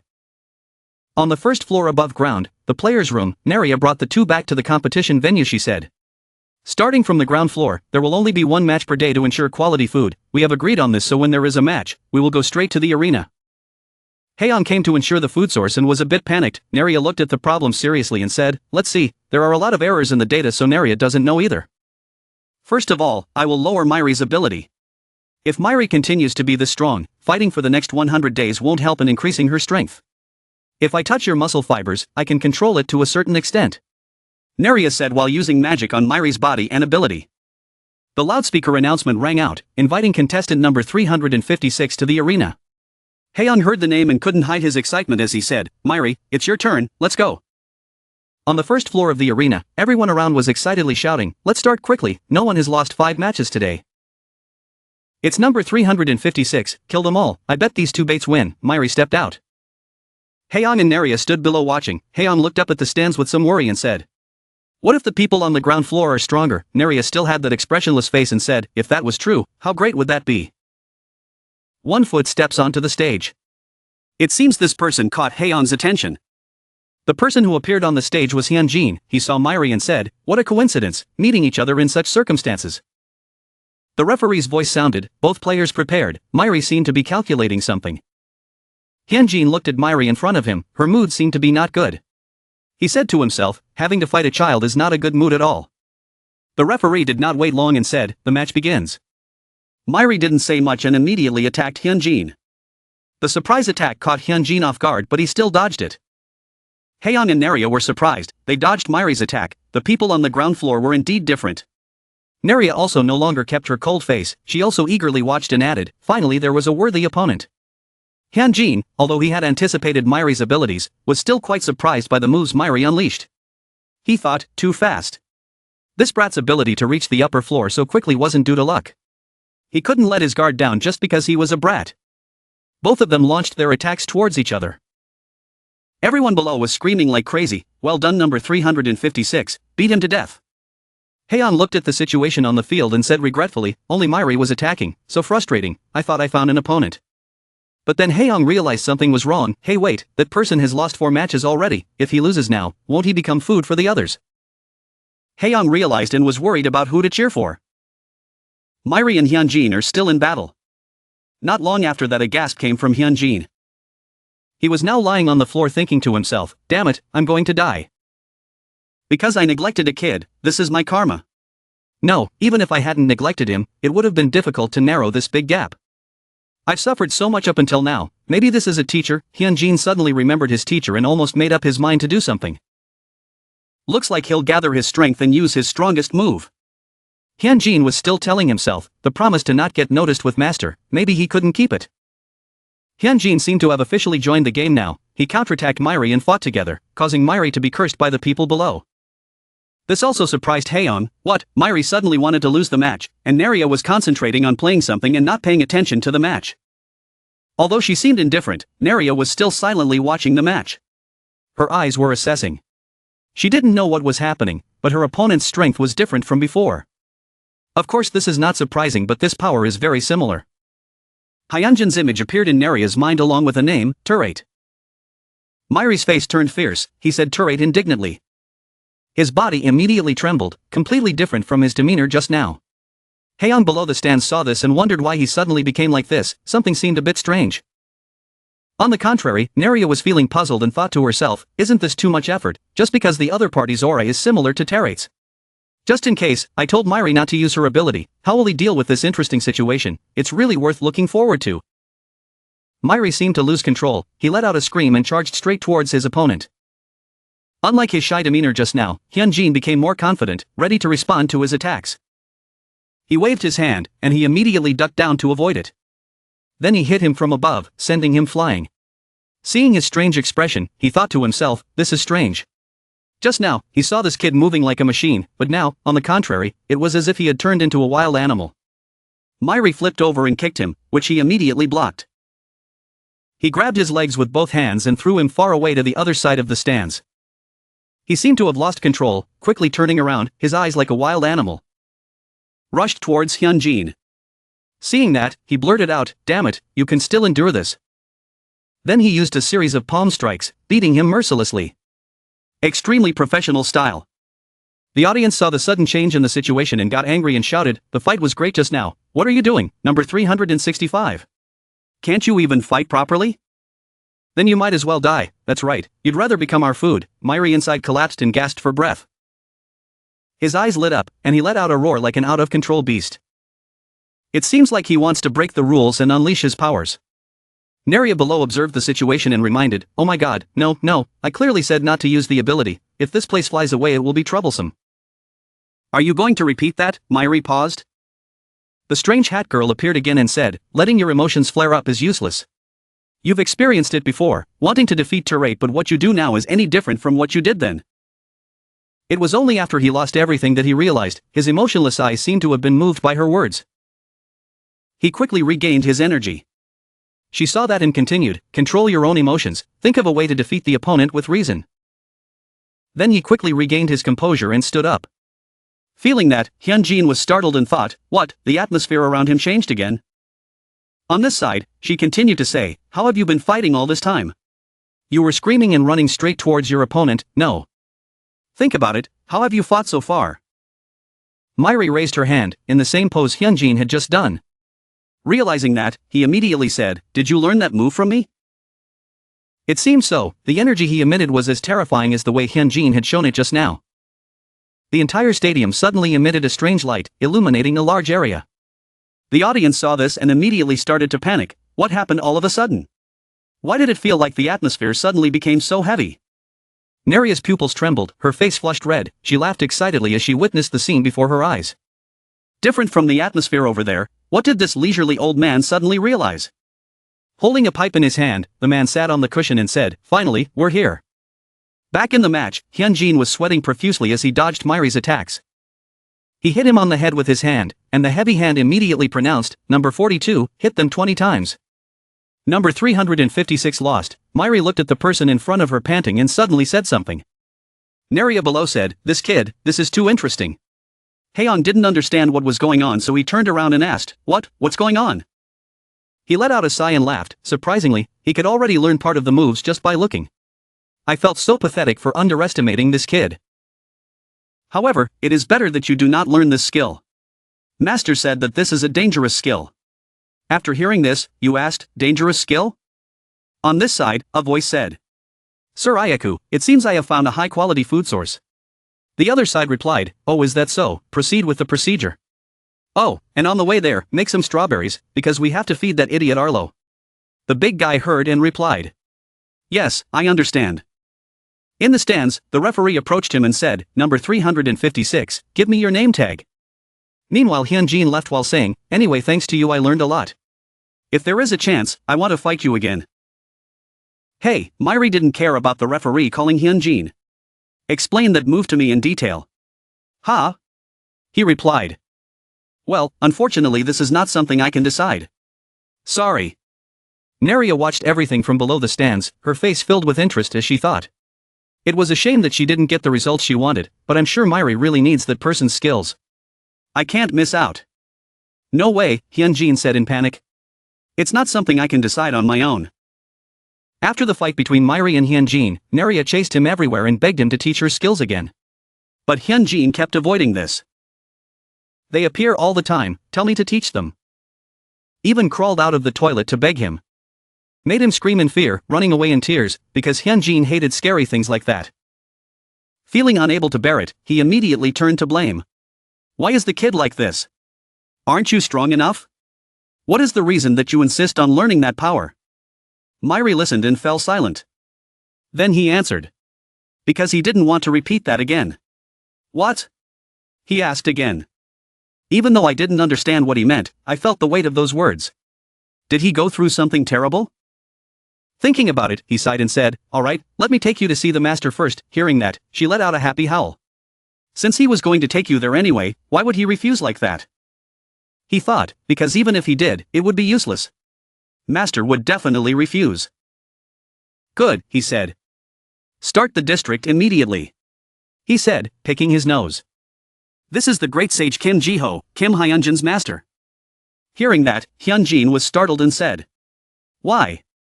"Because this power is very dangerous, master said not to use it carelessly." He calmly replied, "Because you are weak, you cannot use it carelessly." "I said so too, but that kid is on par with you." "Do you really think you are on par with that boy?" "That's why I said you're still very weak. I don't know what method that boy used to restrain his strength. You fought a kid using less than half of his strength." He explained to him. "If I fight with the boy's inherent strength, what can I do?" "Oh no, I'm already in heaven." Hearing that, Naria laughed and said, "Oh my, an old man trapped in this place knows." He jumped down from the landing chair. "Our tribe lives apart from human civilization. From birth, we have psychic abilities that are passed down from generation to generation. Not long ago, I had a premonition that something bad was going to happen. Right now, my hometown, the place where I was born and raised, is being ravaged by those zombies. I believe that at some point someone will put an end to this. Of course, the center of what I said is that child." After hearing that, he was surprised and thought to himself, "Master means half of my strength? I almost died fighting. I didn't expect the master to say that. What kind of power does that kid have?" Then he turned around and said, "Then let's get started. There's no need to drag out this boring time anymore. We're all here to train, right? I will test your current abilities first. Of course, first, there must be some courtesy. Follow me?" "Thanks to you," he said and bent down. Seeing that, the boy asked, "What is it?" He explained. Keeping etiquette before battle would go a long way in controlling one's strength. He heard and said, "So annoying," he heard and said to himself, "This guy is weirder than I thought." Then he immediately went back to explaining in detail. "From now on, the power I will give you will be in line with your own will. The core foundation of handling this matter is a calm mind that is not swayed by anything. Being polite to your opponent will bring about a straight will, not being caught up in personal nonsense. Useless thoughts of yourself. Throw them away and focus on yourself. Don't let emotions take over. Focus on why you have to defeat the opponent. Why you have to become strong." Listening to his words of advice, he also recited in his head, "Why must he become strong?" At this moment the image of the strange girl with the white hat appeared again. Hyunjin watched them practice attentively. Haeon was equally focused. Only Naria was unusually excited.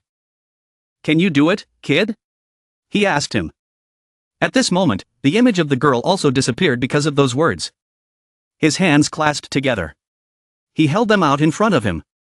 He answered firmly, "Of course." "Can you do it?" he asked Myri. He replied firmly. Of course. He said. Very well. First, can you show me your intention to kill?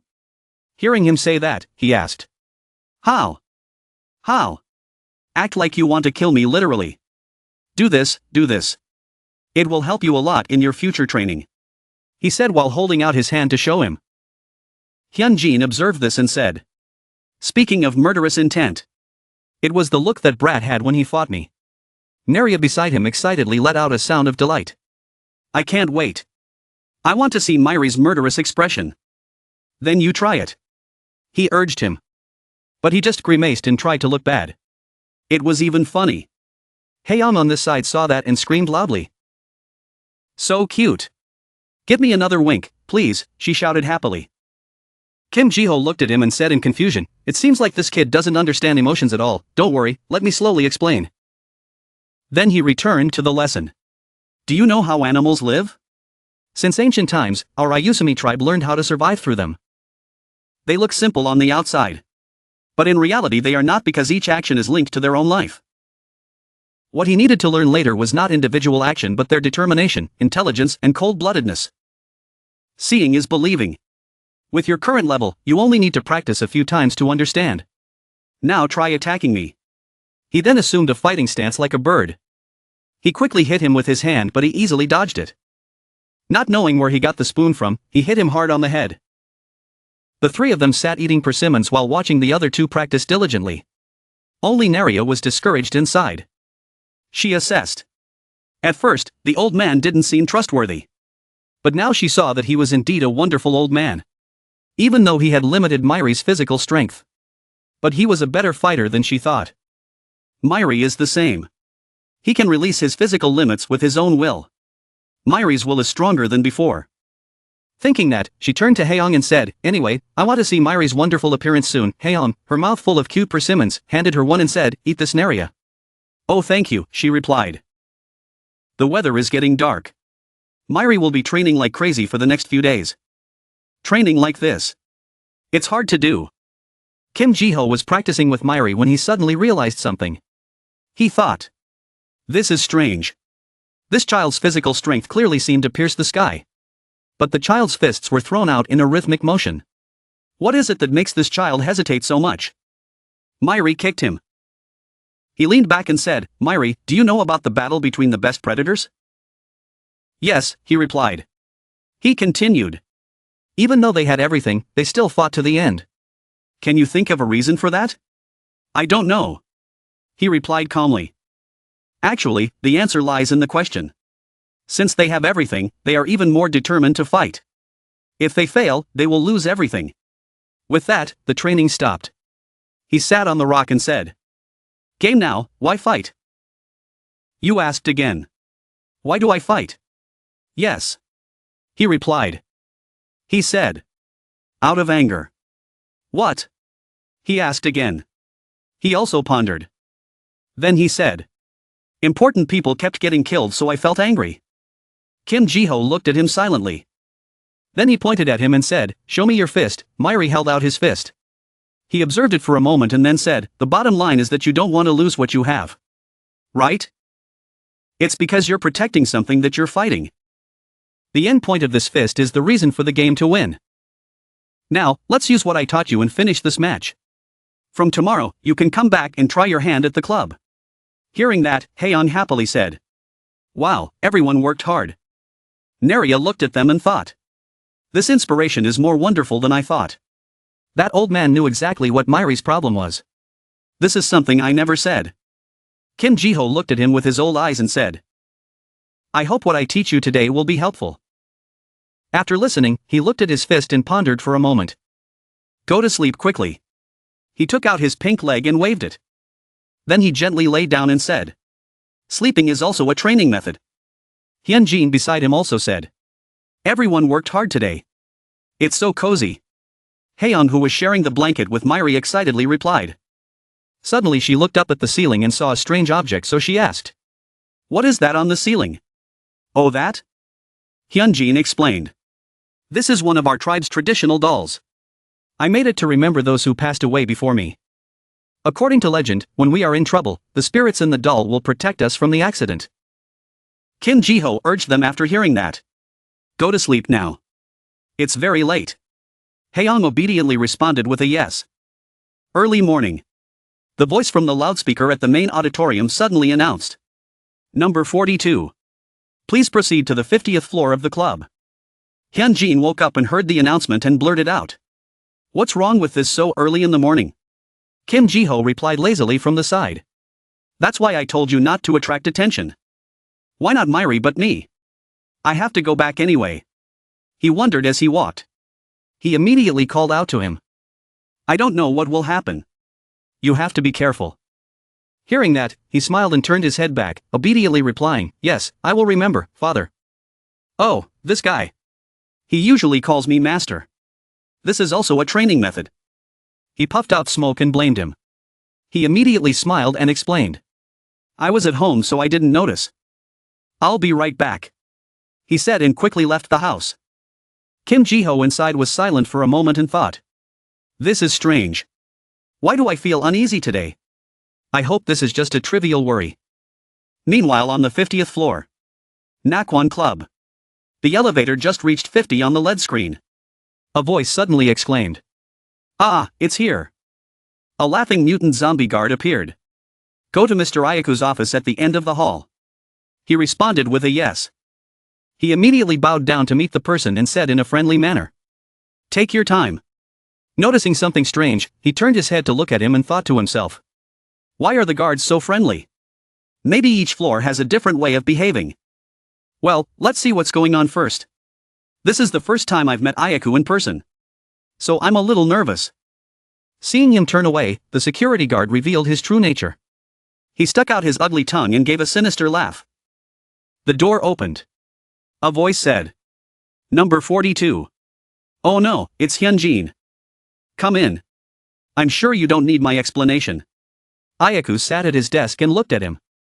Hearing that, he said seriously. Huh? If you don't explain to me, then you are the one. What did you call me for? The guy leaned back and replied calmly. You know what? It's not easy to find good quality prey these days. I don't know if it's because there aren't any talented people these days. But there were plenty in the past. So I called. He hadn't finished his sentence when a pink hand covered his mouth. Ayaku turned around and said. What did you come for? It's because high-quality bait tastes good. At this moment, he seemed to have realized all their intentions. In his heart, he called out to his father. And his father on this side was sitting under the porch watching the moon waiting for him to come home. This kid has been gone for a long time and hasn't come back yet. He blurted out. Suddenly, there were footsteps coming from afar. Hearing that, he shouted. This kid Hyunjin. I wonder if I'm worried. Why are you coming back so late? As soon as he finished speaking, a big man appeared. He placed a large bag in front of him. Seeing a stranger, he shouted. Who are you? Where is Hyunjin? He quickly replied. Number 42 is here. Where is number 356? He did not reply to what he said but quickly took the bag and opened it. His face darkened when he saw the head of his beloved son lying motionless inside. The masked and bespectacled subordinate spoke. Number 42 is here.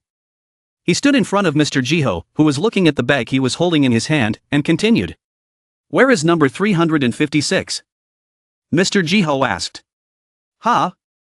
His face was filled with shock as he looked at the black bag that was Hyunjin's head. He said. What is this?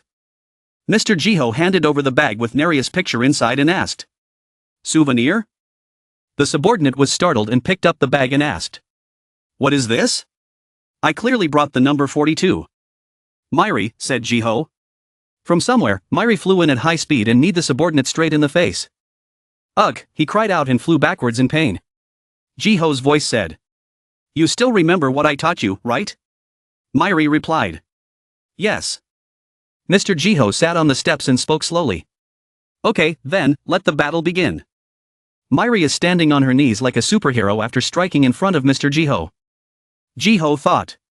Luckily it was just my silly thoughts. Everything was going just like the green-haired girl said. He said. It seemed like things were going very well. Back to the moment Kim Hyunjin left home. Inside the house, Mr. Jiho heard someone's voice. Okay, I'll go and come back. Naria wearing glasses said. I want to test the results of your training all this time. Compared to being a normal human. Isn't being a zombie better? She continued waving at Hyunjin. What do you think? Hyunjin said. What's going on all of a sudden? And what's with that figure? Naria continued. You have to go to the top floor of the club now, right? Mr. Jiho sat there looking back. Hyunjin continued. Yes, so what? Naria continued. There will be a manager there who is holding Arlo's position. I'm sure that guy will be a worthy opponent for Myri. She continued. So let's go together. Myri was lying on the bed while Haeon sat next to her listening. To kill that guy, Naria appeared behind the subordinate who was covering Hyunjin's mouth when she said that. Hello, I'm here too, don't you know? Ayaku saw and asked. What are you? Naria put her hands on her hips and continued. It was you, Ayaku, who falsified the information in the report, right? Ayaku stood up and slammed his hand on the table in response. How did you know that? Number 8. Hurry up and deal with it. Naria laughed. Ha ha ha. The number 42's head is here. Someone quickly go get the number 356 head. She held up the black bag to number 8 and said. She flew up to his forehead. Number 8 suddenly exclaimed. What the hell is this green thing? Number 8 muttered as if his memory was controlled. This is number 42. Where is number 356? This is number 42. Where is number 356? He said as he walked out the gate. Ayako called back. Hey number 8, where are you going? Naria, you cute heart shape, thinking. Myri, use this name to warm up. Hyunjin covered his mouth and said nothing. Ayako scratched his head and said. I didn't expect you to handle number 8 like this. Naria said. You look calm too, huh? Ayaka said, glaring. Ha. Hyunjin stepped forward and said. I heard from Naria that you're a guy who doesn't know anything about fighting. Your ability in the data is close to 0. He continued. You've been devouring humanity all this time. Did you build this 50-story building just to pick out high-quality food? He stomped his foot on the table and angrily looked at Ayaku and said. Because of your dirty tricks, hundreds of people have died. Ayaku, even if I die I will never forgive you. His eyes flashed as he continued. Come on, I will destroy this Nakwon club that is also called Paradise of yours. Ayako closed his eyes and replied. Huh, good. That's what I wanted to say. Hyunjin asked back. What? Ayaku turned around and continued walking. The guy with glasses is my manager. But why did I call number 8? Do you know? This guy stroked his strawberry and picked some books from the shelf and continued. Until now, there have been quite a few violent people like you. Among them, there were those who beat my manager to death. After so many changes in managers, it was now the turn of that number 8 guy. The guy pointed somewhere. Ah, here it is, number 42. Naria was beside Hyunjin, not understanding anything. Hyunjin said seriously. It's useless to play tricks. You have nowhere to run. Ayaku turned the page and said. If there is a trick, there is always a way out. That's right. Aren't you curious? What trick did I use to reduce my ability to 0? Ayaku's claw pressed a red button hidden in the book. Ayaku said. Let me see if you can survive like this. A door under his feet opened up a deep hole that Hyunjin suddenly fell into. Both of them fell into the deep pit. Naria cried out. What an unexpected trap. Hyunjin also cried out. Damn it, this bastard. He fell down the hole with a loud bang, making him cry out. Ugh. He immediately seemed to discover something. Here, Hyunjin was surprised as he stood in what looked like a field surrounded by fences. Ayaku, who was walking down the stairs, proudly said. We have already conducted investigations on high-quality people. Sorry, but our club is not something you can just destroy. This is not a place that a human like you can easily destroy. The man continued. Number 42. Your family members went missing 2 years ago. The mother's name is Han Hyosong and the younger sister's name is Kim Eugene.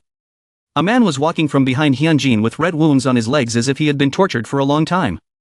Hyunjin turned around and said, startled. What?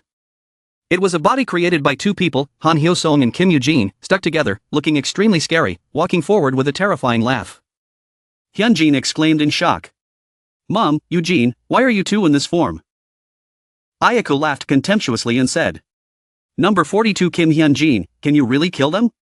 Neria switched to analysis mode and said. Oh, turning humans into zombies. Creating chimeras. This Ayako, since when did you steal Natifi's experimental solution? With a terrifying laugh, number 42 rushed towards Hyunjin, causing him to panic. Hyunjin dodged quickly, causing number 42 to miss.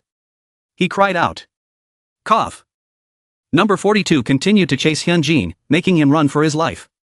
Ayako stood outside the fence and said. What? You have to fight back. Ayako shouted mockingly. Hit it, you're good at fighting. Hyunjin's eyes were filled with anger.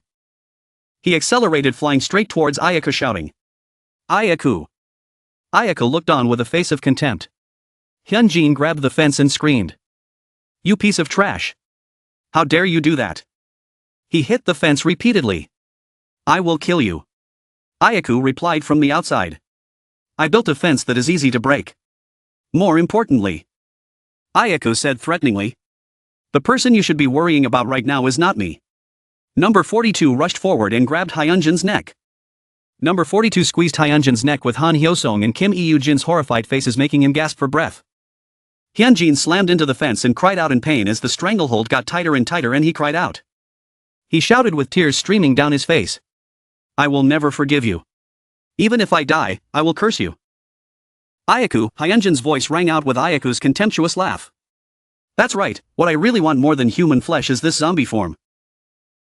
They look like animals locked in a zoo. A man looked into the lion cage and said, oh my gosh, poor animal, eat it. Sympathy was wonderful. Ayako stood with a satisfied posture. Behind the fence was Hyunjin lying unconscious. Ayako's face showed clear satisfaction and disdain as he said, ah, poor creature. He laughed madly, laughing like a crazy clown, leaning forward in a terrifying way. Mr. Ayako, something big happened. A person suddenly appeared on the 50th floor. The sound of the walkie-talkie in Ayako's pocket rang out. Ayako wondered. Hey, what's going on? Ayako continued walking. At such a crucial moment. Don't interrupt me, you idiot. Ha, Ayako turned around to find a streak of light passing behind him. Number 8 was on the ground in a small pool of blood. 10 seconds, no 5. Too much. Someone said. Mr. Jiho held his pipe and said, congratulations, Myri. He continued. Finally, the student regained his original form. Myri took the elevator down and looked at Ayako and said. You are Ayako? Ayako replied in surprise. What? Luckily. Myri's face was cold and she began to prepare her posture to speak. Please advise. Number 42 also stood there looking at Hyunjin, who was lying on the floor. Myri's eyes were lifeless. Thoughts flashed through her mind. What about the bad guys? Back in time. Myri was standing in front of Mr. Jiho and asked, do you have to greet bad guys? Mr. Jiho replied. This greeting is more of a show of respect for yourself than for your opponent. The train of thought continued. Still, for those who were hopeless, Myri flew past Ayako in a flash. Well, it was better to just smash them to pieces. Myri said and swung her punch towards Ayako. Ayako suddenly got punched in the face. Ayako cried out. Ha! Master, someone just called. Kim Jiho heard the call and turned around to look. Everyone has left. Why are you still not sleeping? Haeyoung stepped out of the room, asking doubtfully. What can an old man like this do in the middle of the night? I'll just sit here and enjoy the cool breeze. He answered her boredly. He turned to her and asked her again. What are you doing, Haeyoung? Why aren't you sleeping? I can't sleep, she said. What's wrong? He asked, wondering. Haeyoung said hesitantly. It's just that everyone is trying their best. Only I'm still comfortable like this. I think I should at least do something, but I'm holding everyone back. She feels useless. How should I say this? You look so pathetic. Her pessimistic expression made Kim Jiho not know how to respond. He looked at her for a long time. There's no need to rush. Every life has its own stage of blooming. He nodded and advised her. Looking up at the starry blue sky, he added. Some flowers bloom in spring. Some flowers only begin to bloom when autumn is over. For now, Haeyoung just needs to do what he can. Because soon, a strong heart hidden in the world will appear. Haeyoung listened attentively to what he said. Anyone would have such a period. Kim Ji-ho added. Ha, Ayaku's face appeared. One side of his face was being hit by something, distorting it to one side. Ayaku said loudly. The image of Onmiri was hitting the side of Ayaku's face. The guy screamed in pain. What is this? Ah, Miri, how did you get here so fast? Neria praised excitedly. The old man's training seems to be good, huh? His face was cold and gloomy. Onmiri held the bone and coldly replied. Kill Ayaku next, is Arlo right? Huh, Neria looked at him. Miri flew up. She swung her arm and hit Ayaku with the bone. He was so startled that he couldn't react. Really, after this fiery love affair, Neria will be watching to see how much you have improved. Neria said happily while holding the camera. Ayaku screamed in pain. He held his head in panic. He endured Miri's blows.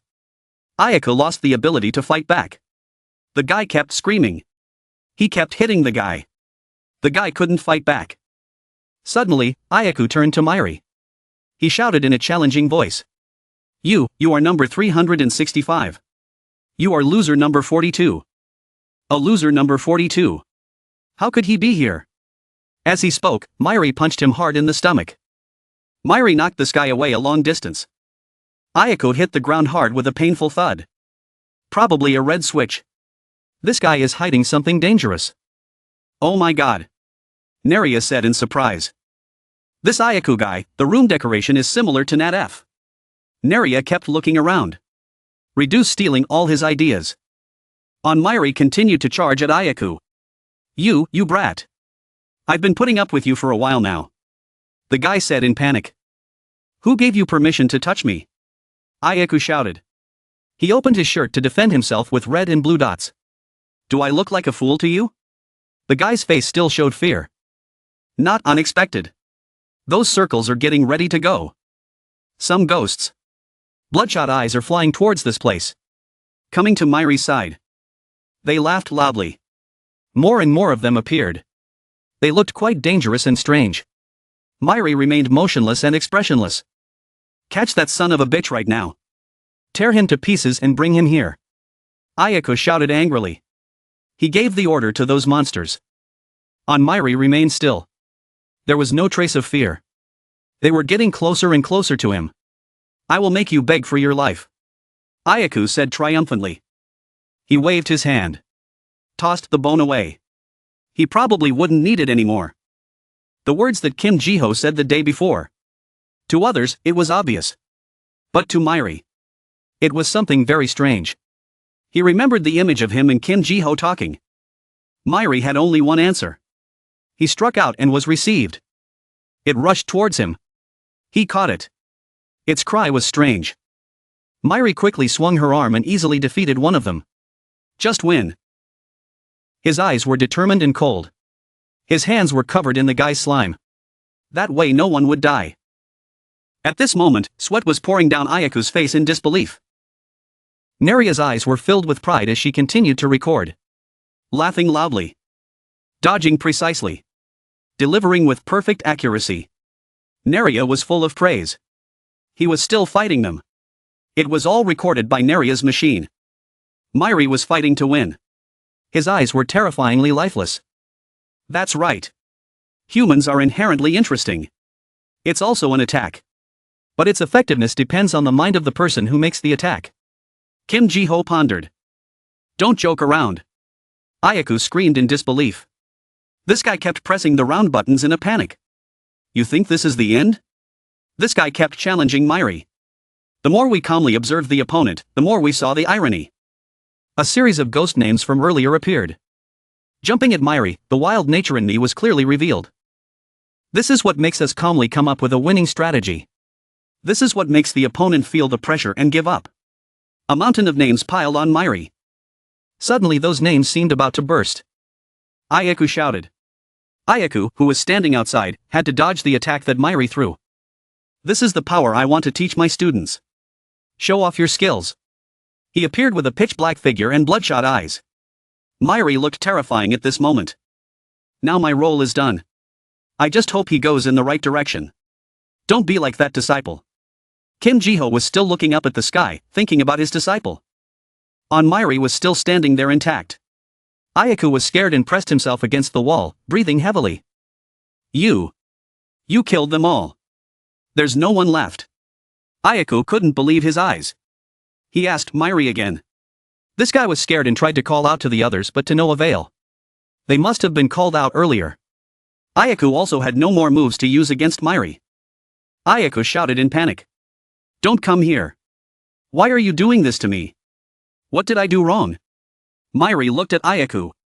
Still cold and did not answer. Is it because you played with humans that you became like this? Ayaku asked anxiously. That's why you're like this. Ayaku didn't understand why Miri was like this to him. He kept asking in vain. Ayaku's fear turned to anger. His eyes widened. You guys are making fun of me too? Ayaku said seriously. Ayaku's eyes spoke of the rage within him. You locked me in a cage. And laughed at me because you pitied me. He remembered his pitiful past when he was locked in a cage. It was you guys. It started it all, didn't it? He said painfully, remembering. This lion with a sorrowful expression was the previous Ayaku. Why can't I do it? I'm just giving you back what you did to me. But why am I the one who died? Ayaku angrily shouted at Miri, not accepting it. You won't die because of that. Miri grabbed Ayaku's head, answering the previous question. But it's because you're Ayaku. His expression didn't change. He looked at Ayaku and added. Ayaku opened his eyes wide in surprise and asked with tears in his eyes. What? No more words were spoken. Ayaku's head had already separated from his body. Miri had done it. Before Ayaku could understand what had happened, his head had been severed from his neck. Miri threw it hard on the ground. Ayaku's head rolled on the floor. Ho ho, although it's a bit of a shame, his death won't be mentioned in the comments. Neria looked at Ayaku's head and said regretfully. Even if it was mentioned, it would disappear after 2 to 3 weeks. Don't be too sad, my dear. Neria's happy image appeared in Ayaku's eyes, because in this world there are tragedies that cannot be revealed. Neria smiled and said, You are just one of the tragedies we pass by. Go away happily. Ayaku, Neria said goodbye to Ayaku's bare head lying on the floor. At this moment, Onmiri turned and asked Neria. Can we go kill Arlo now? Neria replied excitedly. Of course, to avenge that humiliation. She was looking forward to her previous revenge. But I don't know where Arlo is either. Neria hesitated and thought for a moment before replying. Is he still where we first met him? She wondered. Hoo, someone was crying. Both Kim Jiho and Haeon turned to look. Crying? Haeon asked in surprise. Kim Jiho was still looking in that direction without saying a word. Let me go check. It might be a lost child. She quickly ran towards the crying sound. Kim Jiho looked after her without saying a word. Haeon, wait. He didn't have time to stop her. Strawberry. Haeon suddenly stopped. Panicked when she saw something. Give me the strawberry. Something spoke and gradually appeared. The terrifying monster appeared before Haeon. Strawberry. This guy shouted loudly. The monster appeared in front of Haeon. Its big mouth opened, spitting out long, slimy liquid. Arlo. She cried out in both surprise and horror. The guy suddenly grabbed her shoulder violently. She was startled and couldn't dodge. Arlo opened his big mouth right in front of Haeon's head. The big hand still held her shoulder tightly. It was about to hit Haeon. She thought she would lose her life. Her face froze, showing extreme fear. Haeon closed her eyes. Sweat poured down her face. She seemed to have accepted her fate. She was currently trapped and couldn't run. Don't move. Kim Jiho's voice rang out. It's okay. Just stay as you are. I assure you. He nodded his head. He spoke with a firm confidence. He reminded her. At this moment, the other guy. His mouth was still wide open. He had no intention of stopping what he was doing. There was no malice. Kim Jiho continued. So the crying just now was from this guy. His face was covered in tears. Arlo opened his mouth to cry even louder and did nothing to Haeon. He slowly released his grip on her shoulders. Let her go. She still didn't move in fear. Arlo suddenly flew up into the sky and disappeared. Arlo was gone. She opened her eyes wide, not understanding anything. She looked at him suspiciously. She gasped. She collapsed from what had just happened. Are you okay? Kim Ji-ho ran from afar and asked Haeyoung. I'm okay, she tried to answer. Arlo suddenly appeared here, so Neria's plan failed? Haeyoung asked in a worried voice. He calmly reassured her. I don't think so. But it seems like something big is about to happen. She still hasn't calmed down from what happened just now. If you go along the river nearby, you will see a waterfall. Inside there is a cave. Hide in there. Kim Ji-ho turned away and told her a safe place. She turned back and asked him. Where are you going, master? We have to go to Hyunjin's place. He said seriously. Arlo flew from where Haeyoung was earlier. Now he landed heavily from the sky, causing a gap in the sky to move. Arlo's sinewy hands clenched the dirt so violently and angrily that a patch of ground caught fire. No more. In a volcano that was about to erupt. This guy now seemed very angry, calling out. Ayaku. Maybe he heard that Ayaku was dead. Hey, what's going on? Why are all the guards on the 50th floor dead? One of Ayaku's men opened the door. He shouted in panic. Aren't you the next manager? Didn't you hear? The bald guy continued to ask the other guy in the room. Hey, number 9. Are you listening to me? If you have something to say, say it. The redhead remained silent. He sat on the chair, staring at the control panel without moving. Sir Ayaku is dead. Suddenly the redhead turned to shout at the buzzcut guy with a scared look on his face. Arlo will go crazy. What? Buzzcut guy was confused. Something was happening. They looked up in wonder. There was some force outside making a ruckus. Ah, it's Arlo. This guy with a tear-stained face cried out in pain. The volcano began to erupt, reaching its peak. Arlo painfully hit the ground, looking up to the sky because he couldn't bear the pain. That action caught the attention of Onmiri and Neria. The two of them started looking around. Haeyeon, who was somewhere else, could also see the volcano erupting. She seemed to have guessed something. Move aside, the two underlings pushed each other. The red-headed one ran out in fear. Arlo. Wait, the buzzhead was still confused. Hey, what just happened was real. Hey, wait, let's go together. They didn't believe it. The buzzcut guy quickly chased after the other guy. The control room was empty. Arlo appeared. Let's go find him. Neria excitedly said to Onmiri. Neria. Suddenly the phone rang. Haeyoung called Neria. Arlo, oh my god, is it Haeyoung? When did I give you the phone? Neria asked her curiously. Neria, what was that volcanic eruption just now? Are people fighting with Arlo now? Haeyoung quickly asked about the situation over there as she ran. No, not yet. We don't know what that is either. What happened? Neria asked calmly. I saw Arlo just now. I wonder if he went that way. Haeyeon told her what happened earlier. She saw Arlo. Where did she see him? Neria asked. Miri was still listening to Haeyoung in a daze. Haeyoung was hesitant to answer that.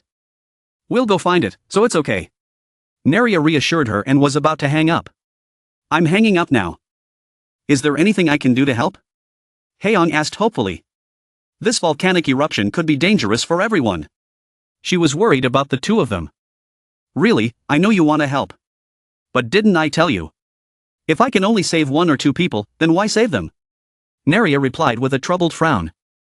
Haeyoung, just hide. I'll take care of everything. Okay. Neria said and hung up.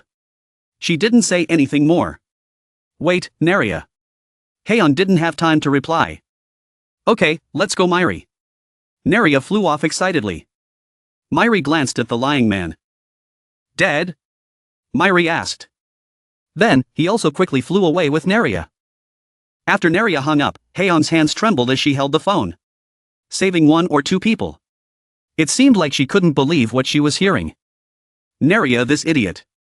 She was furious to the core. Shouted bitter words at Neria.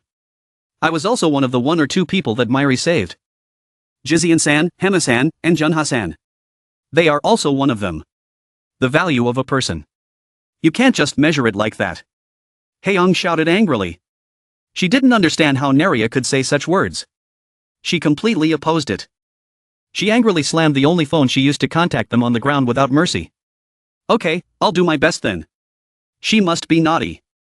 She opened her eyes wide, gritted her teeth and said with a serious expression. Neria, you are not smart at all. Then she angrily ran away deep into the forest. The volcano erupted bigger and bigger. It was almost about to burst. Jeju Island outskirts. The zombie defense line. A place where you can see the entire volcano. Move aside, a loud scream came from there. What was that? Did anyone wonder where those screams came from? Get out, run fast. A group of people were trying to escape something. They pushed each other and ran. 2 other young men saw something strange and asked. Hey, you guys, where are you running from instead of keeping watch? I don't know. What happened to them all of a sudden? One of them wondered. It must be the volcano that's causing them to panic. He calmed himself down by answering himself. The other one looked around to see what was going on. Hey, could it be that? The other guy asked. What? It's Arlo. If he doesn't get the strawberries, he'll go crazy. The 2 of them were talking about how the others ran away because of Arlo or something. Don't just stand there talking nonsense. Why wouldn't Lord Ayako let that guy eat strawberries? He denied what the guy said. From inside the erupting volcano. Suddenly something flew out. Arlo. This guy landed right next to the 2 guys. Rocks flew and smashed together. The 2 guys were terrified. Didn't know what to do. It was Arlo. Arlo's eyes were filled with anger. Look. I told you so. One of them repeated what he said was true. Run away. The 2 of them saw that the situation was not good and quickly ran away from Arlo. That bastard is crazy, even a zombie will die. The other one screamed in fear. Arlo looked up to the sky and screamed. All around him was lava flowing from the volcano. This guy was slowly losing control. Arlo charged forward. He cut through them. Those who had fled from Arlo were torn to pieces. They were torn to pieces in agony. The screams for help were deafening. Help! Arlo tore apart everything in front of him. Arlo was brutal and merciless. He put something in his mouth. Probably some lava he got from the volcano. Food. Arlo growled. Feed me. Arlo shouted. Breathing a large column of fire towards the others. Burn everything down. That fury they cannot avoid. So they perish. Here, perhaps Neria found this place. Where Arlo was making a mess. Right now, Arlo was eating the others. Arlo was holding the head of one of them. This food. Neria exclaimed. Onmiri suddenly swung her leg and kicked Arlo hard on the top of his head. Arlo was caught off guard and spat out blood. Enjoy your meal. Neria whispered. Arlo was kicked to the ground with a painful thud. The ground shook. An image of a burning fire appeared. How long has it been? It's been over a week, right? Neria asked. It's nice to see you again. Neria said to Arlo. Onmiri appeared with a burning body and a murderous face along with Neria. Arlo too. An image of the land being gradually burned by a volcanic eruption appeared. This was the area outside Jeju Island just now. White smoke was flying everywhere. Perhaps the fierce battle between Arlo and Onmiri was taking place. Onmiri jumped high, dodging Arlo's attack, out of Arlo's reach. Arlo flew after him fiercely, not letting Onmiri escape. He quickly jumped up, used force and used his weapon to hit Arlo straight on the head, causing this guy to land on his body, causing an earthquake across a large area of land. Not giving Arlo a chance to react, Onmiri appeared and disappeared. She flew down to where Arlo was lying along with the bone she had thrown away when she hit Ayako earlier. Arlo quickly sat up, but kept his head down, and let out a loud roar. He prepared himself to respond to Onmiri. Perhaps this guy was preparing to launch some dangerous move. As expected, Arlo suddenly shot a pillar of fire towards Onmiri. Unfortunately, Onmiri was hit by that attack. One side of his face was burned away. It was all bone, but he felt no pain. Perhaps it was because of his appearance that fire had no effect on him. He remained silent, returning another blow to Arlo. He also spat out a black liquid like the way Arlo breathed fire. And of course Arlo couldn't dodge it. Arlo tried to block that move with his arms. Yeah, that was fun. Neria stood outside and praised Onmiri. He refused to give up and returned the favor with an identical punch. Suddenly, this guy quickly used both hands to hit Onmiri's head, causing his head to explode into black liquid. However, he was not hurt at all. Not to be outdone, he used the same move on Arlo. It hurt him badly. The two of them punched and kicked each other with similar moves. It must be said that Anmiri returned the favor to Arlo with his own moves. Arlo's cheeks were swollen. Sweat was pouring down. He stammered in surprise. Too angry, huh? Neria stood beside him, arms crossed, and asked Arlo provocatively. Sorry, we've changed a lot since then. Neria continued to speak happily. Anmiri has regained her original strength. She is proud. Arlo was furious. He covered his face and shouted angrily at Neria's words. Myri used a cold face to mock Arlo, responding to him like how Myri hit Arlo just now. Oh, there, Neria too. Follow Myri's lead. Myri glanced at Arlo. Swinging her legs, she ran to Arlo's side. He attacked continuously, leaving Arlo unable to react. He swung his arm and hit Arlo straight on the body, causing Arlo to fall to the ground. A patch of earth broke into pieces. Anmiri quickly swung the big bone up with a determined expressionless face looking towards Arlo who had just fallen. He hit Arlo in the air, sending him flying away. He stood watching him fall freely through the air. Arlo fell hard into a nearby bush, in pain. Arlo was shocked and surprised. He quickly sat up and looked up. Oh, a red strawberry was in front of Arlo. Arlo opened his mouth in doubt. Arlo quickly spotted it. Arlo stared at it, then stammered, "Strawberry." Arlo trembled as he reached for the strawberry and tried to pick it up. Mom, someone just called you. The mother replied, well, that's it. Isn't it because your grandmother likes it? The mother asked the doubting child in return. Eating strawberries makes me feel like I am with my child's grandmother, the mother explained to her child. So the mother learned more about strawberries. That was the answer to the question I often asked my mother. At that time, I did not understand its meaning.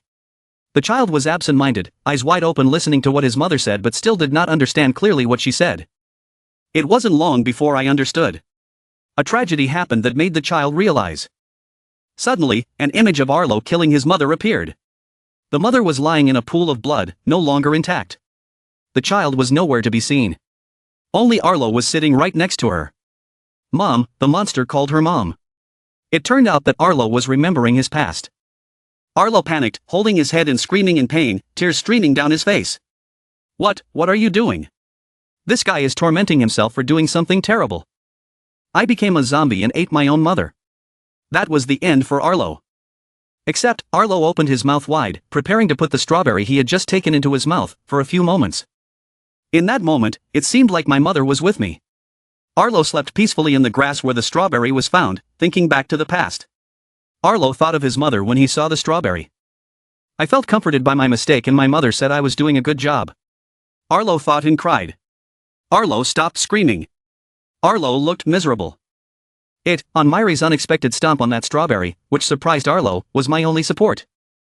That made Arlo completely collapse. Arlo fell to his knees, trembling and said, "Why did you do that?" "I was trying to." Arlo questioned Myri. No matter how much I remember, I try to hold it in, I try not to make the same mistake again. Arlo opened his mouth and cried even louder, angrily saying to Myri, "Why did you do this to me?" Arlo was not satisfied, he suddenly flew to hug on Myri and flew away. Arlo flew so fast that the trees he flew over fell down. Meanwhile, Myri did not panic, she raised her hand and hit Arlo's shoulder hard. Myri was surprised, it was getting harder and harder, the hand he had used to hit Arlo earlier was significantly dislocated, but Arlo's shoulder showed no signs of being injured. Without delay, Myri quickly split herself in two and escaped from Arlo's arms. Then he immediately launched his attack on Arlo. The sharp bones he shot out continuously attacked Arlo. It stabbed Arlo repeatedly, but he seemed to be unharmed. Arlo shouted loudly and quickly caught up with Myri. Arlo kicked his feet and jumped, preparing to fly up high with Myri. At this moment, he was still floating in the sky. Myri turned around and focused on preparing for the decisive blow, receiving Arlo's move. He swung his arm behind him. A strong force appeared on his elbow, making his arm seem to double in strength. He landed on the ground gently intact, but Arlo did not. Two parts of this guy's body were lying on the ground. A strange laugh rang out, Myri turned her back, her eyes looking towards Arlo's corpse. Both parts of Arlo were doing something terrifying, they were moving closer together, forming two entities.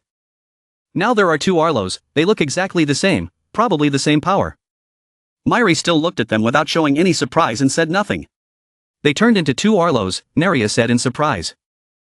Without hesitation, the two Arlos quickly attacked Myri, hitting him hard in the abdomen. Once again, it caused his body to split in two. His head hit the ground hard. Is this the same ability as Terate? This is a headache, Neria thought with her mouth wide open in surprise. Not knowing which one had the heart, Neria continued to look at the two Arlos standing there in doubt. They were so similar that Neria couldn't tell. Furthermore, the abilities of both of these individuals were the same. On the contrary, their bodies were even more sturdy. If these two copies are not real, they can multiply even more. If you fight well, you will be able to fight hundreds of Arlos. These guys will gradually become stronger. Neria smiled and held a magnifying glass to analyze, reminding Myri to pay attention. Myri, lying on the ground, turned to face Neria and asked, "So that guy can't die?" "No, it doesn't seem like that."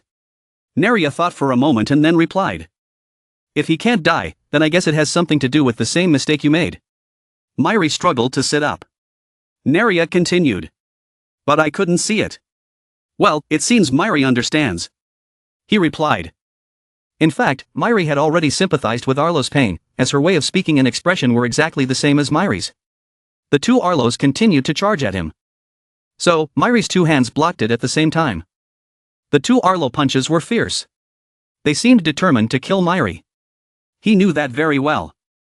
"Just bear with it a little longer," Myri said to the two Arlos attacking her.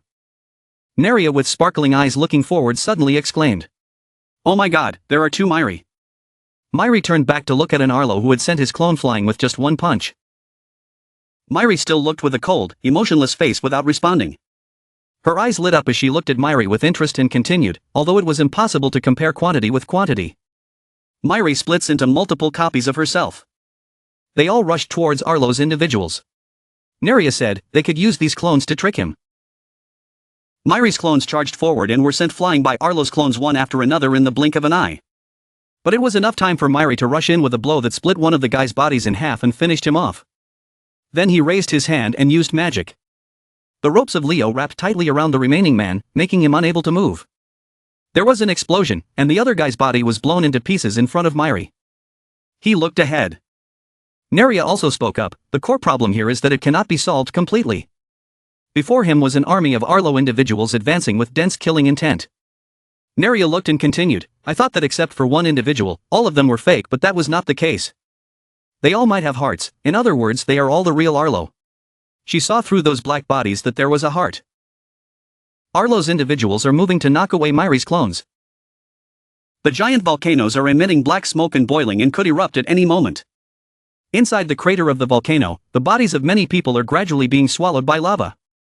Their bodies were burned beyond recognition, but one pair of legs was still moving. Hyunjin remembers asking as a child, "What is this?" Hyunjin was carrying his little sister on his back, pointed at the doll and laughed, saying, "Mom, you made it so ugly. Look at it, it's peeling off here." Han Hyosong spoke up in confusion, "No, praise me, just praise me, Hyunjin." He looked at his mother innocently and asked, "What is this?" Han Hyosong replied, "This kid is asking innocently, this is a traditional doll of our tribe, I got it from your grandmother." She sat down and gently gave the doll to Hyunjin and continued, "If there were no parents left in this world when Hyunjin was in danger, the doll with its soul would help the children." Then she smiled happily and said, "So you must take good care of the doll."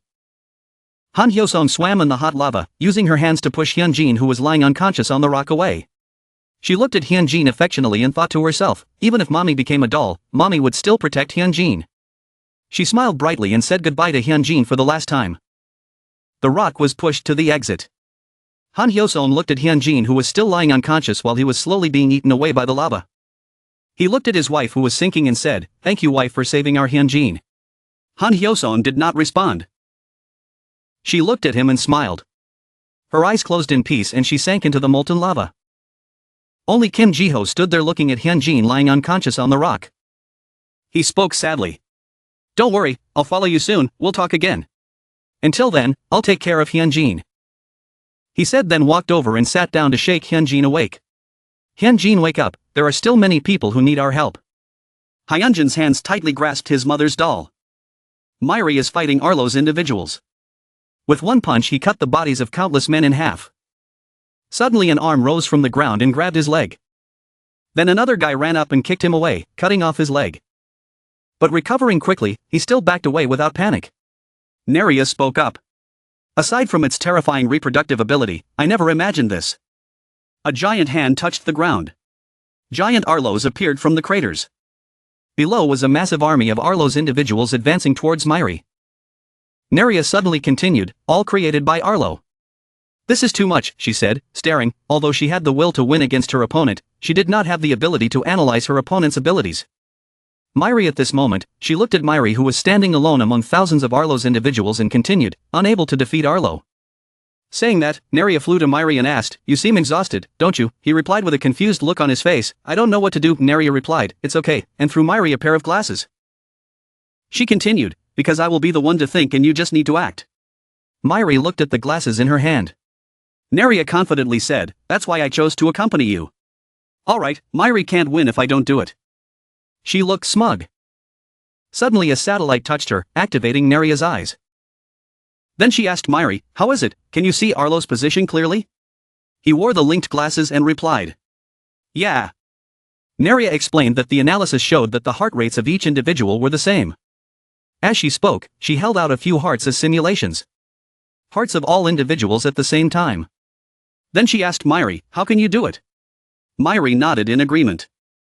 Then he quickly accelerated at an extremely fast speed. Arlo's current population is 1,325,000. It is feasible to execute all those individuals at once.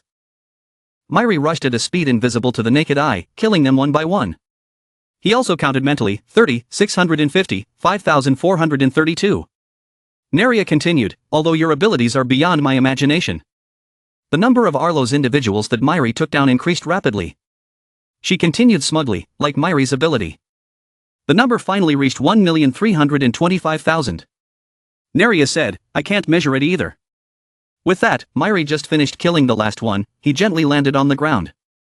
He said with cold, lifeless eyes, "What number is it?" The ground suddenly shook and began to crack in all directions. On Myri and Neria stood on the cracked ground and she spoke. Jeju Island collapsed, probably because the Arlo entity that supported the island disappeared, which is why it became like that. But anyway, it's all over now, let's go find Heian. Saying that, Neria flew away. Myri was suddenly attracted by something and he let out a cry. His face turned away expressionlessly but he still wondered, did he think he heard crying? He glided lightly over the cracks in the ground. Suddenly he stopped. In front of him was a huge pit, inside was radiating light and heat of lava. He thought, the star heart. Jang Jo-hyun clenched his stick and said loudly, "What do you still want to do? Think carefully." He stood in front of a crowd of people and said loudly, "Isn't the priority right now to survive? Even if we join forces it won't be enough. What the hell is wrong with you?" The red-haired zombie standing opposite replied, "Because Lee Ji-kyung appeared, that's why I'm like this, you idiot." He shouted, "What can you do to help? It's chaos out there and you want to live there, but no matter where you go you'll die. Since that's the case, I'll eat it all without regret and quickly end my life in peace." After saying that, he quickly ran forward, causing everyone to panic and scream and beg, "Please." Haeyoung suddenly appeared and hit the red-haired zombie on the head, causing him to feel a sharp pain. He stopped, holding his head and screaming, "Damn it, what?" Before he could finish speaking, Haeyoung turned around and held out her hand to Jang Jo-hyun and said, "Uncle, give me that." He was confused and said, "Here," then gave me the cake. She helplessly said, "Not a hot dog, give me the log."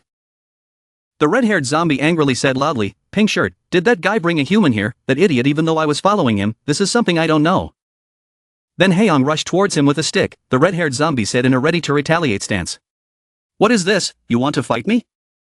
She thought back to the past and thought, "I have been observing training sessions for months, although not perfect, I have learned some things." Haeyoung with determination moved forward and thought, "I'm not weak enough to be looked down upon like this." The red-haired zombie with a punch that went through her head, he spoke, "What is this?" Meanwhile, witnessing that scene made everyone scream in horror. He continued with disdain, "The brat charged in with such a majestic aura, I wonder if she can even fight." It turned out that there was nothing special. As soon as he finished speaking, Haeyoung suddenly appeared below, hit his leg and said, "Go away and go somewhere else." He looked down with a terrifying face that made others shiver when they saw it. He wondered to himself, what is this? It was clearly dead just now, he thought as he reached out his hand. He grabbed Haeyoung, squeezed her and said angrily, "I'm about to die, so I have a problem with my mind," making her scream in pain.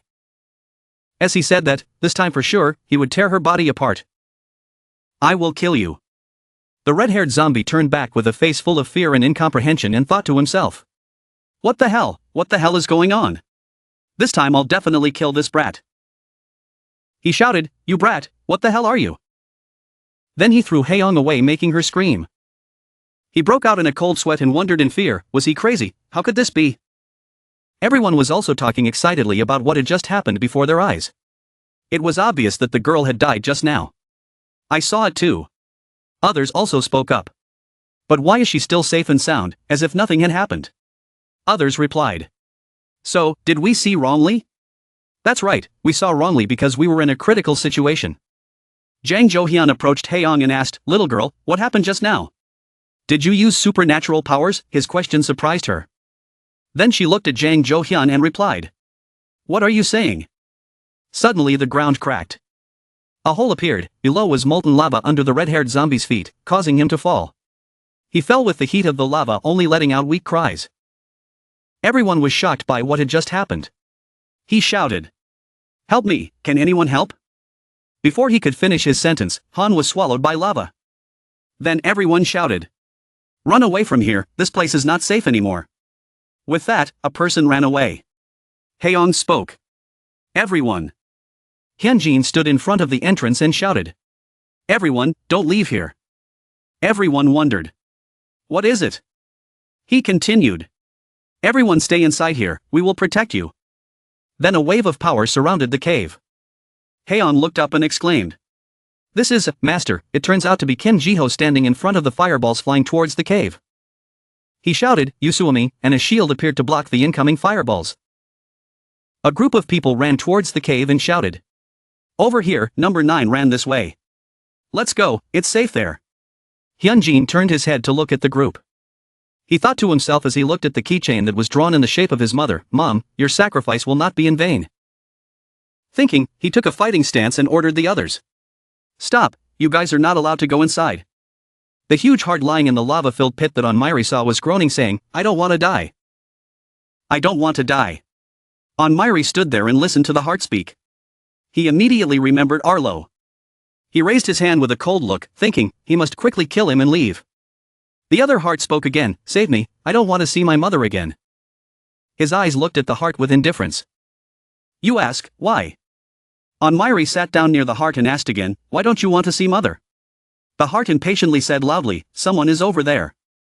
He continued, wouldn't it be better to see his mother again? The words made his heart silent. Then he replied, no, his eyes were pitch black but there was no life in them. My heart continued, I have done wrong to my mother. She will not welcome me happily anymore. Do we even have an explanation? Before her heart could finish, Onmiri shouted, wrong, along with a bone piercing straight into her heart. He said, Mom always welcomes us. He sat there thinking and then continued. So when you meet your mother, just smile at her. The silent heart did not respond. The two of them stood there without saying another word, as if those words had made their hearts understand something. Onmiri silently looked at the heart. Neria flew over again with a mocking tone. She really knows how to say touching words, were those the words that Auntie said to him? He stood up and flew away, leaving Neria there. She looked after him and said loudly. What's wrong? Why are you ignoring me? Let's go together. Daram ran, she said over the radio. Safely arrived. The southern front near the Injun border crossing. She jumped from building to building and spoke at the same time. Target? The command room replied. The Special Forces team has already conducted a reconnaissance. She suddenly stopped and said. I know, wait a minute, I'll be right there. This cave is located at the farthest point from the volcano. A dark cave appears at the foot of the mountain.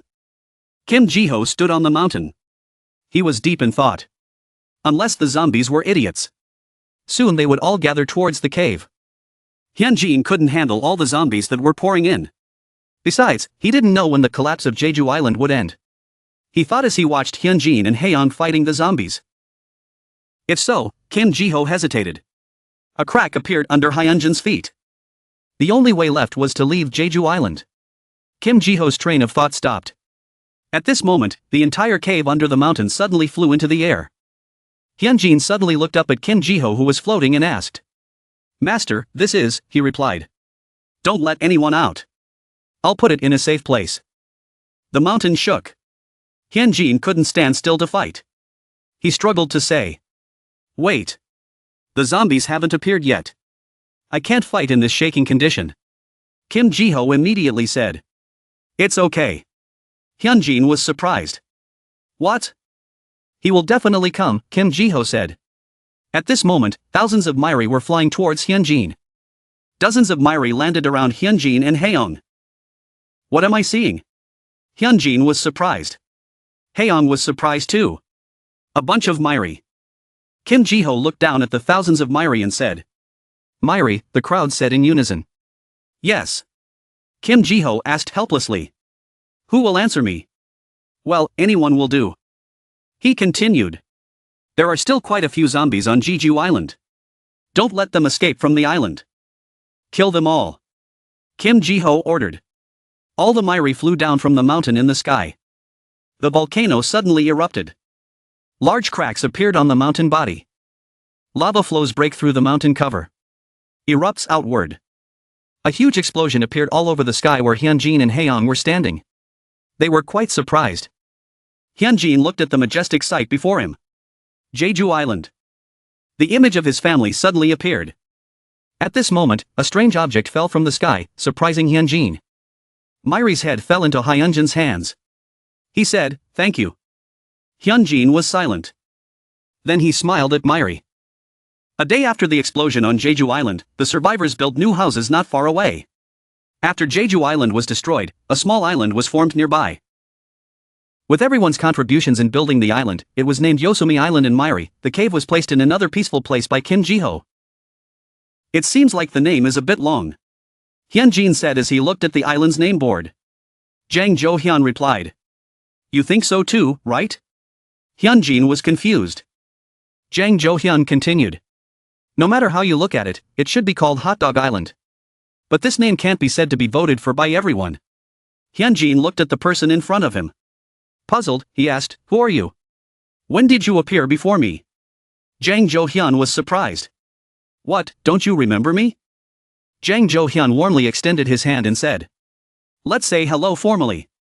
I'm Jang Jo-hyun. I'm the one who founded the hot dog company on this island. Hyunjin was surprised. Why did you start that company? Jang Jo-hyun replied. You really don't know anything. I was running a hot dog business at Nagwon Market.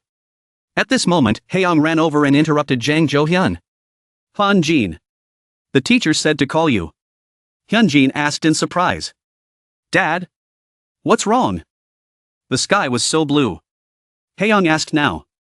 You mean creating a martial art just for Myri? But why is Myri fighting Hyunjin and not the teacher? Haeyoung wondered. Kim Ji-ho smiled and replied. I'm just an ordinary old man now. The sacred power of the tribe only allows me to use it once. So now I don't have any power left. The two stood outside and watched Myri and Hyunjin fight. To find a new path, Hyunjin will be able to help him, Kim Ji-ho explained. Haeyoung nodded. That's right. He used all his strength to move the island. She continued. If it were me, I would probably be confused about when to use that divine power. You are truly amazing, Master. Kim Ji-ho smiled. We are just trying to see a bigger future. We can make selfish choices for ourselves. He said. Kim Ji-ho looked up. Thoughtfully said. Be true to yourself. Be confident in the path you have chosen. And that path is not easy. Haeyeon looked at him.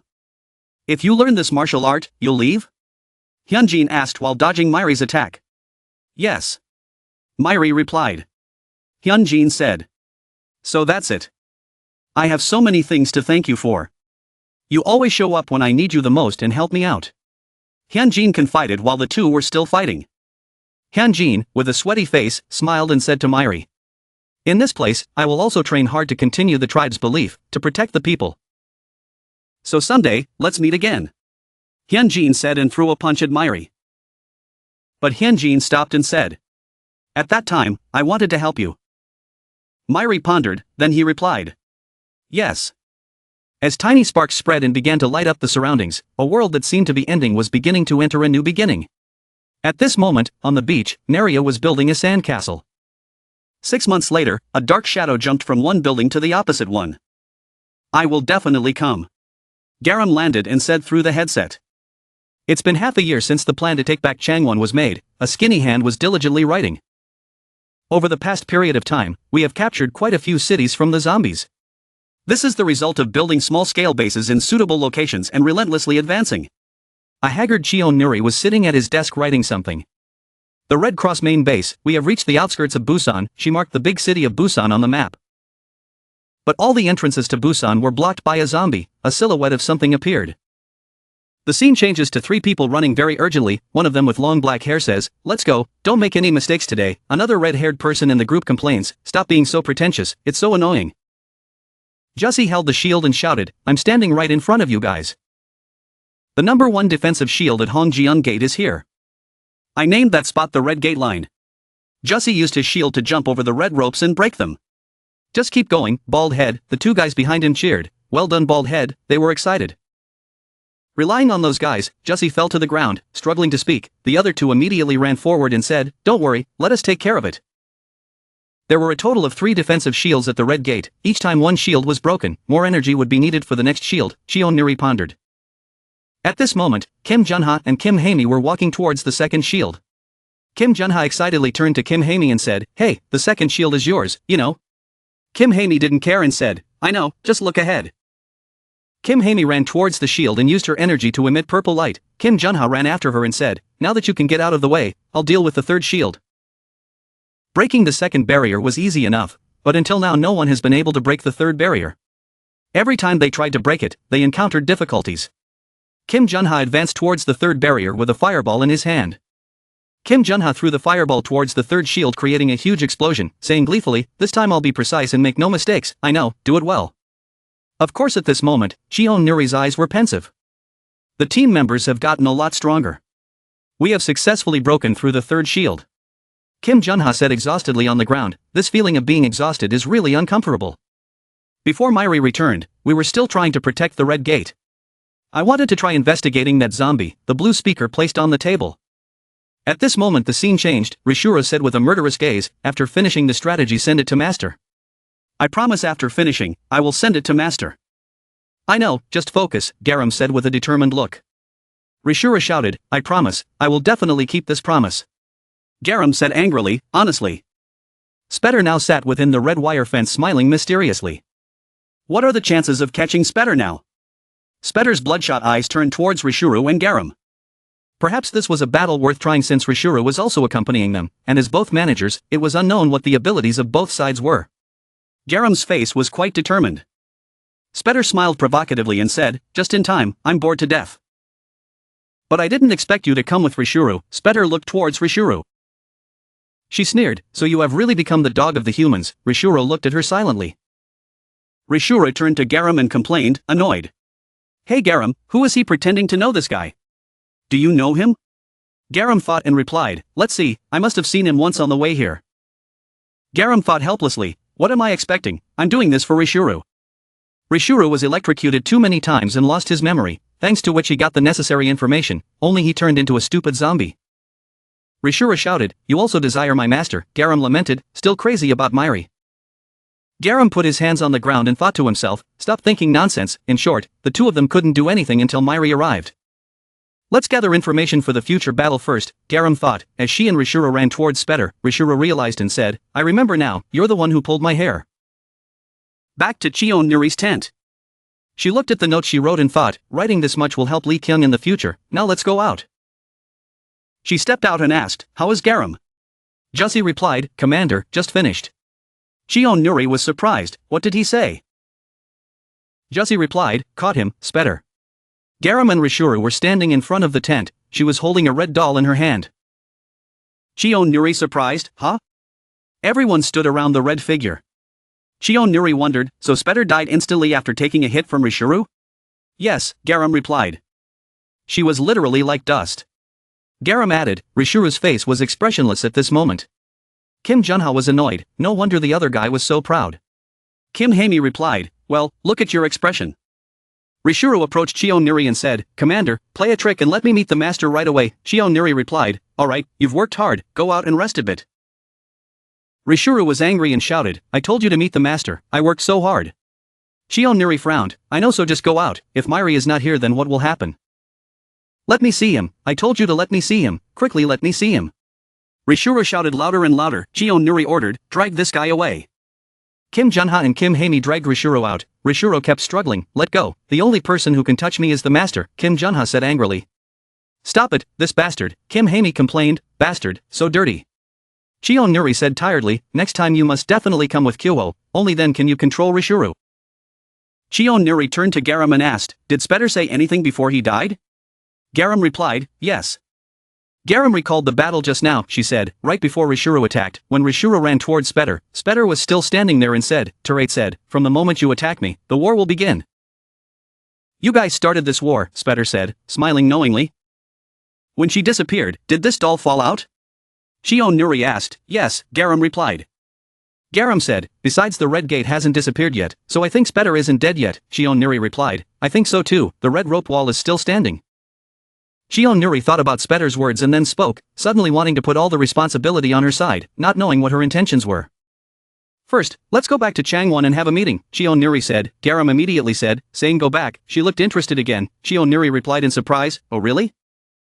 Changwon, the government of the massacre, branch 1, a huge hole right on the road. Cheon Nuri was angry, what is this hole? A staff member there stood up to explain that because they landed in the wrong location, the location was destroyed like this. Nuri angrily said, do you know how hard I worked to restore Changwon? The staff member was embarrassed, even if you told me, it would be the same? Why am I always the one cleaning up behind the scenes? Cheon Nuri shouted, at which point Garam turned back. Myri saw her. He nodded to Garam. Garam smiled and thought, it's been a long time since I've seen everyone so I'm very happy. Is Jizian okay? Haeyong asked Kyoho worriedly. Kyoho smiled and replied, oh, you don't need to worry. Not long after everyone left, she got better. She's volunteering in another war zone now, Kyoho said.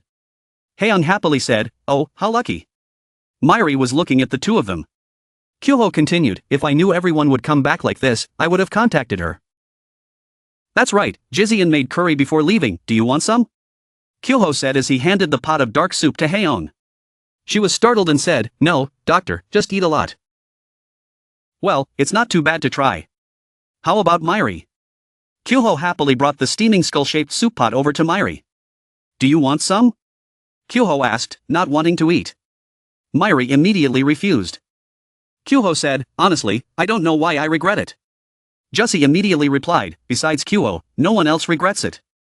At this moment, Kim Haemi spoke up. But where is Neria? She asked. Cheon Nuri turned back.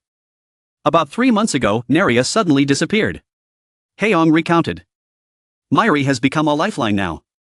I also heard that Neria is worried about the other side. I asked for details but Neria didn't answer my question properly. Haeyong continued. Kyoho turned to ask Cheon Nuri.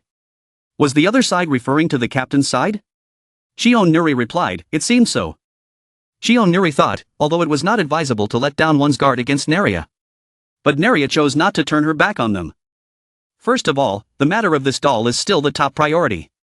We will talk about Neria later. Cheon Nuri said. Everyone focused on the red doll on the table. Cheon Nuri slammed his hands on the table and spoke about the Battle of Spetter and the Red Gate in the past 6 months. The Red Army has not made any move.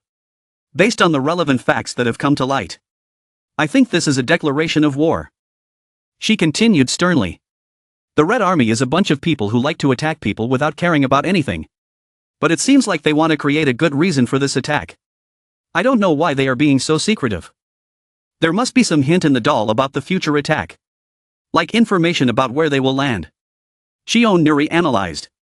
At this moment, the sound of knocking on the door made Kyoho look over in surprise. This guy heard everything. You guys, Rishuro rushed out and shouted. Kyoho panicked. Rishuro, I clearly tied him up. Rishuro rushed towards the doll. He kept shouting. Was it that doll that cursed its owner? Cheon Nuri shouted. What nonsense are you suddenly saying? Don't touch it. Kyoho used the remote control. Garam shouted. Kyoho was confused. Wait a minute. Remote control. Myri was still sitting motionless. Rishiro said. This kind of doll. Just tear it apart and it's done. Rishiro shouted and tore the doll into 2 pieces. The red doll was broken in 2. Cheon Nuri shouted angrily. What are you doing? Do you know how important this is?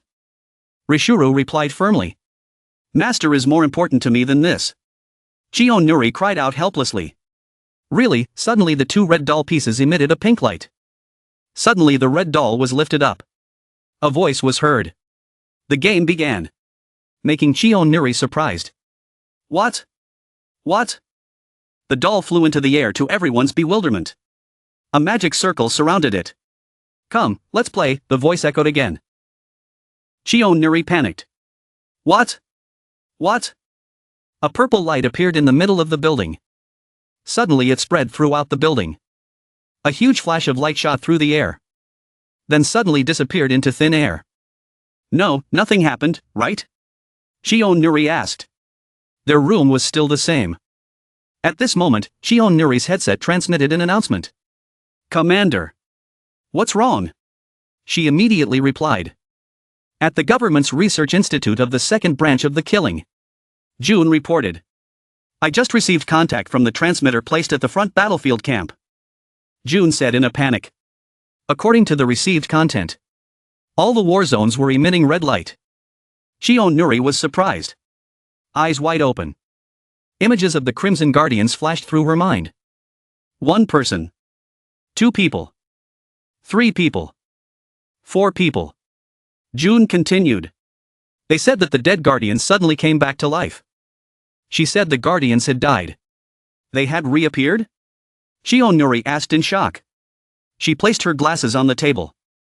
Is there anything special? She asked. Some camps said that there were other people besides the Guardians.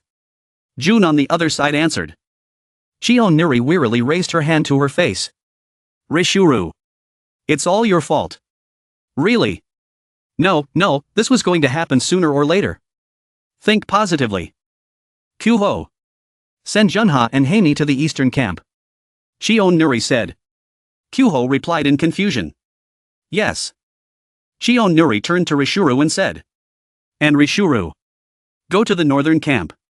If you do well, you will be able to talk to Mairi. Rishuru said excitedly. Talking to the master. You can't go back on your word. Mairi didn't understand what was going on. Unexpectedly. Rishuru kept exclaiming. Chion Nuri turned to Garam. Garam. She went to the southern station. If the situation there is resolved, then join Changwon. Yes. Garam replied. Chion Nuri said, looking nervous. And Mairi. You just got back not long ago and things are already getting noisy. But. Go to the west camp. That's where Jizian goes to volunteer. So you won't have any objections, right? Chion Nuri asked. Mairi replied. Yes. Okay. Chion Nuri sighed. Good luck to all. She said. Rishuru flew away saying. See you later, master. Mairi still silently drove away. Garam also rushed away and whispered. If it's the southern station. Chion Nuri sat silently. Thinking. Considering the size of each camp's defenses. Before everyone arrives. We still have quite a bit of time. Haeon said worriedly. Commander. I know it's a bit arrogant to say this. But isn't there a camp I can help with? Chion Nuri comforted Haeon. I understand your feelings. But Haeon. There's nothing you can do to help right now. It's not that I doubt your abilities. But I think it's still too early for you. Chion Nuri said. Haeon replied rather disappointedly. Yes. Chion Nuri stood up. Kyuho turned to ask. If we send all the key personnel to the camps, will it be okay? What if the others take this opportunity to attack Changwon? Chion Nuri turned the gun in his hand and said. Then we must stop them. The priority right now is to minimize the damage to each camp. Chion Nuri was deep in thought again. Were they keeping quiet all this time to launch a surprise attack? If not, what were they implying? Chion Nuri loaded the gun in his hand and thought. Anyway, everything was going well for his side. This defensive battle would be a painful experience for everyone. Rise the river. Someone is shouting. Someone's feet appear. Suddenly slipped. Fell down. A red rope puppet from earlier suddenly became large and able to move. Make the employee panic. Suddenly a feather flew and cut across the dummy's name. It's Rishuru. How long has it been since I last talked to Master? I wonder how many months. Rishuru said absent-mindedly. Oh my gosh, there's so much to tell Master. Rishuru shouted in excitement. He fell backwards. Ha! Rishuru was surprised. A guy who looked exactly like Rishuru but was all red appeared. Rishuru was surprised. Who is this guy? Why does he look like me? Suddenly that guy attacked Rishuru. Ah, I see. You want a master too, right? Rishuru said with a cold gaze. Rishuru attacked and sent the other flying. He shouted excitedly. Good. Let's have a battle for mastery. The winner will be the one who wins the person's trust. Rishuru hovered above the guardian and said. Elsewhere, a tornado appeared. Coming from the left wing. Right wing angle. Garam is under attack. Another guardian angel. Garam thought he could see the direction of the guy's attack clearly. He knew how to avoid it. But the guardian god had thousands of small eyes inside his eyes. His whole body was also glowing red. Guardian, Garam immediately remembered the past. At that moment, she was scared and sat down. At that moment, she looked at Myri fearfully. She said, that guy is a Red Army officer. Don't be reckless. We have to run. Back to the present, Garam muttered to himself. His body was not moving as he wanted. Her hands were shaking. Commander, I'm here. I ran into the Guardian at the southern camp. Luckily there was no major damage. Garam said through the headset. Shion Nuri asked on the other side. Alright, you've worked hard. How's it going? Garam replied. The Guardian spirit is currently unconscious. He's like a scarecrow created by Spetter.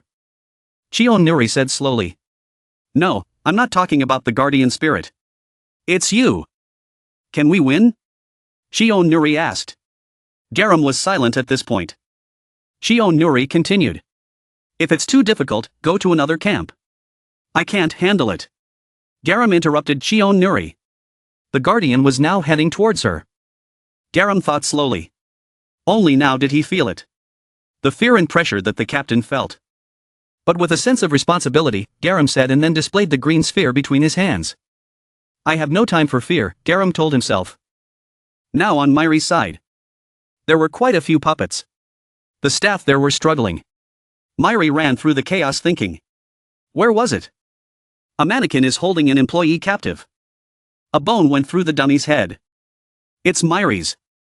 Myri, you came to help me. Thanks to you, I'm alive. The girl who was captured by the doll earlier thanked Myri. So it was someone else. Myri thought. Do you know where Jizian is? Myri asked. The girl replied in surprise. Jizian? Are you talking about Jizian? The girl said. If it was Jizian, she would have gone to the eastern camp not long ago. Said we'd go back to Changwon together but she did. East? Myri was surprised. Thanks. Myri said and walked away. The girl pulled Myri's hand and said in confusion. Wait, are you going to leave like that? Can't you help us a little, Myri? She said, now in front of him and countless red mannequins. If you leave, everyone here might die. She said, trembling. She cried. She begged Myri. Please. Please. Myri? Myri was silent. Are you looking for someone? A voice called out. Then go ahead. The voice continued. A large knife fell and stuck in the road. I will protect this place. Myri was surprised. The person continued. Why are you looking at me like that? Didn't I say it? Goblins are existences that transcend the laws of life. Someone was standing on the knife's body and said. A girl with pink twin tails appeared. She smiled and asked Myri. Forgot? My friend. Ah, it's your year. Myri, you should kill her quickly. The ponytailed girl beside him held his hand. Myri told him about the girl in front of him. Yer sat on the sword and said. Ah, me. On Myri looked and pointed straight at her. Yer was startled and wary. Yer. On Myri pointed and called her name wrongly with a nonchalant face. As if for show. Startled her. The girl next to her looked at Myri in surprise. It was Yer. She protested. Who the hell is Zia IRA? Just kidding. I was just checking to see if it was true. Myri said matter-of-factly. So you're quite smart. Yer complimented in mockery. Yer jumped down from the sword stuck in the ground. He said to Myri. Go quickly. You're looking for someone anyway. These remaining dolls. I'll take care of them. He and the girl remained standing there. Suddenly the ponytailed girl shouted at him. No, Myri, you can't just leave like that. Then she turned to Yer and said. Why did you say that? The girl pointed at Yer and said aggressively. If Myri leaves, we will all die. Aren't you also a mutant zombie? You are absolutely untrustworthy. Yer looked at her in surprise when she heard those words. Yer sighed. Honestly, I never told you to believe me. Yer replied gently. I just want to help. I believe Yer had not finished her sentence when a voice interrupted. Aren't we friends?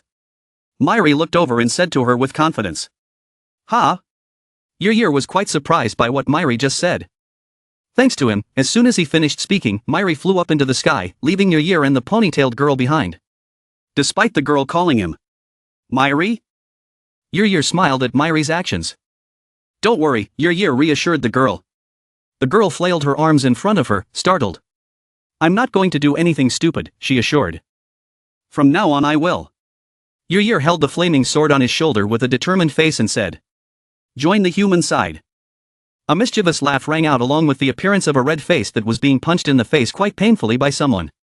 What are you doing, kid? Is that all you can do? I can't help but laugh. Rishuro laughed as he mocked the guy who was being beaten. That guy's face was pathetic. There was no life in it. Rishuro laughed loudly. Rishuro, how's the situation over there? Someone from the other end of the line asked Rishuro. Commander, don't worry. Rishuro replied as he threw the guy from above to the ground forcefully. This guy is so weak. He looked at the other guy and said with disdain. He was happy that the other guy lost and couldn't fight back. He was only good at imitating appearances and couldn't do anything. Furthermore, this guy's weak point is the doll on his chest. Rishuro said arrogantly as he stepped on the doll. Even if we attack here, it won't do anything to us. Doll? Okay, I understand. The other end of the line replied. They had received the information and quickly hung up. Rishuro, when you're done there, come help us here. Hoyoung called Rishuro to come help. Okay Hoyoung, I'll be right over. Wait a minute. He looked at Hoyoung and smiled and agreed. Rishuro nodded his shoulders.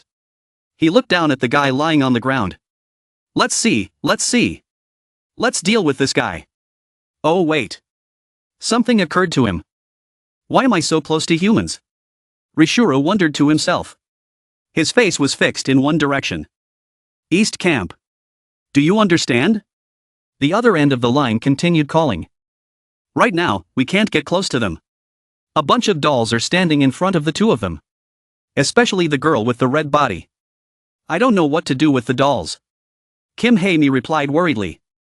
Hey, do you want to waste your energy or something? I told you I'll be the one to handle it. Go play somewhere else. Kim Junha suddenly shouted at Hae-mi. Hae-mi gently replied. What have you done so far? I'll do it now. Junha replied helplessly. Suddenly a black shadow flew by in the sky. Kim Hae-mi quickly called out. Hey, master, it was Myri who just flew by. Kim Hae-mi waved at Myri. Said into the sky. Master, over here. Kim Junha asked in surprise. Huh? Why are you calling master? Are you talking about Myri? The person on the other end of the line asked. Yes, I clearly saw you just now. But where did you go in a hurry? Hae-mi replied in confusion. Perhaps Myri didn't hear her calling. Something caught Myri's attention. He turned his head to look. He quickly landed on a tree branch. In front of Myri was a group of children running ahead. Behind was a woman. You guys just go straight. I'll keep an eye on your back, so just keep going. A woman was urging the kids to run as fast as she could. No matter what happens, I'll protect you. Myri stood on the tree branch looking down with an expressionless expression, not saying a word. Suddenly there was a noise on the tree branch. Jizian, the woman from earlier, was startled. Myri was probably gone. Jizian turned back in surprise. Not understanding anything. At this time, Kim Hae-mi and Kim Junha were fighting the dolls. They tried their best to counter the moves that the doll threw at them. Besides, Kim Junha reminded Hae-mi of the danger, but Hae-mi didn't have time to dodge. She was hit by a strong blow from the red doll girl. Hae-mi fell, Kim Junha helplessly screamed. Are you kidding? You couldn't even avoid that blow. Junha's hand continued to fight. The red doll girl released more and more moves. It quickly approached Junha. Okay, you keep fighting like a coward. Kim Junha laughed loudly and said in a challenging tone, "Come on everyone, I can play with you all day." Suddenly Junha's face showed surprise when the doll's moves were blocked by someone while Kim Junha had not yet made a move. A familiar pair of shoes appeared on the ground. As Myri appeared proudly right behind the red doll. "Master," Haimi cried out. It met Myri's expressionless eyes. Myri appeared with a terrifying appearance that made the doll turn its head to look. What is this feeling? Even Kim Junha felt scared looking at Myri right now. Kim Haimi looked and said, "The atmosphere is so scary. Nadef has no soul at this moment. She was just a scarecrow woven with mana." The doll that resembled the one Rishuro killed earlier was inside her, without any thoughts. But she was shaking. Her face was filled with fear. So terrible. Her nerve cells were trembling, to be exact, because even though she couldn't think about fear, she could still remember how it felt. And as a result, her sensory organs chose the most effective way. She pulled the doll out of her body herself to get rid of this fear.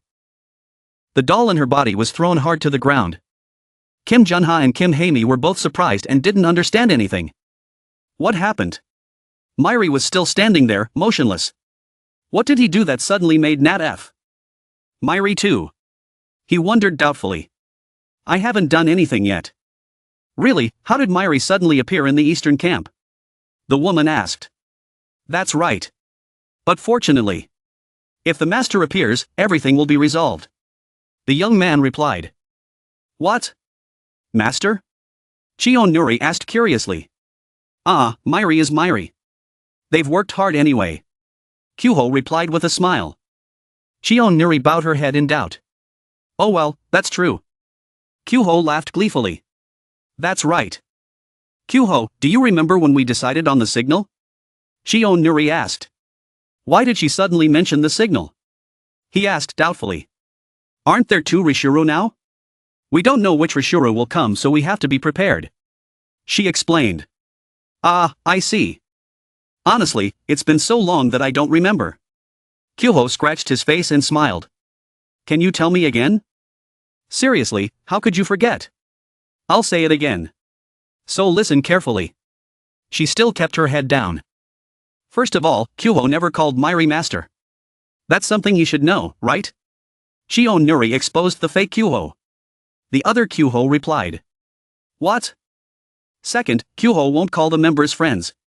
She said as she pulled out her gun. In the end, things like signals didn't exist.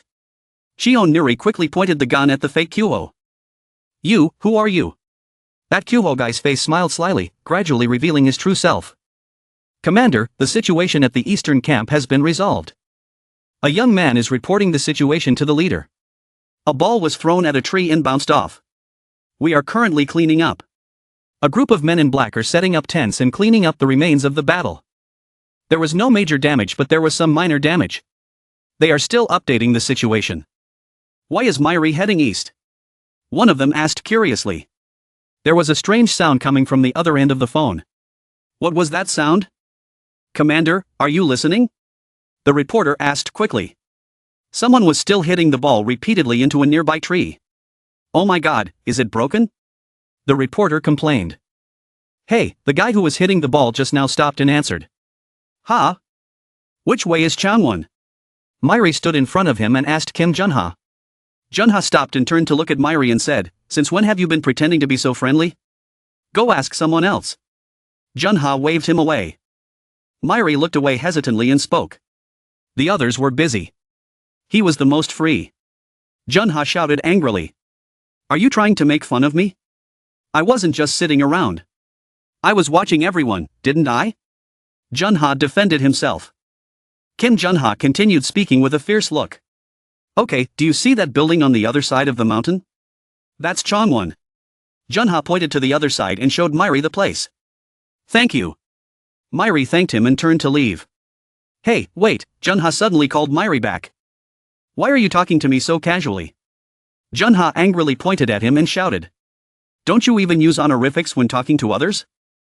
How old are you? Myri asked Kim Junha. Junha put his hands on the ground and quickly said, I'm 19 years old, kid. How old are you that you dared to call me that? Myri silently looked away without answering. Kim Jun-ha continued. Looking at your face, you can tell you're younger than me, right? Myri frowned.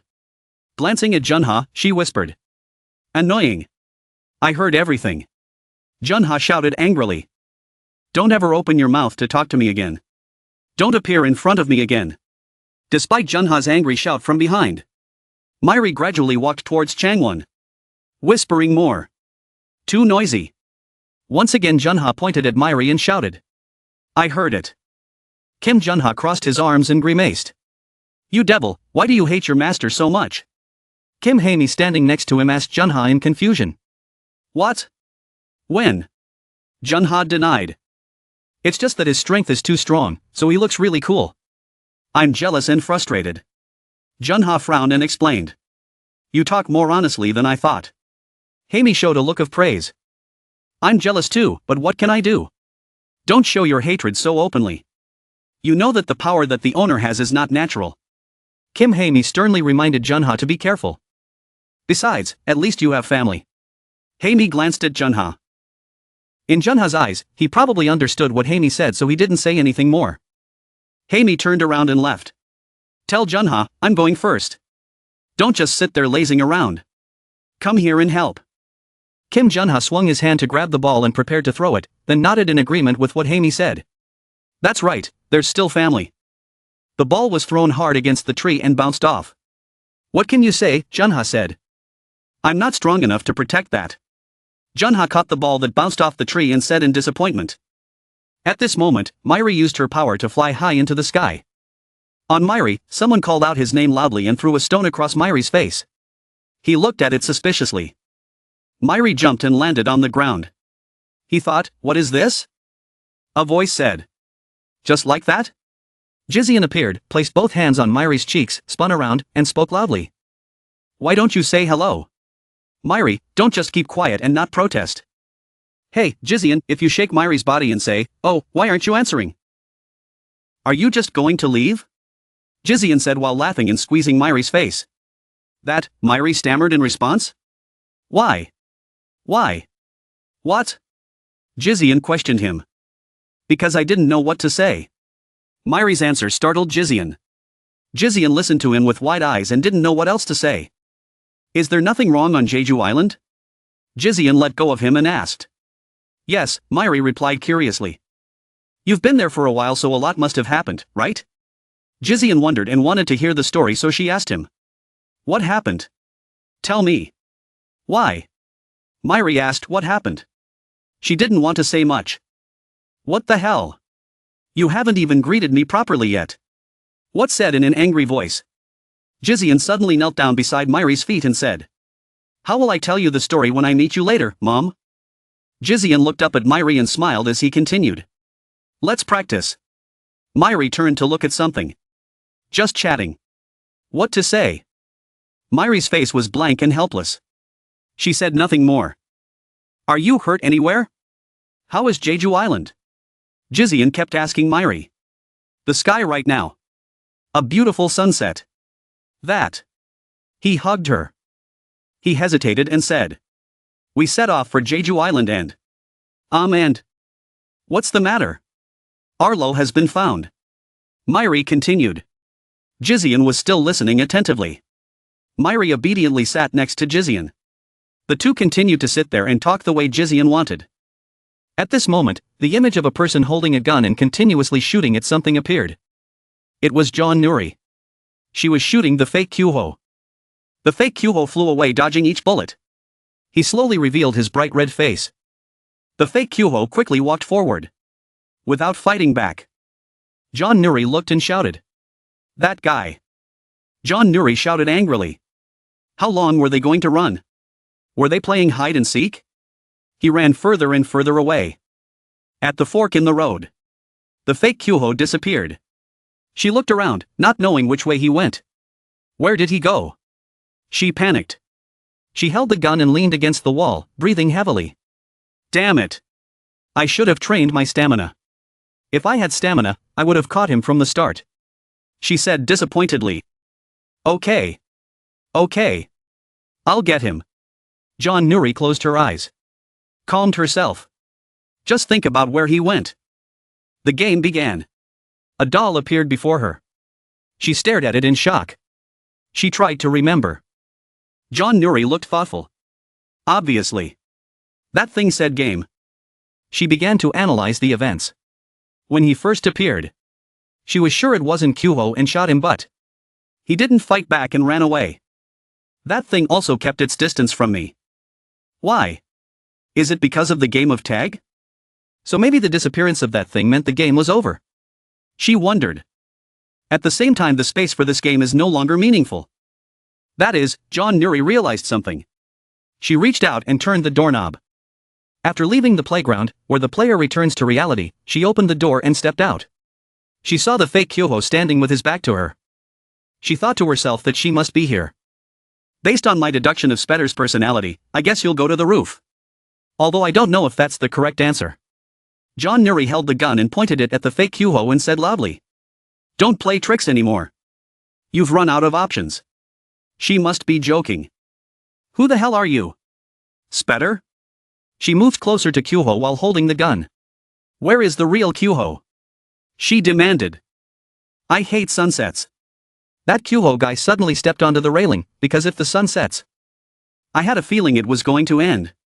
Then, the fake Kyuho with a bright red face suddenly jumped off the railing to the surprised John Nuri. This bastard, she shouted in surprise. I didn't expect him to jump off the building. She couldn't believe her eyes. He fell freely to the ground, leaving John Nuri stunned. He looked up at her and did something.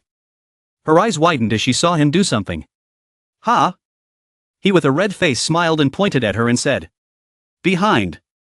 John Nuri didn't have time to react when a guy flew from behind, hugged her, and fell down the stairs with her. What was that expression? It was just for fun. Her face showed surprise. She really didn't understand what was going on. Smile.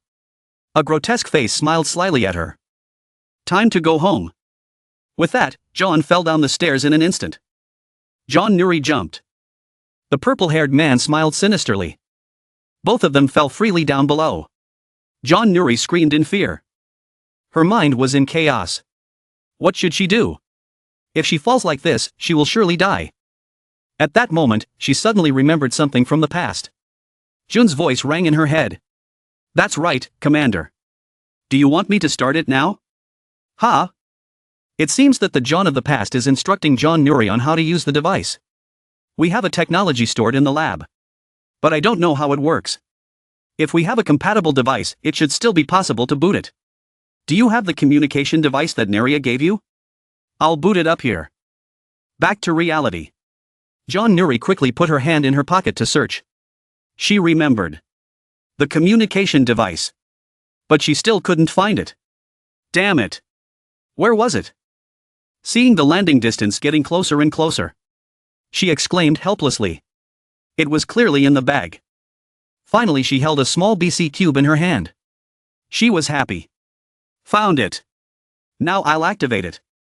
But before she could finish her thought, the purple-haired man hugged John Nuri's legs tightly, surprising her. She tried her best to kick him to get away and cursed. Let me go. You bastard. But he didn't seem to care about what she said. He held his hand out in front of her. John Nuri angrily held the gun and shot straight at him. At the same time, she looked down.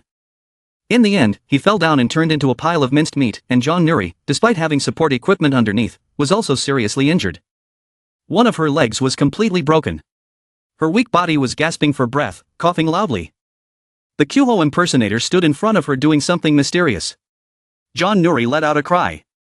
When he was done, he put his hands in his pockets and walked away. She couldn't bear to ask. Where are you going? At this time, a voice came from the walkie-talkie. Commander, the situation in the eastern camp is stable. We are cleaning up now. The sound continued to play.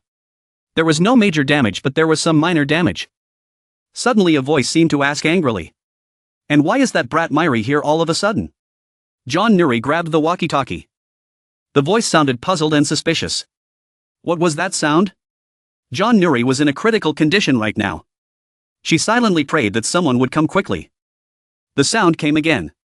Commander, but no longer had the strength to respond. She collapsed on the spot. Garam is fighting the guardians here. She thought. Over time, I have learned a truth. The transmission of knowledge can help you absorb many things at once. In other words, I can combine taekwondo and kayaksen wave. Then she stomped her feet to gain momentum, continuing her train of thought. This is just a simple technique. Destructive power. She gathered all her strength and kicked the guardian straight in the face. End of thought, it would be many times stronger. The guardian quickly regained his balance and rushed towards Garam. She also did not hesitate to rush forward. She continuously launched hundreds of moves at the guardian's body, leaving him no time to counterattack. Then he threw a punch and sent him flying into the air. She gathered her inner strength into her palm. Charged straight at him. The guardian fell to the ground in pain. Garam slowly walked over, silently reassuring himself. It's not like before. I'm stronger now. She stepped in front of him, preparing to attack for the final time. She also did not forget to mock him. The guardian spirit was more ordinary than she thought. Inside the building, Jean Dugan asked. How is it? Hachun replied. It looks like Garam won. He immediately smiled proudly. As expected of my daughter. Hachun suggested. We can go out now. Jean Dugan asked again. There are still 2 people who haven't arrived yet. Hachun answered honestly. Yes. Hachun explained. Some people living in the area couldn't get there. Although the guardian spirit appeared in the direction of the school as a refuge. It would be safer if Garam was at school though because of the strange red dolls. They kept circling around us. They ran outside chatting animatedly. Jean Dugan praised. The instructions were short and to the point. A talent like you should be a fireman. What's your name? Hachun answered without hesitation. I'm Hachun. Oh Hachun. Then he reluctantly scratched his head and talked about his situation. I joined Hoyoung in Oriakdo. I planned to leave early, but I never thought I would stay in the combat unit for this long. Jean Dugan wondered. Leaving? Are you looking for someone? He was honest. Before this happened, I had a younger sister who went to Japan to study. He suddenly understood. So that's it. You must be worried. But he proudly boasted. No, she wasn't. She was a very brave girl. He continued. I promised to buy her a meal when I got back to Korea. She must still be alive. Jean Dugan said helplessly. That's enough, or else we'll have to raise the flag of surrender. He continued. I was glad you didn't become a fireman. Hachun asked in surprise. Why? Jean Dugan joked. I thought I would die soon. Over here. Wake up. Garam's voice rang out. The guardian suddenly opened his eyes. She said arrogantly. It's not over yet. She thought to herself. I still want to fight more to see how far my current abilities have gone. The guard suddenly looked up. Then he charged forward. Garam guessed. Here it comes. While dodging the attack, she began to analyze in her mind. The guardian's fighting style was simpler than she thought. Those techniques just now. Before he could finish thinking, he swung his 2 blades towards Garam. She thought to herself in surprise. I didn't expect a blade to appear. Wait. Where are these aimed? That move just now wasn't aimed at me. Suddenly she looked towards her father and Hachun running on the road. It seemed that he had also seen her with this attack. Garam was completely taken by surprise. It caught her off guard. Without thinking further, she rushed towards the 2 people who wanted to stop them. Screamed loudly. No way. At this moment, she felt extremely regretful. She thought he had no soul, no ability to think, but he made such a judgment. I will make it in time. I can stop it. I will make it in time. I can stop it. The voice echoed in Garam's head like an encouragement. She thought. If I run at full speed, I will. Suddenly she realized. But. Looking in both directions, she hesitated. Who should she save? In the thick smoke, Garam was almost desperate. One person. I must save one person. Me. Me. Then me. The moment that everyone in this world wants to go back to the most. That is the moment of regret. And today for Garam, she looked towards her father. He pointed in Hachun's direction. Without thinking, she rushed to Hachun to help him dodge the attack. Unfortunately, Jean Dugan was hit by the blade. And for Garam today is that moment. Bodies lay scattered on the street. Garam's eyes saw something that looked very panicked. She ran to a man lying on the road, his stomach bleeding, and shouted in panic. "Dad, are you okay? Open your eyes. Damn it, why is this happening?" Garam remembered what her father had said just now. Garam, the one in front, not her father. Call him. Tears were streaming down her face as she looked at her father and thought. I don't know what to do, but my body reacted to what my father said. Why is that? Hachun appeared behind Garam, looking surprised, and was about to say something, but was interrupted by Garam. He'd better step aside. But then Hachun's attention was diverted elsewhere. He turned away with a worried expression and said, "That guardian bastard. That guardian angel is running away." Garam gritted his teeth and turned back to where Hachun was looking. The place she had just sat on immediately cracked into many pieces, leaving Hachun standing next to her dumbfounded. Garam quickly aimed his attack. To the guardian angel on the run. Her attack hit the guardian. As she attacked him, she thought to herself, "It's because of me." What do you mean? Just testing the waters? Don't get cocky. I absolutely will not ignore this kind of thing. Even while fighting, Garam's tears flowed. She was crying her eyes out. Suddenly there was a call from Hachun, "Garam over here. The wound isn't as deep as I thought. It might be too late to get him to the hospital." Hachun sat next to Garam's father, covering the wound to stop the bleeding. "I will help. I will give him first aid." Hearing that, Garam's face became brighter and more lively. An eye opened. A man holding his head tried to stand up tiredly and said, "Did I faint? How long have I been unconscious? What about that bastard?" She looked at the tracks on the road. Wondered, was it a thread? "So that's who it is," she frowned and said. "I used it before in case something bad happened. Anyone who sees it will understand the meaning, so let's follow it." Neri tried to move, but it seemed her leg was quite badly injured, so it was difficult for her to move. The pain from the wound made Neri cry out. She picked up the gun on the street and said to herself, "Okay. Let's see who will be the winner." Neri used all her strength to ignore the pain in her leg and stood up strongly. She thought determinedly. "Because I will follow you to the ends of hell." After a while, in front of her was a person wearing white clothes, covered in blood, standing among the corpses. Nuri slowly stood behind the man in white with a gun in hand. Nuri coughed once. The man in white moved. Nuri gritted her teeth and pointed the gun at him. She shouted, "What do you want? What is the reason for doing this? Tell me quickly. Open your mouth and speak quickly." Nuri's voice seemed to wake him up. He spoke tremblingly. "Commander. Is that the commander?" These words struck Nuri's mind straight in the gut, her eyes widening in surprise. The man in white looked at his bloody hands and said tremblingly, "I don't remember anything." Light emitted from the doll and then. It was like I was mesmerized by something. I kept spinning around. He said as he turned and walked towards Nuri, making her cry out, "Don't come here." His whole face turned back. It was Kyuho. Kyuho was now disfigured, not resembling a conscious human being. He was in tears, covered in blood and tears as he spoke to Nuri. "Commander, this isn't my fault, right?" Nuri was worried when she saw that face. She was speechless just mentioning Kyuho's name. Kyuho was about to continue when an arrow came from somewhere and aimed straight at his neck. Nuri cried out, Kyuho, are you okay?" "I finished decoding the Morse code the commander sent, so I came here, but what's with these corpses? Why did Kyuho attack the commander?" To these questions, Nuri could only helplessly answer, "I don't know." Nuri couldn't take it anymore and collapsed on the street.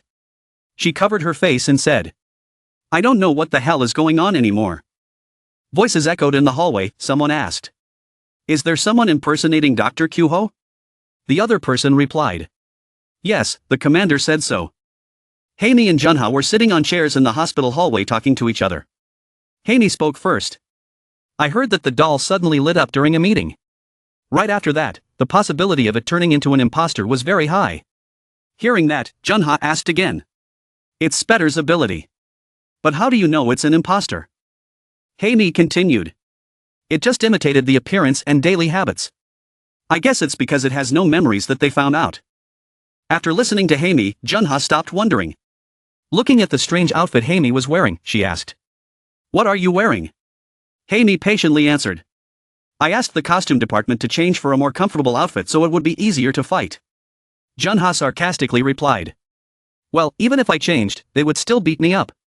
Haimi refused to give up and said back. I didn't change for you, so leave me alone. They asked about Kyuho again if he was okay, but of course he wasn't because Kyuho was a doctor, but he killed someone.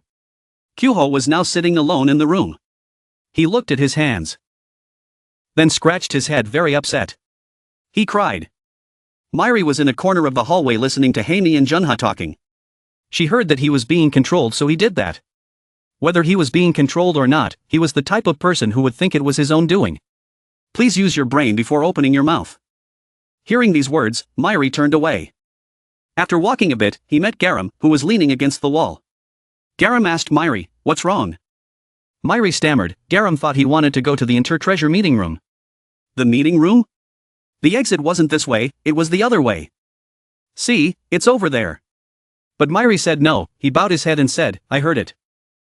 Keep it up. This encouragement took Garam a little by surprise.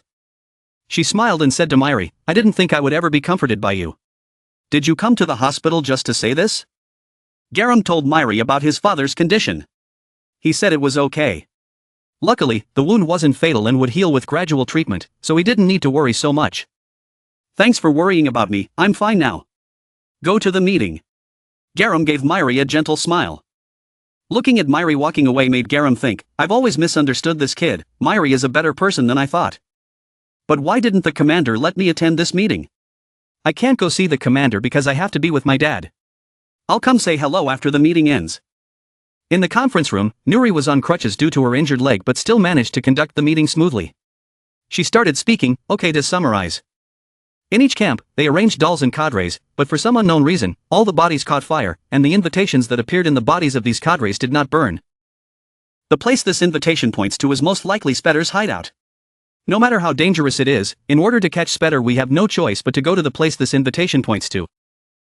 Also, Nuri looked at Yer who was standing in a corner and said, that ability, are you an exorcist or something? Aren't you Spetter's puppet? Yer said again, a goblin. Actually, I don't understand my own ability, it's just that when I opened my eyes and regained consciousness, I already looked like that.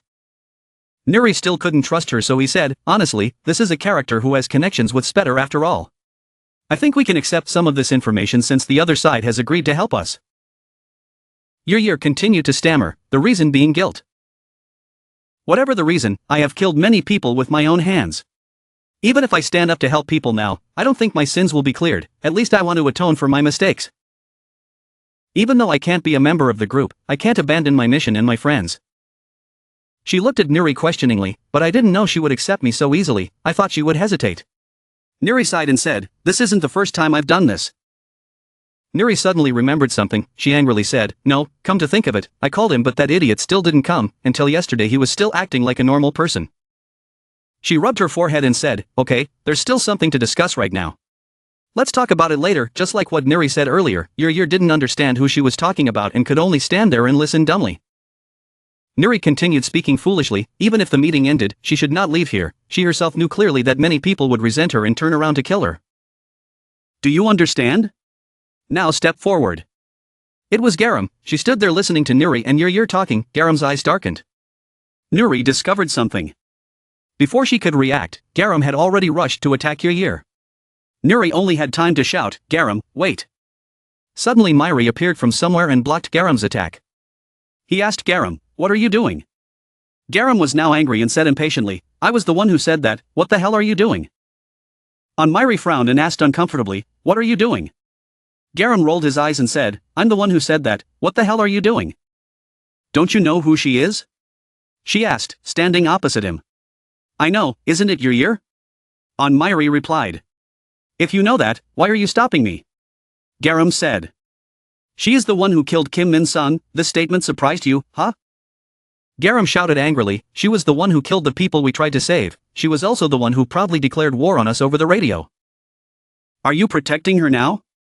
Mairi turned her head to look at Yer who was still calmly stuffing her hands in her pockets, not saying anything. Mairi turned to Garam and hesitantly said, I don't know. Yer stepped forward, she patted Mairi on the shoulder and said, it's okay, I'll talk to her directly. First of all I want to apologize. Yer had not finished her sentence when Garam swung his arm to attack her. Garam, everyone shouted and pushed unexpectedly.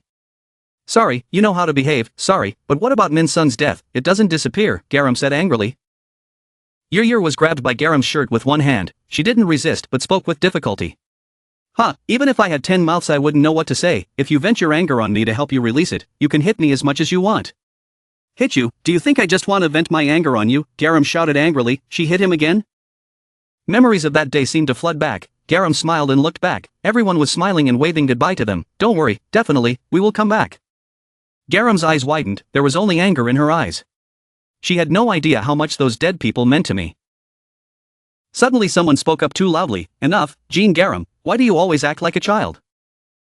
Shion Nuri frowned and said, thanks to Yer, the western camp did not have any injuries, and thanks to her, the medical team that went on a business trip to the west could return safely.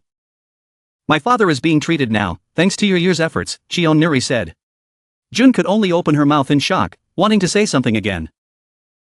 Shion Nuri sighed, I understand how you feel right now, but please act rationally, she will be a great help to our team in the future. At this point, rushing in and fighting would not do any good. Garam fell silent upon hearing this, veins still bulging on her small face. I see, Garam said, loosening his grip on Yer's collar to her surprise. So, I just need to vent my anger. Garam suddenly kicked Yer out. The wall broke apart to everyone's surprise. Jean Garam, Shion Nuri shouted loudly. Garam, like a monster full of anger, rushed straight towards Yer, who had just been blown away.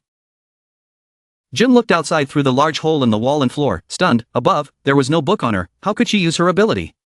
Shion Nuri also leaned over to take a look. She had a summary in her bag. Just the summary of the book was enough. It's really unbearable, she said. Anmairi silently observed everything. Garam landed gently on the already broken road. She asked, why didn't you avoid it? That kind of blow is enough for you to avoid, Garam said, standing up straight, or do you think it's not worth avoiding this group? Yer pushed herself up. Yes, it's not worth avoiding it, she replied with a bow. This word continued to anger Garam. She rushed straight towards Yer, who was standing with her head bowed in front, and said, indeed it was so.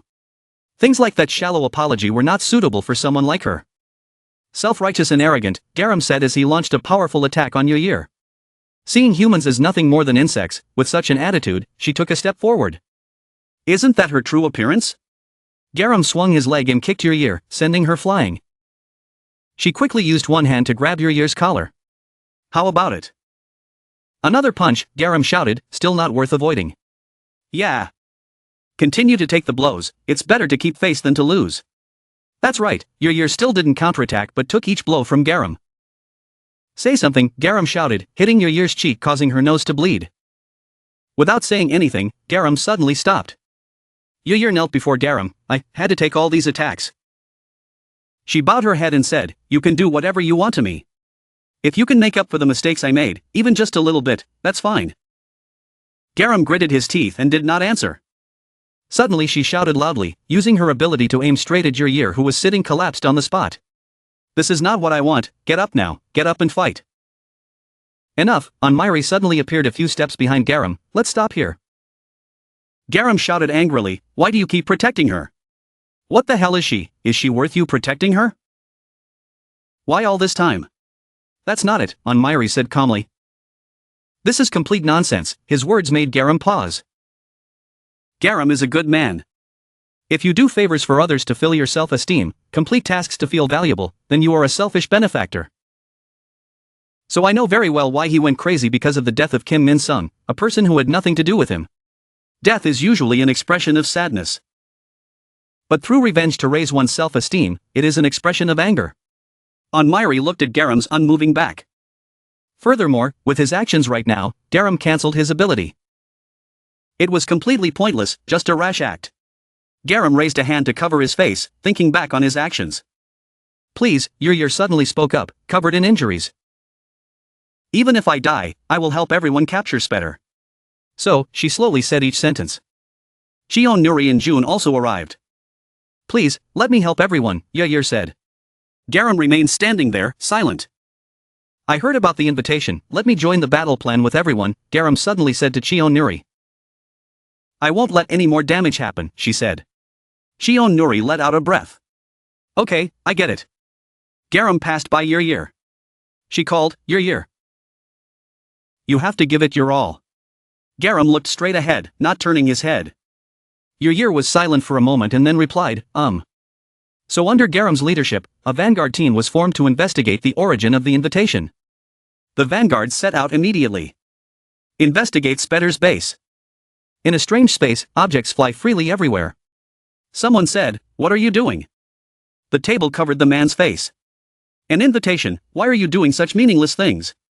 I didn't send you here to play, he said to a person sitting on the ground. Spetter turned back and said, "Since when have you been here? Do you have a hobby of peeping?" The other person stepped forward, his shiny leather shoes and trousers appearing. Don't even think about avoiding me, I've had enough of your nonsense all this time.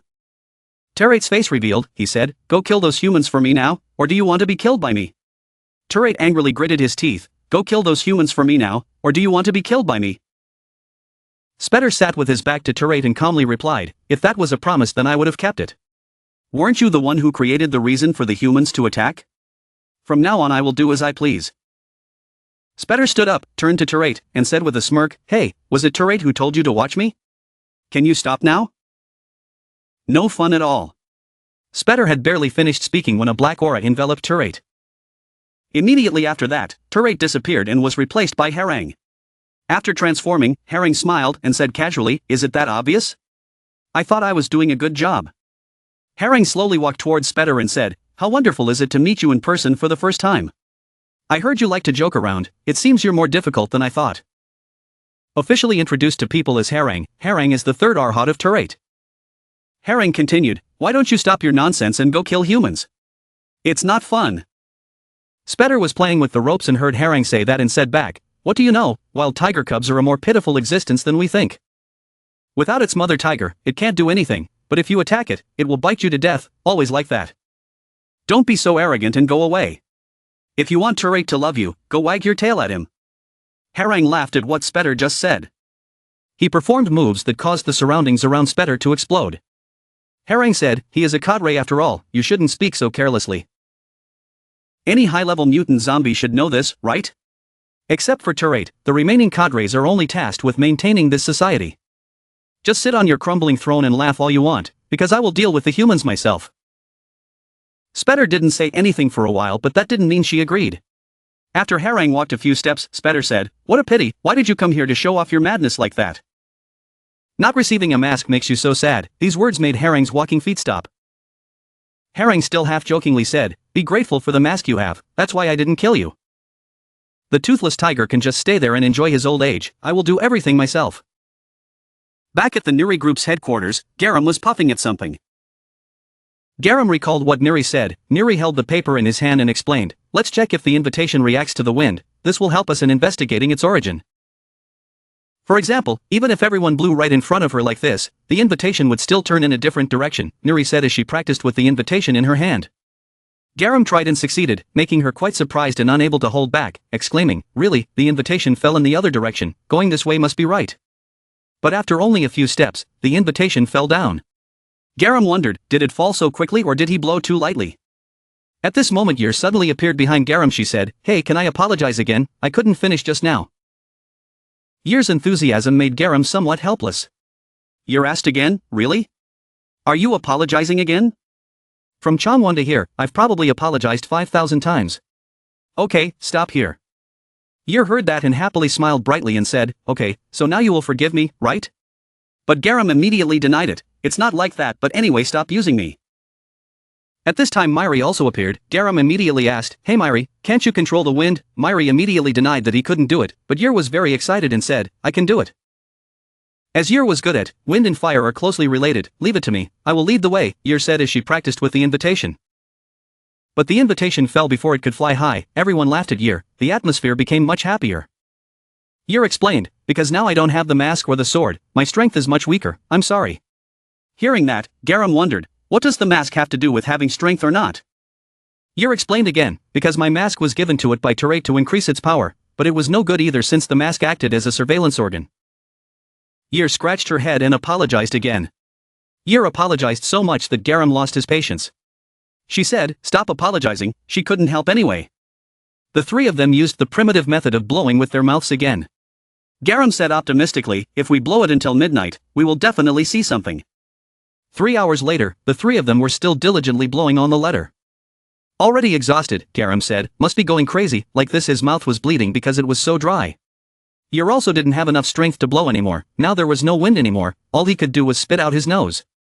Immediately after the letters reacted, it changed direction. 3 letters went in 3 different directions. Garam held the letter in his hand and read it while instructing everyone, since we can't go too far, we should first learn about it nearby and then meet again to discuss. When the sun sets, we will meet in the nearby forest. So the 3 of them continued on their own separate ways.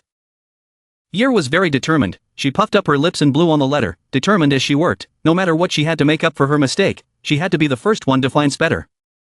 Garam here also had difficulty blowing, thinking while doing it, is this the right way to do it? It seems like this way is a bit inconvenient. Myri also walked while blowing on the letter. Myri walked and found the space very quiet. He thought, walking alone is quieter than he thought, it's been a long time since he walked alone so he forgot this feeling. The sky has changed color, night has come. Garam, Myri, and Yer met. Garam asked Myri, we told you over the radio, why are you still late? Did you find anything? We didn't find anything. The 3 of them sat together, all looking at each other helplessly. Myri suddenly sat close to Garam, making her confused. She asked Myri, what is it? Myri didn't answer right away, but just joked back and forth. The 2 of them, one kept asking and the other didn't answer, and it went on like that for a while. Yer, who was standing beside him, looked like she had a headache and spoke up. It might be a bit arrogant of me to ask this question, but how are we going to investigate tomorrow? Garam stammered, not knowing how to answer. Garam thought sadly, honestly he couldn't think of any way. If he did a random investigation like today, would he find anything? Unable to think of anything, Garam stood up and said, I'll talk tomorrow, you 2 rest now, I'll go get some fresh air. Garam went to a quiet place and sat alone in contemplation. Her eyes were sad. Suddenly a hand grabbed Garam's helmet. Before he could finish, Garam shouted angrily. Go away, do you think I will believe you are human? Go away, if you touch me I will kill you all. Kyoho saw Garam so agitated and asked worriedly. Little girl, we won't hurt you, calm down. The person walking next to Kyoho said to Kyoho, use your ability too. Kyoho heard it was reasonable so he agreed and practiced. But he was stopped again. It was raining now, Garam stood in the rain looking into the distance. In the void a voice echoed, in this corrupt era not everyone is good, however not everyone is bad. At least you should be wary of us, if I were you I would also say no to such people. The voice was Lee Kyung's. She appeared in front of Garam and sat down, reaching out to Garam and saying, I am Lee Kyung, the captain of the suicide squad, what is your name? Garam looked at Lee Kyung, bewildered, thinking, strangely, as soon as I heard the captain's voice, I felt relieved. I felt extremely secure, as if she would protect me. Garam also quickly took Lee Kyung's hand and told Lee Kyung his name. Lee Kyung took Garam's hat back and put it on her, not forgetting to warn her that if Garam kept sitting like that, she would catch a cold. Lee Kyung said, stand up and come with us. Garam touched his cap, remembering the day he first met Lee Kyung, and asked himself, am I doing well? Can I fill the captain's void? While he was lost in thought, a voice came from behind, hey I want to ask for directions. Garam heard the voice and turned around to ask, who is it? It turned out to be Herring, he still had his face half covered, his eyes narrowed as he asked, is he human? Hey I want to ask for directions, someone suddenly raised his voice causing Garam to panic and turn around shouting, who is that? Seeing her, he smiled, huh, she's human? Good, just in time to ask a human something, Garam stared at Herring and thought to himself. What, is that a mutated zombie? When did he appear? I'm looking for people who carry Spetter's invitation, you know? He kept a gentle smile on his lips. Garam's face darkened, a sense of wariness rising. She wondered if Spetter had sent him? He probably didn't know that she was looking for them. What should she do? Should she fight him? She frowned involuntarily, no it couldn't be. Even without fighting, I knew this guy was not an ordinary mutant zombie. Absolutely cannot fight this guy alone, do not make a move now. Suddenly there was a loud bang, no joke right? He said and attacked Garam, startling her but luckily she was still alert enough to dodge the attack. He still cheerfully told her, don't rack your brain with such a serious expression. Anyone can see that you are the one with the invitation, I really knew before coming here. Herring put away the sword, smiled and continued, but don't worry because I have no intention of killing you, I just came to help. A colorful piece of paper was held up, which he said was useless. Garam continued, the invitation had nothing to do with Spetter, it was just to buy time. Yuyer asked her so the purpose was related to Spetter's plan in Changwon? Yes she replied. Yuyer secretly speculated, if we review the whole day then it is very likely like that guy is really suspicious. Why tell us this information? Garam said, slightly dazed. That. Spetter, that brave guy, I only saw that thing once, wouldn't it be obvious if I thought a little? Garam asked him doubtfully. Just that, of course not, I have my own goals. The person who Spetter killed was too awkward for me, because I wanted to appear on a larger stage. That for you, it will be another chance, he said. Yer heard the story and asked more. He said that and then disappeared. Another chance, I don't understand what it means. You don't know who that zombie is either. Yer replied, you said he had 2 swords and was wearing a black mask. Sorry, but I don't know the name, it's not a very memorable feature. Yer took the invitation. Ignoring that, she asked again, but hey, then let's stop clarifying the origin of the invitation. Garam hesitated a bit then replied, to be honest, I don't completely trust him. I think it's better for us to see for ourselves and not be swayed by this uncertain information. Yer continued, so instead of being uncertain about this information, we should continue with the original plan, doing so will have fewer incidents. Then tomorrow when the sun comes up we will investigate. Garam agreed. Finally the new day begins. They continue to investigate, first consulting the map. Then split into 3 search paths. As for Harang, he sighed and scolded this bunch of idiots. It's already brought to your mouth but you still won't eat it, what a waste of time. No, thinking about it, Spetter knew he had come into contact with humans. Why hasn't he done anything yet? He could only let out a ha. Oh no, who knows, what is this bastard Spetter planning to do? A small hand knocked on the door and asked Doctor if he was in. The girl held the tray of food and looked silently. Then she said, please leave the food in front of the door. I hope you get your spirits up, there are many patients waiting for you. A voice said Haeyong is here. A stranger says the same thing every time, you've worked hard, the girl replies, can I come in now? Of course, be careful. The little girl held something yellow in her hand, her face showing obvious worry. A scream rang out, the veiny arm swung up causing the little girl to duck her head and avoid it. I have brought what you asked me to bring, is this enough? She reached out and held the yellow thing in front of the guy. He made a few strange ah sounds, then reached out to the iron frame and grabbed it. It was Dongo, he smiled happily and said spicy tuna. Haeyong scratched her head and smiled and said to him, this is right, I got it mixed up with the others. Dongo ate hastily, saying thank you Haeyong. The girl smiled and said, eat slowly, you will get full. It's amazing, it's been a long time since he ate human flesh. He stopped to chat with the girl while eating, on the contrary, he felt very healthy. She smiled happily in response, look how excited he was. Are you okay living here? It must be tiring. I asked curiously. Dongo knew she was worried so he immediately replied, it's okay, it's okay. It's natural for humans to be afraid of zombies, isn't it? He had been there before so he understood. He let out a sigh, besides, how should he put it, his position wasn't the same as Rishuru's so he was fine anyway. So how is Garam? He asked, the girl said confusedly, oh that. The girl looked intently to one side, causing Dongo to ask, what's wrong? Oh, it seems like someone is here. Rishuru suddenly looked down. A hand slammed into the ground. Kim Junha does push-ups with great enthusiasm. Okay, I've taken another 1,000. Yeah, let's run around together. He yelled, what? Kim Junha tried to run while screaming. Stronger, I will be stronger. She ran after him and kept scolding him, shut up and run away.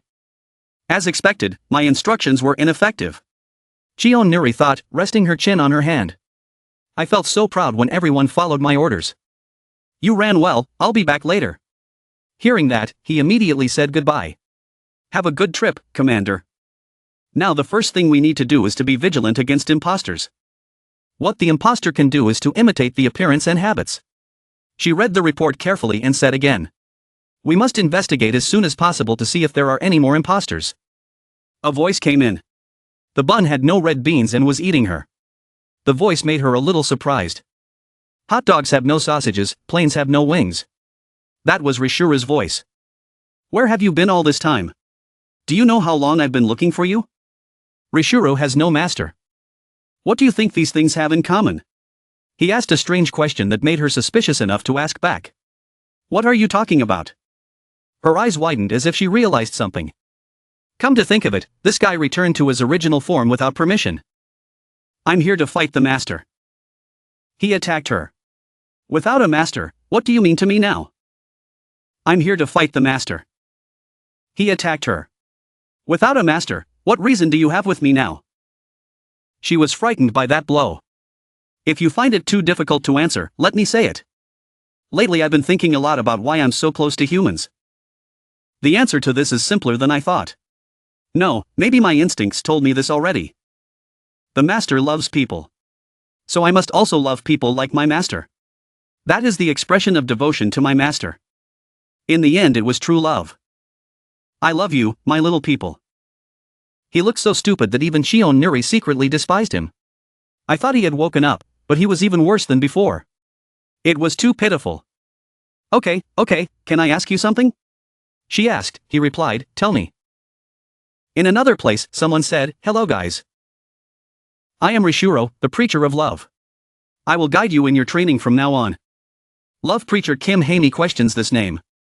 Shion Nuri just says, I don't know, that's what he calls himself.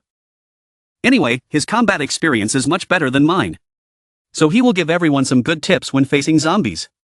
Even though it's not very pleasant, I hope everyone will follow his instructions well. 2 people can do it, Junha replied indifferently. I'm fine with anything as long as I get stronger. Hae-mi is the opposite, she doesn't like it. Learn from this guy, better die than die. He pressed close to her and asked, disciple, do you hate me? Get lost, she panicked and swung her arm to hit him. He leaned back slightly to avoid it, but he just said, don't worry. Sooner or later you will feel my feelings. She shouted loudly, she said she didn't like it. Kim Junha saw the scene above and judged, Rishuro, this guy's internal energy is no joke. Is it okay, Hae-min, sorry, this is the best way. Someone said loudly, Commander. Everyone's back, Garam said, we heard you were here so we came to find you. Has anything special happened in Chanwon lately? Yer looked to one side. Rishuro, why is the guy I thought was dead here? He stuttered. Then suddenly shouted, zombie go die. What kind of place is this for a zombie like you to step into? Go away. Before he could finish speaking he received a slap from Myri. The vanguard then shared what happened during their journey. Garam said, a zombie revealed information that we had never heard before. But I ignored this information and continued investigating the invitation as originally planned. You found that bracelet, right? Garam held up the bracelet and glanced at it. She continued, yes Myri and Yer have them too. The destination of the invitation leads to a small hole on the top of a certain mountain. There are 3 rings in it. These 3 bracelets automatically stick to our hands, and we cannot remove them. We cannot cut them off either. After that, nothing changes in our health or our environment. Who knows, maybe the zombie on the street was right. Using invitations was just a way to stall for time. Shion Nuri said hesitantly, to raid Chanwon. Garam also replied, yes maybe. Her eyes suddenly fell, not knowing whether she was thinking or realizing something. Shion Nuri stared at the red bracelet lying still in Garam's hand. Okay, if it's fast then it's today, if it's slow then it'll be a month. I predict Spetter's game won't last long either. From now on, the government branch member is absolutely dead. Shion Nuri's face became more serious, she spoke loudly, preparing to fight with all her might. In preparation for a war that could break out at any moment, Commander Shion Nuri increased military strength. In such a short period of time, all the troops of the Suicide Army. Even if it's Kim Junha, Kim Hae-mi. Is Garam, everyone tries, each person makes constant efforts. Wait, I said stop it. Over here Zadel, hearing Myri call that, Yer said angrily. What? Why do you keep joking? If he believed it, he would definitely die. Jizian took the little girl and walked out. The 2 of them laughed. Jizian asked, the zombie's name is Zadel? Yer here struggled to explain, no, it's Yer, everyone knows it so why do you keep joking? Simple dishes were laid out on the table. Someone said, let's eat. Myri had already prepared them since she was here. Yer looked at the pot of food in the middle of the table and asked Myri suspiciously. What is that thing in the middle, food? He hud. So that's real food. Jizian looked at her and thought to himself, the Red Army's guardian looked just like a child the same age as Myri. It's just that the stance of zombies and humans are different. But the desires in their hearts are sometimes the same. After all, they were once humans. She happily pushed the pot of curry towards her. Her attitude and tone were welcoming. Come on, don't just stand there and eat. Haven't you had this for a long time? Yer shook her hand and lowered her voice. Oh, that, you. Or do you think my curry is not pretty? I tried very hard to make it. And then she burst into tears. No, it's not like that. Someone said it was delicious, maybe it was to my taste. Myri next to me said so. It had nothing to do with the taste, it was just that it had been a long time since I had felt this kind of atmosphere. Phew, she sighed. I know. Okay. I'll try a bite. She picked up her spoon and tried to scoop up a mouthful of curry. Have you thought about homegrown bamboo? Year. Wait a minute, son. Is this right? Daddy did a good job, right? No, can't Daddy fry an egg? Why did Daddy separate the egg white and yolk? Oh no, I said I would do a good job. Year burst into tears. Tears rolled down her cheeks. What's wrong? Did we do something wrong? Auntie Jizian asked her in panic. What should we do? The curry must be really bad. So bad that we're crying? A sly smile rang out. It's time for you guys to get back to normal life. Excuse me. Year jumped up. The commander is not well. The radio is making a sound. She asked. What's going on? Right now outside the main gate of the city wall there are many spetter dolls coming towards us. Shion Nuri calmly thought to herself. Is it here, Spetter? Right now, outside the main gate of the city wall, there are many spetter dolls coming towards us. A girl was resting her chin on the back of her hand in a somewhat dark and thoughtful scene. Are we here yet, Spetter? Dozens of walkie-talkies on the table. Shion Nuri shouted loudly, announcing to everyone. After this moment, we will enter a period of war. Everyone prepare for the assault. The black-clothed warriors' faces were filled with determination at Nuri's words. All the troops on the outer line moved in the direction they had been trained. The sound of thousands of soldiers running echoed in her voice. The captains were right in the area, not letting the enemy enter, concentrating their forces according to strategy. A black-clothed soldier with blonde hair and freckled cheeks was sweating profusely as he reported the situation after the question. How is the situation ahead? He answered hesitantly. Ahead. He continued. There was no movement. Shion Nuri said suddenly. What? She commented on the red dolls stopping in place that the spetters were all standing in place. Shion Nuri continued. They were laughing. The red creatures were laughing a savage laugh. A pair of legs in blue pants and leather shoes with sharp, serrated soles were stepping down on crystal cubes. The person said. I heard something. From where? So you guys were all prepared. Spetter sat on the crystal slab. Her hands were wrapped in red threads and her mouth was twisted into a ghastly smile as she spoke. But what to do? I wasn't trying to aim that way. The face of a black-haired soldier suddenly exploded and turned red like a spetter, much to the shock of the silver-haired soldier. As the soldiers were running, one of their faces exploded and turned into a spetter. Spetter's eyes narrowed as she said, the outer glands are important too, but you should pay attention to the inner glands. A soldier asked Shion Nuri, the commander, over the radio, that they were everywhere in the inner lines. She was stunned by the current situation. When the soldiers continued to report, they discovered members turned into dolls. The walkie-talkies continued to ring with reports from the soldiers, the commander now in the square, the commander at the crossroads, commander, commander, commander. A piece of paper covered with shaky handwriting and the number 82 written in large font circled in red pen appeared. Spetter's yellow eyes seemed to realize something. On the other side, Shion Nuri's eyes slightly sank, remaining calm. All, just as I expected. The fakes can only imitate appearance and habits. They can't imitate logical movements. Shion Nuri crossed her arms and leaned back in her chair, thinking. Using it to identify the fakes wasn't difficult.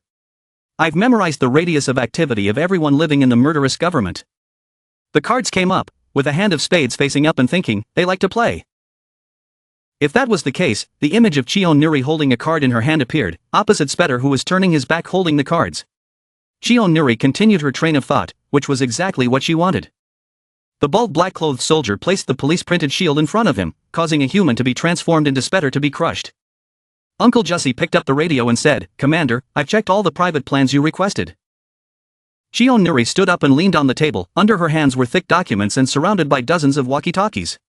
She thought, to complete the Shion Nuri battle plan, a hypothesis needed to be tested. There were two hypotheses. She continued her train of thought. First, the Spetter dolls prioritized pursuing marked targets. Shion Nuri held her crutch in one hand and the doorknob in the other while thinking. They used the invitation to determine who was strong on our side. Because normally when investigating something, we always send out capable people. A white-hatted boy with a red string wrapped around his wrist appeared in Shion Nuri's thoughts, so those bracelets were used to eliminate them. That bracelet was considered a mark for elimination. She continued to think of the next hypothesis, the second, that those dolls only attack predetermined targets. Cheon Nuri limped down the hallway with his crutch and walkie-talkie, thinking to himself, maybe not, it would follow the target. An attack at a certain range and angle. If so, just be careful of their attack range. The image of soldiers running with spetter dolls behind them appeared in Cheon Nuri's mind. The marked members lured the dolls and the unmarked members finished them off. With his eyes deep in thought, Cheon Nuri thought, this way, our side will minimize the damage, we can withstand their raid. Thousands of red dolls swarmed towards the wall, making her think, the dolls outside the wall right now, just deal with them with super convergence. Cheon Nuri continued her train of thought, Spetter, you are so arrogant, your time has come, while speaking into the walkie-talkie. June, get ready, I'm coming now. Spetter sat on a square stone slab amidst the vast sky, crossed his legs and counted lightly, 79.8, 0.8, 1.82, no, it really was no. She smiled wickedly, you guys prepared so carefully, thank you, the dolls I prepared, up to 83 of them. Suddenly, there were two Cheon Nuris standing in the middle of the dark ruins facing each other. It must have been the real Cheon Nuris who was holding the walkie-talkie, because she was frozen in shock. Before she could figure out what had happened, the fake Cheon Nuri rushed over, causing blood to ooze from her mouth.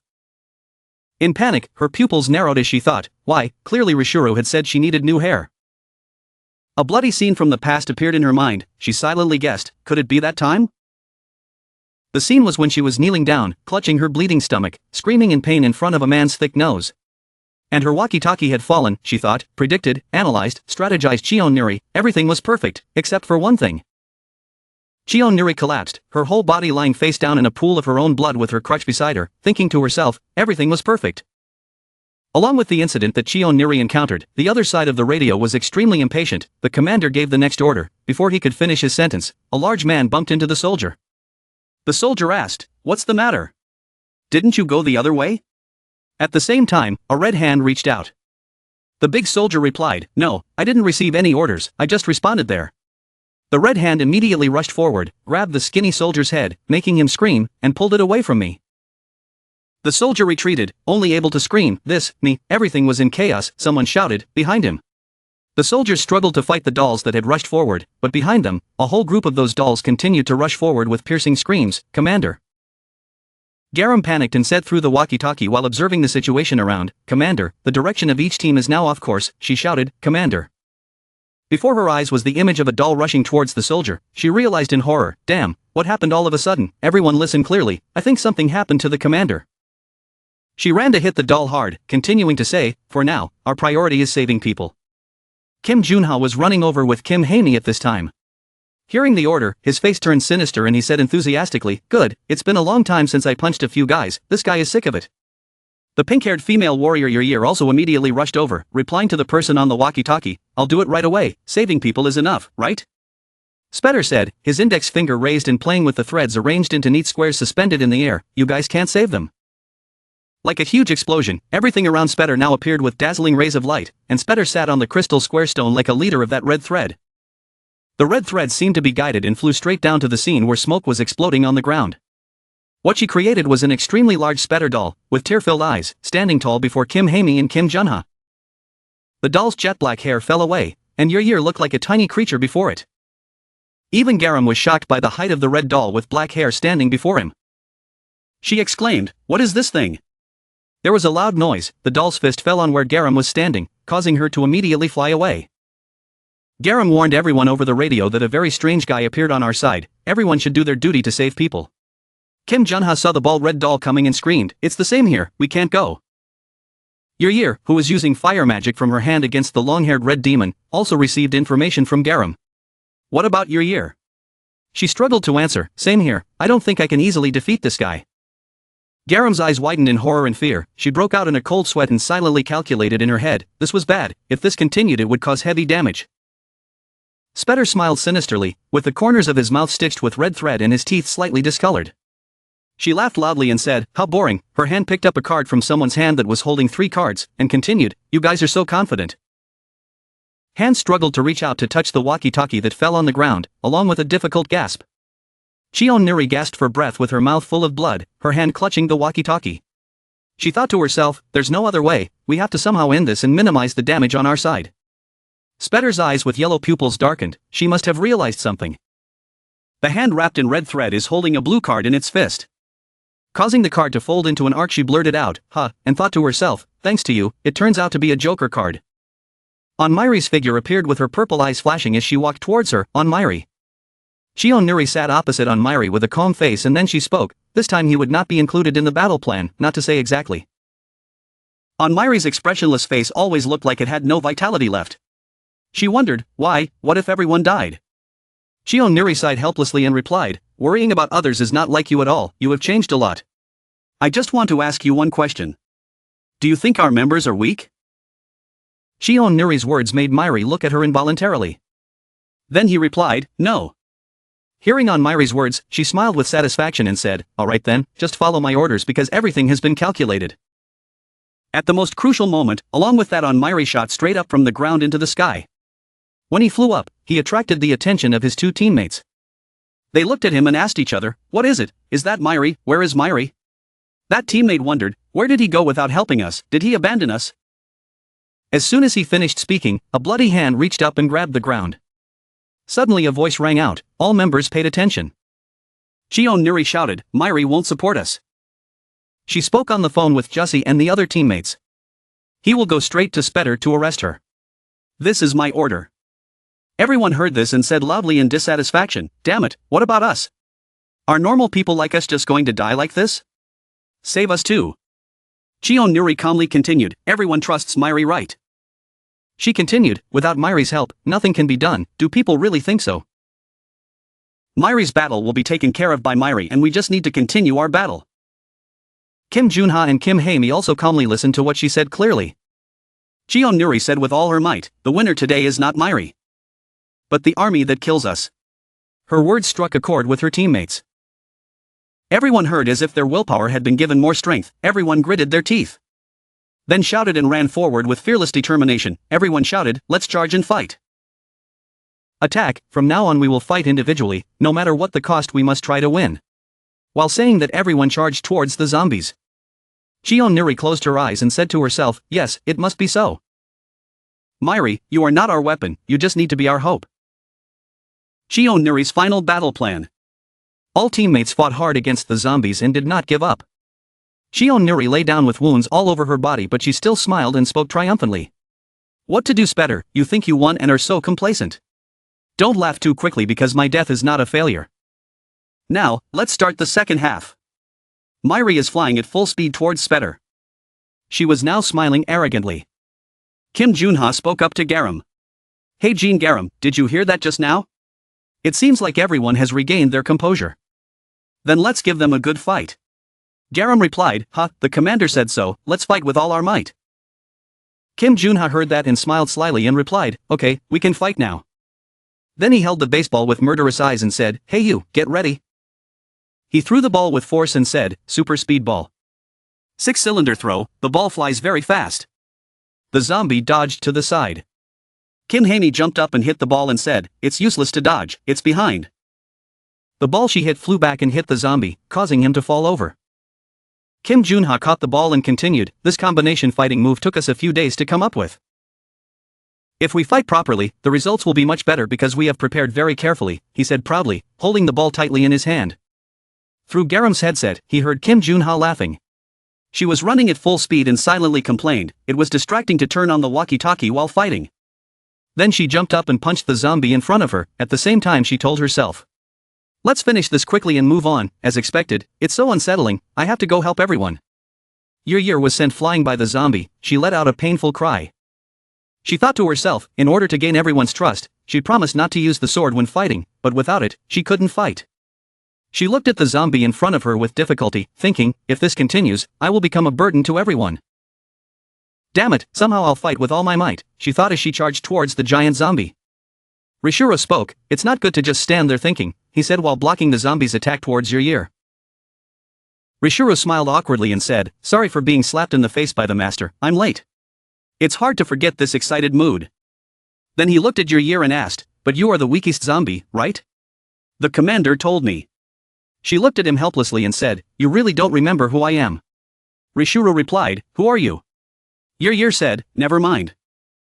Then he struck a blow that made the zombie behind him fall backwards, and continued, "Anyway, I have to quickly go see my master, don't just stand there and quickly handle the situation." He smirked, looked behind him and continued, "If you block my way, I'll leave you behind." Yer confidently replied, "Don't worry, it reminded me of the old days." "Over here Spetter is playing with Myri," she said, "whoever doesn't come out loses the game of rock, paper, scissors." She shouted excitedly, winning again, and slapped Myri. Rock paper scissors, Spetter's joyful screams grew louder and louder as Myri was beaten. Spetter said happily, "No, you don't seem to be good at this, why did you do what I said?" Myri was beaten but his face had no emotion, he replied, "I'm going to kill you anyway so it doesn't matter." Spetter laughed loudly, looking confident. She looked at Myri with a deadly gaze and continued, "The brat that Turate had an interest in was you, right? I was curious about you too, that's why I sent the invitation." Then she suddenly looked at Myri who was holding her hand and she held up 2 fingers and said, "Oh, I lost." She sat across from Myri and said, "You only used your fists to beat me." Meanwhile, Myri was spinning her hand to prepare to hit Spetter. She laughed happily and continued, "You're warming up to beat me up. It must be really painful." Myri's hand shot close to Spetter's face but she calmly said, "You are very strong and immortal. So the dark knight I was looking for seems to have found the right one." After saying that, she lay down to avoid Myri's attack. Myri missed Spetter's attack and looked at her in dissatisfaction. Spetter saw that and laughed and said sarcastically, "Look at that face, I never told you not to dodge, you're such an idiot." Then she kicked Myri hard with both feet and said, "No more playing around, there are a lot of things I want to verify." She kicked Myri away and asked, "You two right, aren't you curious about me?" Spetter clenched his fists. Then created a space with cracks behind, her face became fierce then she looked at Myri and said, "Let's slowly get to know each other." The sun in the distance was slowly setting, revealing a breathtaking sunset. Spetter, when he was still human, said, "I hate sunsets. Because when the sun goes down I feel like it's all going to be over." A friend turned back to her and there were a few more guys laughing. He replied, "What?" He looked at Spetter kneeling on the ground, she was crying and her body was covered in watercolor stains. Then he continued, "What was that look on her face, playing so happily? Then smile, it's time to go home." He approached Spetter and said with a gentle face but inside was the soul of a devil. Spetter clasped his hands together. "Open a barrier around Myri." Myri looked around in confusion and asked, "What is it?"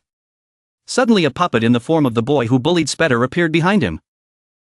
Then it pushed him down into another barrier. Myri regained his balance, he looked around again and wondered, "Where is this place?" Spetter came forward and spoke, "Aren't you guys talking about Hongdium Gate?" She replied triumphantly, "Because to have you. I have blocked Tarade's access." The puppet rushed towards Myri, he quickly dodged it. He punched the puppet.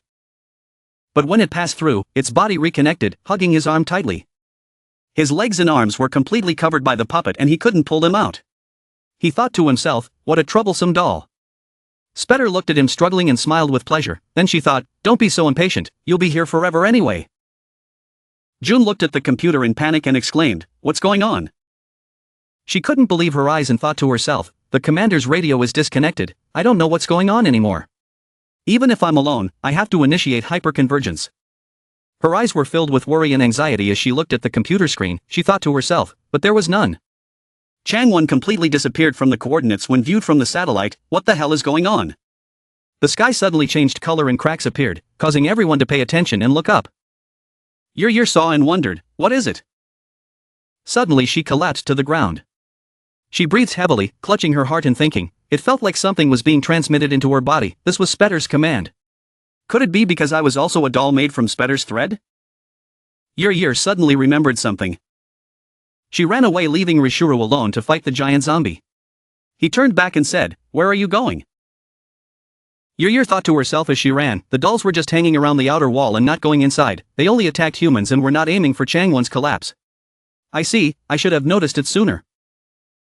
She shouted through the walkie-talkie, Spetter had no intention of raiding Changwon, she was aiming for that human's lifespan. Look up at the sky. Spetter is turning that space into something incredibly dangerous, and the energy source needed to do so is human lifespan. Yer replied to Garam as he ran.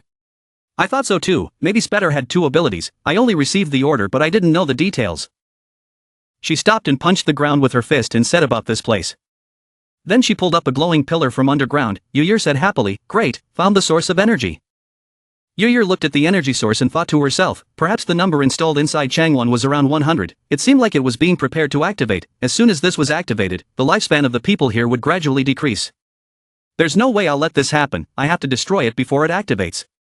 She thought and then released a fire to burn the energy source. Yu looked up and thought to himself. The purpose of those 83 fake dolls was probably to install this energy source. It was indeed a rather elaborate plan. However, from the moment the incident occurred in the territory, failure was certain. Everything would not go according to your wishes, Spetter. Spetter suddenly sensed something. She said angrily, I completely forgot about you, Yu. In the hospital people were shouting, is anyone free? If so then come quickly. Cheon Nuri lay motionless on the wheelchair, bleeding profusely. Everyone panicked and said, the commander is in critical condition, come help quickly. The doctor looked at Jussie and asked, damn, do you know what injured the commander? Jussie replied. I don't know, when we found the commander she was already unconscious. Haeyoung stood to the side worriedly saying, in critical condition. The doctor held his head helplessly and said, if it continues like this, we can't do anything. Haeyoung looked at the doctor and said loudly, impossible, is there no other way, can we just let the commander die like this? The doctor looked down at Cheon Nuri and said, there is a way. Previously, in order to treat Jizian, Dr. Kyuho developed a treatment method. Haeyoung looked at the doctor in surprise. Then the doctor helplessly continued, I tried to ask him for help but he absolutely did not leave the room, so I... Before he could finish his sentence, Haeyoung quickly said, let me go, then ran away without letting the doctor finish his sentence. She ran to the door and shouted, Doctor, are you in there? There are many patients who need emergency care. Doctor, please come out and help them. Kyuho lay in the room holding his head in fear and said, no, I told you I can't, please go somewhere else. Haeyoung shouted, the commander was also in critical condition. Kyuho heard that and suddenly jumped up and said, what, even the commander? Haeyoung stood outside knocking on the door and replied with a pleading tone, the number of injured people will probably continue to increase so doctor must come help them, doctor please. Kyuho stuttered and trembled, even so it was not possible. Then he shouted, you killed that person, you have no right. You have no right to save people. Haeyoung heard that and wondered, what right, because of what right that even now the doctor still won't come out to help. She shouted angrily, saving people doesn't require qualifications. Kyuho heard that and suddenly stopped. Haeyoung continued, I don't have any abilities so I can't do anything, while doctors have the ability to save people, yet you still sit there and differentiate between qualified and unqualified. She shouted with all her might, he was a doctor and doctors save people, that's all, saving people doesn't require qualifications. Doctor come help us quickly. Kyuho sat on the bed motionless thinking about what Haeyoung had said. Then Haeyoung burst into tears and ran away saying, okay, I won't ask the doctor anymore. While he was still sitting there, he thought back to the past. The only reason I wanted to become a doctor was simple, to be qualified. To save people. I have always been saving human lives. In a moment, he had run to the commander's hospital room. While running he silently blamed himself. How could he be so stupid? Haeyoung was right, there was no need for qualifications, or rather. Since when do I need qualifications? Then he grabbed the door of the hospital room. Tell everyone inside to get ready for me. He gasped and said, sorry I'm late, let's start the surgery. Dr. Kyuho ran in and gasped and said, sorry I'm late, let's start the surgery. In the room at that time Kyuho asked, the secret of the treatment method is to use Myri's blood, using Dr. Kyuho's ability.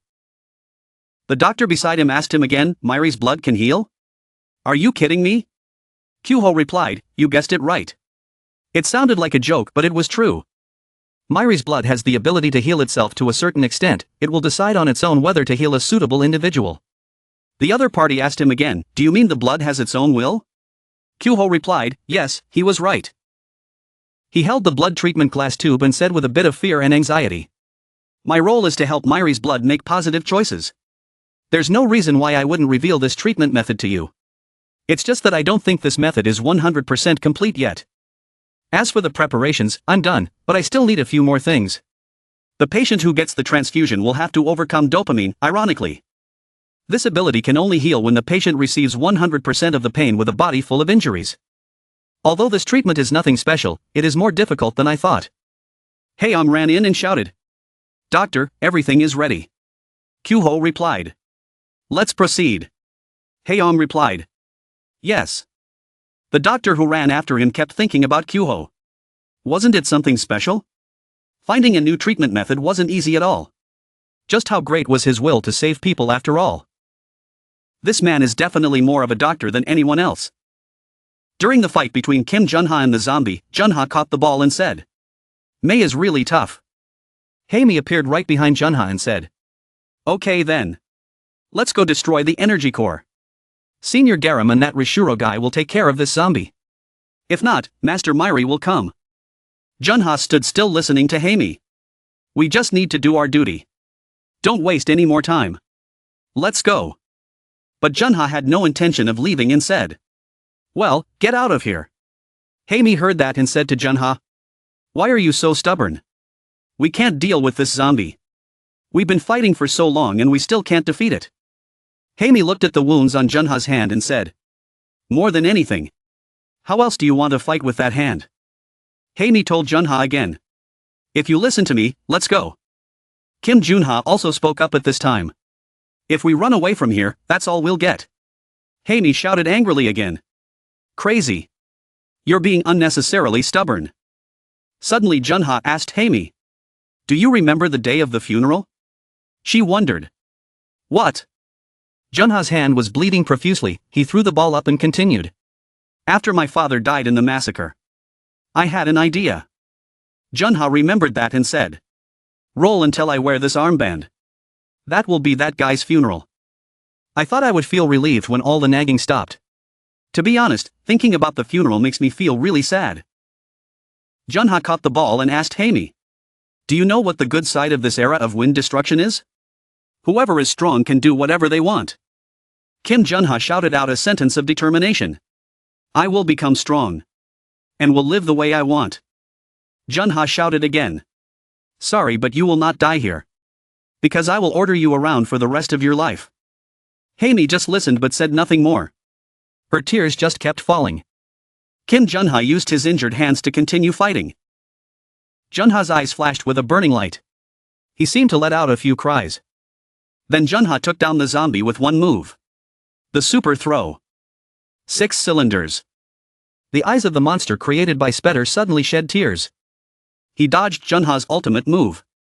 Kim Junha looked on with great disappointment. Damn it. He dodged this throw? I put all my strength into that throw. Suddenly, a sentence me too made Junha surprised. Haimi appeared right behind the monster and said, "Since it's the time for the great wind to be destroyed, I'll score points." Then Haimi took the bat and hit the ball. "Make that monster fall." And the monster created by Spetter fell. Now it was Junha's super throw. At this point he was officially defeated. At this time, Haimi was a bit tired. She said while breathing, "Quit smoking."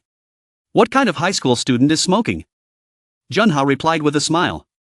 "Hey sister, you're usually as shy as a rabbit, but I didn't expect you to do anything." After that, the two of them rested for a bit. Junha lay on the ground. He sighed and said, "That's great." Haimi sat there and spoke up. "Stubborn, I'm so tired of you." Then Haimi continued, "Hey, wake up, we still have to destroy the energy core." Junha complained a little. "I'm out of breath, can't you give me 10 minutes? "Really?" However, the monster created by Spetter suddenly stood up. The two people saw it and exclaimed in panic. "Hey, over there, what's going on?" The monster rushed towards Haimi and Junha. She spoke to him first. "Get up, hurry." Junha replied, "Run, you idiot, get out of the way." Haimi ran while telling Kim Junha that she could still use her ability.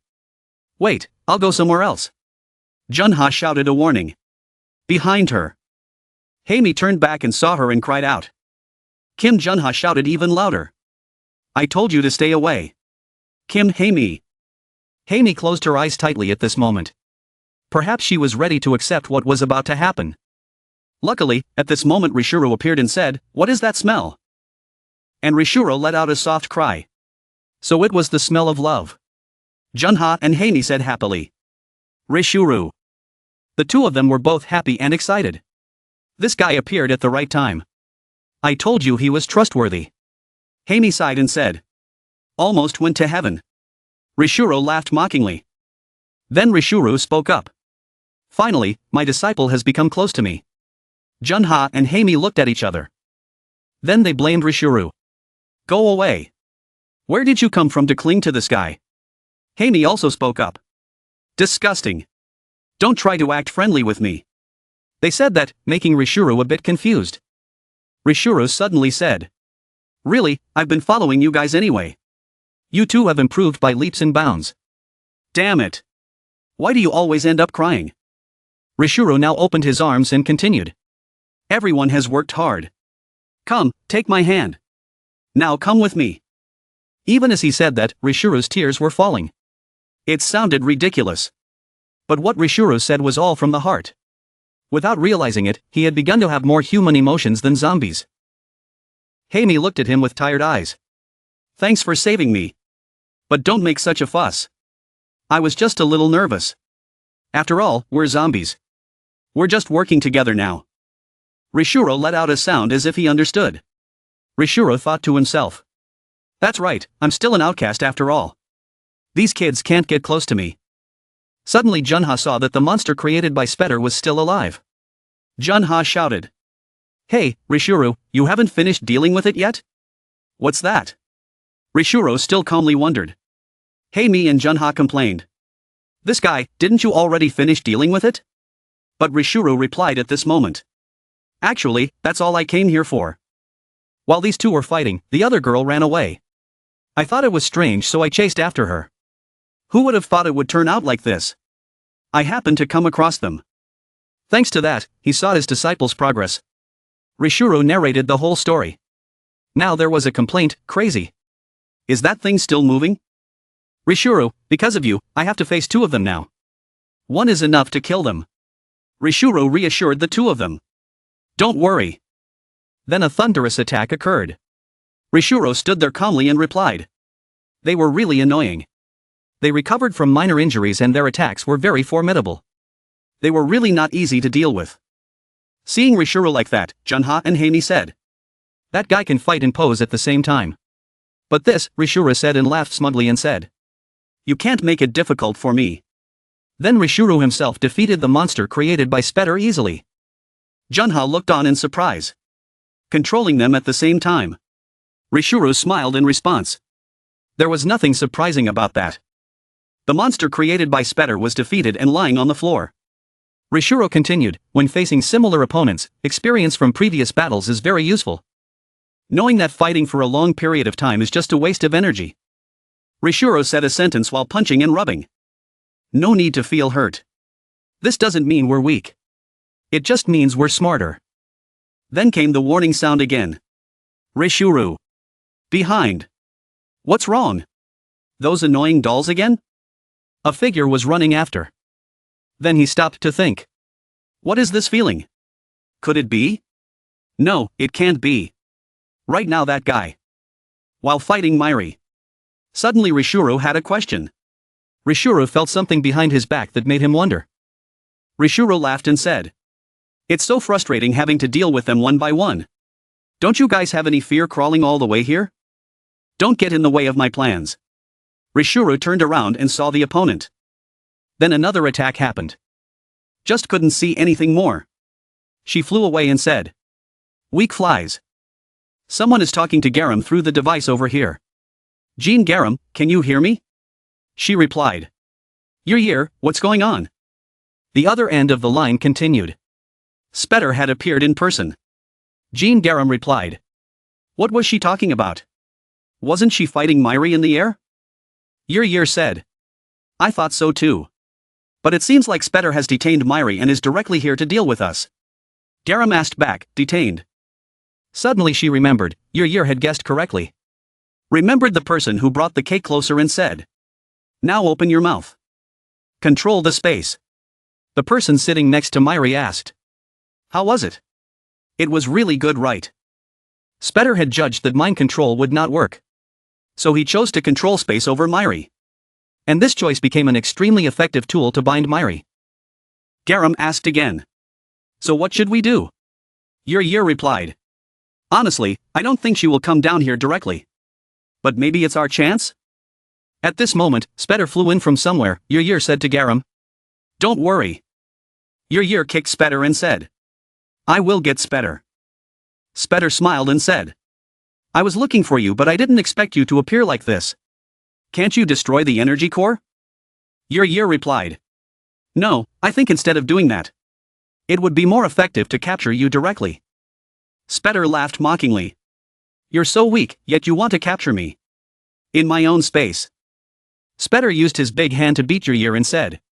Don't be complacent because you think we are all managers. Your ear, no matter how hard you try, you will only receive my blows. Spetter then commented. You can't beat me. Your ear made a noise of annoyance and continued. That. Suddenly, something surprised Spetter. You won't know until you try. Your ear fought Spetter. Then your ear spoke through the device to Garam. Okay. She confronted me as expected. Everyone started walking. Spetter rushed to your ear and said. Where are your eyes going? Garam then appeared with something thrown straight at Spetter. It caused Spetter to suffer a bit of physical pain and let out a painful scream. Your ear asked again. How does it feel? Is this skill good? Spetter said angrily. You guys really want to catch me? Your ear smiled and thought to himself. Capture Spetter? Of course. Your ear said as she ran. If the entire energy core was destroyed, Spetter's energy would weaken and Myri could escape. This was the best way to increase her chances of winning this battle. Garam on this side also listened and ran. She heard your ear continue. I will tell everyone the location of the energy core. Everyone destroy it while I deal with Spetter. Garam replied. Can you catch Spetter alone? Your ear replied. It's okay. Because I'm not here alone. Your ear said that because Rishuru was also here. Spetter was surprised to see Rishuru. What's this? You're still alive? Rishuru also said at this time. How dare you throw stones at my disciples? Your ear smiled happily and said. I knew you would come. Rishuru. You came at just the right time. Rishuru shouted at this moment. Why are you standing there in a daze? This girl. Your ear replied. Sorry. What can I do? This is a guardian too. Even if it takes effort. I'm confident I can handle it. Spetter shouted loudly now. You bastards.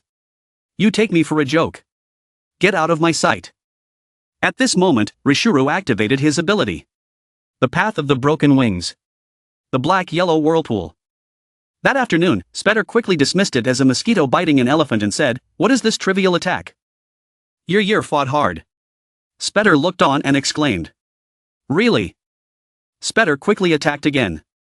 Spetter's move was like a terrifying explosion. Junha below saw it and said. Amazing. I didn't expect them to last this long against Spetter. Kim Junha gritted his teeth and said. Even though he was very annoyed. But he still had to admit that they were also guardians. Suddenly, a voice called out. Hey, Kim Junha. Hurry up. He replied. I know. I'm on my way. As Kim Junha walked, Spetter's attack appeared from behind. Spetter was very strong, so facing Rishuru in your ear was no problem. Haimi holds a weapon and destroys Spetter's power source. Spetter continued to throw more dimensions. Garam is here now. Spetter was extremely displeased to see Garam arrive. Destroyed all the energy cores. Garam heard that and said, is this okay? Your ear breathed heavily and laughed loudly, saying, it's over, Spetter. I don't know what you were dreaming up, but it's all over now. Your ear looked excited and thoughtful. Get out on Myri, just wait for him to finish. Your ear looked and wondered a bit. Why? Why is this happening? Why is nothing happening? It was obvious that her ability was related to the energy cores. Suddenly a loud laugh rang out. Spetter sneered. You stupid bugs, just in case something goes wrong I kept my powers for myself. Spetter rolled his eyes and said, there's no other way, I have to personally capture all of you. Then each person had strange expressions and feelings. Junha and Haimi were also like that. And Rishuru was no exception. A shrill voice asked, what, Rishuru, what's wrong? Rishuru, before he could finish his sentence, your ear was also affected. Then your ear bowed his head to the ground and replied, impossible. Without the energy core, can she still use her abilities? Your ear was stunned, what was going on? Rishuru and your ear both collapsed to the ground. Spetter laughed loudly at this moment, do you think everything is in the palm of your hand? Spetter laughed even more excitedly, now your lifespan will be mine. I don't need to create infinite space anymore, my long-time dream has finally come true. Suddenly another voice rang out, "Well done, your year." That sentence made Spetter a little puzzled. Garam ran to your year and said, "You've worked hard." Spetter looked at Garam. "What is it? Who is it?" "I've clearly taken away the lifespan of all living creatures here." Garam said at this time, "Leave the rest to me." She said with determination, "I will catch her at all costs." After that incident, Garam sat and thought about it. After a while I learned something. What I thought was easy turned out to be much harder than I thought when I got over a wall. Awaiting us ahead is a higher wall. The harder I tried, the more clearly I realized that I had reached my limit. Garam's face was filled with sadness. She looked at your year lying motionless on the ground. She told your year, "You've worked hard, leave the rest to me. I will catch her at all costs." Garam charged forward at lightning speed. This made Spetter a little surprised. This was not it. Spetter laughed loudly and said, "Godspeed?" Garam's hand touched the ground. She continued to rush forward. Spetter then said, "Oh, look closely." Spetter stepped on Garam with one foot and said, "You're the one who stood next to Rishuru, right?" "I understand roughly, you have the ability to preserve your life, right?" "Among the abilities of Freudians and Transcendence is the preservation of longevity." Garam's ability is the same, her lifespan is converted into energy, thereby activating the ability to transmit knowledge. Therefore, her lifespan was already preserved, so Spetter couldn't steal it. Spetter's foot still stepped on her head and said, "Normally this longevity guarantee ability allows the user to gain power beyond imagination. But yours is so weak." "Sorry, but you're too weak to be my opponent." Spetter just smiled and smiled at this, she said happily. "But don't worry, I'm in a good mood so I won't kill you." Spetter left Garam there and flew away, saying, "Live well." Garam was filled with anger. "I am weak, I know that." Garam then flew straight towards Spetter, surprising her a bit. But she was kicked mercilessly by Spetter and said, "Why are you so annoying?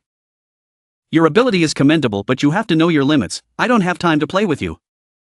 At this moment a hand caught her. Spetter complained again. "What the hell is wrong with you? You think you have 2 lives?" The bloody man holding Garam said. "Benjamin John Pilsham," Spetter said again. "What, are you out of your mind?" Garam now had some strength and firmly said to Spetter, "When Nadef failed to turn me into a mutant zombie, I knew luck couldn't balance out my abilities." "Just like you said, I'm weak, so I only do what I can," Spetter replied. "What nonsense." Then a green light appeared, making Spetter panic. What the hell are you doing?" "But martyrs who sacrificed for the country, do you know what these people are called?" Spetter shouted loudly. "Let me go, damn it, isn't it just a rough diamond?" Garam's face contained revenge and he said, "The world calls them heroes." Spetter stood there, somewhat puzzled. The bright red ball suddenly changed. Spetter was now almost defenseless. A magical light emitted right behind her. Spetter now screamed in denial, "No, her space." Then Spetter pushed Garam away and said, "Get out." Garam just fell down and Spetter flew over there and said, "No." Jean Garam just fell down in despair. She seemed to have lost all concern for the world. Garam's eyes closed. And then Garam fell down with her body covered in blood. She fell into someone's arms. Garam tried to open his eyes and speak, "Senior." The man cried and said, "Jean Garam, are you crazy? What the hell are you doing? You know you can't use your powers carelessly." Jean Garam thought unconsciously, "Why is Senior here? Spetter has clearly stolen his lifespan." In her subconscious, Jean Garam still said, "How annoying, but this Senior, you turned into a mutant zombie like this, you are more handsome." In her eyes, the Senior's image became blurry and blurry. She only knew that the Senior was crying and telling her, "Open your eyes, Jean Garam." She also added that the Senior was not this handsome before. The Senior hugged her and shouted, "Jean Garam, open your eyes." Jean Garam. The Senior was now crying his eyes out for Garam. Spetter looked at the thing above and thought, "Crazy, crazy, really crazy, what the hell is going on?" For a moment, I felt my space being twisted. Suddenly a voice called, "Spetter," making her wonder who it was. The Senior's eyes suddenly became angry as he rushed towards Spetter and said, "I absolutely will not forgive you." She thought to herself, "What now? I already took away my lifespan, where did this guy come from?" Senior attacked Spetter, she could only sigh, "Really?" And then she shouted, "If you can't even fight, what good can you do? Go away." The Senior was thrown out and hit the red ball. Spetter complained again, one girl then another, "What a pain," then she yelled, "A bunch of weaklings." Spetter punched his Senior in the face and said, "Why do you keep ruining my plans?" Spetter hit and ordered, go away for me." "I said go away, you." At this moment, the senior cried bitterly for Garam and shouted loudly at Spetter, "You are the weak one, you cowardly bitch." Spetter was very surprised. She asked, "What?" Spetter was agitated. She rushed forward and asked again, "Weak, weak?" "Me." Spetter choked the other and said, "Say it again, I'm not weak." The senior let out a few soft cries as if he could no longer breathe. Spetter asked again, "What do you think? Am I right?"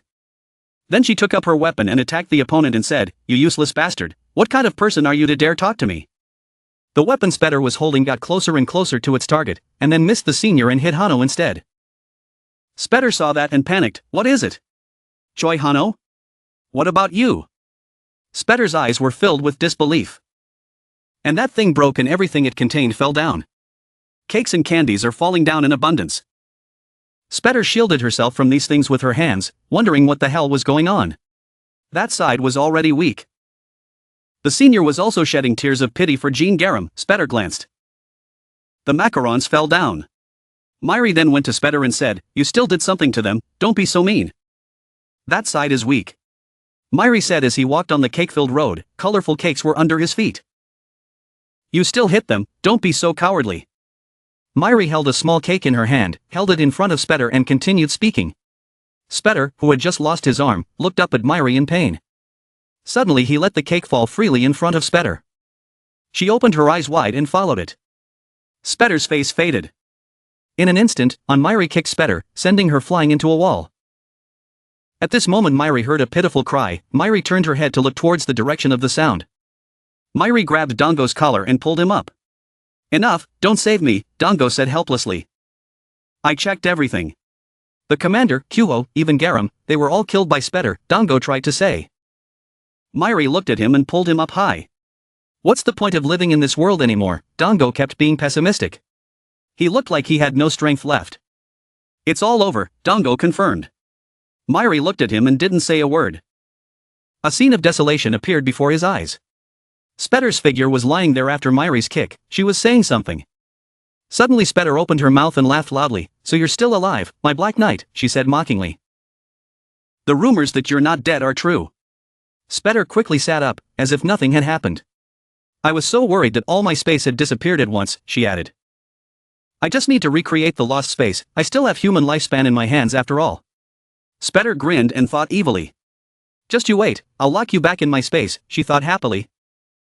"Huh? What did you just say?" someone asked. "Didn't you hear?" someone else replied. One of their legs appeared. "I said Spetter killed everyone. Even if you don't share my sadness, you can still take revenge with me." With tears streaming down his face, Dongo angrily shouted at the person opposite him. "I told you so," that person said. "There's no need to do that," Myri looked at Dongo and said. You're so annoying. I thought you still had some humanity left in you." Dongo continued, disappointed in Myri. "Hey, why are you two arguing? I heard you were going to get revenge or something, but it seems like you have a disagreement?" Spetter suddenly spoke up, then suddenly appeared behind Dongo. Dongo turned around in surprise and said loudly, "Spetter." "Okay, Myri, if you don't do it, I will." Myri still stood there. Dongo pushed his hand towards Myri, crying loudly. "Only by taking revenge will I not feel ashamed of those who heroically sacrificed themselves." Dongo gritted his teeth and swallowed his tears, looked at Spetter and angrily said to Myri, "Stay there, don't get in my way, I will personally finish off Spetter." Myri with a cold face did not stop Dongo and said, "Well, whatever you want." Dongo quickly ran towards Spetter. She was still crossing her arms, laughing gleefully, looking down on Dongo and saying, "You just rushed in like that?" Dongo threw a punch at Spetter but she easily dodged it, saying happily, "That's fierce, okay, I'll be your opponent then, because I'm not in a hurry right now."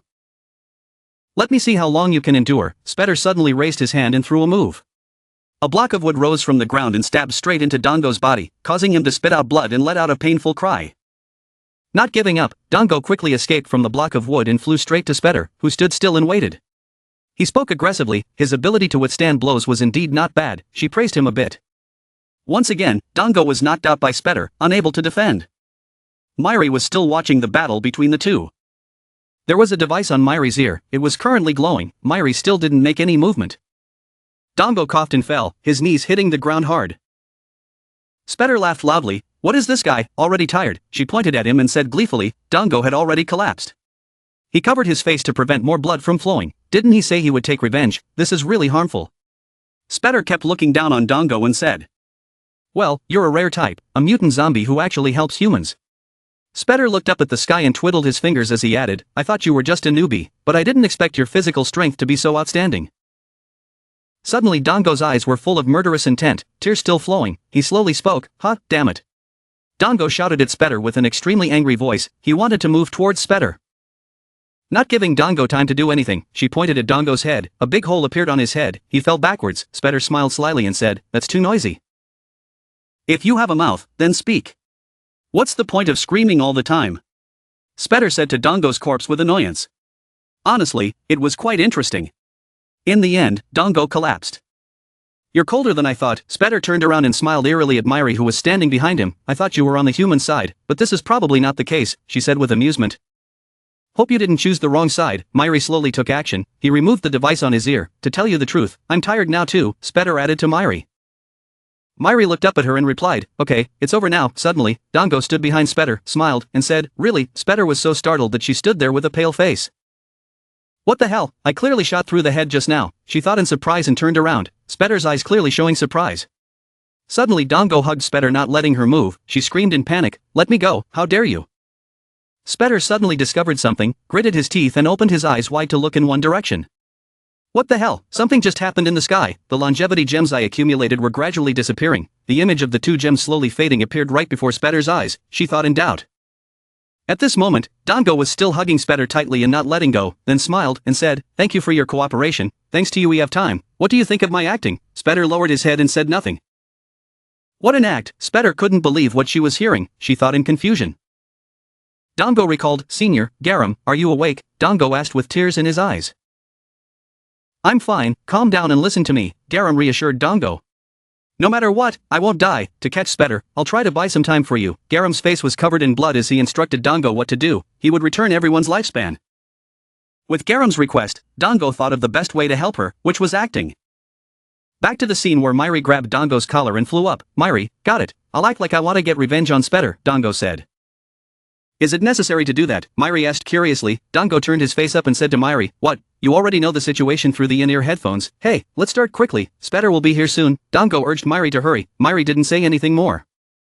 What did you just say? Myri asked. Didn't you hear? Dango asked back. They must have started acting. I said Spetter killed everyone. Even if you don't share my sadness, we can still take revenge together. Dango pretended to cry miserably. I told you, there's no need to do that. Myri helplessly turned her face away and said. Dango cried and grimaced, blaming Myri. Whisper to him, what are you doing? Quickly pretend a match. I tried so hard to shed tears. This guy, Dango complained resentfully. Anyone who looked at it could see that this was a plan that had not been carefully discussed, but it was carried out extremely smoothly, which was no surprise. It was thanks to Dango's skills that this was an extremely silly plan. Garam lay on the ground, closed her eyes and smiled. Really, he is always helpful in such a strange way, she helplessly said about Dango. Back to the present, Spetter's face showed anger, she shouted. Right now, Myri, end it. Dango hugged Spetter while trying to urge Myri to quickly end it. Spetter was still looking at Myri in surprise. No, don't come here, Spetter shouted, telling Myri to stop. Meanwhile, Myri quickly flew towards her. Are you going to kill me and this mutant zombie? She turned to ask Myri. Let me go, she was furious, struggling to get away from Dango. You will die like this, you idiot, Spetter said loudly to Dango. What did you leave behind? Dango asked Spetter curiously. I never held you back. Dango stood behind her with his arms crossed and smiled as he asked her. Spetter startled and cowered, looking back at the empty space, then she exclaimed in surprise, what? Let me tell you something interesting. I wasn't shot through the head in the first place, the image that appeared just now. I also never held you tight for a single moment, Dango affirmed to her. From the way you look at it, it looks like I'm holding you tight, Dango continued. Spetter turned his head in surprise and shouted, what the hell are you talking about? Attacking the chaos, Dango smiled and pointed to his head, saying, that's the ability I got after becoming a mutant zombie. Thanks to you, I was able to improve my ability. He looked at Spetter with disdain and gratitude. This dog, is he a Fradian? She roared angrily when she found out. Spetter's eyes filled with resentment. Myri's first move, without letting Spetter say much, Myri's hand split into dozens of fingers, creating a terrifying purple circle of power, blood gushing out. Myri called out the move's name. The tremendous power that Myri released hit Spetter directly, destroying the entire sky and shattering the earth and rocks. All the places that the attack touched were severely destroyed, loud explosions covered a wide space. Oh my god, the first time I saw this attack, Dango's face turned pale, his mouth opened in disbelief. This Miri brat is no different from a monster, Dango thought to himself. What the hell, Spetter couldn't withstand that attack and had to take it all. She was lying under the rubble gasping for breath. Compared to the initial attack, this one was even more terrifying, Dango compared. Miri slowly walked closer to Spetter, she realized, so she quickly sat up. Dealing with those brats, plus having to collect life, I've used too much power. She gritted her teeth and thought angrily, I took such a surprise attack, I have to control this bastard. Maybe Spetter is looking for a way to escape. Miri's footsteps got closer and closer. He walked with a cold, emotionless expression, with no intention of stopping. Could he do it? Miri ran to Spetter's side. She panicked and tried to stand up, had to stand up. Get up, I told you to get up. Spetter's mind wanted to get up, but her scarred body didn't allow it. I still have an unfinished goal, Spetter thought firmly. I still have to let Hano, a smiling blonde-haired boy who appeared in Spetter's mind, taste the so-called infinite punishment. She thought about it. At this moment, Miri coldly raised her fist, preparing to attack Spetter again. She closed her eyes tightly, trying to urge herself. Spetter tried, she wouldn't allow herself to give up. Get up quickly. The image of the boy from earlier appeared in front of Spetter and smiled. Miri's fist stabbed straight into Choi Hano's chest from behind, and Spetter just sat there looking at that image. Choi Hano's image appeared in front of Spetter and smiled. Miri's fist stabbed Choi Hano straight in the chest from behind, and Spetter just sat there looking at that image. Choi Hano, what about you? Spetter opened her eyes wide in surprise and asked Choi Hano, I didn't order you. She wondered. Hano was still standing in front of her. An arm struck Spetter straight on the side of her neck, catching her off guard. Her face was covered in blood, showing a look of utter surprise. Choi Hano, she called out the boy's name in surprise. Miri looked at her bloody hand and said, I knew it. Choi Hano said nothing despite Spetter's blood flowing. Suddenly he smiled with satisfaction at Spetter. Back in the past, Hano, a girl with brown hair, held a gift box forward and shyly said, this is a Valentine's gift. Can you, she said to Choi Hano with her face down, go on a date with me? You don't know me, Choi Hano asked. The girl hesitated, blushed and replied, you are Choi Hano 52. I see, okay, let's date. Choi Hano's face was sly, smiling and agreeing to the girl's proposal. I knew then, something was wrong. The girl's face was haggard, she lay on the floor lifeless, perhaps something had happened to her. Why did you do this to me? Her lifeless eyes asked Hano, why are you like this? What? Aren't we dating? Choi Hano's face turned red as he explained his actions, can't you do as I want? Thinking that was enough, Hano looked at her lying on the floor and continued, let's have fun together. Her shoeless, wounded feet stepped out into the street.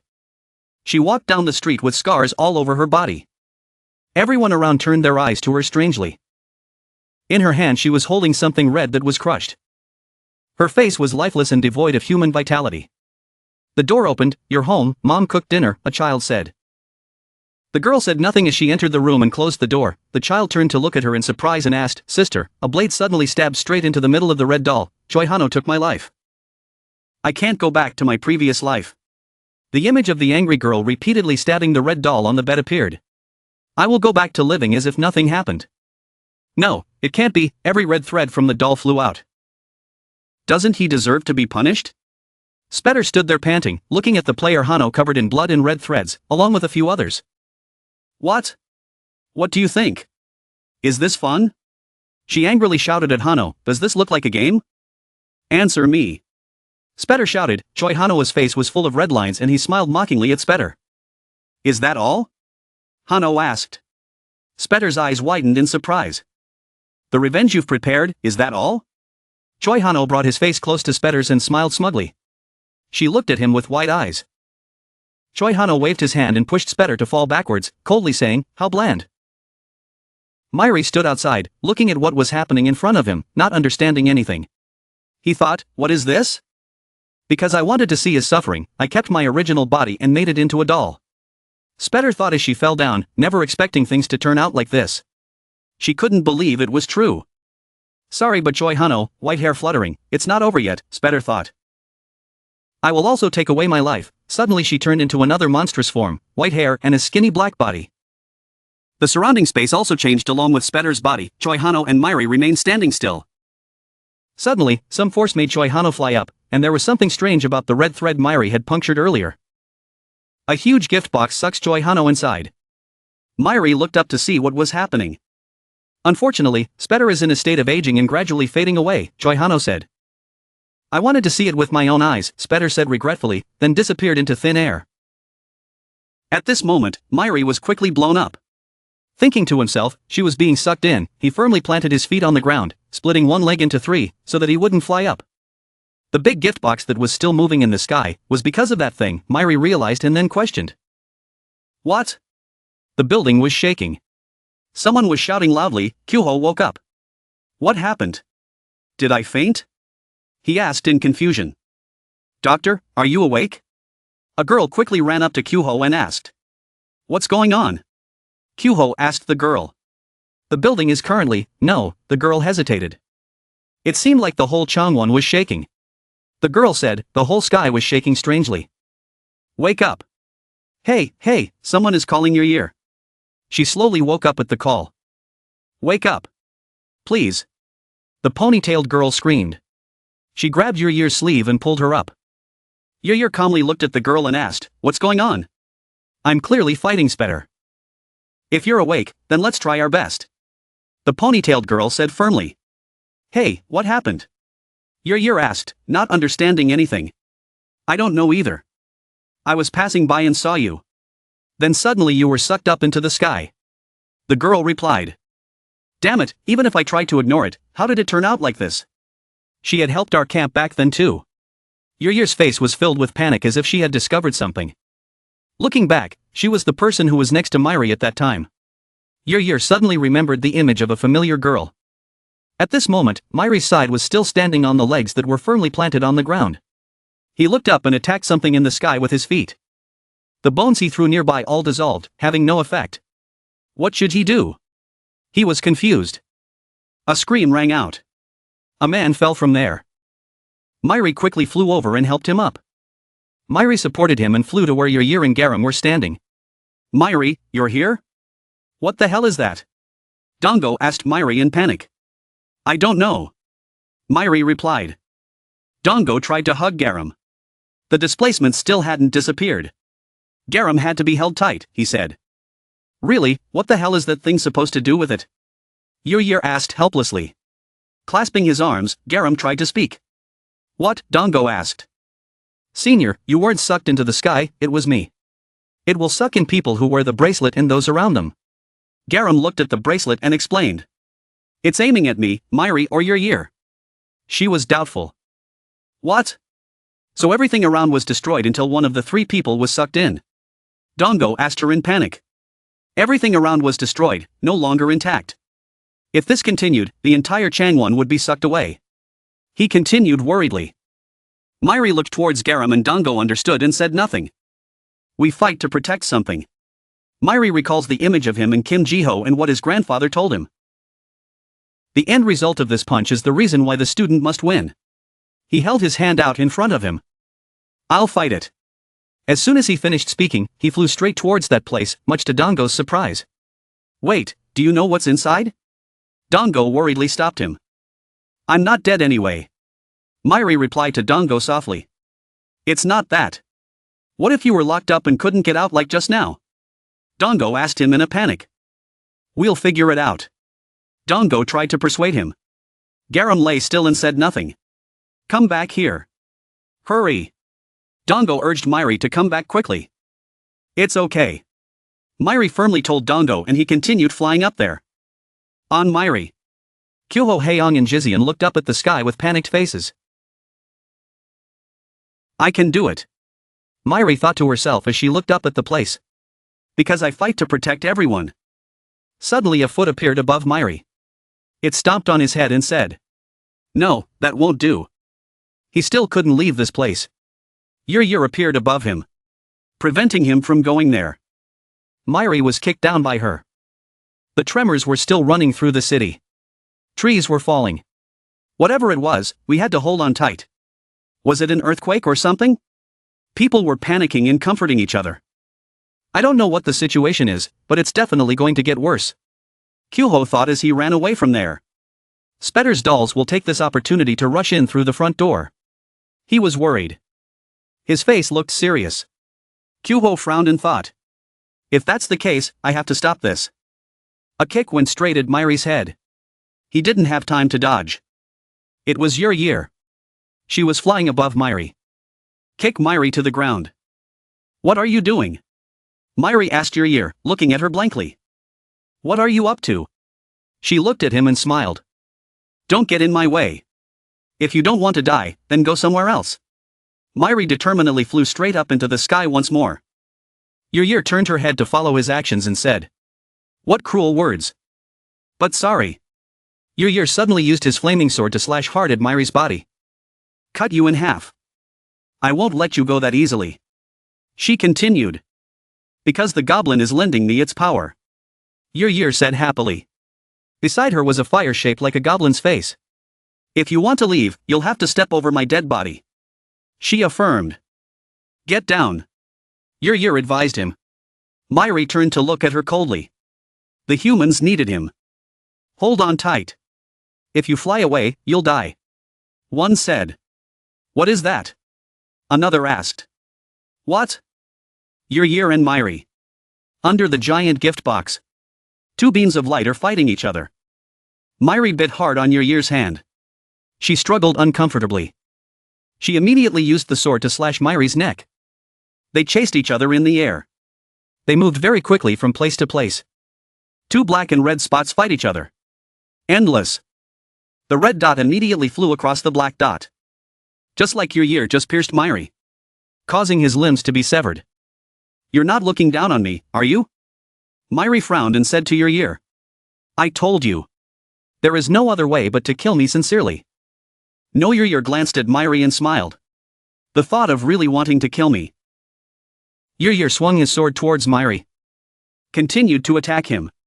Myri took the hit and fell backwards. Myri slowly fell to the ground. His hands were still raised as if he wanted to grab onto something. The intimate image between him and Yer gradually appeared in his memory. They talked to each other. Meet up with friends. Have dinner with Jizian and Haeyoung. And Yer cried during that meal. Yer smiled with satisfaction. Thank you, Yer, let go. Let that giant box suck her in. It gave me such beautiful memories. Yer has no regrets. Myri was startled to discover Yer's intention and immediately reached out to catch her. Myri's arm separated from her body. It flew straight towards Yer. That arm flew so fast. But as it approached, it slowly faded away with Yer. She was sucked in completely. Farewell, my friend. Things around started to collapse. Shards of glass began to fall. The two people just now were confused and tried to stand firm because of the collapse of the glass pieces. Kim Junha and Kim Haemi, who were supporting Rishuro, also looked around in surprise at the sudden collapse. The humanoid dolls also gradually disappeared with the shaking. Changwon, someone shouted, turned back as before. Myri's arm also returned. Myri lay under the rubble, raising her hands to look towards where Yer disappeared. He was silent, not saying a word. His lips were pressed together. Tears flowed, his hair covered his sad eyes. What to do now? This is the infinite space that Spetter devoted all his life to creating. Of course this space will never disappear, the goblin said. It continued, in this place, Spetter's dolls would not die but be revived. If I analyzed it calmly, I would also become an existence that could not die. Maybe you will be stuck in this place forever. Joy Hanoa's image appeared and fought with that brat. You must know that everything is due to your karma, because you used my power to commit so many sins. The elf analyzed. Entering this place is also the place to remove all karma, isn't it? It is also the person who awakened the ego in my body created by Spetter, right? Yer said. Really, alright. Yer turned around holding the flaming sword and said firmly, I will fight no matter how long it takes. Something surprised Kyuho. He opened his eyes wide. Hoyoung, in front of him was Hoyoung sitting next to Ha-chun who was seriously injured. His face was covered in tears. What is this? Kyuho asked in panic. Hold on a little, I'll do it now. Kyuho hurriedly ran to his side and said. It's too late. Hoyoung looked down and said sadly. This idiot, if he just asked for help, he wouldn't have ended up like this. Hoyoung said with tears in his eyes. To protect the hospital, he stood alone at the entrance. When I arrived, it was too late. I don't know who to tell. He said. Kyuho looked at the two of them blankly. He smiled because he sacrificed his life to save everyone. Hoyoung added. This idiot, the two of them stood by Ha-chun's body and said nothing more. Suddenly Garam lying on the ground coughed a few times. Dango immediately ran over to ask. Garam, are you okay? Senior. Everyone. she said. Honestly. Who's worried about who? It's all noisy. Let's go to the hospital. He looked at her helplessly. He smiled and replied. It was all over. Myri just sat there. Unmoving. He had just lost a friend. A few days later. The sky is clear. Everyone, please be careful. Someone reminds. This way. Take it easy. Don't push yourself too hard. A group of people are cleaning up after the battle. You guys come over here and help us. They're dividing the work.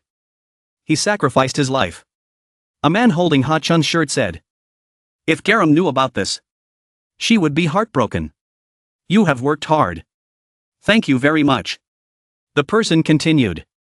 Indeed. A genius like you should have become a fireman. Ha Chun's name was stuck in the ground. His shirt was on it.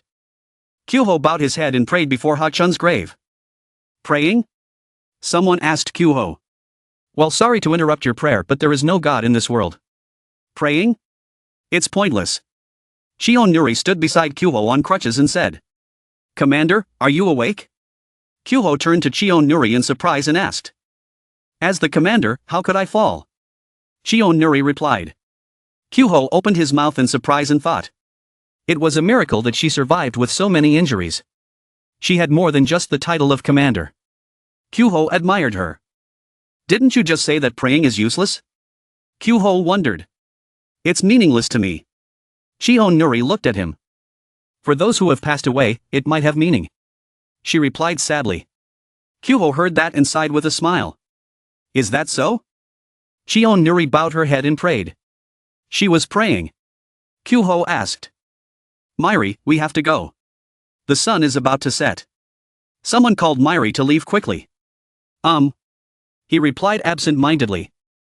Jizian and Heian walked up to Myri with a smile. Myri glanced back at them. In a wide open space, your year's sword is still stuck there. We will come visit you again. By dusk, all the Hongsung gates around Busan had disappeared. A great war would soon break out. All three of Kim Junha, Kim Haemi and Rishuru are in the hospital getting their wounds bandaged. Dango, Garam, and another person were also in the hospital. They were staring intently at something. Chion Nuri on this side was the same. She looked at him with a serious face. Myri's face was blank, cold, and emotionless. The enemy remains now. Only one person, a man with pigtails, wearing a mask and a sword slung over his waist appeared. What appeared before my eyes was a barren, empty land. Oh, you're awake? You're awake sooner than I thought. Neria looked at the girl and said. Oh, you're awake? Sooner than I expected. Neria asked her happily. Li Kyung woke up, sweating profusely, the wound on his neck almost healed. How could that be? I, Li Kyung, sat up in surprise. She was lying on a stretcher in a ruined place, surrounded by rocks and dirt. Neria was pressing the remote control and talking to her. You can't try too hard, because you still can't adapt. Her body was being recreated by combining corpses and machines. She had to wait until her nervous system got used to it. Neria explained to Li Kyung. She turned her head to Neria and asked in wonder. My body was being recreated? It's unbelievable, I thought I was dead. She raised her hand to examine it. It was indeed different from her previous hand. I didn't expect someone to actually save me, Li Kyung said in surprise. Li Kyung recalled what happened earlier. I will make good use of this body. Neria excitedly dragged Li Kyung's bloody body away. No, I can't die. Neria was surprised to hear her speak. Alive? Neria asked in surprise. I have to go save my comrades. Li Kyung tried to speak in pain. She still couldn't find Senior Tarim, so she stuttered. Don't worry, I was going to save you anyway. Neria said with a smile. Thanks to you, the troubles have been reduced a lot. I will pass on your regards to my friend. Neria explained. I was in a state of half-consciousness and thought I saw something. It turned out that I was really being dragged away. She suddenly remembered that. If I remember correctly, your name is Neria. Thank you for saving me. Li Kyung turned to thank Neria. Neria continued her work. It's nothing. I saved you because I needed you. Neria said calmly. Oh yeah, I did read your thoughts a bit. Neria turned to Li Kyung and said. I was about to say hello to her but couldn't say anything. See what I mean? Lee Kyung didn't understand, so he asked Naria again. If so, Lee Kyung hesitantly said. I can feel the message in my head now. Did you leave it? She looked at Naria and asked. What message? I didn't leave anything. Naria replied in surprise. Oh, yes, the troubleshooting is done. Let's go now. Naria said. Go meet your friend. Naria eagerly flew up. Lee Kyung sat on the stretcher and watched Naria. I have my clothes over there. You can do it yourself. Okay. Goodbye. With that, Naria flew away. Said to go see first, now say goodbye. All the talking was confusing.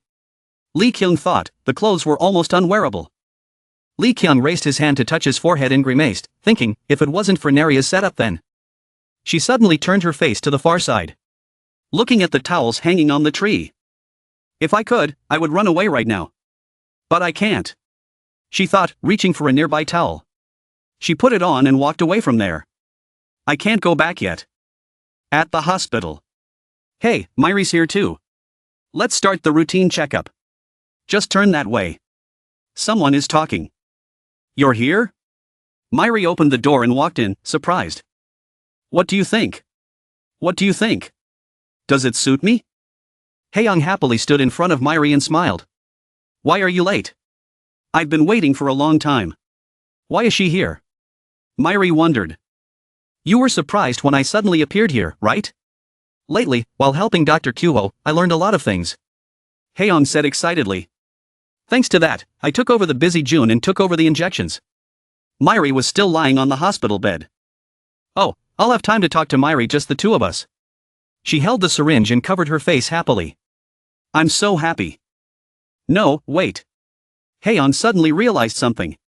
She paused to think. How could she be happy now? If this medicine works, it means Myri will die. She looked at the syringe in her hand and thought.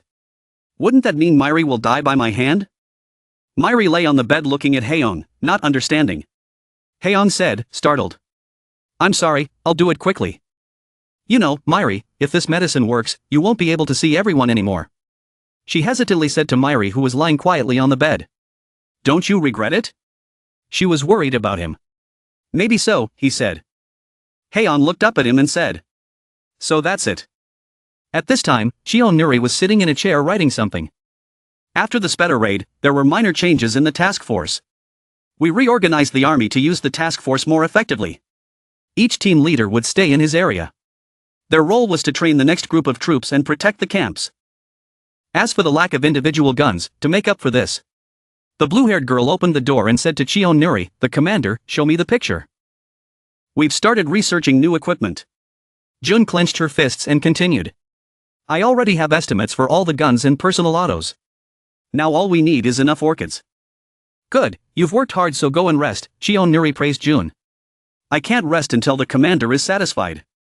Jun said excitedly. No, please go and rest, Cheon Nuri said. Will the glasses I made for the commander fit? Jun asked shyly. Thank you, Cheon Nuri answered helplessly. Oh, Jun is here too. Commander, I have something to report. Garam walked over to Jun and said. Did I receive a radio call from the Hongyeom border gate? Garam said, from the back border, turret has started to act. Cheon Nuri asked curiously, yes.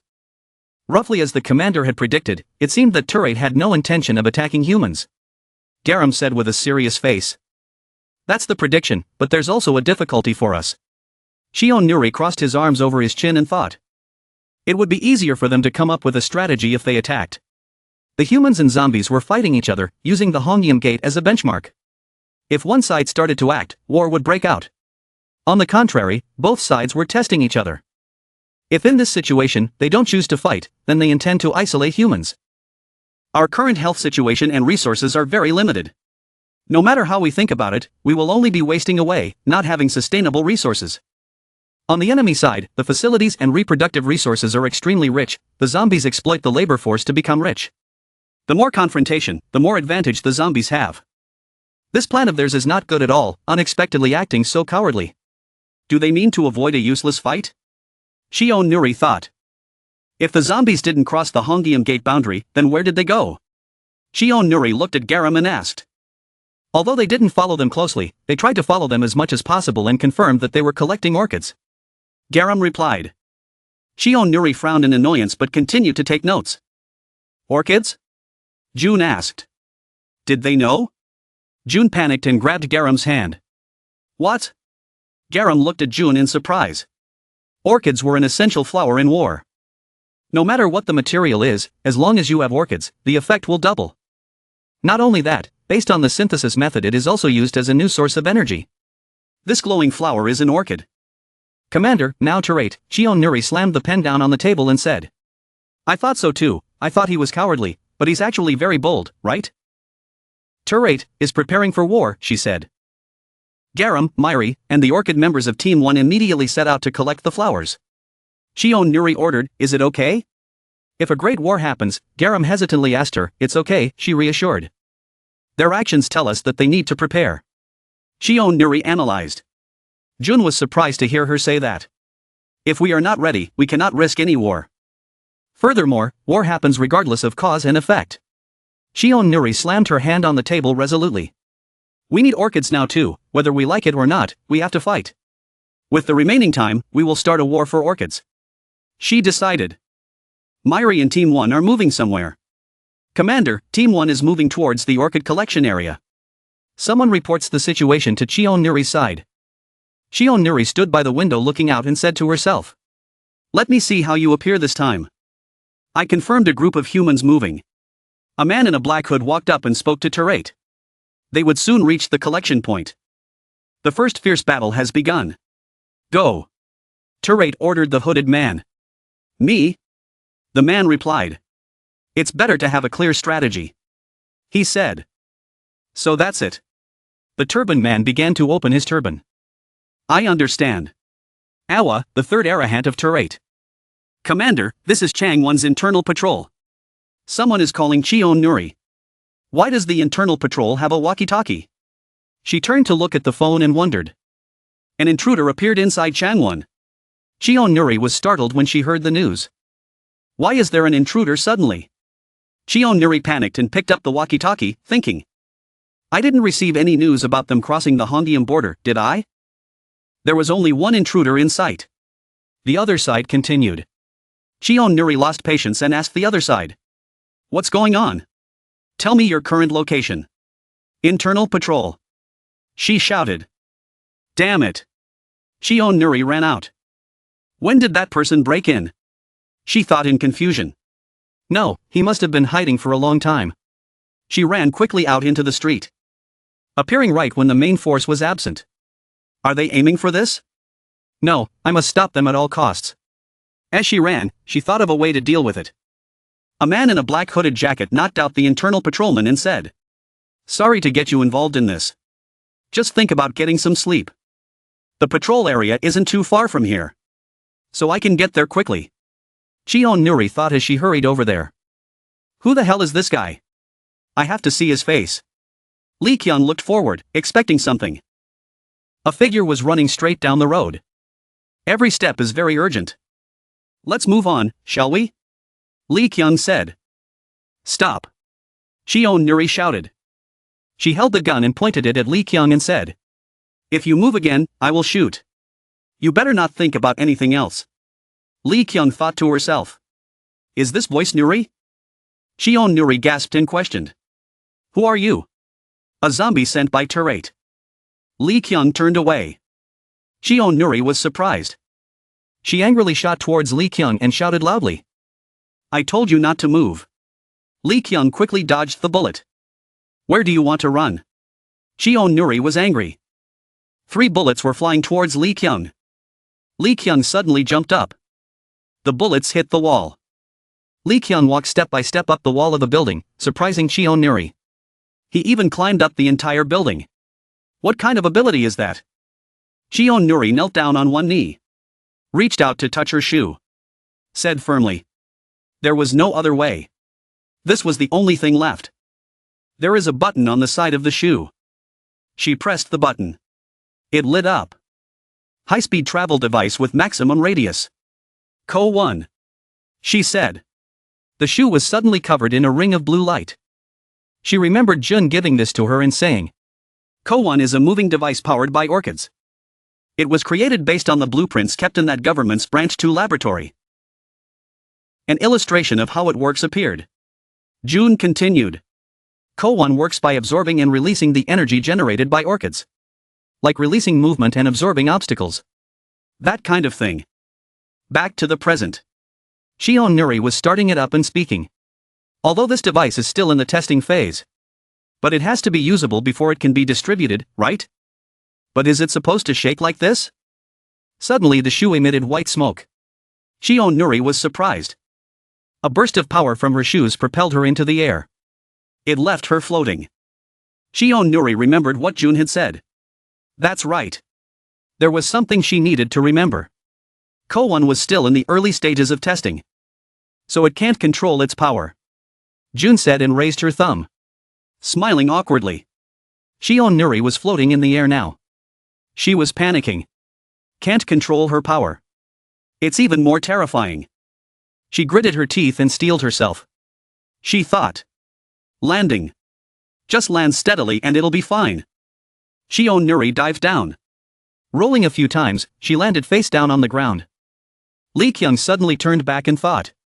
What is this? Lee Kyung was shocked when she realized it was Shion Nuri.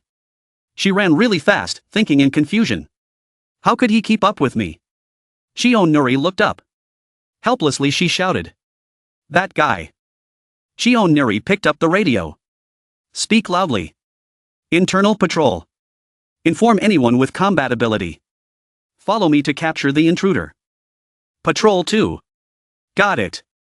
Patrol 3. Got it. The other end of the line picked up. Shion Nuri continued to chase Lee Kyung. She gritted her teeth and thought to herself. You can't escape. Shion Nuri ran after Lee Kyung. The patrol team members also appeared and chased after her. Lee Kyung was surprised. Lee Kyung was surrounded by Shion Nuri and the patrol officers. Shion Nuri pointed her gun and said. Now there's no way to escape. Shion Nuri ordered. Don't move. Or you'll get shot. Lee Kyung remained silent. Lee Kyung's eyes looked behind. Shion Nuri was surprised. Huh? Somewhere. Dongo called excitedly. Hey there. Let's go. One of the patrolmen turned back and asked. Dongo. Going together? Dongo happily replied. The commander said I could work together with everyone from now on. Myri turned back wondering. Sangul. Dongo yelled angrily. I said Dongo.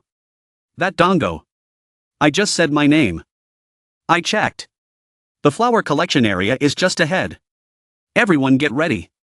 The patrol officer spoke. Dongo was excited. Understood. Let's go. What are you waiting for? The whole team rushed forward. The team landed behind the mutant zombies. They were surprised. What was that? Special forces. One of the staff laughed. They found us. Let's go, Myri. He replied coldly. Myri suddenly transformed into a demon with bloodshot eyes. Showing off her strength, the zombies fell. They panicked. What was that? The body was too heavy. Dongo looked and sweated, thinking.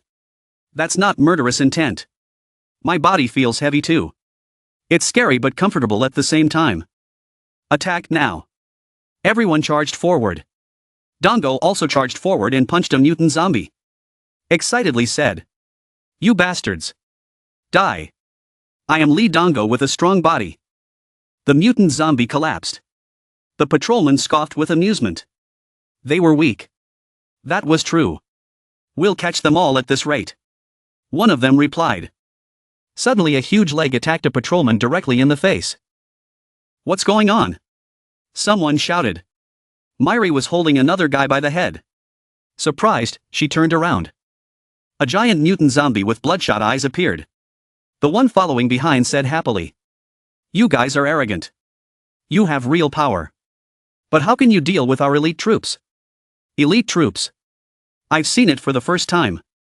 The patrol officer was surprised. The giant mutant zombie opened its huge, drooling mouth. It looked like it was hungry for humans. The mutant zombie behind jumped onto the back of the giant mutant zombie. It turned around and threw out sharp daggers. Patrol officers were stabbed by flying knives. Dango was also startled when he saw the knives flying towards him. He screamed. The mutant zombie on his back shouted excitedly. "You dogs die!" The giant monster also shouted. Myri charged straight towards the monster. A kick sent him flying.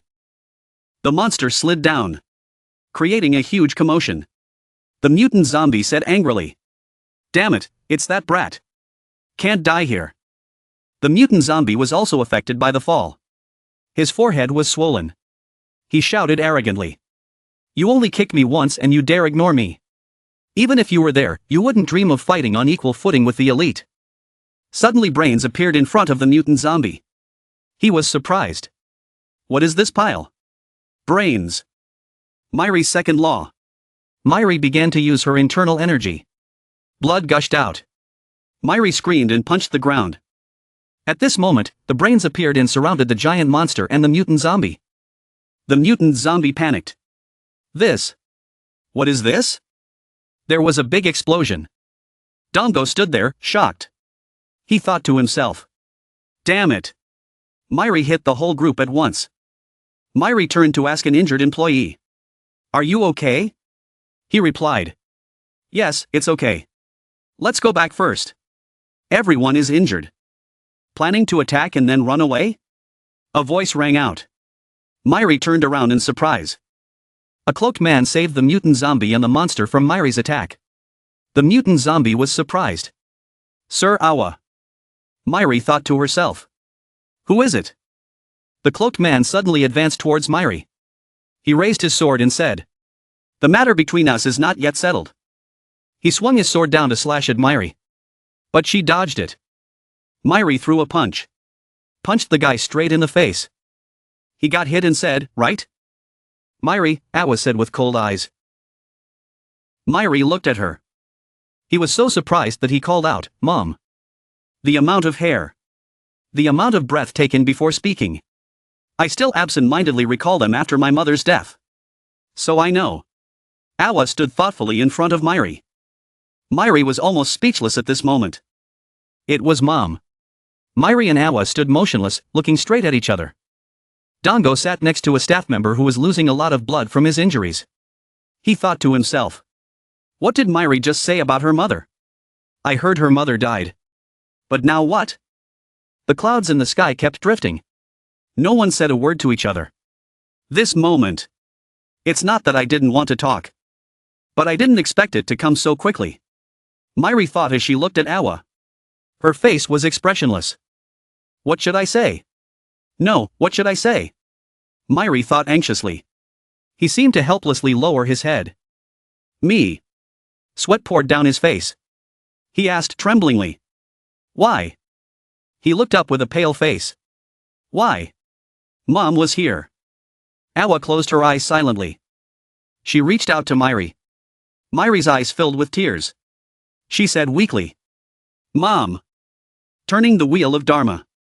She passed the exam to turn the academic. Gossip. Myri was torn apart by her force and sent flying. Myri was stunned. Myri. Dango screamed. Myri really couldn't believe what was happening before his eyes. Pieces of his body flew off, sliding across the ground. Dango shouted worriedly, "Are you okay?" Myri slowly reconnected his body. He knelt on the ground tremblingly and said, "It was the technique Turate used." "Why? Why did Mother use that?" Awa ignored Myri. She turned to the mutant zombie. "Let's go back." The zombie replied, "Yes. I understand." Awa and the two turned and walked away. Myri on this side tried to scream. "Wait. Mom, don't go." He asked in panic. Where did Mom go? Why didn't she say anything? Mother. Myri kept calling Awa. She also stopped. Myri gritted her teeth. It was fine if she didn't say anything else, but at least Mom couldn't say it. Even if she died, would she still miss me? Myri looked at her back helplessly and said, "Mom. It's me. I'm here. It's your Myri." Myri sobbed. Tears streamed down his face. Awa pulled the hood of her cloak back. She said, Always standing before my grave and always saying that you died for me. And yet you are still alive. She turned back. Her face still had no emotion. She said. Myri. What are you doing here? What? He was stunned. Then she and the two disappeared. Myri screamed in vain. Mom! Dongo tried to calm him down. Myri. Calm down. Dongo said. I don't know what happened, but let's go back first. We've dealt with the zombies. The mission is complete and there are many injured. That person. Your mother. Before it gets dark. Let's go back and discuss this with everyone. Dongo hesitantly pulled Myri's hand to stand up. Everyone is still waiting for us, Myri. Dongo encouraged Myri. But at this moment, Myri's eyes had turned red. His face was emitting a lot of murderous intent. Now. Back when Lee Kyung was surrounded by Cheon Nuri and the patrol group. Cheon Nuri said defiantly. Now there's no way to escape. Don't move. Or you'll get shot. Cheon Nuri ordered. Lee Kyung remained silent. Lee Kyung's eyes slowly turned back. Cheon Nuri was surprised. Huh? Suddenly Lee Kyung disappeared to the surprise of the patrol officer. Disappeared. At this moment, Cheon Nuri fell silent. But then she gritted her teeth and turned the gun up towards the sky. Lee Kyung was running on the floors of the building. Up there. Up there. Everyone said in amazement. Cheon Nuri kept her finger on the trigger. She seemed very confused and panicked. Cheon Nuri closed her eyes. But Cheon Nuri finally put down his gun. The patrol asked worriedly. Damn it. I missed it. Commander. What should we do now? Cheon Nuri replied. It's okay. Everyone go back. They were surprised. What? But the intruder still. Cheon Nuri still turned to face that direction and said. It's okay. I'll handle it myself. The sky was getting dark. Cheon Nuri sat in her office. She thought. The sun has already set. Why is Team 1 so late? Are they in a place where they can't get a radio signal? Just try calling for now. She thought and looked through the glass on the table. She was surprised. Someone's hand was holding the window. Cheon Nuri asked sternly. What are you doing? It's quite noisy to sneak in. Lee Kyung was sitting on the windowsill. Startled. If you're going in, then hurry up and go in. It's cold outside. Cheon Nuri said. Lee Kyung was surprised. How did he know? Do you have eyes in the back of your head? Lee Kyung walked in. He stood in front of Cheon Nuri and handed her a piece of paper. Cheon Nuri asked curiously. What is this? The content on Lee Kyung's paper was, Myri, where are you? Cheon Nuri questioned. Suddenly saying those words.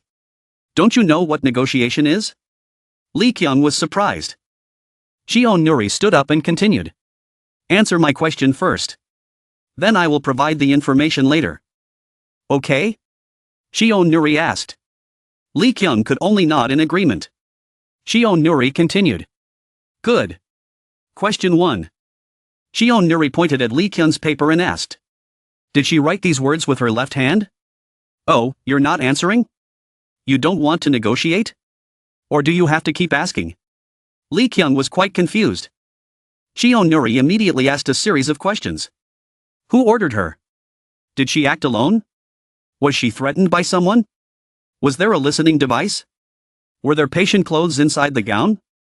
Lee Kyung was bewildered by Cheon Nuri's series of questions. She thought to herself, what? What? What's wrong with her?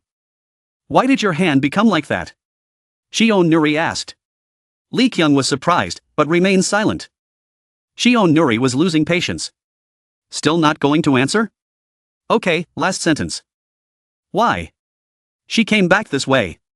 Cheon Nuri asked, leaning her hands on the table. You pretended to be an intruder to lure me out, right? You wanted to follow me to find out where the office is?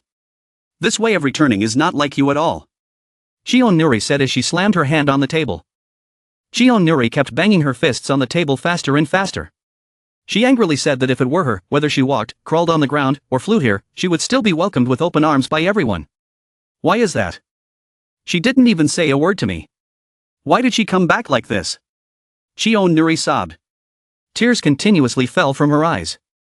This idiot, Cheon-nuri scolded, while Lee Kyung remained silent. Lee Kyung finally spoke. When did she know? It's not easy to deceive your friend. As she spoke, she slowly took off her hood. Sorry for not telling you sooner. Nuri, Lee Kyung said with a smile, her neck had a mark that looked like it had been slashed. Cheon-nuri quickly ran over and hugged Lee Kyung. She angrily said, I'll just let it go this time. Cheon-nuri sobbed, because she had returned safely. Lee Kyung smiled, patted Cheon-nuri comfortingly and replied, yes. Suddenly, Cheon-nuri's attitude changed and she aggressively questioned Lee Kyung. Now, let's talk. Did Neria save you? Why did she run off to find Myri as soon as she appeared? Lee Kyung suddenly replied, Nuri, just ask one question at a time. Lee Kyung thought to herself, her emotions changed so quickly. It's nothing, because of Senior Taram's message, Lee Kyung explained. Cheon-nuri was surprised. What? Found Senior Taram? No, that's not it, Lee Kyung said. It was the message in my head. If it wasn't the message Neria left behind, it must have been engraved into the barracks emblem thanks to Senior Taram's ability, Lee Kyung said as he looked at the badge in his hand. Cheon-nuri said while looking at the badge, if it was Senior Taram's ability, it was the ability to read the memory of an object and leave a mark on it. Lee Kyung also agreed. Yeah, but I don't know why this ability is activated now. Cheon-nuri asked silently, but what does it have to do with Myri? Senior Taram has never seen Myri. Lee Kyung was silent. Lee Kyung looked straight at the badge of a hand holding a red flame. The words left behind. I have seen the secret of this world. The beginning of everything is immortality. Nuri, Lee Kyung said. Cheon-nuri's eyes were tense now. Lee Kyung continued. Is the outbreak of mutant zombies related to Myri?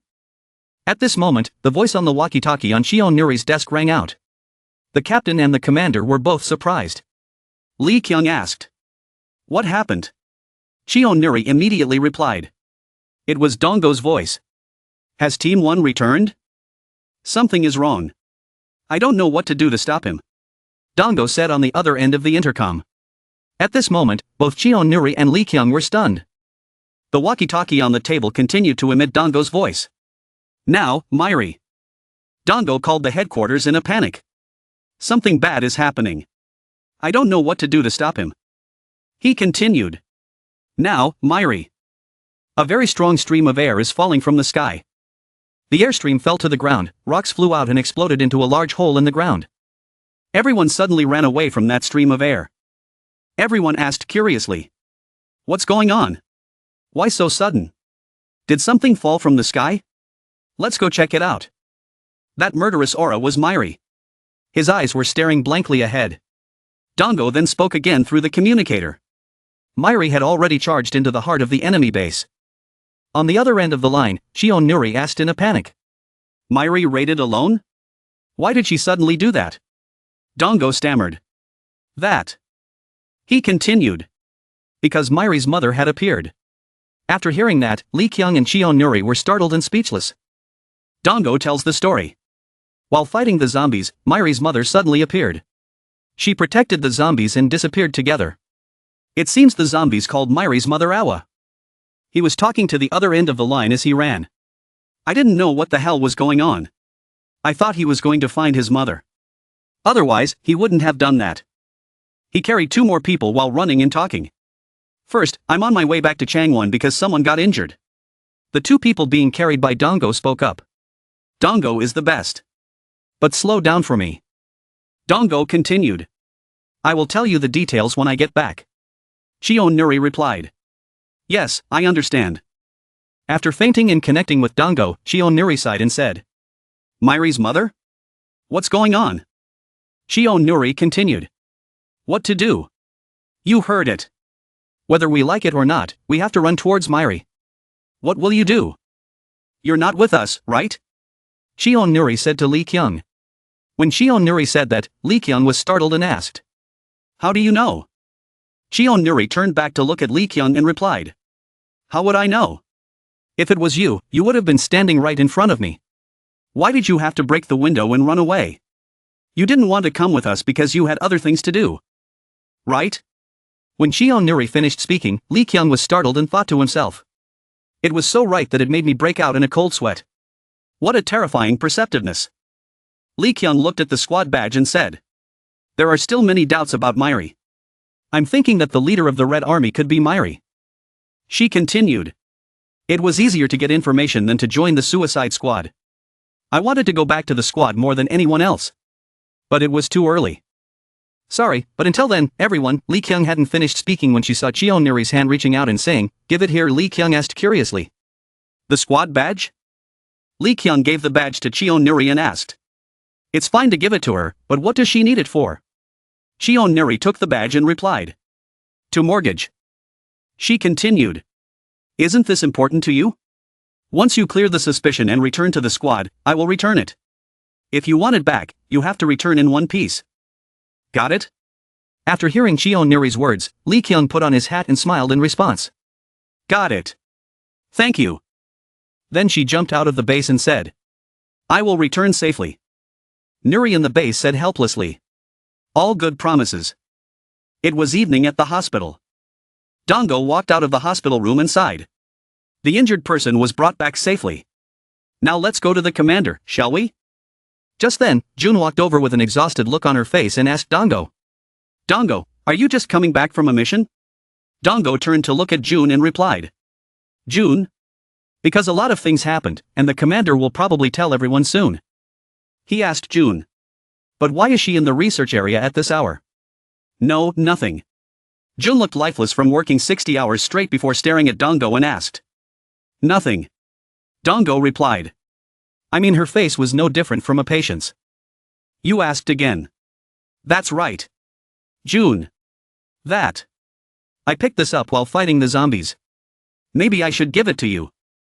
Then June looked at it and asked in surprise. This. What is this? And over at Myri's place. The monsters were playing tag. They were screaming to catch him. It was the ultimate squad. It was the zombies of Team 6 who were looking for food and saw Myri there, so they chased after her. One of them said, "Be careful. He might be a Superman." Another said, "Why bother?" They continued, whether he was a superior or not, how the hell could someone like him win? Myri glanced at the zombies. One of them asked another zombie. So should we capture him and keep him as a prisoner or eat him? Suddenly, a zombie's head was blown off. It was very confused and surprised. And Myri jumped up and chopped off their heads. Gradually the other zombies were also destroyed. Then Myri landed on the ground.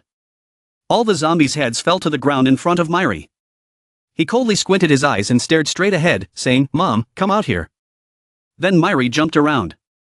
He jumped and exploded, killing all the zombies in harvesting teams 1 to 6. After wiping out the zombie harvesting party, he stopped shouting. "Fuck, come out." He finished speaking. Suddenly, several invisible red and black blades flew towards him. Pierced through him. Myri jumped back and said. Finally appeared. Herring suddenly appeared in front of Myri, preparing to attack and said, "Of course, I'm not that mother of yours." Then he launched a slash at Myri so powerful that it caused the ground to shake. He squinted his eyes and smiled. "Long time no see, are we acquaintances?" "No, am I the only one who thinks so?"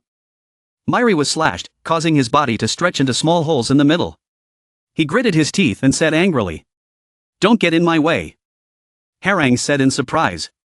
"Oh my god, he really can't die." Myri used her ability to stretch her fingers and stabbed straight at Herring. But unexpectedly, Herring avoided his attack and even mocked him. On top of that, the attack was strange and disgusting. Herring continued, squinting. "Show me an interesting move like this." "Thanks. But you're the one in the way. We're just here to collect orchids. Look at the crushed flowers. Can you take responsibility?"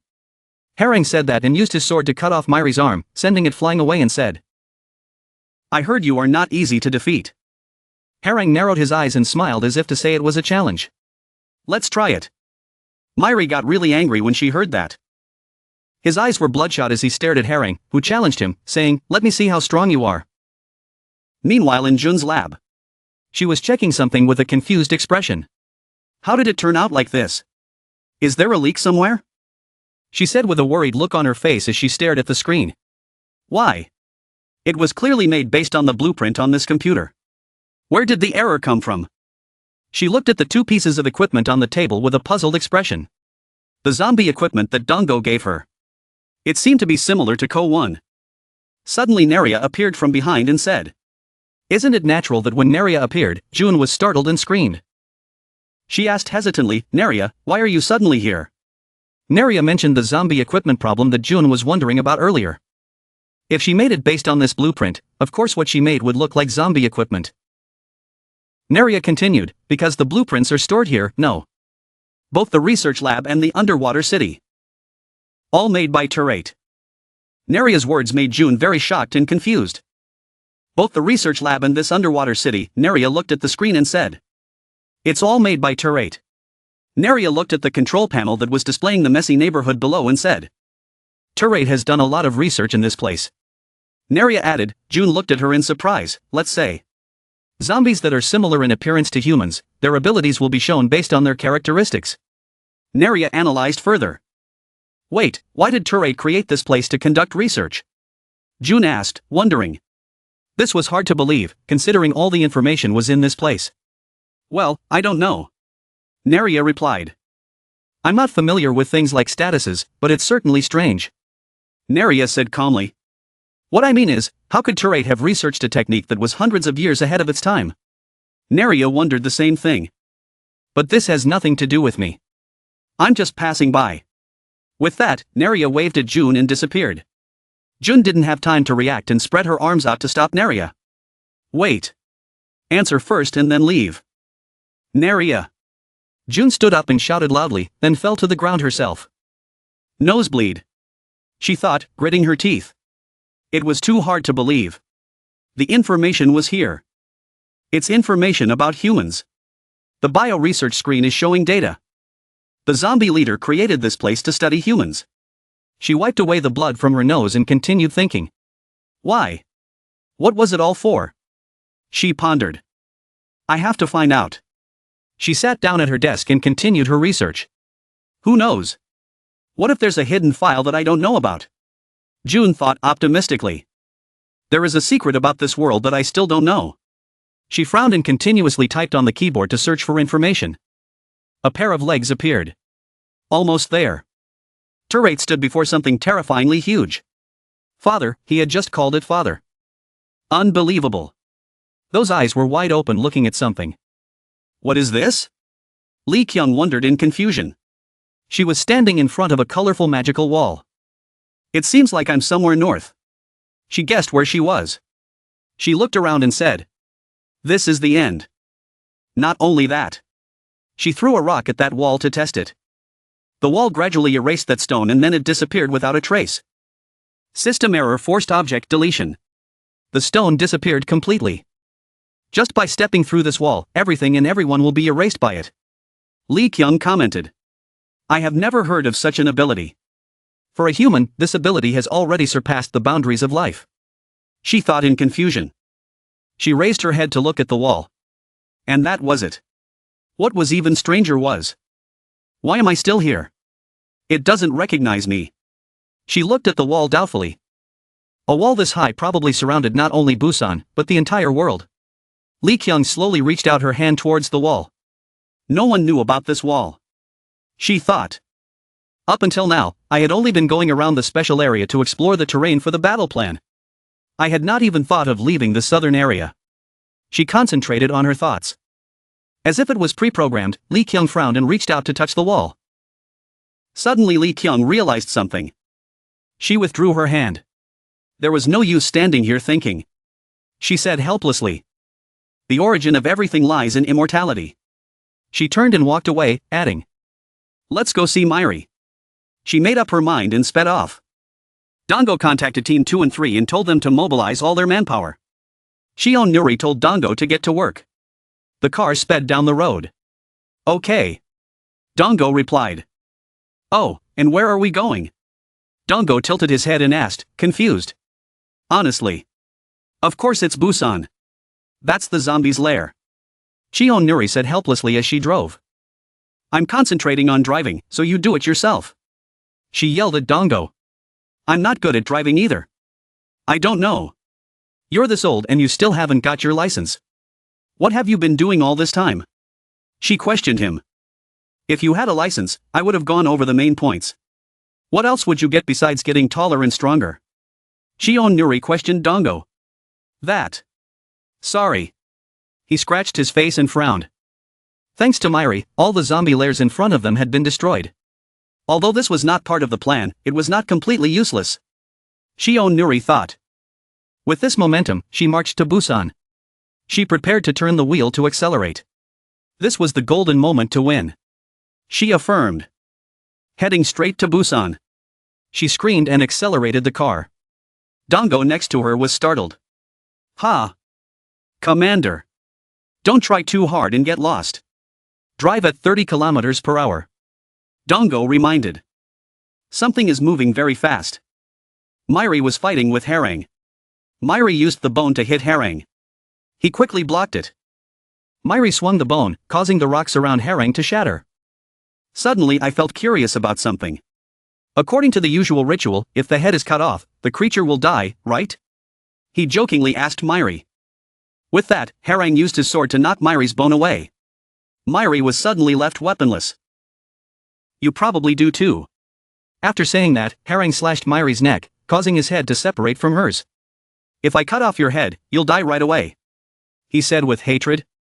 Myri's hand immediately grabbed her own severed head. He threw the head straight at Harang. He dodged it and said, "Oh my gosh." He raised his hand to his forehead and laughed mockingly at him. Humans really don't understand common knowledge. Wait. Where did your head grow back? He asked, pointing at him. Myri appeared behind him. His eyes were filled with anger. Harang was still laughing happily. So it grew back in the same place, he said. Myri was furious. She yelled at the guy. Where is Mom? Answer me. Calm down. Harang scratched his head and turned back to Myri. What should he do with this clingy brat? Myri's law, first form Bloodwind. He didn't say much. He launched a powerful attack on Harang with the Bloodwind move. The surrounding rocks and soil kept collapsing. Harang couldn't dodge. He took Myri's attack. He's really not ordinary, he said. I was just joking, but my body is already burning up, he thought to himself. He didn't look injured. His fingers created a source of power, preparing to strike back. Wait. Should I get serious? Harang thought hesitantly. Go back, Harang. It's about to start. A signal has been sent to Harang. Force him to retreat and return. It's already that time.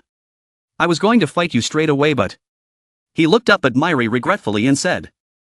Myri didn't want to let it go. He flew up and raised his fist and shouted. Speak quickly. You're a clingy brat. You must be very sad, right? Harang continued to provoke Myri.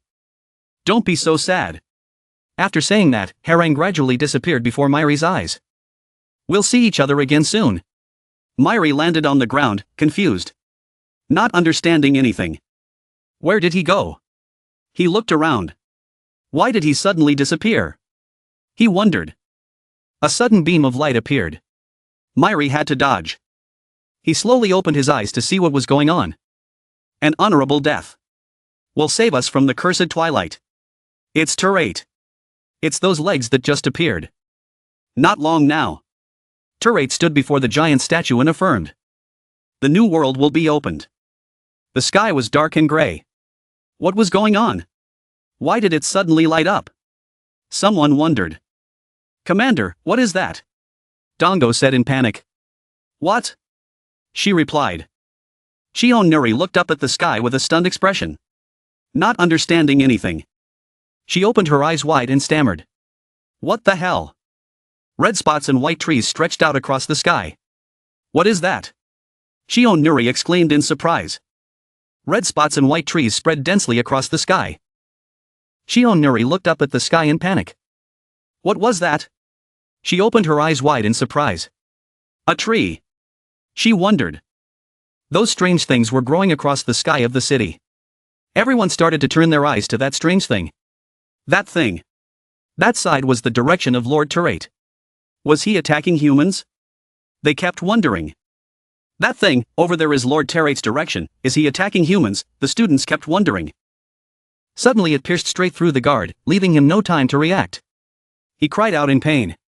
That strange tail was still moving. The guard's face began to swell as if wax had burst. Blood began to flow. He stammered and screamed. There was a loud explosion. The tail hit the guard and the guard exploded, creating something large and slimy. It breaks into small clumps that cling to the ground. It looks very dangerous. Heading to Busan. At this moment, Chionuri and Dango looked up at the sky in confusion. He said in surprise. Horrible. What's that? The tree is talking, Commander. You, me, and the forgotten souls. Chionuri looked at the tree in the sky with a shocked face and said. This war is an opportunity for those who yearn for a new world. So this time, don't let me down. Terate's face was thoughtful. Going to Busan. That way of talking sounds like Terate. Dango reasoned. Chionuri was still absent-mindedly standing by the car window, not saying anything. Suddenly Chionuri ordered Dango. Dango got in the car. He answered in surprise. Are we going to Busan? What if it's a trap? Wait. What's this all of a sudden? It's not like a commander at all. Dango shouted in her direction. Chionuri got into the car and was about to drive away. Dango, he had never driven before, so he didn't know. When the signal turns yellow, you have to accelerate. She answered him implicitly. But if there is a chance. Before the light turns red, you have to go straight. Chionuri pulled the car's gear lever as fast as she could and continued. Mairi was going to Busan anyway. Everyone was running to Busan except for the small defense force. She said as she drove away at full speed. On this side, Mairi also noticed the tree in the sky. He looked and thought. What is that? A white tree? He didn't know. Suddenly, a pressure was placed on him, making Mairi unable to stand. He cried out. He was pressed down on the ground, his body. Mairi wondered in confusion. Suddenly, dozens of purple wires were working inside him. His cells were destroying him. He held his stomach and coughed. It rose in his throat. His cheeks puffed out. He pursed his lips. He couldn't stop it from coming out. Mairi threw up something disgusting. Mairi gasped after vomiting. Before him was a mess of intestines. He couldn't tell what it was. Why is my body suddenly? Suddenly his arm ripped itself away from his body. He cried out in surprise. His body was slammed onto the ground. He cried out in pain. He didn't stop. His legs started to separate from his body. He couldn't control his body right now. He was dizzy. He stuttered. Suddenly his eyes fell out like his leg just now. He opened his mouth to gasp. His eyes were empty. Blood was pouring out. It hurt. He opened his mouth and screamed in pain. He was dizzy. He was being crushed by something. You said you would die for me. A woman said with a smile. Ha? Mairi asked. You said you would die for me. The woman was slowly being eaten away by something and disappeared. Mother. Mairi called the woman back. I said. The woman turned into a mess. Die for me. Those slimy things covered Mairi's face. Faces appeared. Floated around him. Talking. You said you would die for me. You said you would die for me. The face gradually melted away. Divided into dozens of small faces, they spoke simultaneously into Mairi's eyes. You said you would die for me. It tortured him mentally. His mind was now manipulated. The image of the woman with the words. You said you would die for me. It kept appearing more and more clearly in his mind. His mind was filled with the image of the headless woman and dozens of identical sentences. Mairi. What's wrong? The woman with her eyes and mouth covered in a monstrosity said. Here again. At this moment, Mairi's empty eyes were sinking deep into darkness. He was vaguely unable to escape. Cold. You feel it. His face was blank. Mom. Mom. His face slowly faded into the darkness as he called out. Haeyoung. Over here. Someone called Haeyoung's name. Where? She asked. Haeyoung quickly injected the drug into that bare head with empty eyes. Is it okay to stab like that? Jizian asked worriedly. Haeyoung with a pale face. Worriedly replied. It's probably okay. Mairi. Mairi him. Aren't we too late? Haeyoung turned to Jizian with tears in her eyes and said. Will he be okay? She couldn't help but worry. Jizian frowned doubtfully and thought to herself. It's okay. It'll be okay. Jizian reassured herself and Haeyoung. He'll be fine. Jizian hugged Myri's head and said worriedly. Don't worry. Haeyeon looked at Myri crying loudly. Myri, we miss you so much. Jizian said sadly to Myri who was in his arms. The sky is still dark gray. Is it because of the medicine? Jizian said while holding Myri and running in panic. Haeyeon ran in front and replied with a frown. Yes. You know Myri got the injection, too. She remembered the scene where she gave him the injection earlier. I think the medicine doesn't work because it's experimental. Haeyeon said. After Myri left, I retested the remaining cells and found that the drug was destroying Myri's cells. Haeyeon frowned at the things in the test tube. She was confused. The drug was working. So can we give him another medicine to replace it? Jizian suddenly asked. Yes. He should be back to normal soon. Haeyeon said lazily. I am doing the right thing. Right, Auntie? Jizian looked at her in surprise when she heard that. Because she was afraid that he would die, she followed the sound of the explosion. Haeyeon stopped and cried loudly. The truth is, he was about to die just like she wished. She said painfully. But you saved his life. You're not selfish, right? Jizian's sweat dropped as he listened and said nothing more. Myri doesn't want to say goodbye to us, does she? Jizian said. You think so? Haeyeon wiped her tears, and they continued running forward. So let's go to the second team's camp and meet Kyuho. Jizian hugged Myri's head and ran away quickly. Yes. She replied. So warm. In Jizian Myri's arms he felt that warmth he thought. No, there was a walkie-talkie in Haeyeon's backpack that she had left with Myri. It was emitting a voice. Don't come here. It was warning. Don't go to the second team camp, Haeyeon. It warned Haeyeon not to go to the second team camp. But she couldn't receive this message. Haeyeon and Jizian were both stunned by something. They gaped and looked to one side. Auntie, everyone! Haeyeon shouted in panic. Before them was a battlefield. The people from the second team were massacred. They were lying dead on the ground. Blood was everywhere. What happened? She screamed. Haeyeon used the walkie-talkie to talk to Kyuho. Jizian reminded Haeyeon. She looked back and realized she had left it there. I left my bag there. She said. What? Jizian asked. Haeyeon. Jizian. This way. Kyuho suddenly appeared at the door. Opening the door, he called out their names. Kyuho. What's going on? Jizian asked in surprise. They quickly ran towards where Kyuho was standing. I'll explain later. Hurry up and hide here. Kyuho reminded them. So this is it? Awa suddenly appeared behind Kyuho. Kyuho turned around in surprise to look at her. Kyuho. Who is that? Jizian stuttered. Damn it. Run. Quickly. Kyuho anxiously urged the two of them to run. Myri lay in Jizian's arms, calling out dreamily. Mom! There's no time. Kyuho shouted in panic. Space seemed to slow down. Kyuho! Someone called out Kyuho's name. Kyuho behind him fell backwards. Jizian also lost her balance. They couldn't stand. Auntie! Haeyeon called out to Jizian in panic. The surroundings in everyone's eyes seemed to be spinning. There is some kind of pressure going on around them. What is it? Suddenly Jizian's head fell to the ground. His face showed panic.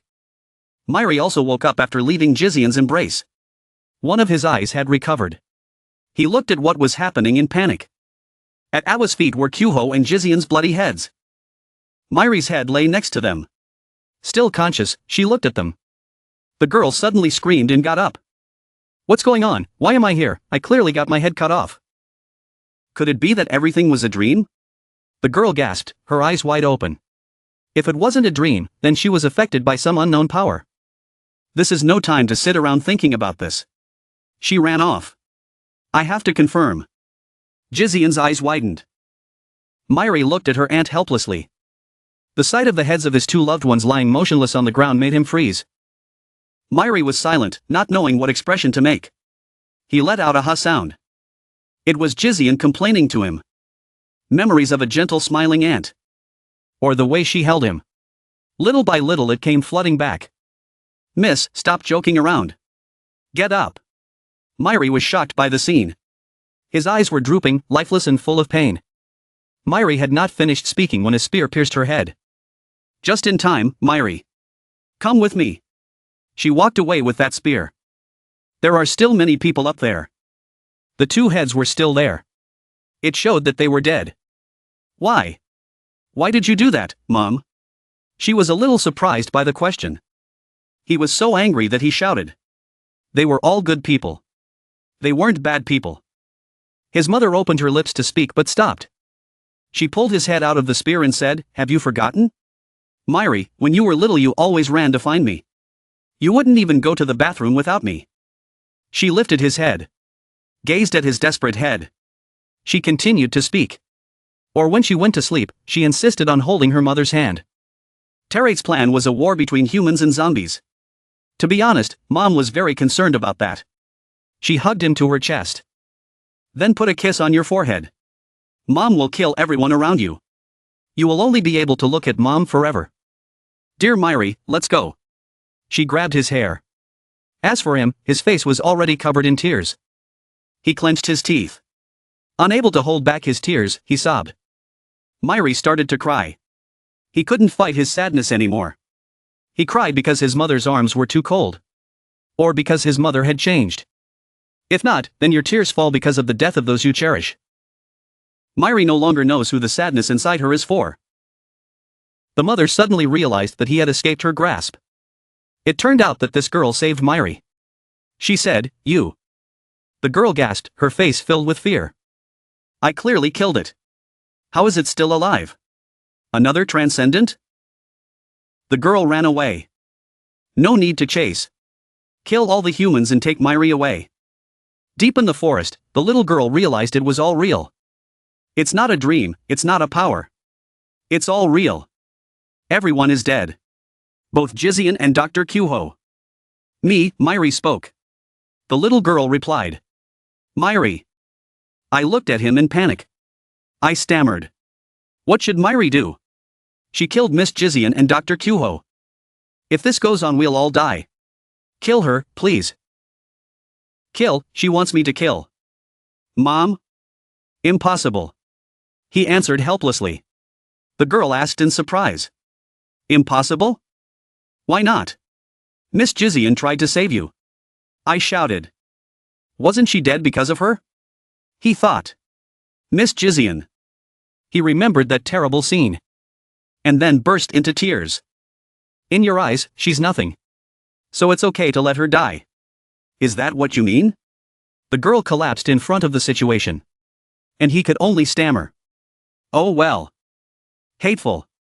The important people are all dead, everyone is shaking in fear. I don't want to see anymore.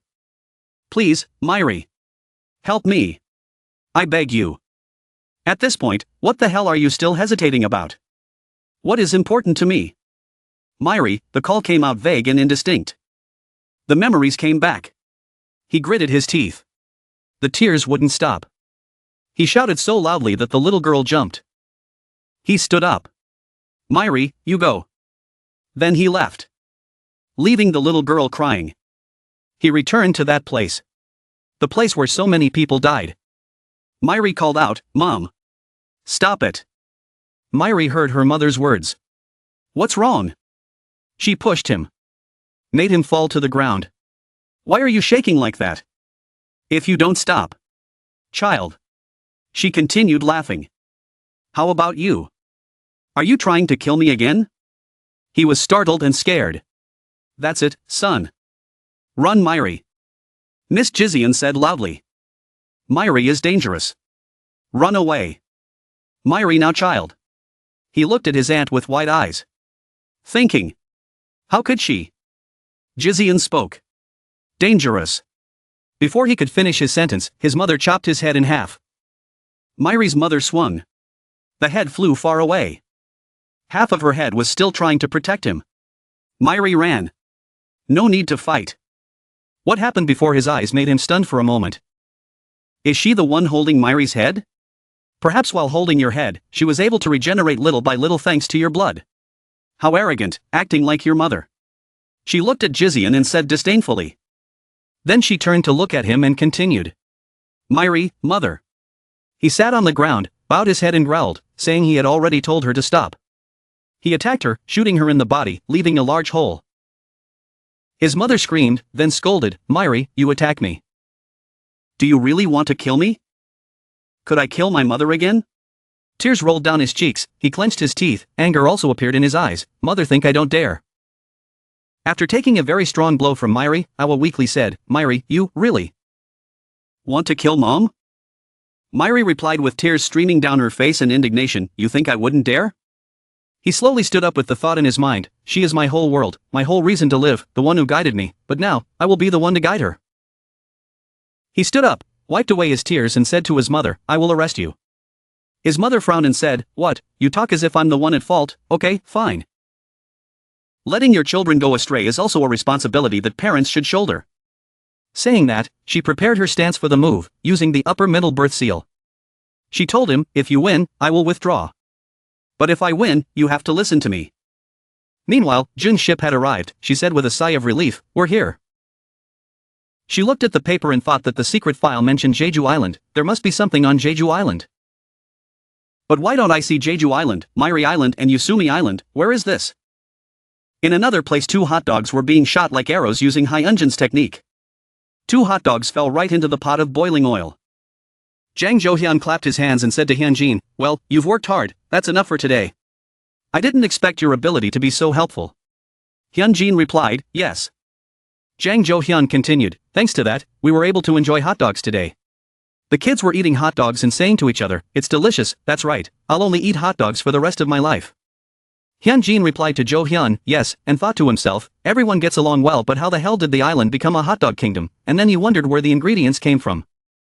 Where did the voice come from? "Hey, Hyunjin." Hyunjin was surprised, "Huh?" Jo-hyun came up and said, "I have something to ask." Hyunjin asked immediately, "Someone from outside the island, back off immediately, how did you get here?" Jo-hyun replied, "Huh, it wasn't me, I came here by boat." Kim Ji-ho walked over and said, "It's okay, it seems like that girl came to find me." Hyunjin was surprised and called out to his father. He and Jun went inside to talk, he said, "So that's it. The document file about the coordinates of the underground city. The reason you came here was to learn about the secrets of this world, right?" She replied, "Yes, that's right. I want to go to Jeju Island." "Exactly. Do you know where it is?" He said, "I've come to the right place." She was stunned and said, "Yes." Mr. Ji-ho continued, "I will tell you about the secret of this world. No, more precisely, the secret of Terate." She opened her eyes wide and asked again, "Terate's secret?" Mr. Ji-ho continued his words, "Of course, I can't say everything. This secret is like a domino effect. To bring the big secret to light, you need to find out the little secrets surrounding this big secret. What I can tell you right now is the smallest secret. Many years ago, Terate was training here to find clues to help him fulfill his great dream. A poor soul appeared before him, directly responding to Terate's call. This is the beginning of all hidden secrets." Back to the fight between Myri and her mother, he rushed to hit her with the bone, but his mother blocked the attack. He continued to charge with his fists. His mother also swung her fist to block that blow. He paused for a moment, but his mother acted without hesitation. She asked, "Why hesitate?" Then she continued to use her ultimate move. He was knocked down by that blow. But his body quickly recovered to its original state. She said coldly, "If it continues like this, how can I kill my mother?" He pursed his lips when he heard his mother say that. He got into position to attack her. His mother looked at him and thought, "I know," and reminisced about when Myri was little. Little Myri ran and said to her mother, "Hurry up, or we'll miss the train, hurry, hurry." She ran after me, smiling and saying, "I know, I will run fast." The train door closed. Myri was on the train and she hadn't gotten on yet. She panicked, "Oh Myri. The door is closed, what should we do?" She said as the train started moving, "Wait for me, I'll take the next one." Myri rushed to punch her, she also swung her sword to fight back. But every blow brings back memories. But in the current fight, she swung her sword and cut off his arms, rushed to punch him, and kicked him away. Little Myri was practicing cutting vegetables, while his mother stood next to him, instructing him. "Be careful not to get hurt. Is this how you ask while cutting?" His mother exclaimed, "You're so good. There really is nothing that my Myri can't do." She took her sword and rushed towards him. She used her foot to kick him away, then she flew up. Myri's memory of learning to ride a bike came back to him. He said nervously, "Mom can't be released somewhere." His mother was behind the bike and said it was okay, she was holding on tight. He asked again, "Is it true?" She said, "It's true, don't worry. Mom will never let go." But now she swung her sword and cut Myri into 4 pieces. He recovered, she continued to slash. She pressed him against the wall, swinging her sword, preparing to strike again. But Myri stood still, making her stop as well. He gritted his teeth at what was happening now. He reached for his mother's neck, preparing to strike. He grabbed the sword and pinned her to the ground. He raised his sword and prepared to finish him off. He shouted loudly with an unwilling look on his face. He stopped when the sword was about to hit his mother. Each tear he shed fell as he could not bear to kill his own mother. "Please," he said with a tearful face, "Mom, please wake up. I beg you, Mom." She told herself, "I knew, I was his whole world." The memory of riding the bike came back. She let go of the bike and Myri ran forward by himself. He called out for his mother. "Mother." But when he turned back, he realized that his mother had let go of the bike. Suddenly the sword pierced through her body. He was stunned and could not believe what he was seeing. Mother sat up hugging him and was stabbed through the body by the sword. She said, "Myri, to me you were the world." Inside, the old house people were talking. "Wait a minute," the spirit responded to Terate's call. Jun was in a nosy mood. He had to say something reasonable. There were no spirits in this world. She continued in disbelief. "As a scientist, I do not accept the existence of the soul." Mr. Kim Jiho was in a dilemma. "I said it because you asked." Jun's eyes lit up again and she asked Mr. Kim Jiho. "But why did that spirit approach Terate directly? Terate is a bad guy. I'm really curious. Please tell me quickly." Mr. Kim Jiho suddenly became silent for a moment. Then he replied. "It is up to you to believe it or not. But this world has always had a soul. Through him, I have witnessed the future and the past. And the way this world works." The poor soul responded directly to Terate's call. The reason the soul appeared in this world was to sever the bonds of karma. He explained it to her in detail. On the battle side of the situation between Myri and her mother, Awa was now hugging Myri. She had lost. She was being pierced by a sword. Then she fell down. The sword was still stuck to her body. "Mother," Myri called out to her, trembling. She gently opened her eyes and looked at him. "Congratulations, you won." Then there was a change that took him by surprise. Blood was flowing all over the ground. Suddenly they moved and flew up. Those bright red drops of blood began to fly up and gather towards Myri and Awa. Haeon then went inside with everyone. "Everyone, this way," the little girl showed the way. But the little girl didn't notice that the corpses littering the streets were suddenly moving. It felt like they were trembling. Suddenly, the people who had died in the battle suddenly seemed to have their bodies restored. Haeon found out and looked at him, bewildered. "What?" After recovering, they were breathing heavily. "Me, am I still alive?" They doubted themselves. Haeon stared at them with wide eyes in amazement. She thought people were coming back to life. How could this be? She couldn't believe her eyes.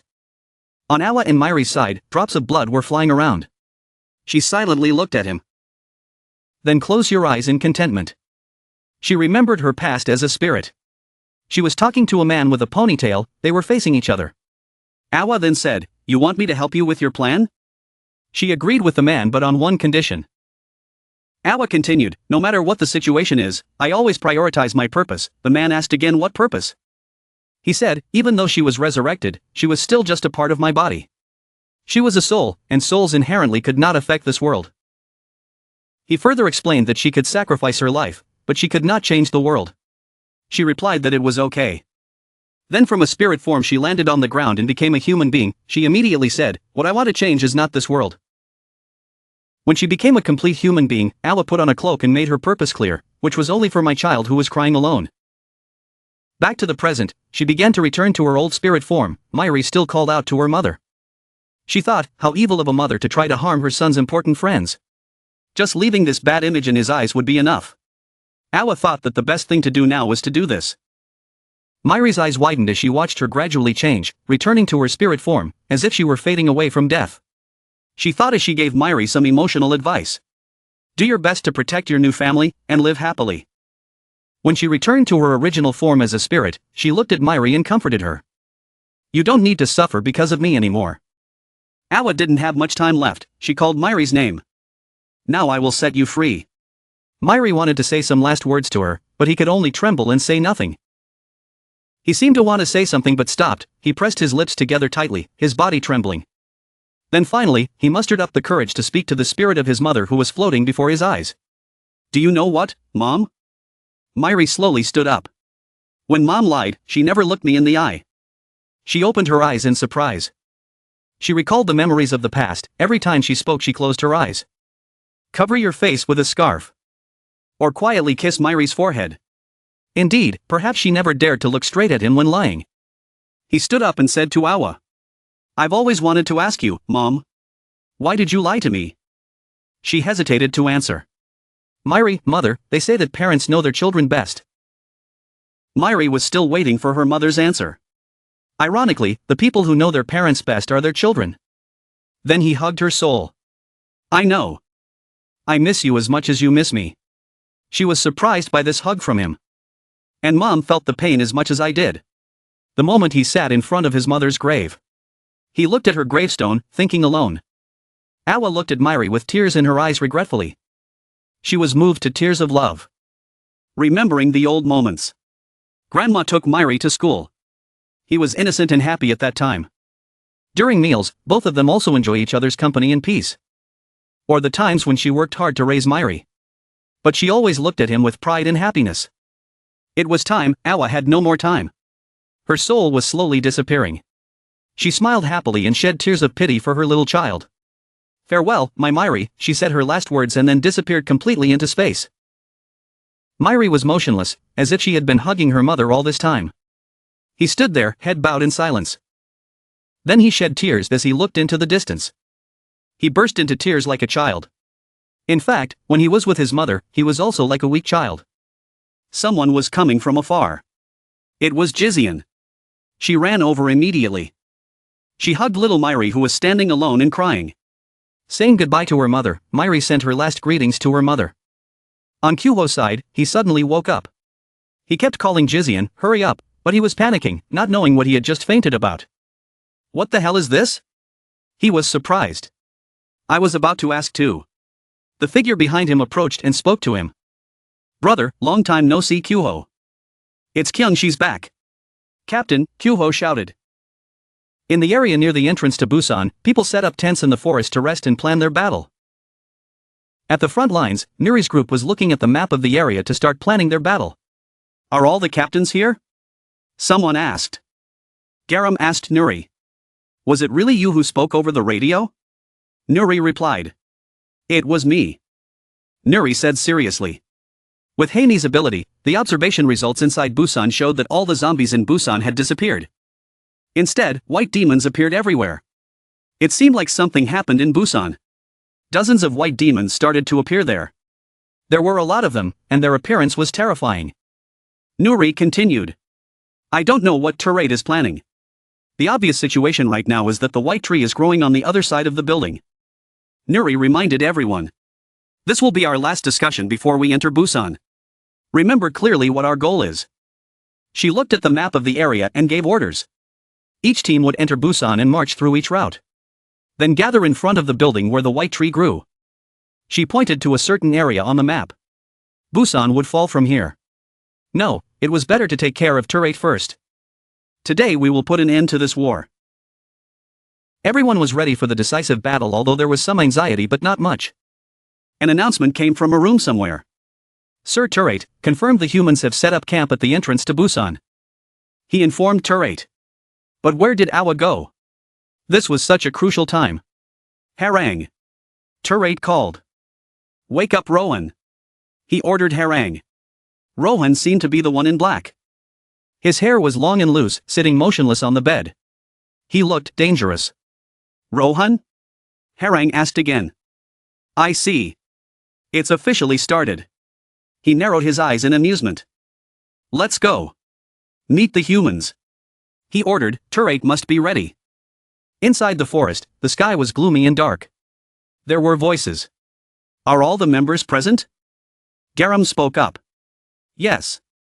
Teams 1 and 2 were present. Everyone gathered now. Eyes focused on Nuri. But what else? Didn't she tell everyone the battle plan? Rishuru asked Nuri in confusion. Nuri said seriously. I will get straight to the point. You guys are not the main characters in a comic book. Everyone listened, but somewhat puzzled. A knife stab would kill you. Or a bullet would fly by. You would die in agony. She continued, but it seemed meaningful. The place we are going to is the battlefield. Death comes to us more easily than we think. Sometimes it is a meaningless death. She said as if to remind everyone to be very careful. We have something to protect. We are not afraid. Nuri gives us spiritual strength. Now, leave this place if you want. Nuri does not want to force anyone to stay and fight. It is all voluntary. Nuri looked at the line of people before her. Seriously. My own life. No one but you guys can decide for me. I won't blame you guys. Everyone present heard it. After hearing it, each member quietly lowered their heads and did not speak. Perhaps they were confused in their hearts. A young man standing in front spoke loudly, breaking the silence. Commander, you are the main character. Didn't you also feel pain when you were hit by a flying bullet? Even so, she still rushed into battle. Right?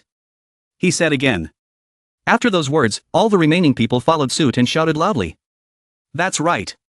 We also want to risk our lives. We will stand by the commander.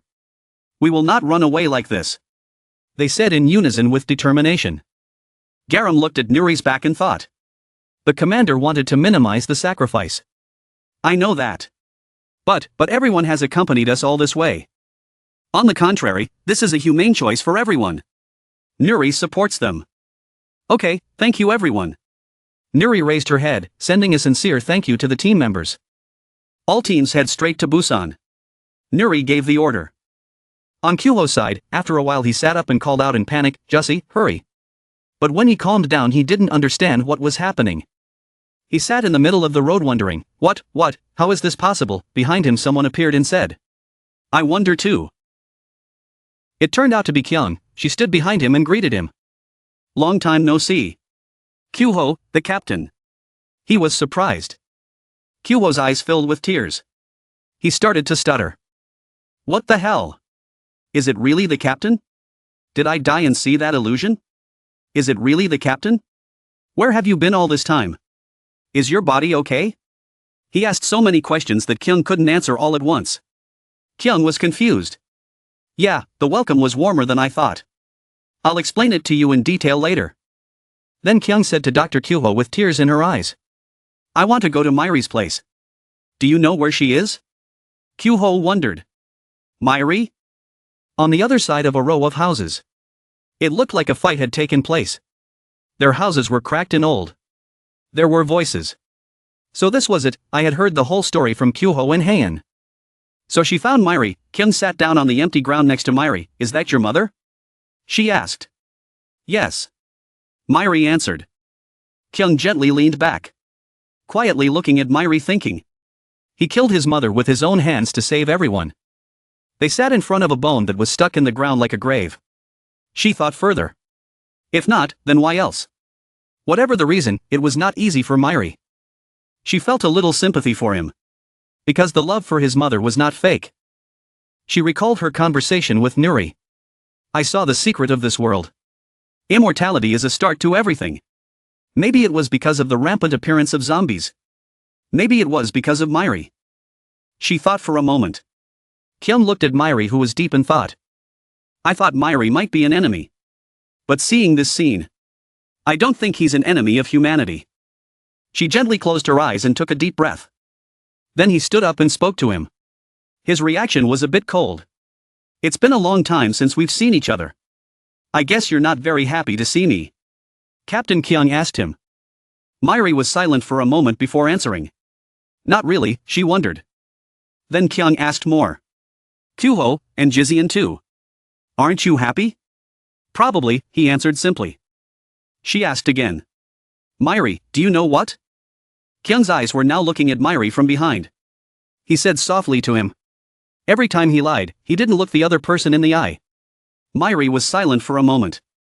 Then he said to Kyung. Same. Same concise answer. Huh, Kyung still wondered. At this moment, Kyuho came from afar and said to her. Captain, I found a car that still works. Kyung replied. Is that so? You drive it to Busan. Kyuho was confused. What? He was confused. Me alone. The captain is not coming with me. Kyung put her hands on her hips and spoke loudly to him. Isn't running faster than driving? He wondered again. Normally it should be the other way around. Kyung said to Myri again. Myri, come back as soon as you're settled. We'll join up with the group heading to Busan. Yes, he replied softly. Kyung thought a little annoyed. Questions piled up. No answers. It was annoying, but she couldn't drag on any longer. There was nothing she could do at this point. Kyung thought about it again. Everything was back to square one. There could be no more sacrifices. Back to Busan. Everyone is gathering. Team 1, we are moving west. There is an announcement. The white demon began to charge. Screaming madly. It's Garam. She's fighting a white demon. She announced while dodging its attacks and landing with ease.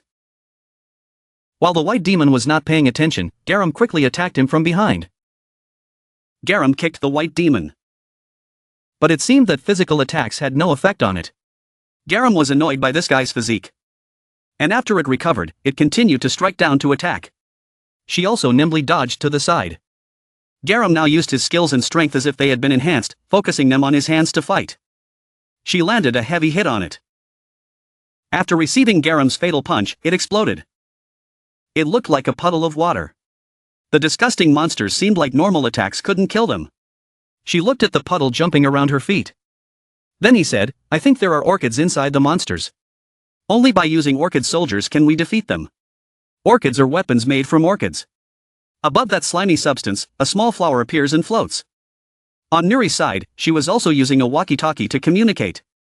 Garam informed Nuri. We are moving forward as Team 1 is about to enter the big bridge. I understand, Nuri replied. Then she asked Junha's side. Where is Team 2? Have they entered the big bridge yet? Kim Junha and Haemi were breathing heavily. Their opponents were fighting hard. They had safely entered the big bridge. Team 2's route didn't have many enemies. However, before them now was a zombie that looked formidable. I'm up against a tough guy. He's Rowan, the third generation Turate. If we encounter danger, we will ask for help. Junha said. From behind Junha, a hand with dark nails suddenly appeared and touched his shoulder. There was laughter. How can we leave like this? Although the master is very proud, he must go with his teacher. It will take another 500 years to catch up to my level. A familiar cloak and long black hair appeared. The master understood what his beloved students were worried about. But don't be too afraid. I'm here. Your master is no ordinary person. It's Rishuru. He confidently pointed at himself and said that. His face still looked very perverted. Facing them was Rohan, the third Arhat of Turate. Rishuru said. I know my dear student is worried. Don't be so scared. Isn't I here? I'm not an ordinary person. He was confident. Garam sighed. She is leading the members according to the plan. My commander is Garam, the captain of the first team. We are currently entering the bridge. Once we reach the end of the bridge, we will see the building with the white tree. They gradually walked towards the bridge, to the location of the supply camp. Before Garam could finish speaking, Dango beside him shouted to remind Garam, ahead. Harang was coming, looking at him like a ninja. She was surprised. When she looked at him, the name was. Garam quickly recalled the past. When he met that guy, he said, good, I've always wanted to ask you this question. He squinted his eyes and said to Garam, don't worry, I won't hurt you, I'm just here to help. He looked really perverted. He rushed over at high speed while speaking. He really came too fast. He was Harang, the third generation of Turate. He slashed down. Garam jumped up in time to dodge. He looked at her and said. I worried about everything but you still got through it easily. Garam was on guard against him now. Maybe this time you didn't come to help. He still smiled with amusement and said. Don't move like that. Unfortunately, this time it can't be helped. He began to thrust his sword at her, for this was the moment I had been waiting for. Garam was hit by his attack and was immediately thrown off the bridge. He still didn't give up and jumped off the bridge and chased after him. That bastard, Dango, stood by the bridge and cursed him. Garam felt something was wrong but still reassured everyone. Senior. I'm fine. You take everyone across the bridge. I'll follow. He chased. Garam ran. They both skimmed the water. He said. It's like watching martial arts. What he said sounded so perverted. We have to go together. Dongo stood on the bridge and shouted down. Garam, wait for me. Dongo ordered everyone to cross the bridge and set up a supply camp. He would go help Garam. With that, he also jumped down the bridge to chase after her and ran skillfully on the water. On Garam's side, who had now reached shore, she was still fighting Harang. She said tiredly. You want to kill me alone? Or is this Terrate's strategy? He said. Something like that. Then he continued. Servants like us cannot hinder Terrate's holy war, and I don't care about the soldiers under her command. He pointed up as if recognizing the key personnel as a great achievement. I know I will kill you and will be given a mask by Terrate. Mask? Garam looked at him doubtfully. Sorry, but I won't let you off this time. He attacked Garam with a purple light. Garam looked up and saw a reading above her head, 15 to 10. She didn't understand what that meant. Oh, you got a bonus? He said. 20 appears above his head. So I double it. Don't worry because you are the one who benefits. Activate the winner's energy. Compare the physical condition between yourself and the opponent. Then adjust the ability index of the lower side. However, this is a comprehensive adjustment. The ability index cannot reach perfection. The higher side will receive a bonus of 12. What kind of strange trick is this? That's it. He said as he swung his sword towards Garam, preparing to slash her, and said, since you've received a bigger bonus, please don't disappoint me. He swung his knife. A whole piece of land was turned upside down, but Garam quickly dodged it. She thought, what's going on? Her body seems to have gotten lighter, according to that guy. Because of the adjusted speed ability index, it's also faster. Wait, so now my ability stat is 15 times stronger than normal. She realized the importance here. Instantly it seemed like Garam's speed was increased by 15 times. She began to move around him. Nice ability, thanks. Garam sped around him like a spider web. Harang observed for a moment. Garam, while running around surrounding him, she turned back to think, realizing that just need to pay attention to the sword's range of influence. I will move quickly so he doesn't have a chance to swing his sword and finish him off in one hit. It seems like she's misunderstood something. He said calmly. Garam was now standing behind him. He continued, my ability is to compare my own ability and the opponent's ability and then adjust. He was so calm, he finally caught Garam. I mean, you can't get stronger. Don't think that just because your ability has increased, you'll attack me without thinking. Well, this is going to hurt. Twice as much as usual, he started raising his sword and prepared to kill Garam. Garam was also surprised by his actions. What is it? Like a little bear screaming. Garam struggled. But something was coming. While he wasn't paying attention, it was already getting closer. What is this? He probably didn't expect an explosion to happen there. Garam. Garam, are you okay? Someone called. Garam was scared and didn't think she could escape. She closed her eyes as if waiting for death. Senior. How did it turn out like this? That guy just now, it turned out to be Dongo.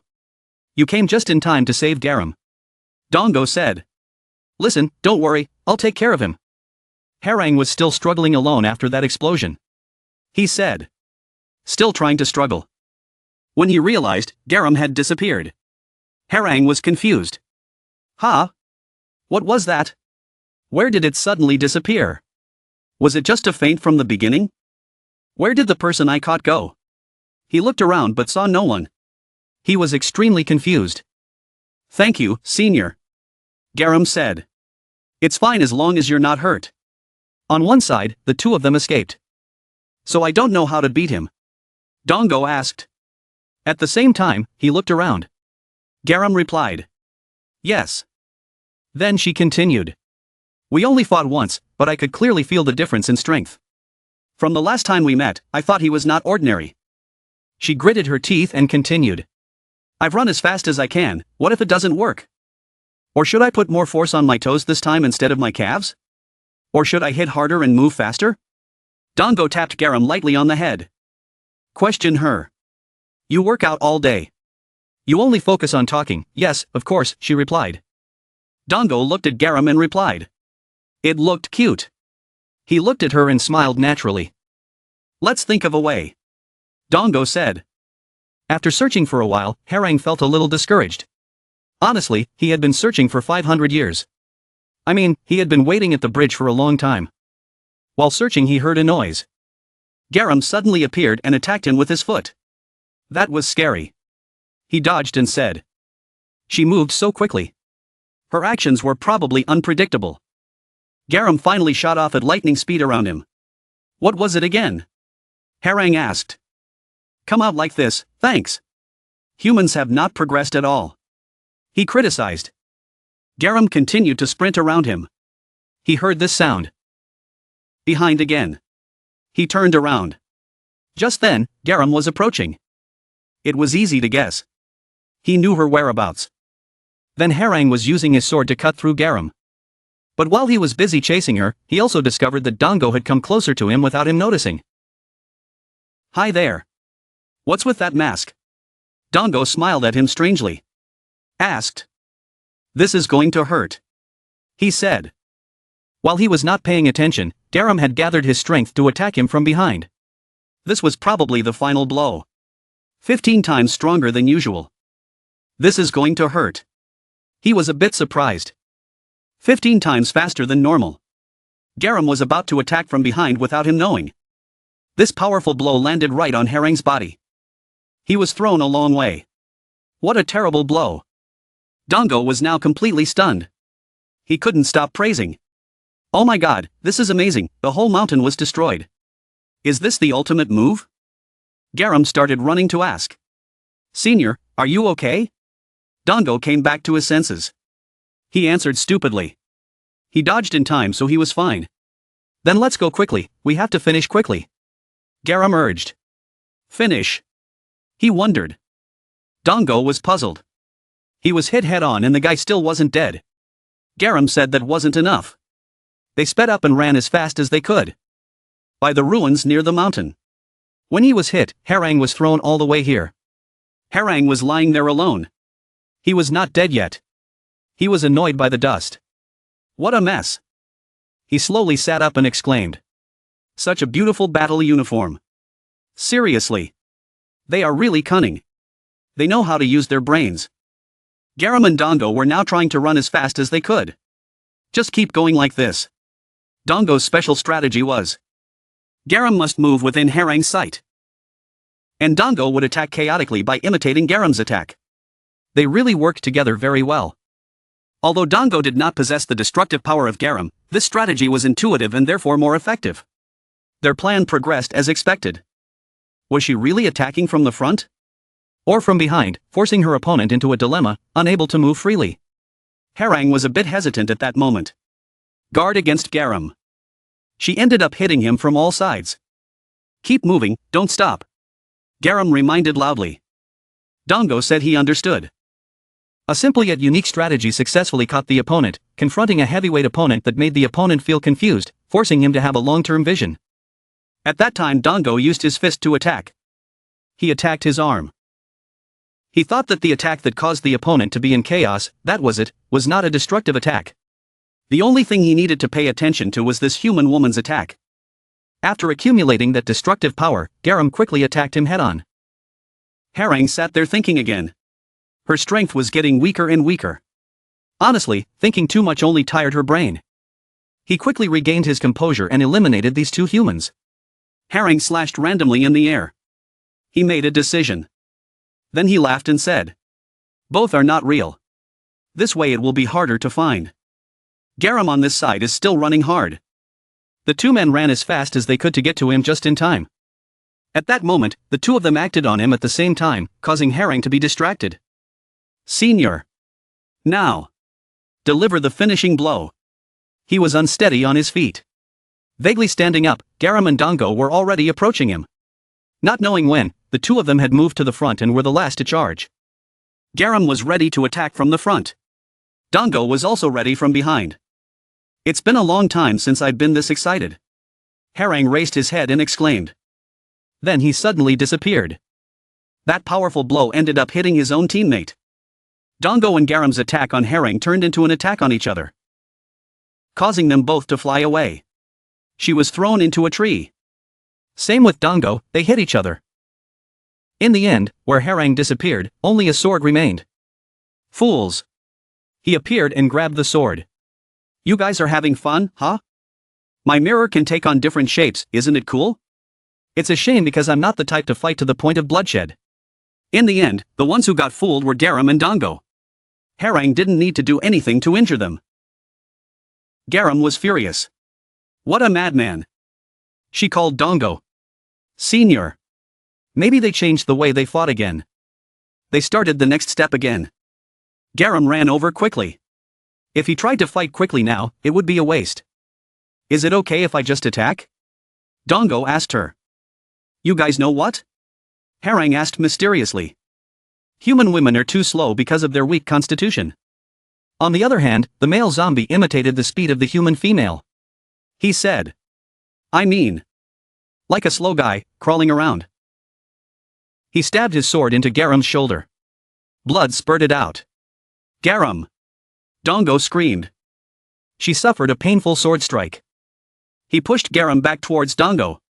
Here, take this. Garam! Are you okay? Dango asked worriedly. Garam cried out in pain. Dango was shocked. Can you move? Garam! She replied that she was fine but looked like she was in a lot of pain. Dango was furious. Damn it! I thought I could catch him. But it turns out I can't do anything to him. Looking at his fearless and carefree appearance, he thought that his physique and judgment were both overwhelmingly strong. He was truly an extraordinary person. Stop fighting. Dango carried Garam and turned to run away. If they continued fighting, they would both die. What? Where are they going? Harang seemed disappointed. At this point, Dango ran with all his might. Fighting to the point of breaking his head with that guy was pointless. For now, he had to escape from here and come up with another strategy. Harang warmed up her arm muscles. Then she realized. So she was playing hide and seek. Okay. Not bad. He was in on this fun game. Come on, I'm counting. You guys better run away. 10, 9, 8, then 7, 6, 0. If I counted them all, it would be boring. He said, Dango still carrying Garam and running as far as he could. Right. He suddenly came up next to Dango, surprising him. He swung his sword horizontally. Luckily Dango ducked his head in time. But because he was carrying Garam, both of them fell to the ground. He looked after him and laughed. What a determination. Dango struggled to sit up. But what could he do? Harang was still joking. Harang took advantage of the moment Dango was slowly sitting up and sat on him, making it difficult for Dango to resist. In this world, that willpower alone is not enough. He continued. This is fun. Gotta go easy on you guys. He's up to something. Harang seemed to not want to play the cat and mouse game anymore. He officially swung his sword down to slash Dango. Garam lay beside him, painfully begging. Senior. I'm fine, so run. Please. Wake up, Ly Dango. He said to himself. If you fall here, Garam will die. He did not run away. Decided to risk his life with Harang. He turned around and attacked him. What a great will. Admirable. Harang gave compliments at this point. You're nothing but an idiot. It's time. Blood was splattered everywhere. Garam could only watch and scream. Blood splattered. Dango stared at the scene unfolding before his eyes. What is this? Blood was splattered from Harang's body. A green branch appeared from somewhere and wrapped around him. It caused damage to Harang's body. At that time, he had not yet killed Dango. What is this tree trunk? Dango looked at it, wondering where it came from. The tree trunk was still attacking Harang. I don't know where the noise came from. Another voice came from. Who is it? Dango startled and looked in the direction. The man approached and said. Seeing you fighting alone, I came to your rescue. Did I save a good person? The man asked. Nice to meet you. I am Lee Tajin. I don't know who the two of you are. In front of them is a blue-haired teenager, wearing a modest winter outfit with warm accessories. On his back is something like a large shield. Back to the previous incident, Harang was surrounded by a pile of tree trunks while fighting with Dango. The trunk operator came to help them and said, I don't know where all the noise is coming from. He introduced himself. Nice to meet you. I'm Lee Tajin. What's going on? It's hard to be friends like this. Herring spoke from within the tree trunks. You're not an ordinary person, are you? The tree trunk pierced through your entire body. Normally, no one would be able to withstand it. Lee Tajin calmly explained. It was nothing big, but at this moment, Herring tried to struggle like the tree trunks were trying to squeeze tighter. This is a bit dangerous. Herring probably realized that it wouldn't be easy to deal with. Then he let go of his sword. The sword flew and stabbed into a nearby tree trunk. The tree trunks that were surrounding him suddenly curled up, wrapping his body like a ball. It started to run away from everyone. Who is that person? Did you call? Garam asked. Dongo replied. No, it's my first time meeting him too. Lee Tajin took the ball and examined it. It had shrunk to the size of his palm. It was sealed and yet it could still move. What an extraordinary fellow. The herring inside was still trying to escape. Dongo helped Garam up, and at the same time thanked Lee Tajin. Hey, thank you for saving us. I told you not to move. Tajin didn't consider them to be on the same side. He commanded the trees to attack Dongo. He shouted in panic, Senior. Be careful. Garam also exclaimed. Garam was angry with Lee Tajin. What do you mean? Tajin also said back. I asked you two if you are good people or not. Answer me. We are the Reconnaissance Corps. We were attacking Busan to clear out the white demons and accidentally landed here. Garam explained. Do you have any other groups nearby? Garam asked Lee Tajin. He was suspicious.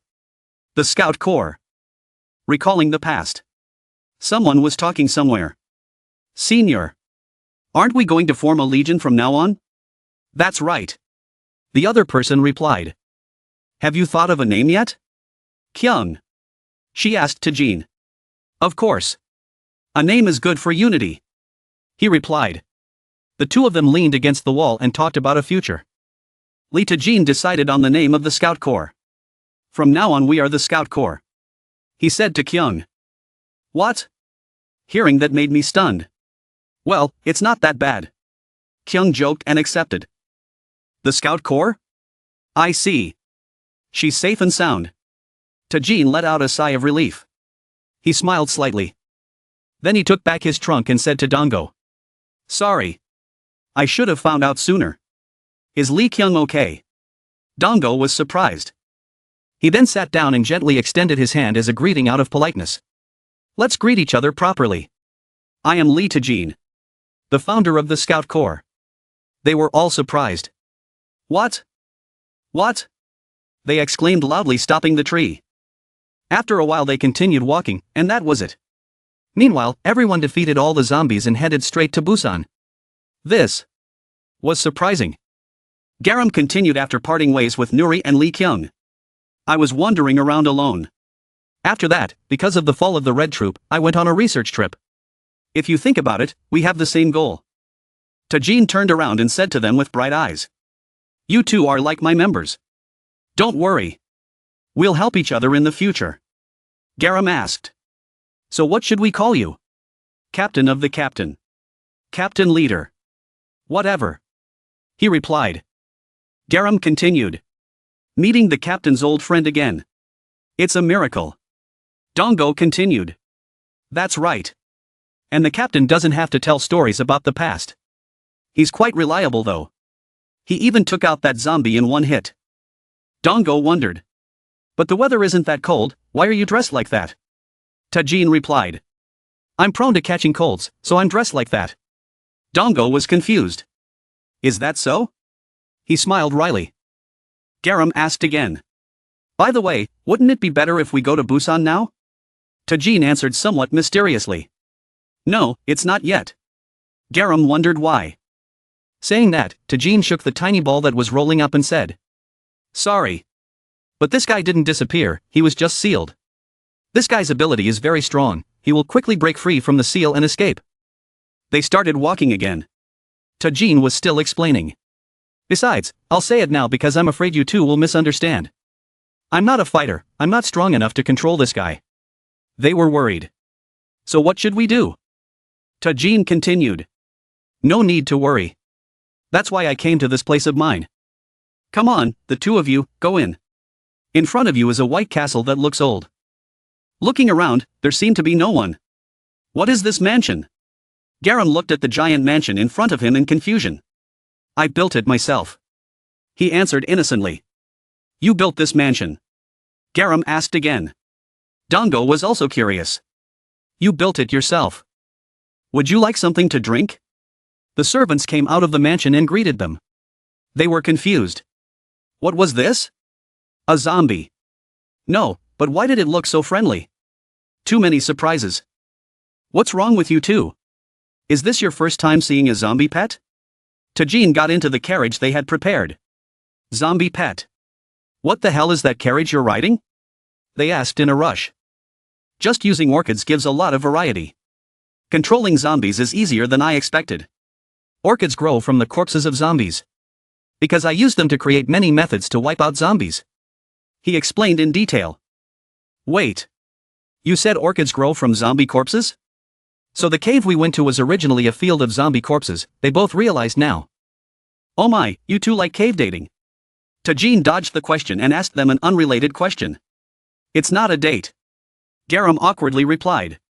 Sorry. Living alone, my sense of humor is a bit lacking. Tajin admitted his mistake. He said that if he ate Sogo Jiji beef in Busan dialect, it would be Sanamu. They added. Why? It's someone to stay away from. They talked to each other. Anyway, how do you plan to solve that ceiling problem? Garam asked the right question. The two of you will solve it. Tajin answered. Garam wondered. Here they stood in front of the large mansion. It seemed that Tajin's words were difficult to understand. This is? They asked. I told you, I used it to create many methods to wipe out zombies. One of them was to enhance the abilities of transcendent people.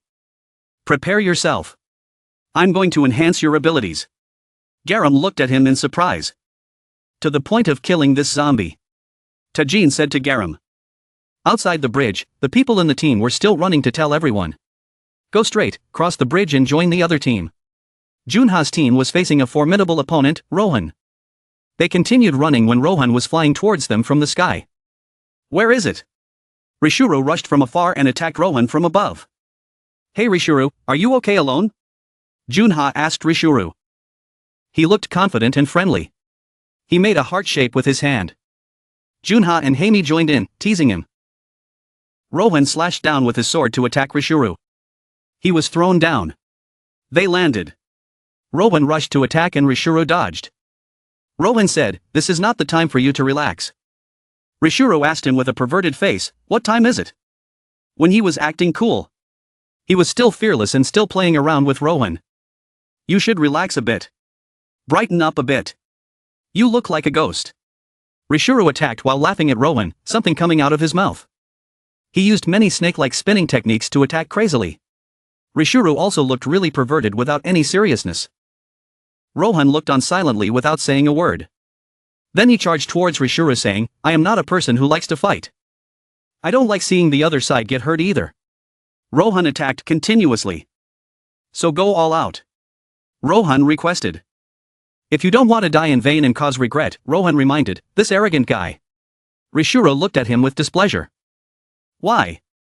I'm doing my best, aren't I? He now took the initiative to attack Rohan. You are not that weak, you know that better than anyone. Rohan used his sword to cut off Rishuru's arm. Fighting me in that state of yours is useless. Isn't that right? Rohan asked Rishuru. He was silent for a moment, no longer looking as excited as a clown before. Then he grinned a strange smile. And then laughed out loud. Rishuru said to Rohan again, "Hey, promise me one thing." Something flew out from Rishuru's pocket. Then he got hold of it. And then turned to Rohan and said, "From now on I will show you the secret that I do not let others know." On Jun's side at that time, she was excited. "You're here," Jun happily welcomed. "While I'm at it, I wanted to show you this." "How did you know to call me?" Rishuru held up two things that looked like shirts. But they seemed very small, he asked happily. "What do you think, beautiful and stylish, right?" Jun looked at him, speechless. "What is that?" "You brought your pet," he said in disappointment. "You're talking nonsense, it's a shirt for Junha and Haimi," Jun added. "But the shirt is so small." He was disappointed. Oh. Well, she's small for two. Shouldn't this size fit? You're thinking by your own standards. She replied. Well, today I'm going to explain about these medicines. She looked at the table where there were fish-shaped pills of various colors. Tell Rishuru, are you planning to open a pharmacy or something? He asked. Listen to me. June spoke. The medicine he obtained was originally only for regeneration. Wasn't the technology developed at that time? June asked. I had the idea of combining orchids and Myri's blood together. I even thought it wouldn't work. She explained. Then June added. But recently, Kyuho has been experimenting and the results have been very good. We discovered that this combination gives rise to abilities that surpass regeneration. What a great invention. Rishuru picked his nose with his hand, looking displeased. She asked again. Are you listening? He answered without pause. One word, no honesty is good. June said. If you sum it up, it would be in one word. Back to the present. He had caught the pill in his pocket. Hey, promise me one thing. He made a condition to Rohan. I will show you my secret that has always been hidden. He took the pill and took a bite. If you use these drugs from now on. He remembered June's words. He would be able to use a portion of Myri's power. She had instructed him so. After biting the pill, Rishuru's power changed. Rishuru's hand sprouted out like a tree trunk and attacked Rohan. Rohan was a little stunned. Surprised, right? Rishuru said confidently. He was a bit surprised because Rishuru's strength was different. Even I was surprised, it felt like I was being taught by myself. It was so exciting. Even if I explained, a dull enemy like you wouldn't be able to understand. Rishuru's face was filled with satisfaction. Rishuru's body was growing more and more thick with large tree trunks that looked like octopus tentacles. He commented to himself. But unfortunately, using this power could not maintain the beautiful image of a teacher. No, on the contrary, it was more like your hideous appearance. He seized the opportunity to use this power to attack Rohan. This is my secret form. I keep it a secret because my disciple will not like it. Rohan quickly dodged the attack. Or maybe not? Maybe the disciples will find me cooler? Until now, Rishuru was only concerned with such things. Rishuru suddenly appeared. Flashed in front of Rohan. Scolded him. You bastard, why are you not saying anything, disgusting or not disgusting? Are you so beautiful that you can't speak? A bone grew from his mouth and struck Rohan straight in the face, knocking him back. Come here and let me kiss you. Of course, kiss my bone. He just laughed loudly. Rohan slashed horizontally with his sword. He quickly jumped up and dodged. He missed. He teased his opponent. Then he took the opportunity to kick Rohan and grabbed his shirt. Throw him into the air. Where would you like to travel, sir? He teased. There's a lot of fine dust these days, and the weather is so dry, right? He said fondly. It's a pity for people to have to live in this cramped Korea. Rishuru used the stems that grew from his body earlier to wrap around Rohan's body. Then he shot out a small brain. It was explosives. That little brain-like thing flew to Rohan's side and exploded. Rishuru was still enjoying showing off his figure. Showing off his beauty. By the way, let's go on a trip to Gwancheon. The exploded things fell down and turned into slime. Rishuru smiled in satisfaction at the sight. Then go on. He silently kissed the shirts he was going to give to Junha and Haimi. I will give this glory to my lovely disciples. It looks so full of perverted confidence. Finally the voice came from behind. The speed and destructive power of the person increased. Rohan was not destroyed yet. He appeared behind Rishuru in one piece, surprising Rishuru. He realized it too. He quickly used the tree trunk to hit Rohan, but Rohan dodged it. Sorry, Rishuru. Trying your best doesn't mean using physical strength. What I say is your determination. Rohan said as he thrust his sword through Rishuru's head. Blood splattered.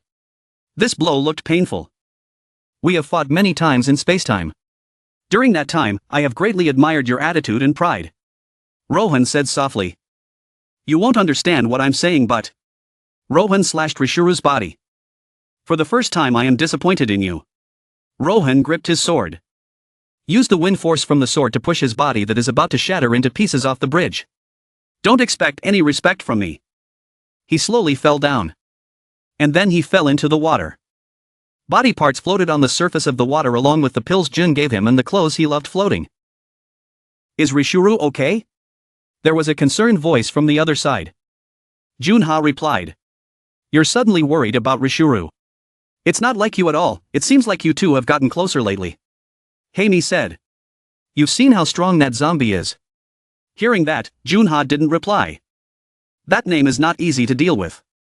Just seeing each other made my whole body tremble. Junha recalled the moment he met Johan. What's wrong with Rishuru? He's confident in taking care of that guy. Junha believes in Rishuru. What if he dies? Haimi says the worst case scenario. What? It seems like Junha didn't think of that situation. Rishuru. What if I die? Haimi asked again. Junha was silent at this moment. He frowned and said nothing. Perhaps he was really thinking hard and starting to worry. Hey, don't rest anymore. Run. He remembered before. That's right. Now that I think about it. Did you two get Rishuru's gift? Junha and Haimi were practicing hard under the sun. Junha and Haimi heard the question and turned to answer. Gift? What? Don't you guys know? Nuri asked again. Rumors that Rishuru had prepared birthday presents for the two of them had spread everywhere. Haimi heard that and said. What a useless thing to do. Junha was also surprised. What kind of present? What kind of shirt is that? It's the size of a pet's shirt. Nuri continued. Yes. Haimi answered in a questioning manner. What does he think we are? Junha said in annoyance. Like an idiot. Haimi said. Junha asked in confusion. What? Rishuru. She replied. If you're going to give something, you should give something useful. Why are you giving a shirt? She wiped the sweat off her face and said. Junha too. This practice looks tiring. But it seemed like there was some joy rising in the hearts of the two. What could they expect from an idiot? Junha continued running. Haimi stood there silently, breathing heavily from exhaustion. Back to the present. Junha stopped walking. Kim Junha. Haimi asked. Everyone go ahead. I'll go check on Rishuru. Then follow right away. Junha was starting to worry about Rishuru. He turned back to give orders to everyone while he wanted to go back to Rishuru. She's going too? Junha asked. Haimi was silent for a moment. Then there was a huh sound. They immediately returned to the area. They had a period of time practicing together before. Now they also had to go see their master together. They were all worried about him. Rishuru. Rishuru's figure stood where he was earlier. He turned back and smiled at them.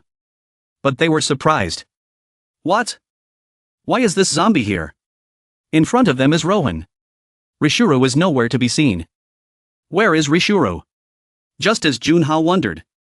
Are you two Rishuru's disciples? Rohan looked at the two of them and asked. You bastard, did you kill Rishuru?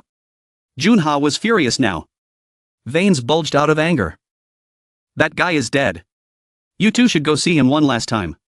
Rohan glanced at the two of them. I cannot give my respect to that guy, so you two must respect the departure of your master. Rohan does not look like a zombie who only knows how to kill people to shed blood. Junha was bewildered. Then gritted his teeth in anger. Hey Kim Junha, you said you were going to meet. You were going to meet Rishuru, right? Haimi raised her voice. Hey, she called Junha, and you just stepped forward. Rohan probably intended to leave without a fight. Junha kept walking in the opposite direction. Rohan did the same. After dealing with Rishuru, he ignored them and left. Junha is holding a baseball in his hand. He said, the distance from the pitcher to the center position is. Rohan realized something. Junha walked a bit and then stood there and continued, 18.44 meters. Junha was silent, but his thoughts were full of hatred, his face full of murderous intent. A perfect distance. Done. The ball flows with full power to the point of fire. That will be your weapon. Junha turned around and threw it quickly at Rohan. Junha with determination. A perfect distance. He then turned around and threw the baseball towards Rohan. Rohan continued, heartbroken for his teacher. So you want to fight, even your teacher can't kill me. Rohan calmly ignored the baseball that was flying towards him at a fast pace. Hey, is it okay if I don't warm up? Junha asked Haimi. She said, "It's really surprising." Junha continued, "You're always like that. Always looking down on the other person as if I'm not worth paying attention to." Junha tossed the ball in his hand and continued, "You said Rishuru is dead. Crying in front of that guy will only make him more interested, don't laugh. Don't ignore me, you bastard." Junha and Haimi were now in battle mode. "You will die by my hand today," Junha affirmed. "You said ability enhancement?" The Garam group was talking to each other on the mansion side. Lee Tajin replied. "Yes. But how?" Garam asked. "There is such an ability." Dongo was also puzzled. "I am not the one who helped you do this," Tajin explained. "Instead, AI Tajin will help her?" An AI appeared. "AI Tajin? Looks stronger and smarter, huh?" he asked. "I imitated my previous appearance. I've gotten fat lately thanks to the cooking skills of those zombie pets," he replied. "Is AI similar to Neria?" Dongo recalled Neria. "Neria? Who else but me is capable of recreating this form?" Tajin wondered. "That Neria was created by Nat F." Dongo replied. "Native's AI? So that's it." Lee Tajin understood something. "Anyway, the high energy from this reading room is drawn from orchids. It materializes the energy from the Tajin AI's activities and transfers it into her body," he continued explaining. They shook hands. So her ability to impart knowledge would somehow evolve as well. "Yeah, how do you know my ability so well?" Garam was surprised. "I got it," he said. "Really?" Garam asked. "Just kidding," he replied. Silence fell. Then he continued. "We've had this kind of contact before, right? Just by contact, I can read that person's ability and physical stats. I also read that you think I'm not normal. Lee Tajin's ability is really outstanding." "Really?" Garam wondered again. "Just kidding, but am I wrong?" He's been joking too many times. "Normally I also read the memories of things but have the ability to leave some kind of message to an object. However, the ability is enhanced through AI Tajin. She can control all natural objects to some extent, she can also read other people's physical stats. Thanks to that, we have achieved technological progress." Tajin went to the side and touched the AI. Tajin explained in detail. "I was wearing black underwear.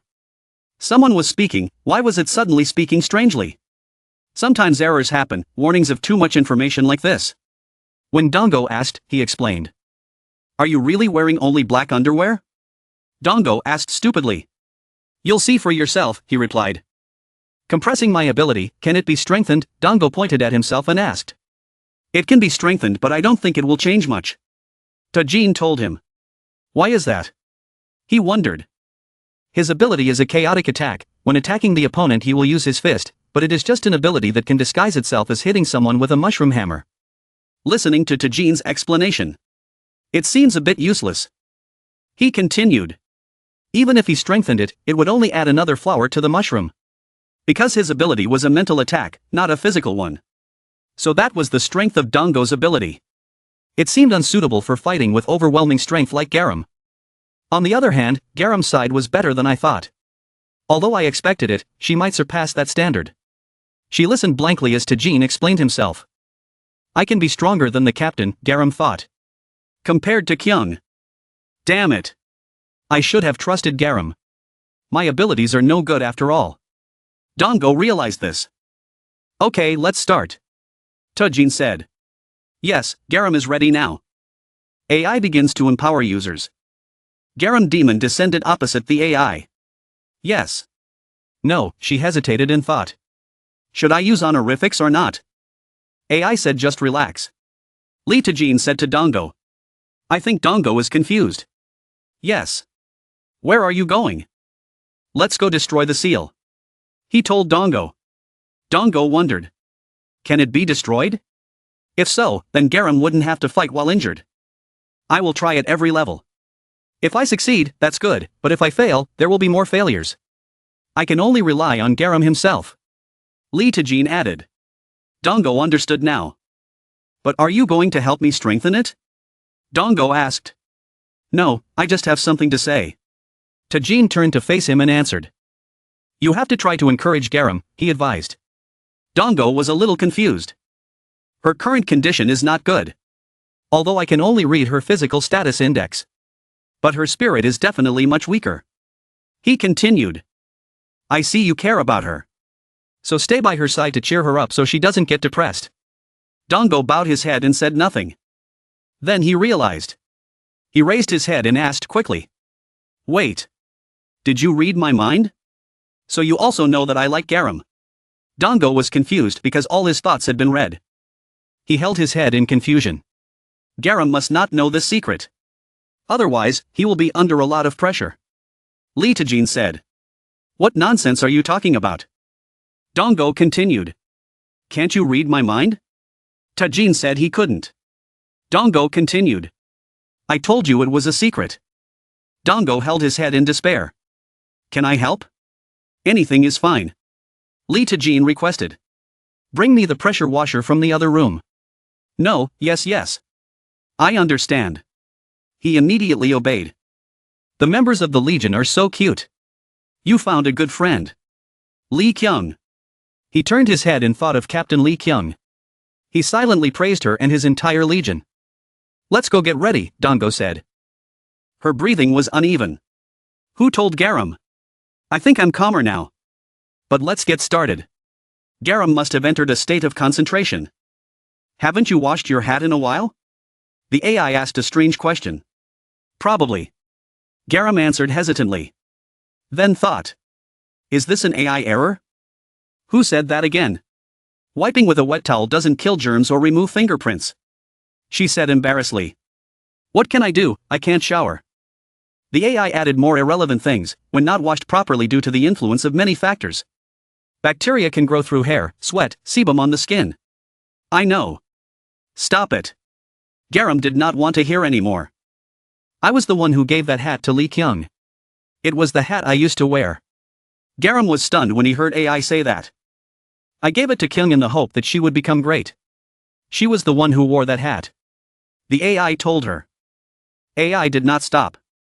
She was majestic, strong and steadfast like Mount Tai, but she was not complacent.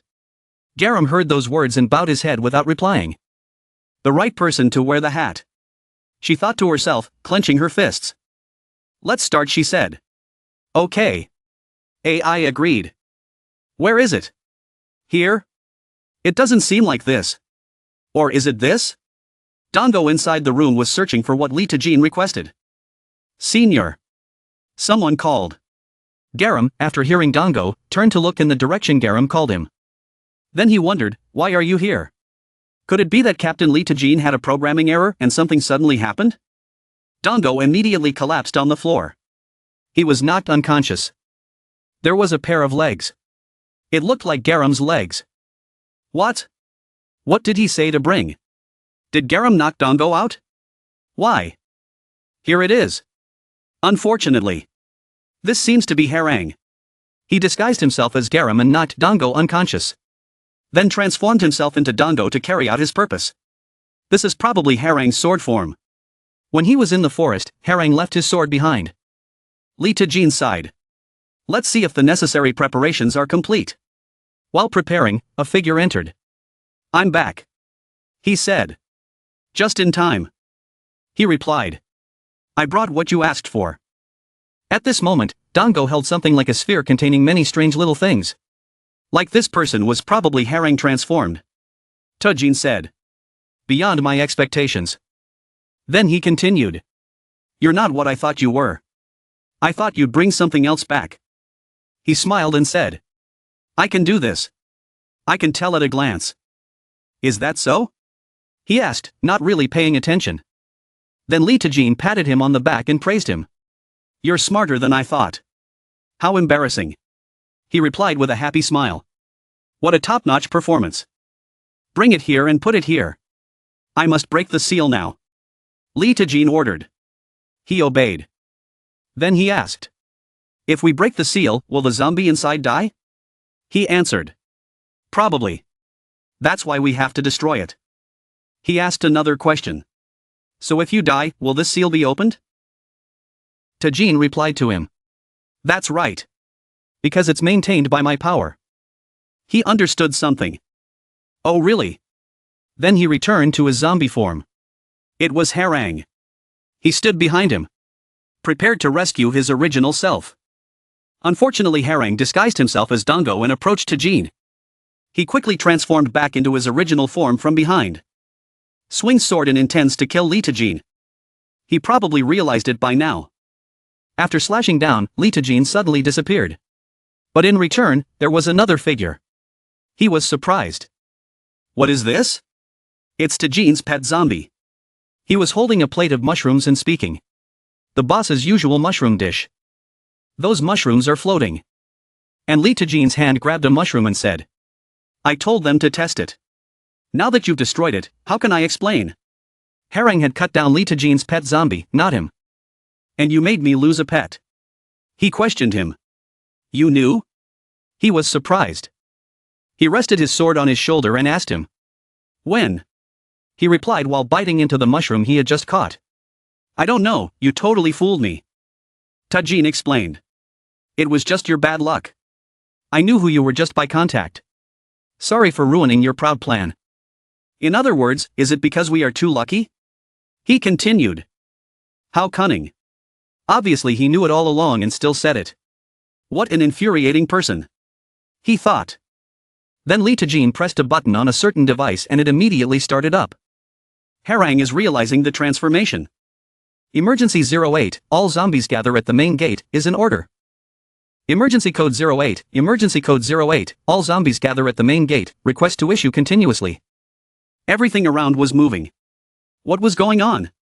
It seemed like the area around was shaking. Garam noticed it too. Sorry, it's inconvenient to fight here. Li Tajin said to Harang. Let's move the arena somewhere else. That thing Tajin is wearing looks like some kind of device that could help him fight. He raised his hand to defend himself as the lightning-emitting tool charged towards Harang. He was suddenly teleported to another place. This was, seemingly, a shock. High-speed teleportation device made from orchid seeds. You zombies still don't have this technique? He asked. It seems like you don't have a single genius like me on your side. Li Tajin criticized. He looked on without saying anything. He said. Orchids? You sound so arrogant. Tajin continued. It seems you are the incarnation born from the sword, the place you are aiming at must be the sleeping seal's main body. Well, sorry. Not yet. Something is coming at you fast. Now you have to play with me. His zombie pets appeared and stood guard around him. Harang rubbed her head and said. What's this? Bringing in cousins? How ridiculous.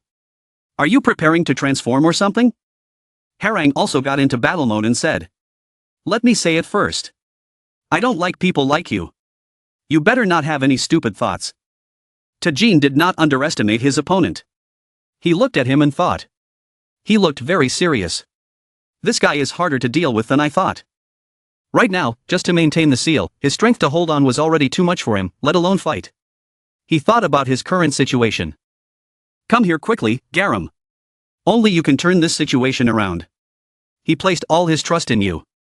Something must have happened. How is the progress? Garam inside the room was somewhat worried. He said in a panic. The AI answered about 5%? Garam urged. Can't it be faster? Impossible. The AI answered? Then AI explained? Right now this is the maximum speed that the human body can adapt to. If the speed of the reinforcement energy transmission increases, the recipient's body will be damaged. It's okay, just do it. Garam hurried. She thought she couldn't wait any longer. She asked to do it like that. AI repeat? Again, your body will be severely damaged. If the damage reaches 100%, the user will die. She was adamant, not caring. Please hurry up. I have to go now. AI pondered for a moment and then said. I understand. The power transmitted on day 1 increases. She was in excruciating pain. Damage level 12%. Damage level 25%. Her body was in more and more pain because her body had taken in too much energy. Damage level 37%. Liver, intestines, stomach are damaged. She still tried to endure. She vomited blood but still refused to give up. Damage level 55%. Respiratory organs, lungs are damaged. It was already over 50%, Garam had endured too much pain. Endure. Endure. Endure. Endure, Garam clenched his fists, forcing himself to persevere. A memory flashed through her mind. Before her was something huge being impaled by stakes. Garam followed his gaze. Bear with it. That's all. Must endure. She tried. The user's entire body is damaged. Current damage level is 99%. AI reported? On Light Tajin's side right now, he was panting heavily from exhaustion. Hey, I'm sorry, Herring said. The fun was over. He was sitting on the corpses of Li Tajin's zombie pets. They were all wiped out. And it seems you have reached your limit. He let out a small breath, but there was no damage. Continue. I am polite and rarely speak. But fight you. Too boring, he complained. He was tired but kept a calm face. It's over here. He charged. What an unreasonable guy. Just a higher level pet. The sword's incarnation is like this. How strong would the real body be? He observed the enemy. How lucky. I've figured out his fighting style. He's analytical. Smart. His attacks were simpler than I expected. A total of 9 consecutive attacks. They looked strong. But he was extremely cautious. He was swinging his sword continuously. I was analyzing his actions. I just stepped back to avoid the attacks. After each successive attack, he would feint to the left to distract but always deliver the finishing blow to the right. He realized the key point. Since I can't use all my strength to maintain the seal, I can still endure a battle of this level. He thought. He considered the situation. If I hold him off until Garam arrives, he said. Let me give you a piece of advice. People tend to be overconfident in their own abilities. The sword was on the left back. At this moment, he realized that he had changed the direction of his attack. Harang continued. Always have undying faith in what you find to be right. But instead of it being right, it creates a loophole. When the game is not over, don't relax too much. Because it will make you lose. His sword hit Tajin's body. Blood immediately splattered. At this moment he realized something. Suddenly his arm turned into a giant rock and attacked Harang. He looked surprised. He was dragged into the battle. That attack, Tajin also continued to strike down. That shot sent him flying. His rock-textured arm was also shattered. He breathed harder and harder. Damn it! This was not Tajin's intention. I used all my strength to deliver the devastating blow. That's how I managed to keep my life. He disappeared back into a sword. However, it seems on the side of the sealed object. The original body has escaped. I see, it is not necessary to kill you to break the seal. He turned back and picked up the sword. At this moment, he felt unwell. The seal can no longer be maintained. It's been a long time since I've enjoyed this atmosphere. He's back. He laughed. It hadn't been that long, actually. Ly Tajin looked on from afar and said. You were planning to distract me from the start, weren't you? He was satisfied. Not at all. I didn't even know about it. You are just unlucky. My avatar really wanted to kill you. It was because you were too scared that you couldn't maintain the seal. While you were focused on fighting, you let your guard down on his real body. He took the opportunity to escape. Harang continued, in other words, it was just my luck. Tajin was a bit annoyed. Harang quickly rushed over, you've worked hard. Now I'll send you off gently. He stared at him, thinking of how to deal with him next. Fighting his avatar was quite dangerous. But he couldn't think of any other way but to fight until he was exhausted. The ground began to shake violently. Something was approaching. An attack from the sky came down right in front of him. He was surprised. What? The attacks continued to pour down. The surrounding ground was turned upside down. Here it is, it seems Garam has returned now. Li Tajin smiled lightly. Just in time. Let me give you a piece of advice. Li Tajin said. He was surprised. Don't let your guard down in the decisive battle. This time the glory belongs to you. On Garam's side just now, the final body damage was 99.9%. Meanwhile, she seemed to have forced herself to endure a lot. The energy enhancement process was complete. Fortunately, it was still not 100%. In this moment, Garam succeeded. The floor was a pool of blood. She had endured a lot of pain. Back to the current battle. Tajin said. Because it will make you lose. Garam appeared with a new spirit, full of strength. Garam returned. Now using her enhanced powers, she started a fight with Harang. He was also a little surprised. She seemed like a different person now. Around her was the aura of an invincible power. What's this, just appearing and creating a commotion? Harang looked up at her and said. Garam's power has been enhanced, so don't be too tense. Tajin stood to the side and said to him. Enhanced power? He was also a bit puzzled. Garam now struck down. She used a great power that seemed to destroy everything to attack Harang. He quickly dodged to one side. Garam is still full of energy preparing to launch the next show. She hit the ground. Turned everything upside down. It was so fierce, he had been dodging and not attacking all this time. Harang quickly jumped up to avoid getting hit. But Garam's movements were indeed very fast. In a flash, a meteorite surrounded by lightning was heading towards him. She hit him, the enormous force condensed into a giant meteorite. And then the place exploded. Dust and smoke flew everywhere. The power enhancement was no joke. He wasn't dead yet. Your strength this time surprised me. He was injured. His head was bleeding. His clothes were torn. Because it was quite dangerous. He said. He laughed and continued. Jealous, I also want to have this opportunity. Garam looked at him and said. The attitude is still the same. Garam's ability to impart knowledge through the body's ability to absorb information. This was originally an ability that the subject had limited capabilities. With the enhancement system, the subject's capabilities were expanded. Transcending common sense with the knowledge of creation. She was gathering power in her fist, preparing to give it to him. I don't know how you escaped the seal, but you better not think this is a joke. She warned him. Joke? Of course not. He insisted. I knew by instinct that this would be a life and death battle.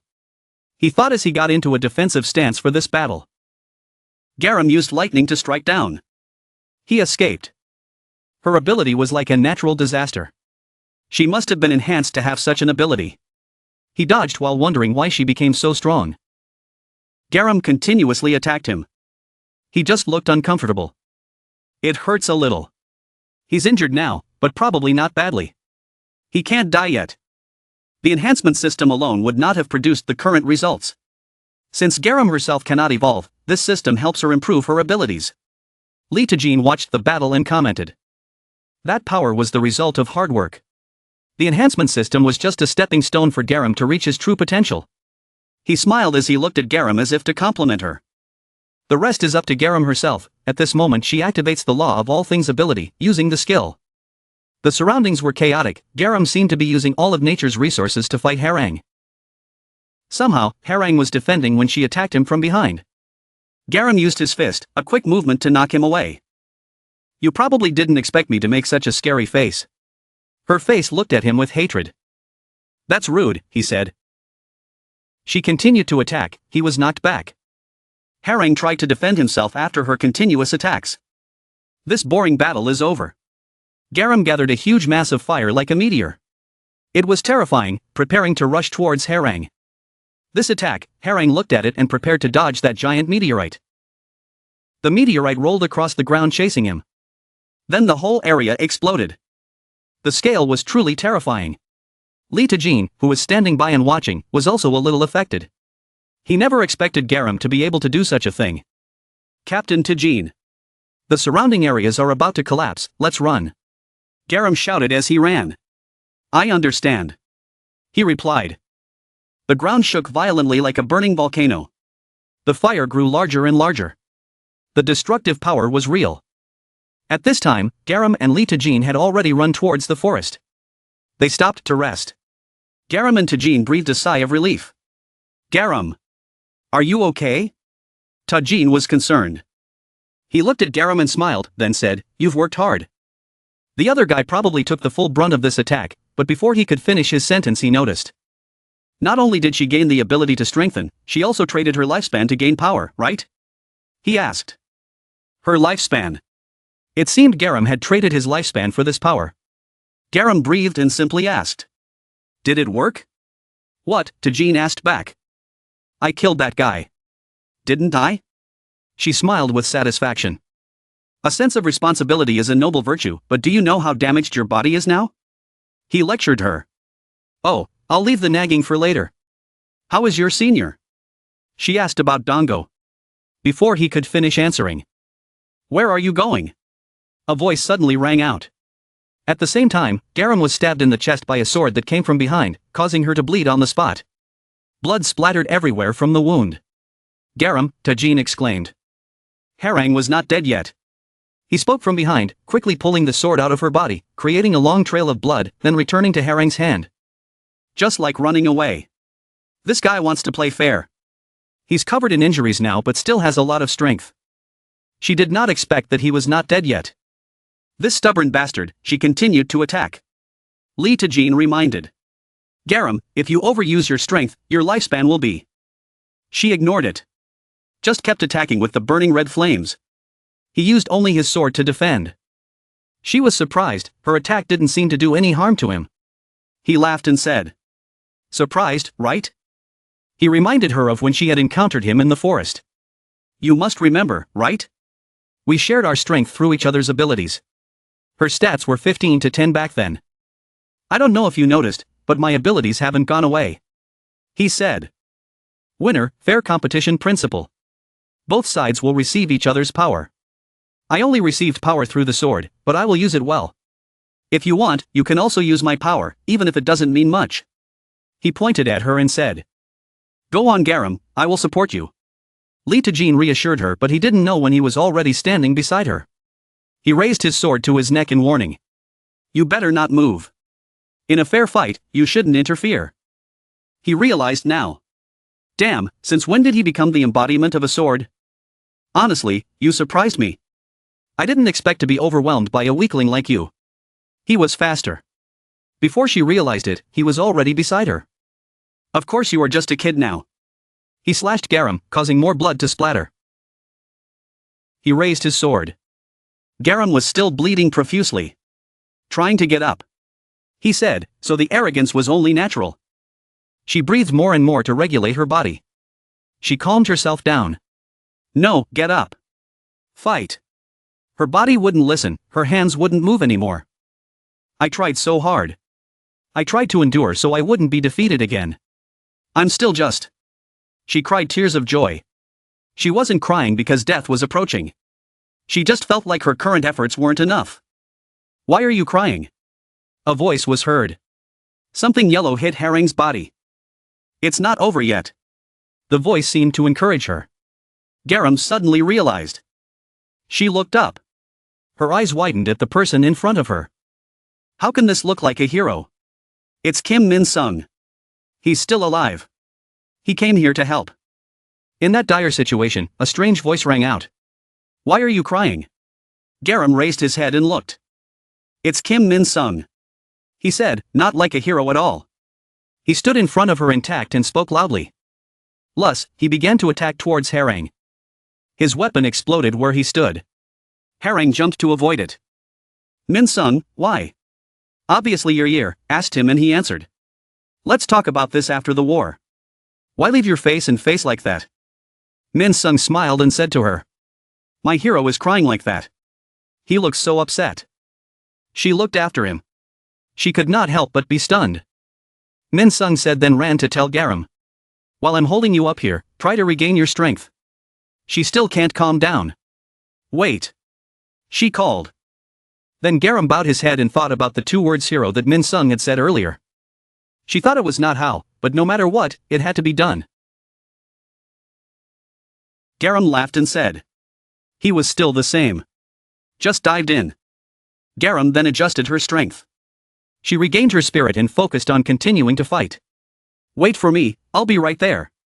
She said to Min-sung and then used her high-level move, gathering her energy and breathing. Min-sung's side launched a barrage of attacks towards Harang's side. Are you trying to stop me again? Harang dodged and turned his attack towards Min-sung. Min-sung laughed as he fought. What are you talking about? This is the first time I've met you. I don't know what's going on but it won't work this time. Harang swung his sword and cut Min-sung's hand. He was in a bit of pain. Li Tajin sighed. He had been hindered by Harang's clone for a while now. He couldn't do anything right now. He stood to the side and watched, thinking. It seemed like they didn't have the time to bother with this side anymore. Then he used his hand. His hand was now like a giant rock and punched the clone standing behind him. Then Tajin's tree trunks also began to appear and attack Herang's direction. They joined forces to defeat him. What a pain. He's fighting a bunch of people at once. It's okay. Luckily, I'm safe and sound. Li Tajin was concerned. Min Sung said. It's a good thing I noticed, or else I would have disappeared into thin air. Tajin asked him curiously. Garam seemed to be looking at him with an unusual expression. What happened between you two? Min Sung explained. I'll tell you the details later. Now cooperate with me. All right. They understood.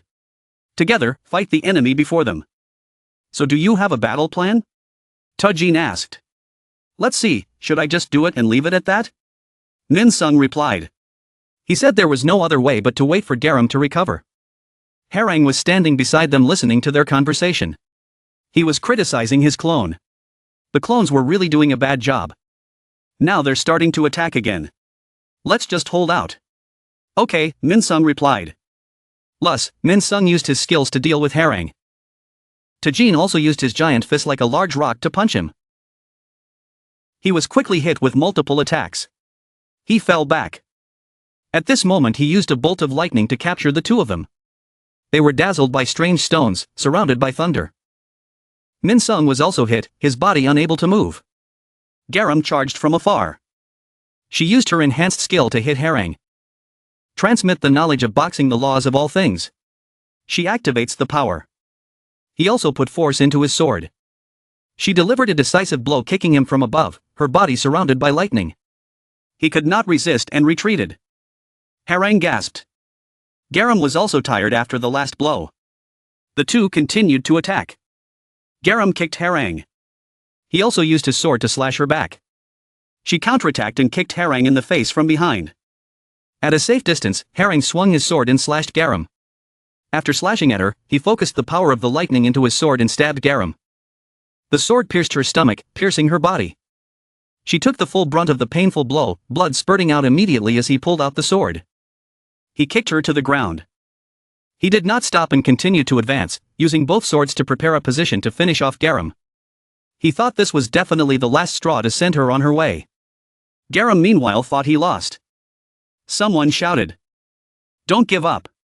Jean Garam, it's Min Sung, he shouted from afar to encourage her spirit. Garam heard it, her strength was encouraged and she did not give up, using all her strength to risk her life one last time. A blue light flashed at that moment. An extremely simple attack. She used her bow to shoot a shot at Herang. It instantly pierced through his body. He lost a part of his body. That moment happened before my eyes.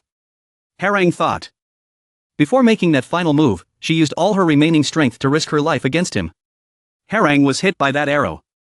A part of his body was already flying into the air. He thought, I still think I'm the winner, so I don't bother to avoid it. Why am I so arrogant? At this moment, he realized that he shouldn't underestimate his enemy. He thought. So I'm nothing special. He fell down beside Garam. From this moment on he was defeated. Min Sung saw that moment clearly. Li Tajin also followed her every move, observing her actions. The bow of light in Garam's hand disappeared, dissolving into nothingness. She grasped at the air, waiting for the bow to disappear completely. Perhaps she was slowly accepting this result. Garam's face was swollen. She had been in pain until now. She cried out in pain at the result. For her efforts, she was glad she wasn't dead. Glad she had saved everyone. She had won. She cried out.